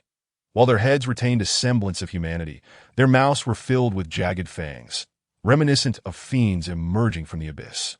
Dr. Jean crouched at one end of the duct, paralyzed with fear as he beheld the advancing monstrosities, contemplating whether his sins had condemned him to this fate, preventing him from escaping. But he called out to Chun-Nua, urging him to flee without concern for his own safety, declaring that Einstein would guide him to safety. The author wishes to convey, there exist two types of individuals, those afflicted by claustrophobia and those who thrive in confined spaces. Which category do you belong to? Chapter 060. Summary execution. Chun-Nua had already reached the entrance to the second basement level, but in light of potential unforeseen events, lingered at his previous position. The sound of metal fracturing behind him suggested that Dr. Jean was in grave peril, prompting him to curl into a ball and change direction within the narrow corridor. It was then that he discovered the duct had indeed been severed in two. Upon hearing Dr. Jin's plea to escape, Chun-Nua found himself in a quandary. Having learned the backstory, he no longer harbored any thoughts of vengeance. Dr. Jin's willingness to entrust his fate to Einstein earned him a modicum of respect from Chun-Nua, who resolved to save him and escape together. Thus, he shouted to Dr. Jean, "Stop rambling. While the duct is still intact, jump over here. I can catch you." Seeing Chun-Nua's refusal to abandon him, Dr. Jean resigned himself to fate, thinking that if he were to fall and perish, it would be a fitting retribution for his misdeeds. He stood up within the duct, steadied himself against the swaying walls, and leapt, but the distance to the other side proved too great, and fatigue weighed heavily upon him, causing him to begin to plummet. Just then, Chun-Nua grasped him tightly, and Dr. Jin's body collided forcefully with the wall before hanging precariously in midair. The aberrant creatures, sensing the commotion, altered their trajectory and charged toward them as the sickle-like claws reached for his ankle. Chun-Nua executed a powerful backward pull, managing to hoist Dr. Jean up as they slid down the duct to the lower level. Due to their excessive speed, they crashed through a ventilation grate, plummeting onto the floor below. The impact left Chun-Nua reeling, for the duct had been at a considerable height, and when he glanced at Dr. Jean, he too was gasping for breath. As their eyes met, they both chuckled. Dr. Jean expressed his gratitude, saying, "Thank you for still being willing to save me. I had no intention of rescuing you. Rather, I cannot operate these high-tech devices. If I were to damage the spacecraft returning to Earth, it would be a disaster. That I need you. Without you, I lack confidence. Chinua scoffed. Cut it out. As if you possess two lives. Whether we can escape remains uncertain. So let us move. The layout of the second basement level starkly contrasted with the above floors. The corridor was barren, yet flanked by numerous rooms adorned with warning symbols, likely housing military supplies. Just as they attempted to rise, flashing red lights illuminated the ceiling, accompanied by blaring alarms that echoed through the corridor with a jarring intensity. Chinua immediately sensed something amiss. As they prepared to flee the area, they found themselves surrounded by a contingent of pursuers rushing in from various directions. The opposing force numbered in the dozens, all armed with beam weapons. Realizing that resistance would only lead to their demise, Chinua relinquished any thoughts of fighting back and lowered his weapon. They stood there vulnerable, with dozens of guns aimed at them. Chinua glanced at Dr. Jean, who showed no inclination to retaliate. In a hushed tone, he inquired, "What now? Is there any hope for us?" Dr. Jean replied softly, "I don't know. We can only take it one step at a time." That a young man with blonde hair stepped forward to confiscate their weapons. Then, a brown-haired man with a beard, apparently their commander, addressed Dr. Jean. "From the moment you arrived here, I warned you not to entertain thoughts of escape, but to focus on your work. Why do you persist in this folly? Do you truly believe these petty tricks can elude our pursuit? Our men have already located you in the duct and have been waiting here for some time." Dr. Jin's face paled as he shouted, "Nonsense. I have fulfilled every task you set before me, yet you promised to release me and my family, only to murder them all." The man chuckled and responded, "The orders from Sis are non-negotiable. Besides, they are dead.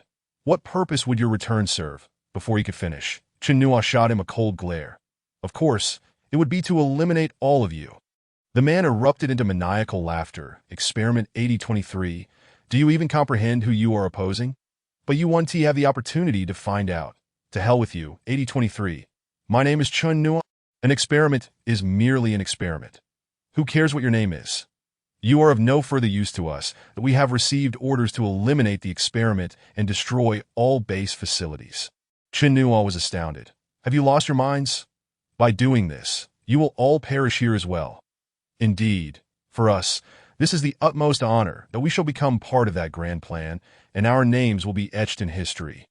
At that moment, a soldier interrupted, addressing the commander, "Sir, should we consult Commander Black Mambo on how to deal with them?" The commander, glancing at the two standing in the center, raised his voice deliberately. "No need. I have already received approval for their immediate execution." The author wishes to express, well, the protagonist will be shot dead in the next chapter, and that will be the end of the story. Readers, author, come out, and I promise not to harm you. Author, brave souls, I was merely jesting. Chapter 061. Roy's rebellion. Upon hearing those words, Chinua's heart sank to an icy abyss, as if a colossal stone had been cast into the ocean, overwhelming him with a suffocating sense of despair. Could this truly be the end? In that moment, he began to comprehend Dr. Jin's helplessness under the gun's muzzle, overwhelmed by a sense of futility. He felt 1,000 regrets. He had yet to find Ruolan, had not yet exacted his revenge, and had not yet fulfilled his purpose. At that instant, a frail follower soldier stepped out from the ranks and addressed the commander. "Captain, I request permission to carry out the execution myself." The commander regarded the soldier before him. "Roy, aren't you usually trying to avoid tasks assigned by the base? Last time, you were terrified when asked to execute a failed experiment. Why are you stepping up to play the hero now?" Laughter erupted among the other followers, who cast scornful glances at Roy, indicating that he had often been bullied. Yet, Roy stood his ground, asserting more resolutely. "Indeed, sir. It is precisely because I have been cowardly in the past and have failed to execute my superior's orders that I must now take on this final task." He glanced at his watch and continued. "There remain only 30 minutes until the base's destruction, that I wish to prove that I am not a cowardly warrior before I sacrifice myself for Sis's glory." With that, he raised his right hand and proclaimed, "Long live Sis! Long live Sis!" The followers echoed in unison. The brown-haired commander replied, "Very well, this task shall be entrusted to you, but you must have Raynor accompany you. He is my trusted aide, and in case of any unusual circumstances, He will guide you on what to do.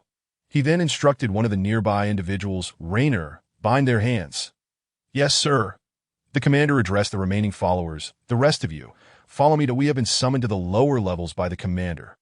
Moments later, the follower troops had departed, and Chen Nua along with Dr. Jean found themselves bound and brought to a waste disposal facility, seemingly destined for execution, followed by obliteration. As Chen Nua surveyed his surroundings, he sought an opening to launch a surprise attack. Unfortunately, with his hands restrained behind his back and his movements limited, his chances appeared bleak. Nevertheless, he resolved to make a desperate attempt, glancing at Dr. Jean, who hung his head in despair. It was evident that he had completely relinquished hope. Upon their arrival at the waste disposal center, Reno commanded Chen Nua and Edward Jean to kneel on the ground, facing away from them. Seizing the moment, Chen Nua prepared to deliver a side kick to disarm one of the guards. Just then, two beams of laser light pierced through Reno's heart, causing him to collapse lifelessly. To Chen Nua and Dr. Jin's astonishment, it was Roy who had fired the shots. They exchanged bewildered glances, as if caught in a surreal dream. At that moment, Roy spoke. I am aware of your intentions. Take me with you. Let us escape this den of devils. Are you serious? Chen Nua replied, eyeing the youth suspiciously. Ever since the incident on Zombie Island, he had been wary of any newcomers, uncertain if this was yet another trap laid by their adversaries. He was weary of being manipulated by others. Yes, I want to assist you in your escape. Please take me with you, Roy implored. But what about just now? Chen Nua pressed. This organization is filled with lunatics. They have been brainwashed by that man, pledging their loyalty and pridefully sacrificing themselves, that I must feign utmost loyalty in their presence to gain their trust. Roy explained. Chen Nua questioned further. How can we trust you? Roy replied, I know your plan involves entering the spacecraft's return capsule to escape before the explosion. However, the launch pad is underground at TO leave. We must first open the surface's sealed gate. The control center for the entire base is located on level -2. I can help you access the control room and open the gate. That Dr. Jean interjected. What he says is true. We must first unlock the gate before we can activate the thrusters that we can manage on our own. Chen Newell retorted, still skeptical of Roy. You cannot. Every sealed hatch on level -2 is encrypted, and ordinary access cards won't suffice. While many have been summoned to the lowest level, there are still soldiers guarding this area. You need me to guide you through. Look, I killed a comrade. I too would face execution here. Do you still not trust me? Roy pleaded, removing the weapon from another soldier's corpse and slinging it over his shoulder. Dr. Jean urged Chen Nua. Let us go. We are short on time. Turning his back to Roy, Chen Nua conceded. All right, we will take you with us, but first, you must free us from these shackles. Not yet, if a soldier sees you unbound. They may become suspicious. Let us maintain this pretense, claiming the commander wishes to see you. Perhaps we can slip past. How about this? You free us, then we can fake the bindings on our hands, allowing us to escape in case of an emergency. Agreed. The group gathered their equipment, preparing to depart from the location. Hey Roy, how do we reach the control room? Chen Nua inquired as he followed closely behind. Roy responded, the control room is situated in Sector 2. That after exiting, turn right, and we must pass through 3 sealed hatches, approximately 300 meters away. Upon hearing this, Chen Nua roused Einstein, asking, Hey, Einstein, are his directions correct?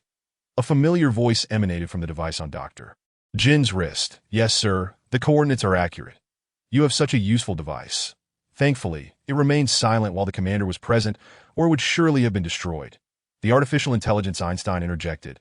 I am an intelligent virtual assistant designed by Dr. Jin. My main program exists within the network and will not vanish with the destruction of this device. All right. Chen Newell retorted, I sense you are not particularly clever. It's only a matter of time before someone eradicates you. Sir, I do not comprehend your statement. Einstein replied, that if you do not understand, then learn. Do you understand? Report any developments ahead? Understood, sir. According to surveillance, there are 2 soldiers guarding the hatch 40 meters ahead. Upon hearing this, Roy instructed the 2. You walk ahead of me. Do not give yourselves away. I will handle their questions. Remain silent. That in less than a minute, they arrived at the first hatch. 2 followers, clad in identical black uniforms, stood guard. As Roy escorted the 2 to the door, they once again performed the salute. 1 soldier stepped forward, inquiring about their identities and purpose for being there. Roy positioned himself before the two, stating, "One is a scientist from the laboratory, and the other is a rebel attempting to escape, captured by the commander, that we have received orders that Commander Black Mamba wishes to see them." The soldier scrutinized Chinuo's bound hands and then turned to Roy, saying, "Is that so? However, I received word that the commander has ordered the execution of these two." As he spoke, he raised his weapon to execute Roy at author's note. In this chapter, the protagonist does not perish. Otherwise, it would betray the title of my book that I welcome everyone to participate in the discussion of the plot, with even more excitement to come. Chapter 062. Stopping Chinuo almost simultaneously, Chinuo freed his hands from the faux bindings and lunged forward, elbowing the soldier in the head. The opposing soldier aimed his weapon at Chinuo but hesitated to fire, as another comrade stood in the way. The young black soldier, realizing his predicament, shouted, "Long live the Sith." Roy understood the implication, a call for the soldier to shoot, a desire for mutual destruction. Instantly, he aimed his weapon at the assailant, firing several beams of laser that eliminated the threat before he could pull the trigger. Chinuo swiftly seized the firearm from the fallen soldier, directing it at the black soldier, demanding, "Open the door." Seeing him unmoving, Chinuo beckoned Roy to lift the other soldier's palm, while he pressed the black soldier's hand onto the sensor. However, the hatch remained unresponsive. The black soldier sneered, "Kill me. I won't open it for you to oh, is that so? Is it because of that so-called Sith?" Chinuo retorted, pressing the gun against his head. "Let me tell you, that man is not worth your life. Long live the Sith." The black soldier shouted defiantly, glaring at Chinuo, enunciating each word. Chinuo, initially reluctant to kill him, could not fathom what could compel these individuals to such fanaticism. Anger surged within him, teeth grinding, as he resolved, "Very well, long live the Sith, is it?" With that, he switched his weapon to lightsaber mode, pulling the trigger to unleash a crimson beam of energy, radiating waves of heat as he plunged it into the black soldier's thigh. "Ah!" The black soldier cried out in agony, "that I have no time to waste here. Open the door for us." Chinuo's shouts intertwined with the soldier's cries of torment. "Long live the Sith! Long live the Sith!" His voice weakened, tears streaming from his eyes that Dr. Jean, unable to bear the scene any longer, pushed Chinuo aside, exclaiming, "Enough! Do not sink to their level. We may roar like beasts, but we must never become beasts ourselves. We are no different from them." In the ensuing struggle between the two, the black soldier, dragging his injured leg, attempted to flee, calling out as he ran. Roy aimed at his head and shot him down. Witnessing this, both Chinuo and Dr. Jean fell silent. "Well, this is just great. We can't do anything now. With only about 20 minutes left, we are all doomed." Chinuo lamented to Dr. Jean picked up the fallen weapon, asserting, "It is not over. While this door is sturdy, it is not impenetrable. You and Roy must descend to the lowest level while I attempt to breach this door, that I will need time to access the main control room and crack the system's security key to open the sealed gate. We will rendezvous in the return capsule. And by the way," he patted Chinuo's shoulder, saying, "if the gate opens with 5 minutes left until detonation, you need not wait for me. Einstein has already infiltrated the spacecraft's main control system. He will guide you on what to do." Chinuo was taken aback. "Doctor, what has come over you? Did you not seek vengeance for your dearly departed kin?" Dr. Jean chuckled softly, stating, "I merely mentioned a hypothetical scenario. Of course, I wish to return. After all, there are no places on the moon to procure a gravestone that I ponder the possibility that if I cannot escape, sending you back would still hold value. This is my duty. Science exists to save lives, not to take them, that I cannot allow any more lives to be lost at my hands." With that, Dr. Jean grasped the lightsaber in his hand and began to slice through the hatch door. The author reflects, "Every individual possesses their most terrifying aspect. What I aim to portray is a living, breathing person, one who faces choices and struggles. Perhaps within the protagonist, one might glimpse a reflection of oneself." Chapter 063. The lowest tier, but, "Doctor, do not waste time. Hurry. Those people are currently gathered below. Your mission is to break through their encirclement and reach the return module. The dangers here are far greater. Whether we can return hinges on your actions." Upon hearing this, Roy turned to Chinuo and said, "The doctor is right. We cannot afford to linger here, that I know those individuals. They will not permit us to leave easily. Our only option is to take the initiative and strike before they are prepared." Realizing that time was of the essence, Chinua could only retrace their steps alongside Roy, seeking the entrance to the next level.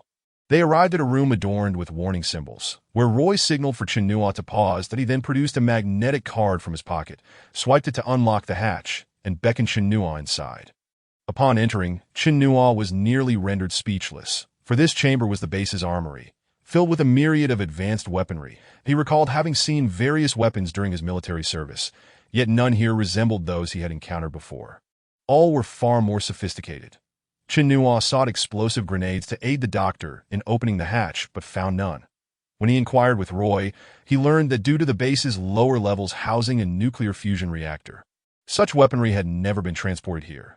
Instead, the arsenal primarily consisted of energy beam guns, varying in specifications, range, and intensity. That he selected a bulletproof vest capable of absorbing projectiles from level 3 beam guns, and then chose a level 3 beam gun, which, when fully charged, could fire nearly 1,000 rounds. That he also picked up a level 5 beam energy cannon, which, according to Roy, could penetrate the bodies of 5 to 6 individuals. Exiting the armory, Chinua felt armed with enough firepower to rival an entire army. With their newfound weapons, their confidence surged, and the duo continued down the corridor at a brisk pace. Eager to glean more information about the base, Chinua struck up a conversation with Roy. "Hey, I must ask, if you despise these people, why did you initially join them?" Roy appeared taken aback by the sudden inquiry, but eventually replied, "In my country, we have endured years of warfare. That my father perished in an airstrike when I was merely 10 years old. My mother fled with me to a place devoid of conflict, yet she succumbed to starvation before we arrived. In desperation, I joined an unknown army, neither a resistance group nor a government force, seemingly tasked with a local operation. Later, I was assigned to a special training group, and upon completion, I received this mission to come to the lunar base." Upon hearing his tale, Chinua eagerly pressed further. "Do you know who they are? What organization are they affiliated with? And what is their ultimate goal? They seem to belong to no nation. No one knows their true identity. The so-called Sith is merely an alias." During training, many spoke of his legendary exploits, claiming that completing missions could lead to world peace. I suspect that is their ultimate aim. For the sake of world peace, are they researching the zombie virus to achieve that? Do you believe it? I cannot say, but others appear to be utterly convinced. One can discern their unwavering belief in their eyes. They are all survivors of conflict, hailing from Africa and the Middle East, yearning for peace above all else. And you, what drives you? Why do you not share their faith?" Roy chuckled. "I fear you may find it laughable, but my sole motivation is to stave off hunger. My mother perished from starvation. For me, hunger is more terrifying than the apocalypse. Thus, I joined them. Yet it was only later that I realized the mission was merely a death sentence for everyone involved. I became fearful when a shell exploded mere meters from my father. We could not even find his remains, likely reduced to nothing but pulp. I cannot meet the same fate. I refuse to die here as he did." Do you understand? Upon hearing Roy's words, Chinua's heart swelled with a complex mix of emotions, leaving him at a loss for words. After a moment of silence, he assured Roy, "Don't worry, we will certainly escape." Yet, as the words left his lips, regret washed over him, for he had made a similar promise to another person, a promise he had yet to fulfill, as he and Rulin remained trapped in a vast prison. At that moment, Roy suddenly halted him. They had reached the entrance to the next level. The descent to the lowest tier was not via a mechanical escalator, but rather an elevator. Using Roy's access card, they successfully entered the elevator, which began its gradual descent, yet took an unusually long time to arrive. Only then did Chinua realize that this final level lay even deeper underground. Prepared for battle, Chinua and Roy held their beam guns at the ready, aimed at the automatic doors that were about to open. Once the elevator came to a stop, the doors slowly parted, revealing an empty expanse. Cautiously, the two emerged from the elevator to survey their surroundings. The space was vast, with a height approaching 6 meters, shrouded in darkness, and supported by numerous metal columns propping up the overhead dome. Aside from that, there was naught else. Chinua whispered, "Hey Roy, where's everyone gone? Why did that commander bring everyone down here?" Roy shrugged, replying, "I have no idea. Perhaps it is for a final celebration." Suddenly, a colossal timer illuminated the darkness from a distance. Not a physical object, but rather a holographic projection, towering as large as a truck. The entire space resonated with a mechanical voice announcing, "Countdown, 20 minutes." Shortly thereafter, Chinua heard a cacophony of cheers and applause emanating from below the massive timer. He exchanged glances with Roy, and in unison, they sprinted toward the sound, and as they ran, they were met with two colossal metallic pillars rising from the ground, each ascending to the ceiling, occupying 2/3 of the space. Upon seeing these structures, Chinua mused that they might very well be the base's nuclear fusion reactors. Fusion reactors are deemed safer than fission reactors and can provide a continuous supply of powerful energy. Already employed in various fields that he had only heard of them before, never having seen one, and now he was awestruck by their grandeur. Standing beneath the vast dome, the two felt like mere ants on the floor. Between the two reactors stood a hatch leading to another space. Chinua surmised that it likely served as the entrance to the return module, prompting him to quicken his pace. Yet, at that moment, a beam of laser shot from the side, grazing past his face and severing a lock of hair. Almost immediately, a barrage of energy beam projectiles rained down upon them from all directions. Chinua shouted in alarm, realizing they had unwittingly stepped into a trap, becoming live targets. The author reflects, "Everyone has a story. What is your favorite war-themed film?" Chapter 064. Commander Black Mamba suddenly. Roy shouted behind the pillar. The two swiftly ducked behind a column. Chinua furrowed his brow and asked Roy, "Did you see where they are? How could the bullets come from so many different directions?" "I didn't see clearly. Forget that for now. This spot isn't completely safe either. Let's concentrate our fire on the rear." Thus, each wielded two upgraded beam guns they had taken from the armory, unleashing a flurry of fire towards the rear. In an instant, the bullets streaked through the darkness like meteors in the night sky, illuminating the entire space with their ethereal blue glow. Suddenly, Roy exclaimed, "I see them! Up above, at 11 o'clock and 2 o'clock. We'll each cover one direction." Upon hearing the coordinates, Chinua quickly adjusted his aim toward the 11 o'clock position, where a concealed platform had been set high within the dome. Once the target was identified, it would not be difficult to bring it down. The two dodged incoming fire while simultaneously shooting toward the designated spots, and several adversaries plummeted from above. This type of beam gun had a notable flaw: the higher the energy level, the longer the cooldown period between continuous shots. That a level 3 beam gun would initiate its cooling system after firing 100 rounds, requiring 10 seconds before a second barrage could be launched. Conversely, a level 5 beam gun, due to its immense power, required 3 seconds of charge time and would automatically trigger its cooling system after just 10 shots, necessitating a 20-second wait before the next round of fire. Upon learning these statistics from Roy, Chinua felt regret for having chosen these two weapons, as it placed him at a disadvantage. Simultaneously, both Chinua and Roy completed their first wave of fire. While behind them, the onslaught of enemy fire persisted. Fortunately, the foes above had all been neutralized. What now? The fire is too intense. We can't push through. There are simply too many of them. Wait a moment. With the rear flank decimated, we are safe here. They understand that such an attack is futile and will cease. What is your equipment status? How long until it's ready? 5 seconds. All right, mine is almost ready too. The moment they cease fire, we will charge out from both sides. Before the words had fully escaped his lips, the gunfire from behind abruptly halted. Chinua shouted, "Now is the time." The two men surged forth from opposite directions, immediately unleashing another wave of gunfire. However, to their astonishment, a multitude of nearly 100 adversaries erupted from their concealed positions. Chinua thought to himself, "It seems these individuals are determined to fight to the death." Leading the charge was the commander who had previously captured Chinua and the doctor, who, while running, hurled invectives. "Damn you, Roy, traitor.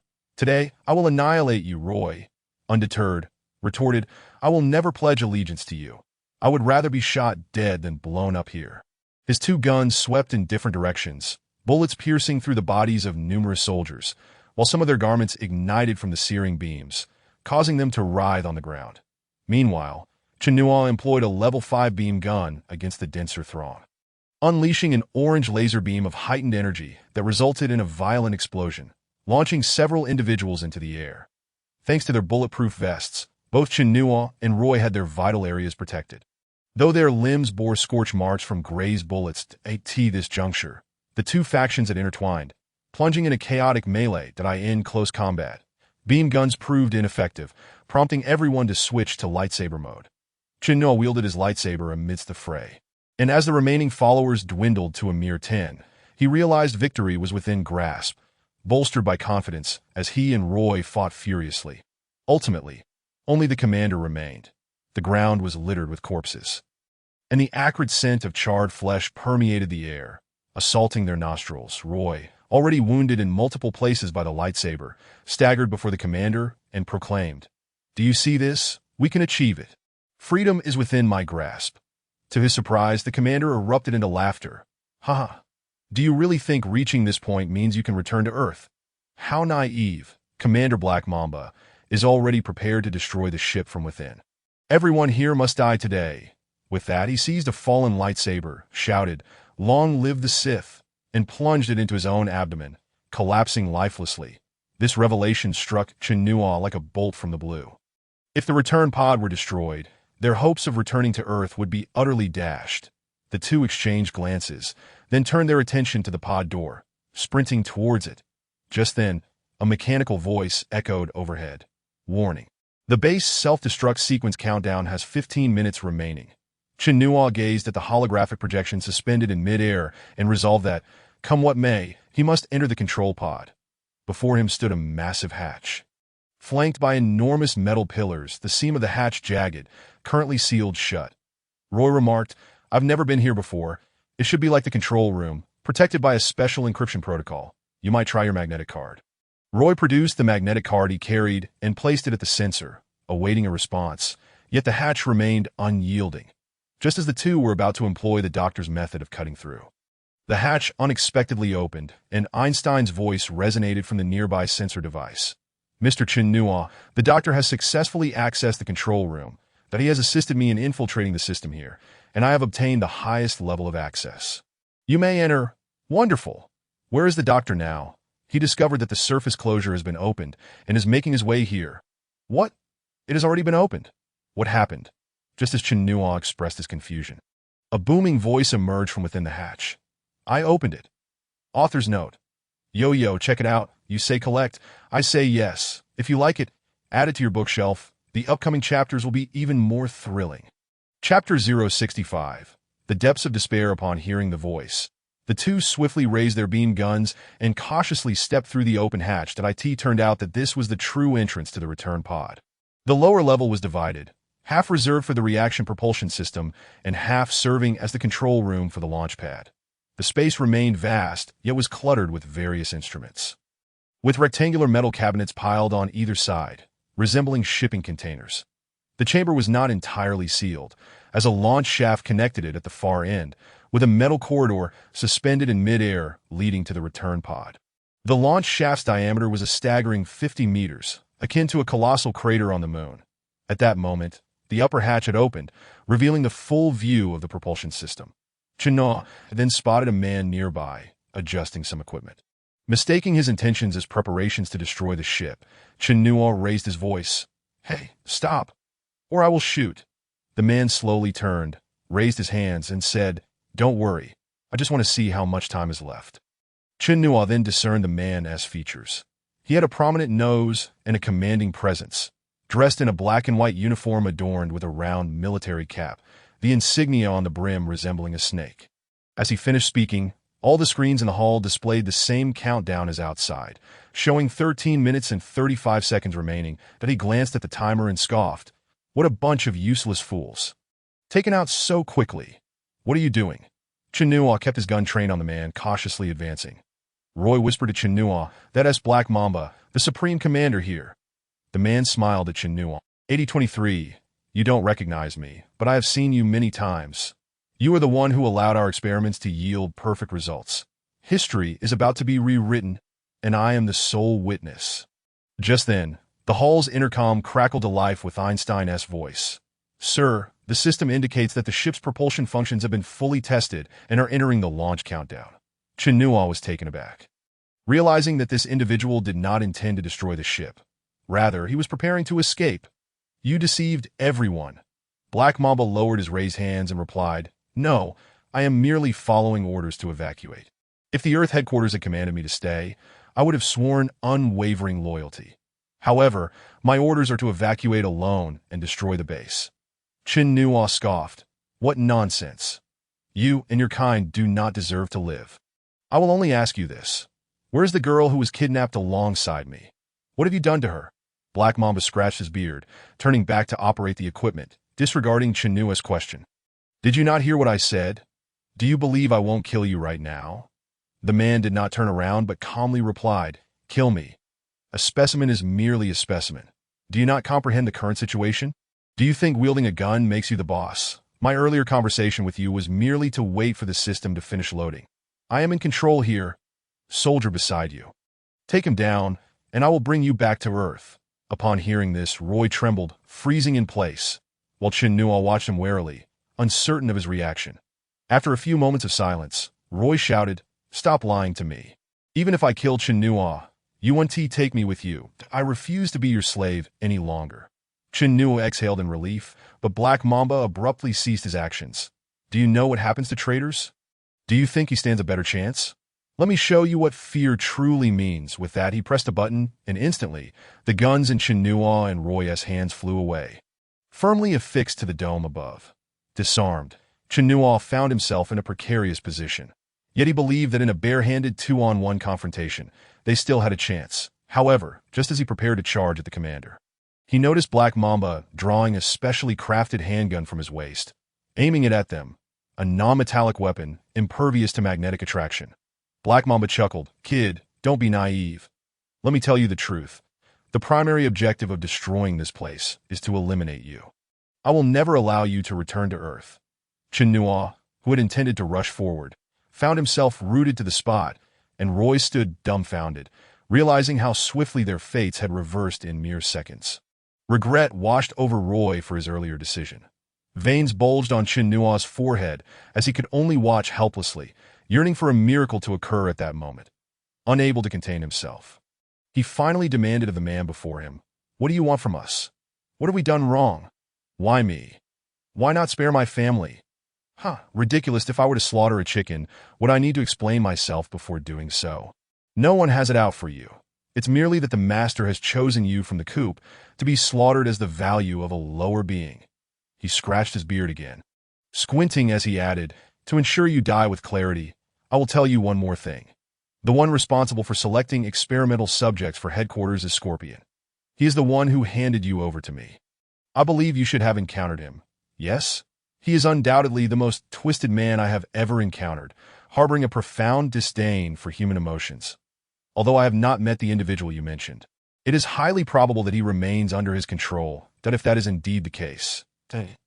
He suddenly displays a sinister grin, and it is entirely conceivable that he would subject someone to unbearable torment.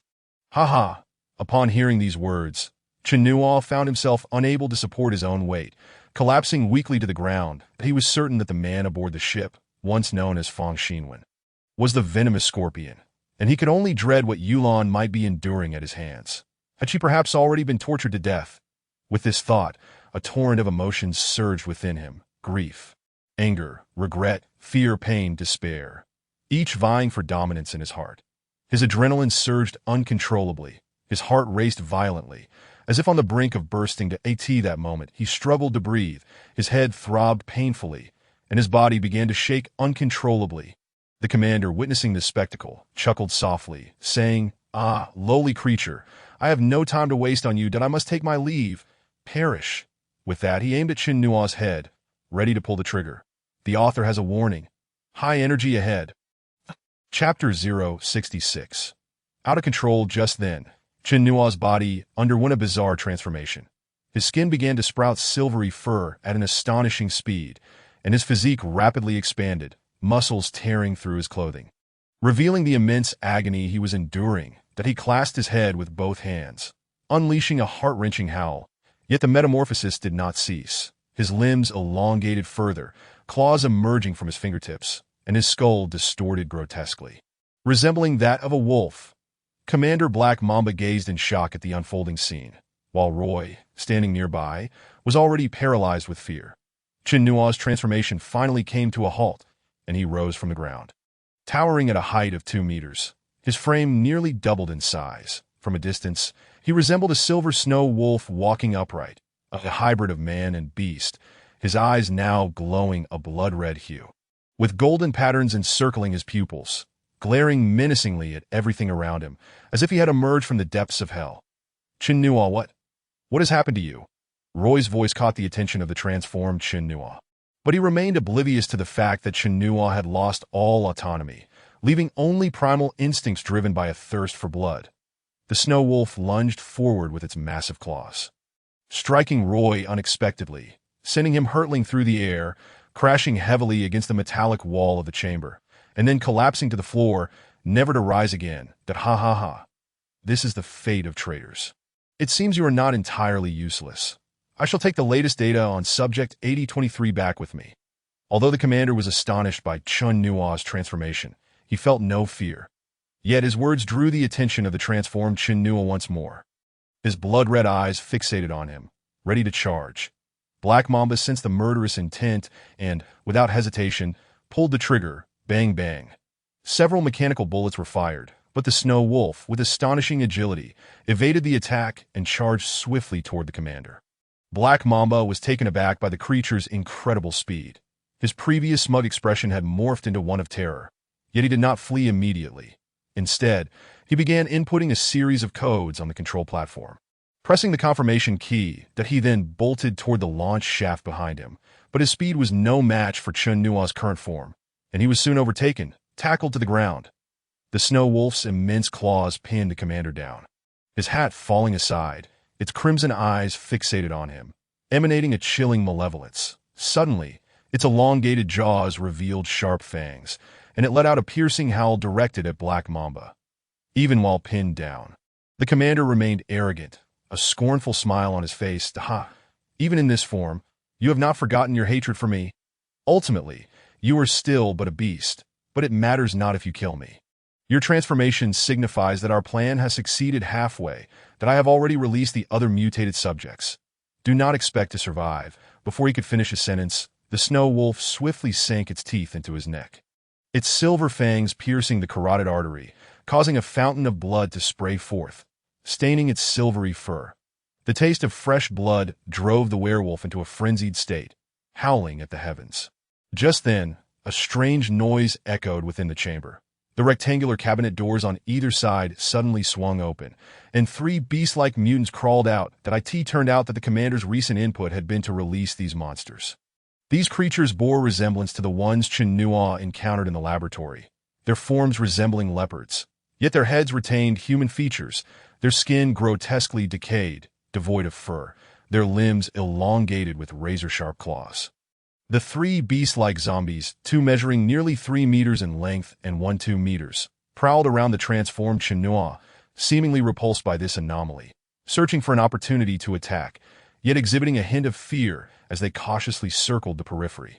The snow wolf rose from the corpse, standing upright, its blood-red gaze radiating menace as it let out a sudden roar at one of the surrounding monsters, as if to provoke it. The creature, undeterred, leaped forward with powerful hind legs, but the snow wolf seized the moment, extending its claws to inflict 3 deep gashes nearly a meter long upon it, eviscerating it and sending it crashing to the ground.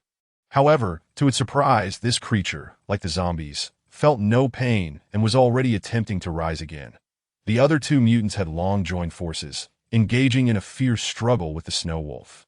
One monster's claw pierced through its body, eliciting a horrific howl from the snow wolf, which then ferociously bit down on the claw embedded in its flesh, severing it cleanly. With a sudden surge of strength, it leaped 5 meters away, accompanied by a mournful wail as it forcibly extracted the claw from its own body. Although all 3 monsters were injured, they continued their relentless pursuit, charging toward the snow wolf. At that moment, a peculiar scene unfolded. The snow wolf slowly bent down, placing its forelimbs on the ground, and then suddenly dashed to the right with even greater speed, its claws piercing the metal as it ascended to the control chamber's dome. The 3 monsters attempted to follow suit, but one, with a broken arm, struggled to climb up, as the remaining 2 reached the dome. The snow wolf leaped down from above, swiftly tackling the lone beast-like mutant, biting through its neck.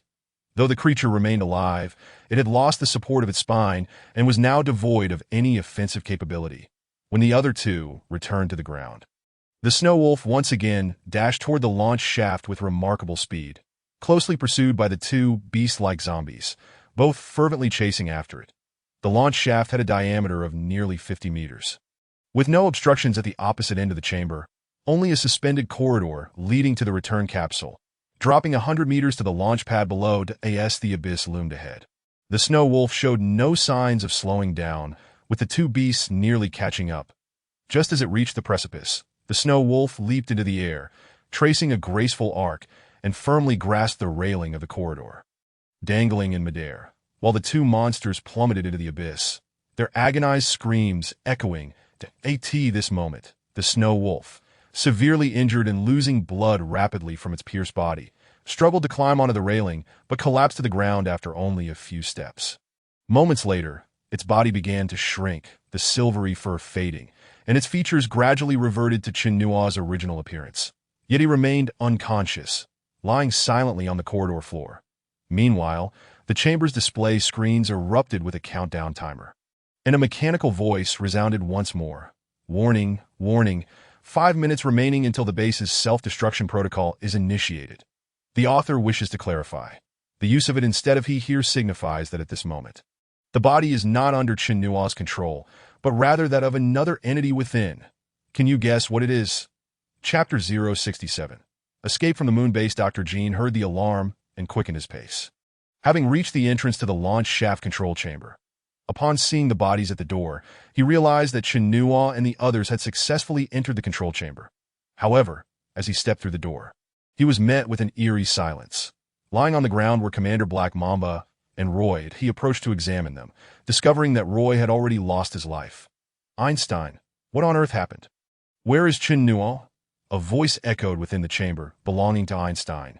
Doctor, Qinuo has undergone a transformation and is currently lying in the corridor leading to the return capsule. That he still shows vital signs, but is in a state of unconsciousness. The doctor, taken aback, exclaimed, What? How could this happen? I must see for myself. Doctor, I fear we have no time. Only 4 minutes remain until the base's destruction. That if we do not enter the return capsule now, the ship will not escape the explosion shockwave in time. That is the launch pad ready. The commander has completed all necessary adjustments. You may now directly board the return capsule. That I have downloaded the essential data into the ship's main control system. Very well. Let us proceed and bring Qinuo along. However, the doctor interjected, But, Doctor, Qinuo's condition is unstable. Could there be danger aboard the spacecraft? I will find a way. With that, Dr. Jean dashed towards the corridor. The doctor carefully carried Qinuo into the return capsule, securing him in a seat before swiftly collaborating with Einstein to initiate the launch sequence. Strapping himself into a seat, the doctor commanded, Report status. Various instruments within the cabin flickered to life as Einstein's voice echoed from the control room. The hatch is sealed. Cabin pressure is normal. Remote sensing signal is stable. Radar signal is functioning. The thrusters will ignite in 15 seconds. Beware of excessive negative pressure. Report the remaining time until the base explodes. 2 minutes and 48 seconds remaining. That I will project the countdown onto the main display. Commencing countdown for the spacecraft thrusters. 10, 9, 8, 7, 6, 5, 4, 3, 2, 1 ignition. A tremendous force pressed the two men firmly into their seats as flames erupted from the launch pit, propelling the spacecraft skyward at an astonishing rate. 2 minutes later, the first stage thrusters disengaged, the speed climbing to the second cosmic velocity to this moment. The countdown on the main screen began. 3, 2, 1 boom. A fiery plume illuminated the lunar surface as the entire base was obliterated, leaving behind a massive crater indistinguishable from other impact sites. After orbiting the moon, the spacecraft reignited its thrusters, ascending to escape velocity and charting a course for Earth. When Qinuo awoke, he found himself lying on an examination table in a cramped space filled with intricate instruments. Realizing his hands and feet were once again restrained sent him spiraling into despair, fearing he had fallen into yet another trap. Just then, he heard that familiar voice, Mr. Qinuo, please remain still. Your body is still quite frail. Where am I? Why am I restrained? Let me go, Qinuo exclaimed, visibly agitated. That moment, Dr. Jean entered. Qinuo, please calm down. Allow me to explain that we have left the base, and the spacecraft is en route back to Earth. Your condition is unstable. and for everyone's safety, we must keep you secured for the time being. Chen Nua, now even more confused, recalled his last memory of losing control, his head pounding, after which everything became a blur. Doctor, what happened to my body? How did I end up here? Who saved us? It was you who saved us, me. How could I have no recollection of it? It seems that after the physical transformation, consciousness may completely dissipate. Einstein, document this data. As Dr. Jean spoke to himself, Chen Nua felt increasingly bewildered. What are you talking about? What has happened to me? At that moment, Einstein interjected, Doctor, should we play the surveillance footage downloaded from the base? After a moment's contemplation, the doctor turned to Chen Nua with a grave expression. Chen Nua, your body has undergone some changes. I will show you what transpired, but you must control your emotions. Do not become agitated, or the consequences could be dire. Chen Nua took a deep breath. All right, I promise I won't get upset. Einstein projected the surveillance footage from the control room onto the screen before Chen Nua. In the footage, he saw himself weakly kneeling on the ground, facing the black mamba poised to fire. Then, lying on the examination table, he witnessed the unforgettable moment. His body had transformed, becoming a 2-meter-tall hybrid of man and wolf. What followed was even more shocking and would haunt him forever. He had directly killed Roy, the soldier who helped them escape back to Earth. How could this happen? Why have I become this way? Doctor, what are you hiding from me? What have you done to me? Chen Nua's agitation grew, nearly pushing him to the brink of collapse. The doctor quickly reassured him. Chen Nua, do not become agitated. I will find a solution to your predicament. Trust me, I had no idea the symbiotic experiment would yield such results. I believe they sought only permanent immunity to the virus. Tears welled in the man's eyes, his gaze distant as he murmured. How could this happen? What am I now? Can I still be called human? Roland will surely see me as a monster. I can never go back, never return. Chen Nua, do not succumb to despair. Your body is intact. You are still a normal human being, that we have only just left the base for less than an hour. And your body is weak, that I have yet to begin the analytical experiments.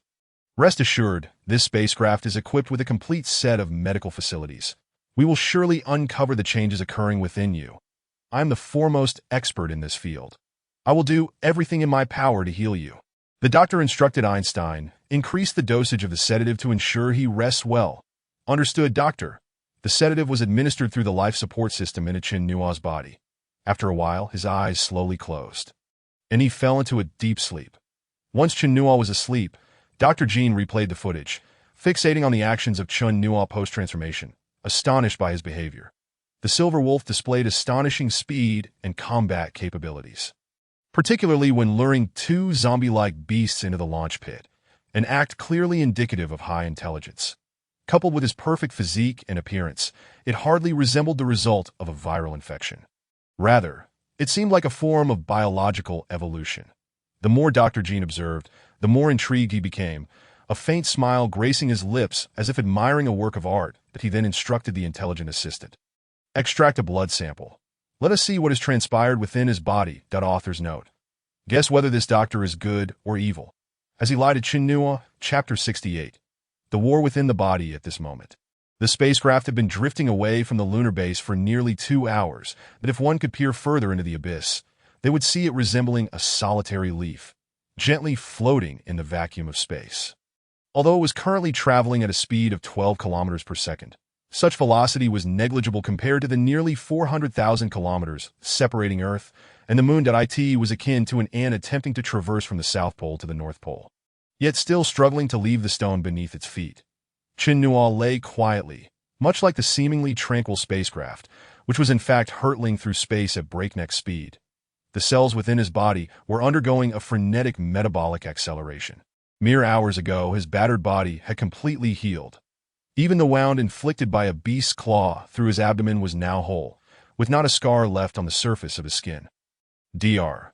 Jean had long observed the changes in Chen Nua's body, and he was astounded by the peculiar transformations taking place, that he took a small sample of the wound tissue from Chen Nua and examined it closely under a microscope. Hours later, the analysis data of Chen Nua's blood sample was ready. Dr. Jean gazed at the results, lost in contemplation. Meanwhile, Chen Nua experienced a peculiar dream that he envisioned himself finding Roland, who smiled at him from a distance. But as he approached her, her expression turned to one of shock. Looking down, he saw his hands had transformed into the claws of a beast, piercing Ruo Lan's abdomen, blood staining her clothes. Terrified, Chen Nuo recoiled. Yet his body betrayed him, relentlessly pursuing the injured Ruo Lan. Despite his frantic screams and struggles, they bore no fruit. He felt as though he were imprisoned within his own corporeal shell, stripped of agency. Forced to witness the tragedy unfold before him. Chen Nuo, wake up! Amidst the calls, Chen Nuo jolted awake, drenched in cold sweat, the scenes from his dream vivid in his mind, so strikingly real. Doctor? Chen Nuo glanced at himself. The restraints on his hands and feet had vanished, and his wounds had healed. Doctor, what has happened to me? Does being unrestrained mean I am all right? He desperately hoped for an affirmative response, but what he heard plunged him back into fear. The doctor addressed Chen Nuo. You are free to move now. Please follow me to the laboratory. There are some things I need to show you. Following Dr. Jean to another capsule, Chen Nuo found the space was still small but filled with various digital instruments. Dr. Jean approached an experimental table and input a series of numbers on the keyboard.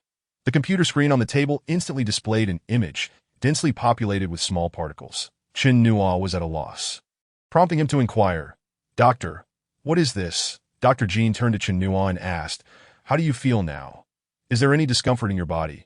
Chen Nuo attempted to move his arms and neck, responding, I don't feel anything uncomfortable, but perhaps because I rested well, I actually feel invigorated, as if I've just finished exercising, that we have only been away from the base for less than 2 hours. And you have rested for less than an hour. Please lift your shirt and examine your body. Upon hearing the words of Dr. Jean, Chen Nuo felt a twinge of surprise that he had presumed he had been asleep for an extended duration. Only to realize that only a brief moment had passed, he lifted the garments that Dr. Jean had changed for him during his unconscious state and was astonished to find not a single scar upon his body. Once again, he gazed at the doctor in astonishment. Dr. Jean, on the other hand, exhibited a countenance of excitement, flashing a long-lost smile as he remarked, Did you see?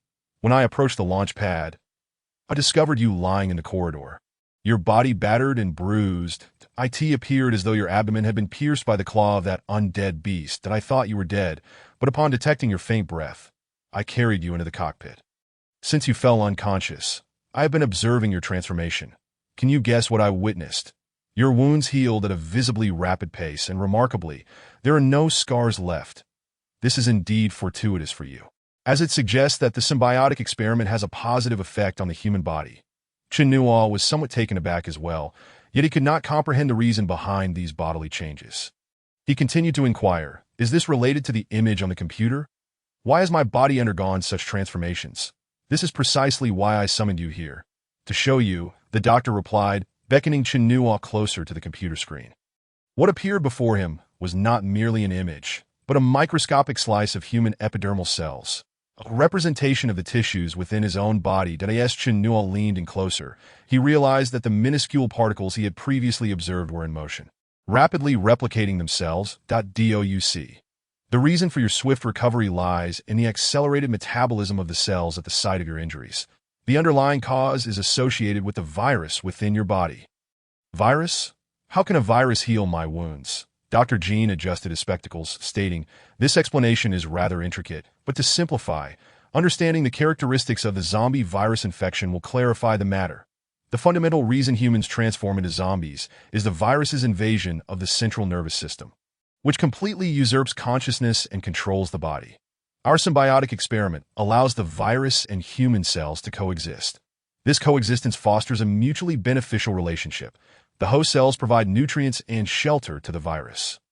And if the host perishes, the virus does as well. Therefore, when the host is attacked, the viral cells within you will endeavor to heal your wounds to preserve their own existence. Your body's self-healing capability may very well be influenced by a specific virus that accelerates the metabolic rate of your own cells, thus facilitating rapid recovery. Chen Nuo grasped a portion of this revelation, repeatedly touching the skin where his injuries had once been, finding it indistinguishable from the surrounding flesh. Suddenly, a thought struck him, and he posed a question to the doctor. Are you suggesting that the virus in my body will protect me? Does that mean others cannot kill me? Not quite. While the virus can repair your bodily injuries, certain cellular damage is irreversible, such as that to the neurons. Thus, if your head were to be severed or shot, you would still meet your demise, much like those zombies. Remembering the zombies, Chinua felt a wave of despondency wash over him, but he suddenly posed a serious question. Doctor, am I truly human or a zombie? Dr. Jean hesitated briefly before responding. For now, you remain human. At those words, Chinua's heart sank. For now, does that imply there is a worse fate awaiting me?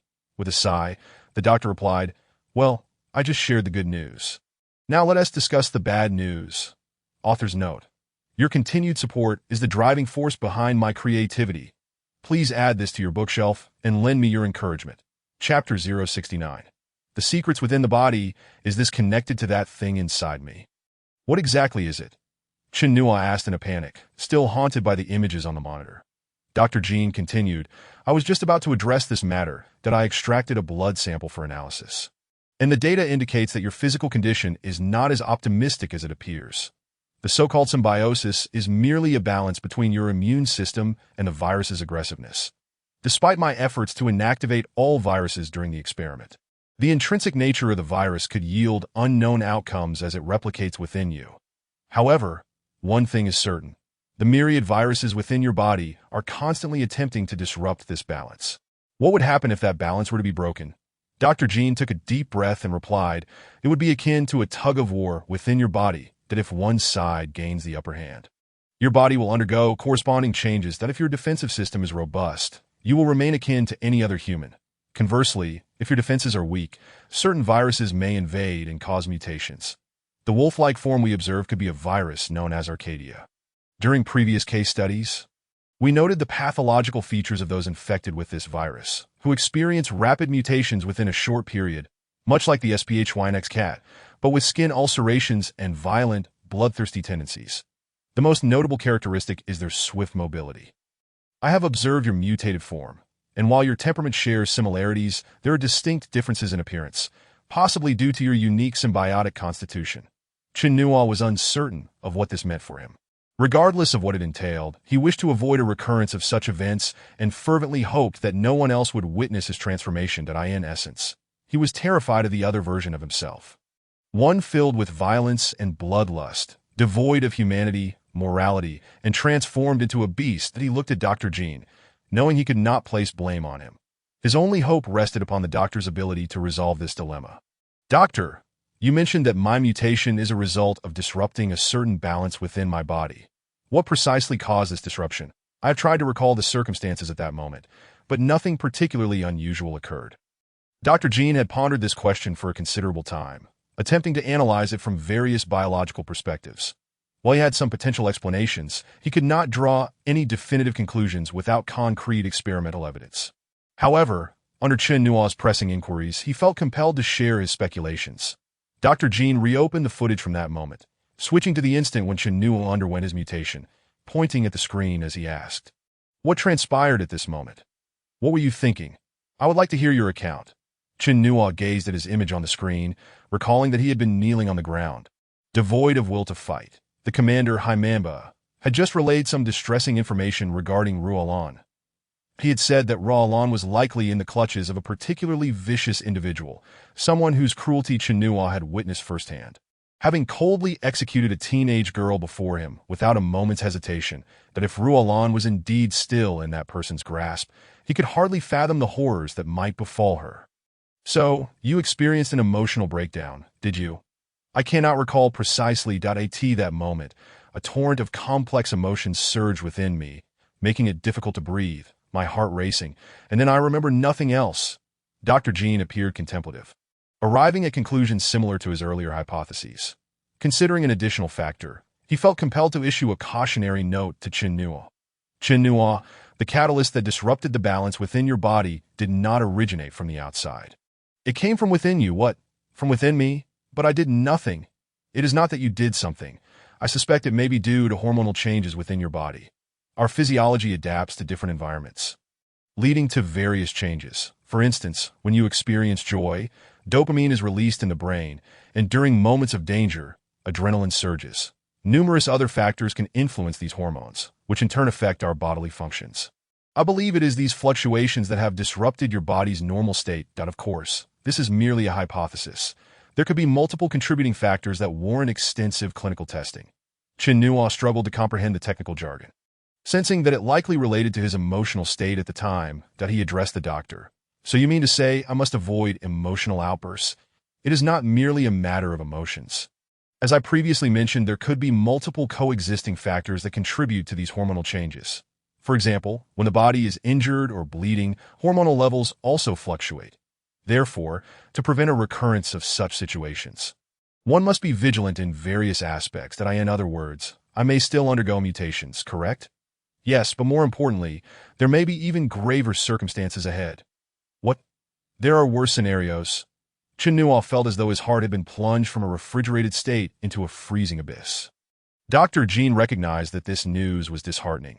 Yet for Chinua's safety, he felt compelled to convey the truth that a complete mutation occurs when the virus invades the central nervous system. The reason you can still present as a normal human is that your brain has yet to be compromised. The more dire situation is that if mutations continue, it is possible you may fully transform into a zombie within 3 instances. The reality struck Chinua like a sharp blade, piercing through his heart. He had anticipated such a fate, yet the acknowledgement of it was overwhelming. Leaning against the laboratory console, he contemplated the monstrous entity lurking within him, a creature that feasted upon human flesh, filling him with despair. Fate had never ceased to torment his existence, and ultimately, he found himself powerless to resist. Seeing Chinua's despondency, Dr. Jean felt a profound sense of guilt. He recognized that this predicament was a consequence of his own actions, and that innocent individuals should not bear the weight of his transgressions. Suddenly, he turned to Chinua and said, "Do not lose hope, Chinua. While I may not be able to eradicate all the viruses within you, if you grant me some time, I will do my utmost to prevent the worst from transpiring. I have conceived a breakthrough. By developing an inhibitory drug based on experimental results, we may potentially avert the occurrence of mutations. It will take approximately a week to return to Earth's orbit, and we can commence our experimental analyses immediately." Over the next few days, Chinua collaborated with the doctor on various experiments, assessing the concentration and activity of the virus within the body during states of sleep, feeding, and exercise, while attempting to identify the triggers for the changes. They were astonished to discover that the nearly 100 viruses within Chinua exhibited distinct characteristics. For instance, in high-temperature environments, some viruses displayed diminished activity and replication capabilities, while others intensified their destructive attacks and accelerated replication. This revelation also left Dr. Jean astounded. During their brief research in the lunar laboratory, they had insufficient time to meticulously study the characteristics of these viral samples. Now it appeared that these enigmatic viruses harbored many secrets, whence they originated and their intended purpose remained a mystery. The author remarks, plot discussion. Given that Chinua harbors over 100 viruses, does this imply the existence of more than one mutant form? Chapter 070. Return to Earth. The spacecraft continued to be piloted by the virtual intelligence steward, Einstein, who also bore the responsibility of processing experimental data, proving invaluable. The vessel was modest in size, leaving Chinua with little to do aside from immersing himself in work. During their leisure time, the two began discussing their plans for returning to Earth. Chinua gazed out at the boundless cosmos, reflecting, "As a child, I was envious of those astronauts capable of soaring into space, dreaming of one day doing the same myself. Little did I expect that my dream would come true, only to be realized under the ironic circumstances of being abducted." With that, he couldn't help but emit a bitter laugh. The doctor handed him a cup of hot water, saying, "Indeed, who could have envisioned that such unspeakable secrets lay hidden on the moon? It seems that the equipment aboard this spacecraft encompasses nearly all the pinnacle technologies of modern aerospace science. Yet it is employed to transport individuals for experimentation. Who could be behind such actions? I am uncertain about the current state of Earth. I have hesitated to contemplate this matter over the past few days. I feel the same. In a few days, we will enter Earth's operational orbit, and we must confront this issue that if the virus that erupted on that zombie island has spread to the mainland, it is highly likely that all regions globally have been infected. Not necessarily. If we calculate from your stated timeline of landing on the island, it has been about 6 months. Although the zombie virus spreads rapidly, nations would implement countermeasures.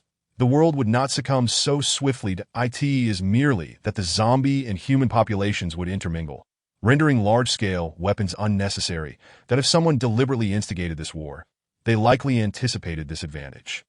Judging by our experiences, it is conceivable that the situation is far more complex. Those individuals are certainly not merely utilizing the ordinary zombie virus. They may be executing other plans as well. Upon hearing Dr. Jin's discourse, Chen Nuo found it profoundly insightful. He realized he had been overly simplistic in his understanding.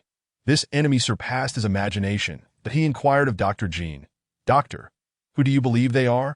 Are they a terrorist organization? I cannot ascertain their identity, but I am certain that this is linked to the First Zombie World War. Though a century has passed, certain elements remain deeply rooted in the marrow of humanity. Irreducible, the outbreak of the First World War harbored many secrets, and even now, the origins of the virus have yet to be traced. Thoroughly investigating and understanding these viruses may be pivotal to our victory." The doctor contemplated the lengths to which those individuals would go to destroy such a vast project. Clearly intent on concealing the secrets here, he then turned to Chen Nuo and said, "Chen Nuo, you are the key. Successful experimentation has been conducted on you. They wish for your demise, and upon your return to Earth, you will undoubtedly pose a threat to them, though the nature of this threat remains unclear. You must survive. We will surely avenge our families." Chen Nuo gazed at the azure planet outside the window, declaring, "I will survive, locate Roland, and unearth that individual, holding him accountable for all that has transpired. Doctor, upon our return to Earth, I wish to first go to Shihai City. Perhaps there I can find some clues." Upon hearing Chen Nuo's intentions, the doctor replied, "I forgot to mention, during my tenure, I was assigned to participate in a national military project. There exists a laboratory on a small island in the Pacific, which was later abandoned. I acquired it as a private laboratory, until we comprehend the global situation. That place can serve as our sanctuary. Moreover, the experimental equipment aboard this spacecraft has limitations. Many experiments will need to be conducted upon our return. Now that my family is no longer with me, I have no desire to return to that city. It would be better for you to accompany me to that island, so we can devise our strategy." Chen Nuo agreed to first accompany the doctor to his private research facility before returning to Shihai City for investigation. On the day the spacecraft entered Earth's orbit, Dr. Jin excitedly informed Chen Nuo that the inhibitor for his mutation had been successfully developed, and they only needed to return to the Earth's laboratory for synthesis. Thus, they began preparing for their return to Earth. Most of the work was naturally handled by the doctor and his assistant, Einstein. Chen Nuo, being a novice in technology, could only observe the spacecraft, fearing that he might inadvertently press a button that could lead to catastrophe. The doctor led Chen Nuo into the return capsule, stating, "We will land using the return capsule. The main body of the spacecraft will remain in orbit, as we will require it in the future. I have modified the spacecraft settings to make it less detectable. Now, our task is to detach the return capsule from the main body to decelerate our entry into Earth's atmosphere." Though Chen Nuo felt somewhat bewildered, he nodded in agreement, believing that as long as his seatbelt was fastened securely, everything would be fine. Leaving the rest to others, the Dr. Jin donned a small communication device to maintain contact with Einstein at all times. He settled into a fixed seat, securing himself, and then said, "Einstein, are you there?" A familiar voice responded from within the capsule. "At your service, Doctor. Have you established contact with the main control system of the Research Institute?" Opening the Earth's Research Institute's main control system can serve as a console to provide us with return guidance. Has the experimental data been downloaded? It has been downloaded. Ready to detach from the mothership. The detachment procedure has been initiated. The capsule experienced a slight jolt, as if a clasp had been released. Activate the trajectory change engine. Confirmed, the trajectory change engine has been activated. Chen Nuo once more felt a powerful thrust pinning him firmly to his seat, rendering him immobile. But this was merely the beginning. 228.8-24.6, confirming coordinate position. Landing coordinates confirmed. After a brief moment, Einstein reported a set of data. "Doctor, the return capsule is nearing the reentry trajectory, traveling at 11 kilometers per second. The capsule's angle is slightly off. We are initiating the auxiliary engine to adjust the reentry angle. Prepare for atmospheric entry. Minimize the braking overload." No sooner had the doctor spoken than the return capsule began to enter the atmosphere. Chen Nuo felt a wave of suffocation. Lacking professional training, their bodies struggled to endure the immense overload pressure that moment. The return capsule hurtled through the atmosphere at breakneck speed, the capsule's exterior igniting in a blaze as it scraped against gas molecules, reaching temperatures of 1,600 degrees. Although the capsule's insulation was effective, the violent vibrations rendered both occupants exceedingly uncomfortable. Chen Nuo clutched his safety belt tightly, encouraging himself to endure this moment. But just then, an alarm blared within the cabin. Warning, secondary deceleration parachute has failed to deploy. The return capsule is descending at 150 meters per second and is about to crash, the author remarks, readers. Although this operation is incomprehensible, it appears quite impressive, author. Just like and follow for more. Time is of the essence. Hurry aboard. Chapter 071. Landing crisis. The two within the cabin were immediately engulfed in panic. Doctor, what should we do? Chen Nuo cried out to the doctor, his body still shaking violently with the craft. Einstein, attempt to deploy the deceleration parachute again. Dr. Jean, regaining his composure, shouted loudly. Repeated deployment failed.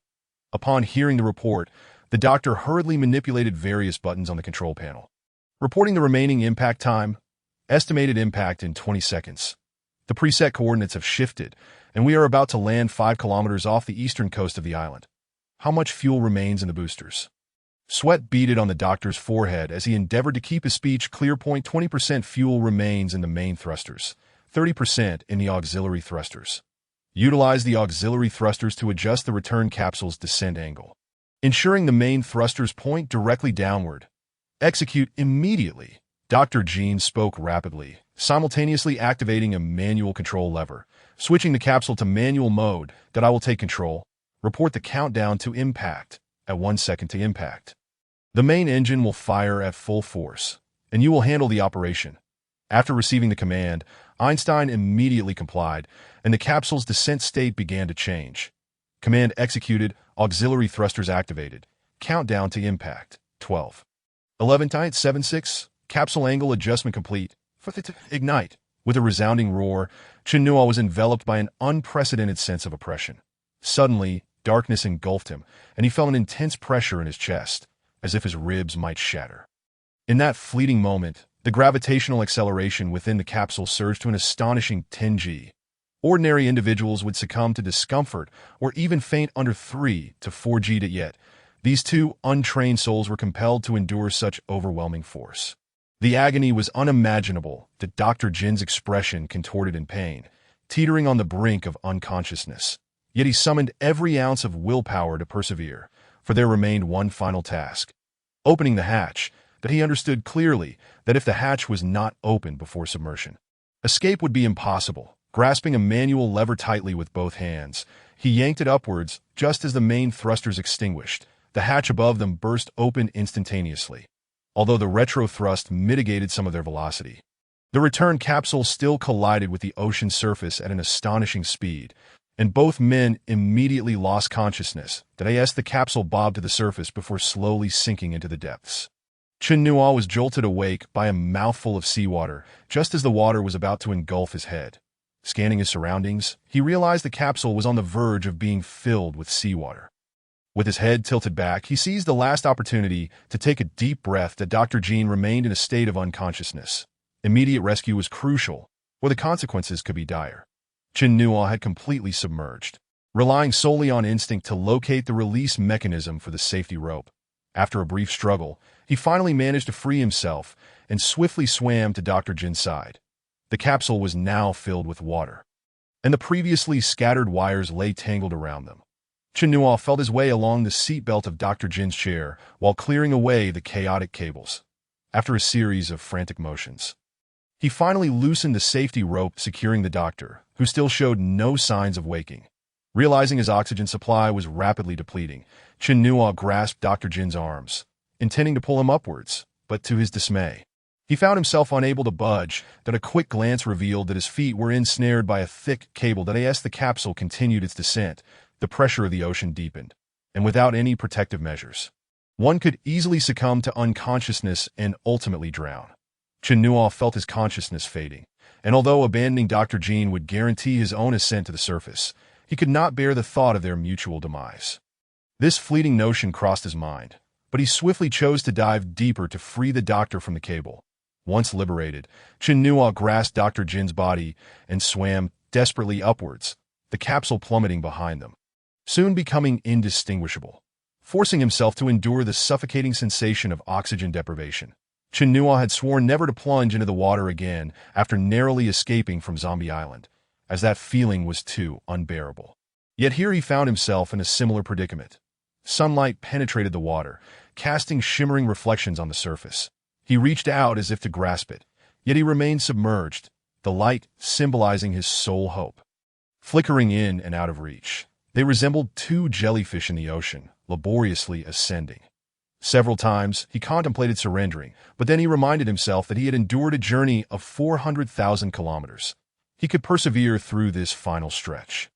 At last, he surged forth like a submarine breaching the surface, greedily inhaling the first breath of air on Earth that Dr. Jean remained unconscious, and Chinua shook his shoulders, attempting to rouse him. Doctor, coughing up seawater. Dr. Jean finally regained consciousness. Where are we? Earth. We have returned to Earth, Chinua exclaimed, his face alight with joy that Dr. Jean exhaled heavily, relieved to be back. Chinua, you have saved me once again. I owe you 3 lives. Let's not dwell on that. Look around. We are adrift at sea, without even a piece of driftwood. What do we do now? We can't hold out much longer, Chinua said, running his fingers through his drenched hair. I'll check our position, Dr. Jean replied, lifting his left arm to examine a device resembling a mechanical watch. Einstein, report our current location. Sir, the return capsule has deviated from its preset coordinates. You are currently 3 kilometers east of a small island. Not too far, Dr. Jean reassured Chinua, but we can swim slowly. Rescue is on its way. Chinua listened, puzzled. What rescue? You said there's no one on that island. Who will come to save us? Dr. Jean glanced at the device again, smiling that I never said it was a person. Something is already en route. You'll find out when it arrives. What are you talking about? You can't leave me in suspense like this. And by the way, are you physically up to this? Don't let yourself sink before the rescue arrives. As they swam slowly forward, the discomfort of prolonged immersion in the sea weighed on them. And Chinua yearned to escape this predicament that Dr. Jean chuckled. Having weathered great storms, I'm not concerned about a few kilometers. Just then, he noticed blood trickling from Chinua's leg, the crimson liquid diffusing into the surrounding seawater. His demeanor shifted to one of gravity. Chinua, what happened to your leg? Turning back to inspect his injury, Chinua realized he had been cut while exiting the capsule. Oh, it's nothing. I probably got scratched on something. I didn't even notice. It's not nothing. We're in the ocean, and sharks can detect a drop of blood in billions of parts of water. They could smell your blood from miles away. We are in imminent danger, Dr. Jean warned, scanning the surface of the sea with vigilance. Chinua spat out the seawater that had filled his mouth. Are they really that formidable? Surely they wouldn't come all this way, just to hunt me. But before he could finish speaking, he spotted several large fish swimming towards them, their towering fins slicing through the water like blades. The author wishes to say, does this twist of events warrant adding it to your collection? Chapter 072. Sawfish Shark. Chinua's face was a canvas of astonishment. Speak of the devil, and he shall appear. There really are sharks. Upon noticing Chinua's alarmed expression, Dr. Jean swiftly turned to look behind him. This is bad. What we feared has come to pass. He raised his left hand to check the device again. That we're out of time. Chinua, the rescue isn't arrived yet. We must buy ourselves some time. How can we buy time? I have no weapon, no sharp teeth. How could I possibly contend with them? We need to swim forward. In truth, Chinua wanted to argue that their speed was no match for the sharks. But given the circumstances, they had no choice but to hold on for another second. Dr. Jean seemed to have an epiphany upon hearing Chinua's words that he immediately spoke into the device. Einstein, activate the weapon system for cover if necessary. The sharks were closing in, their pace quickening. Upon closer inspection, he realized that 4 adult sawfish sharks, each measuring around 2 meters in length, were pursuing them, one of which was notably larger, approximately 3 meters long.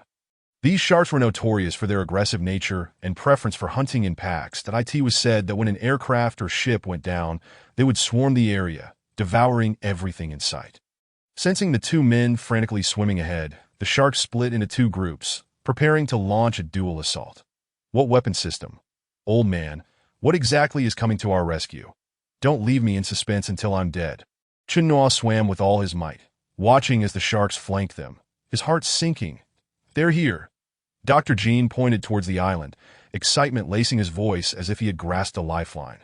Following his gaze, Chen Nua heard a deafening roar as two unmanned jet skis sped towards them. However, just then, the sharks seemed to sense that their meal was slipping away, launching a simultaneous attack from both sides. Their razor-sharp teeth poised to sink into Chen Nua's leg. Bang, bang. Pop, pop, whoosh. Just as Chen Nua prepared to fight them off, a barrage of gunfire erupted. The two jet skis had opened fire on the predators. In an instant, the water around them turned crimson, not from Chen Nua's blood or Dr. Jin's, but from the largest sawfish shark, which was now thrashing in the water, wounded by bullets. The remaining three sharks, drawn by the scent of blood, descended into a frenzy, simultaneously pouncing on the injured shark, tearing into it with savage hunger. That moment, the approaching rescue jet skis halted nearby, seizing the opportunity while the other three sharks were preoccupied. Chen Nua and Dr. Jin scrambled onto one of the speedboats, igniting the engine and accelerating towards the island. The jet ski raced across the ocean surface, its speed comparable to that of a car hurtling down a highway. The sea breeze brushed against Chen Nua's damp skin, whisking away a modicum of warmth, causing him to shiver throughout the journey. Fortunately, the distance was short, and before long, they arrived at the shallow waters surrounding a small island. However, as Chen Nua gazed at the island before him, a sense of confusion washed over him. The island, modest in size at approximately 4 square kilometers, was lushly adorned with a variety of greenery. Strangely, the island was encircled by sheer cliffs, and from any vantage point, no place to disembark could be found 100 meters from the island. Chen Nua slowed his speed and called out to the doctor beside him. "Doctor, with such steep cliffs, how are we supposed to ascend?" The doctor, also decelerating his jet ski, scrutinized the exposed rocks ahead and replied, "Not here, follow me forward." The two navigated the island in a counterclockwise direction, no longer needing to worry about sharks pursuing them, thus maintaining a leisurely pace. During the earlier skirmish, Chen Nua had been astonished to witness two jet skis armed with firearms. Unable to contain his curiosity, he finally inquired, "Doctor, those two jet skis were incredibly impressive with their ability to drive themselves. Who commanded them to rescue us?" Dr. Jean smiled knowingly. "They were operated by Einstein. The device in my hand is called the Star Ring, which serves as my communication terminal with Einstein. Additionally, it monitors vital signs. Should my vital signs fluctuate drastically, it will automatically initiate an emergency response without requiring direct orders. Einstein is also authorized to commandeer nearby connected devices for rescue operations. When we were in peril, Einstein received the highest authorization, transmitted our coordinates back to the laboratory on the island, and activated the smart jet skis stationed there to come to our aid." Chen Nua nodded politely, a smile on his face as he acknowledged his understanding, though internally he resolved to refrain from asking such questions in the future, lest Dr. Jean embark on another lengthy explanation filled with technical jargon that would leave him with a headache. Ultimately, it boiled down to high-tech gadgets, and there was no need to question the why. "Doctor, this island is so small. What purpose does it serve? It appears overgrown with wild trees and weeds, as if no one has ever set foot here." Chen Nua attempted to shift the topic, focusing on the search for a landing point. "Precisely, that is the reason for its selection. The fact that even you observe no signs of activity indicates its excellent concealment, making it suitable for military project research." The waves relentlessly crashed against the rocky shoreline. Chen Nua gazed at the utterly ordinary coast, unable to fathom what could possibly be researched here. The doctor did not elaborate further, nor did Chen Nua wish to inquire again. After circling for some time, with cliffs looming on all sides, Chen Nua began to feel anxious. Suddenly, the doctor broke into a smile, exclaiming, "Chen Nua, we have arrived." Chen Nua surveyed the surroundings, finding no discernible change. "Doctor, there is no place to disembark here. Are you sure you're not mistaken? I never said we were disembarking." Dr. Jean swiftly adjusted his course, steering the jet ski toward the rocky cliff. "The author has something to say. In the past, I enjoyed reading Robinson Crusoe, fantasizing about owning a private island. So let's indulge our imagination. If you were given a private island to modify at will, how would you utilize it?" Chapter 073. The doctor's laboratory. Chen Nua found himself utterly perplexed by Dr. Jin's words, but he could only follow suit, quickly keeping pace. Continuing forward, the doctor slowed down and instructed Chen Nua. "Do you see the control panel on the jet ski? Follow my lead." He pressed a few buttons and twisted a knob, and soon a transparent membrane rose on either side of the jet ski, enveloping Dr. Jean within. He then looked at Chinua and said, "How about that? Quite simple, right? We've set it to dive mode. We need to go underwater." Chinua glanced at the array of buttons at the center of the handlebars, which numbered at least several dozen, all labeled in English. He furrowed his brow, thinking, "This is simple." He attempted to mimic the doctor's actions, pressing a few buttons and twisting a knob, only to inadvertently activate the weapon system at the front of the jet ski. After a few more failed attempts, he sighed, "Doctor, I can't manage this. You take care of it." Dr. Jean, seeing this, did not mock Chinua. He raised his left hand and called out to the star ring. "Einstein, initiate the synchronization binding mode for the 2 jet skis." "Understood, Doctor."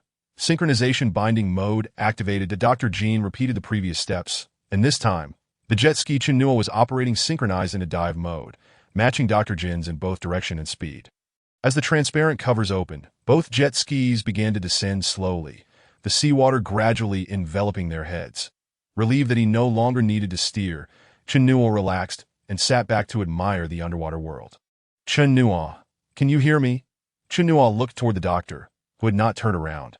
The voice was emanating from his own jet ski. He quickly responded, "I can hear you. That's good. We'll use this to maintain communication." "All right." Once underwater, Chinua finally grasped the meaning behind the doctor's assertion that they did not need to disembark. It turned out that at the base of the cliffs extending into the sea, there was a cave. The entrance was not a regular circular shape, but rather appeared to be naturally formed, the widest point measuring 5 meters, completely submerged in seawater. "Doctor, what is that? Are we going in?" "That is the entrance to our laboratory." Chinua barely had time to admire the underwater scenery before both jet skis glided into the cave, where the light was somewhat dim. The headlights on the jet skis illuminated the space, revealing an expanding interior that resembled a natural cavern, albeit with evident signs of human intervention. Numerous marine fish darted away, mistaking the 2 massive vessels for predators and fleeing toward the cave's mouth. As the 2 jet skis continued to advance, a metallic hatch came into view. As they approached, the hatch slowly opened, emitting a dazzling light. Chinua's eyes were momentarily blinded, and when he opened them again, they found themselves in a sealed space.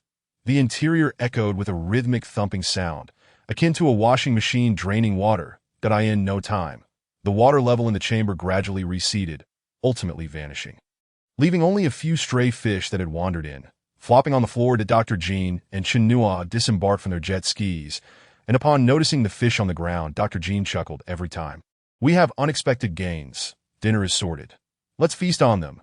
At that moment, the hatch on the opposite side of the sealed space also opened slowly, revealing an even larger area before them. Chinua was instantly taken aback by the sight. He could hardly fathom that such a place existed on a desolate island in the Pacific. This expansive space could easily accommodate a Boeing 747, divided into 2 levels, with numerous distinct functional areas.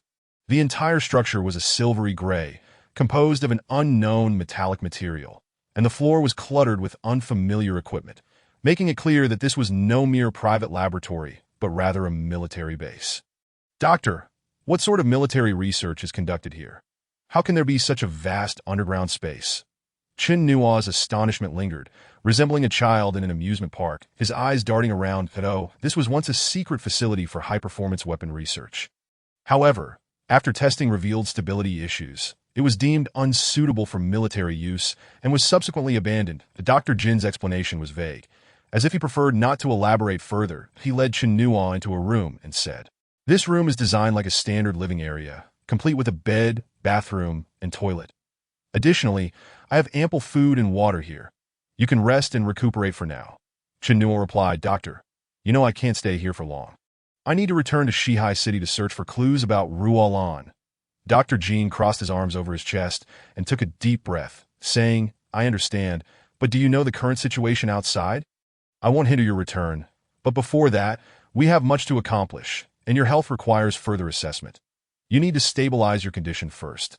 Several hours later, Dr. Jean prepared a sumptuous meal, most of which was sourced from the ocean, including the fish they had caught.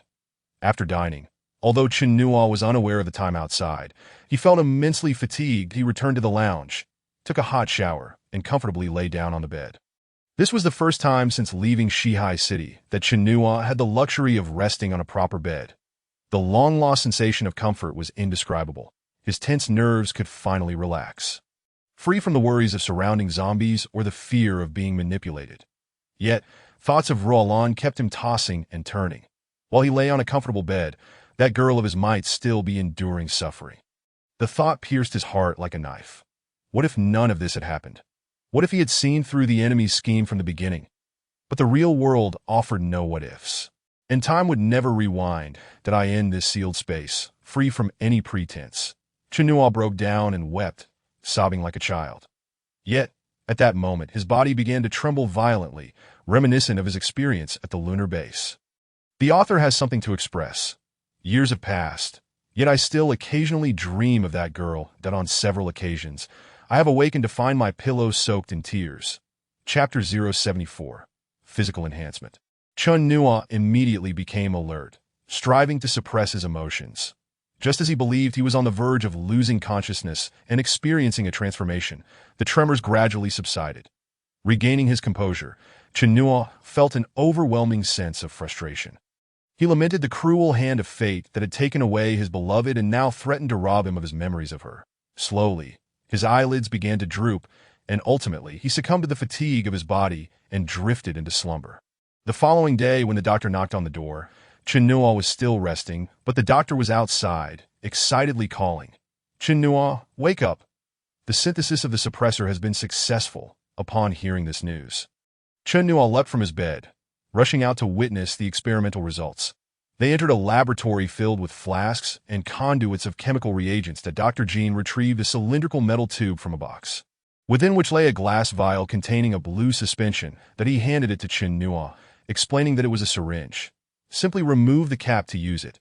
Inject the suppressor directly into your muscle. However, you cannot use it just yet. We need to conduct in vivo testing. In vivo. Where can we find a living subject? Chun-Nua inquired, and no need for animals. Your blood will suffice. After drawing Chun-Nua's blood, the doctor added several drops of the developed drug, mixed it, and placed it under a microscope for observation. Chun-Nua waited anxiously for the doctor's report, but Dr. Jean turned around, shaking his head. This won't do. Something is amiss. Chun-Nua hurriedly asked, "Doctor, what is it?" "What seems to be the problem? The drug indeed possesses suppressive properties, yet it also eradicates some normal cells within the body, that we must refine it further. Follow me. I need to conduct a comprehensive examination." The doctor guided Chun-Nua to a larger room. The equipment in this room appeared peculiar, and the doctor introduced each one, pointing to a reclining chair. "This is a virtual reality simulator. It can recreate the people and things you fear most, training your resilience under pressure. Many individuals break down during training, and we can utilize this to identify your internal triggers." He then indicated another apparatus that seemed to test physical endurance, saying, "This device measures your reactions when your physical limits are reached." In addition, we have underwater suffocation tests, high-altitude fall tests, and more, all aimed at understanding what external factors trigger responses. Of course, we also need to ascertain how the body reacts to injuries. But that experiment is too dangerous to conduct. I can only make bold estimates based on the virus's self-protection characteristics. As Chun-Nua gazed at the bizarre experimental equipment, he felt a wave of confusion. Though unafraid of undergoing experiments, he could not comprehend the previous purpose of these devices. After persistent questioning, the doctor finally revealed the truth. This research facility was dedicated to studying a super soldier program for his country. Ostensibly halted due to an inability to overcome critical technological barriers, the reality was that Dr. Jean had intentionally shelved it, knowing that if the project succeeded, the world would once again plunge into chaos. Thus, he concealed the experimental outcomes and later purchased the laboratory for private research to safeguard the technology from leaking. The equipment in this room was designed for enhancing human physical capabilities.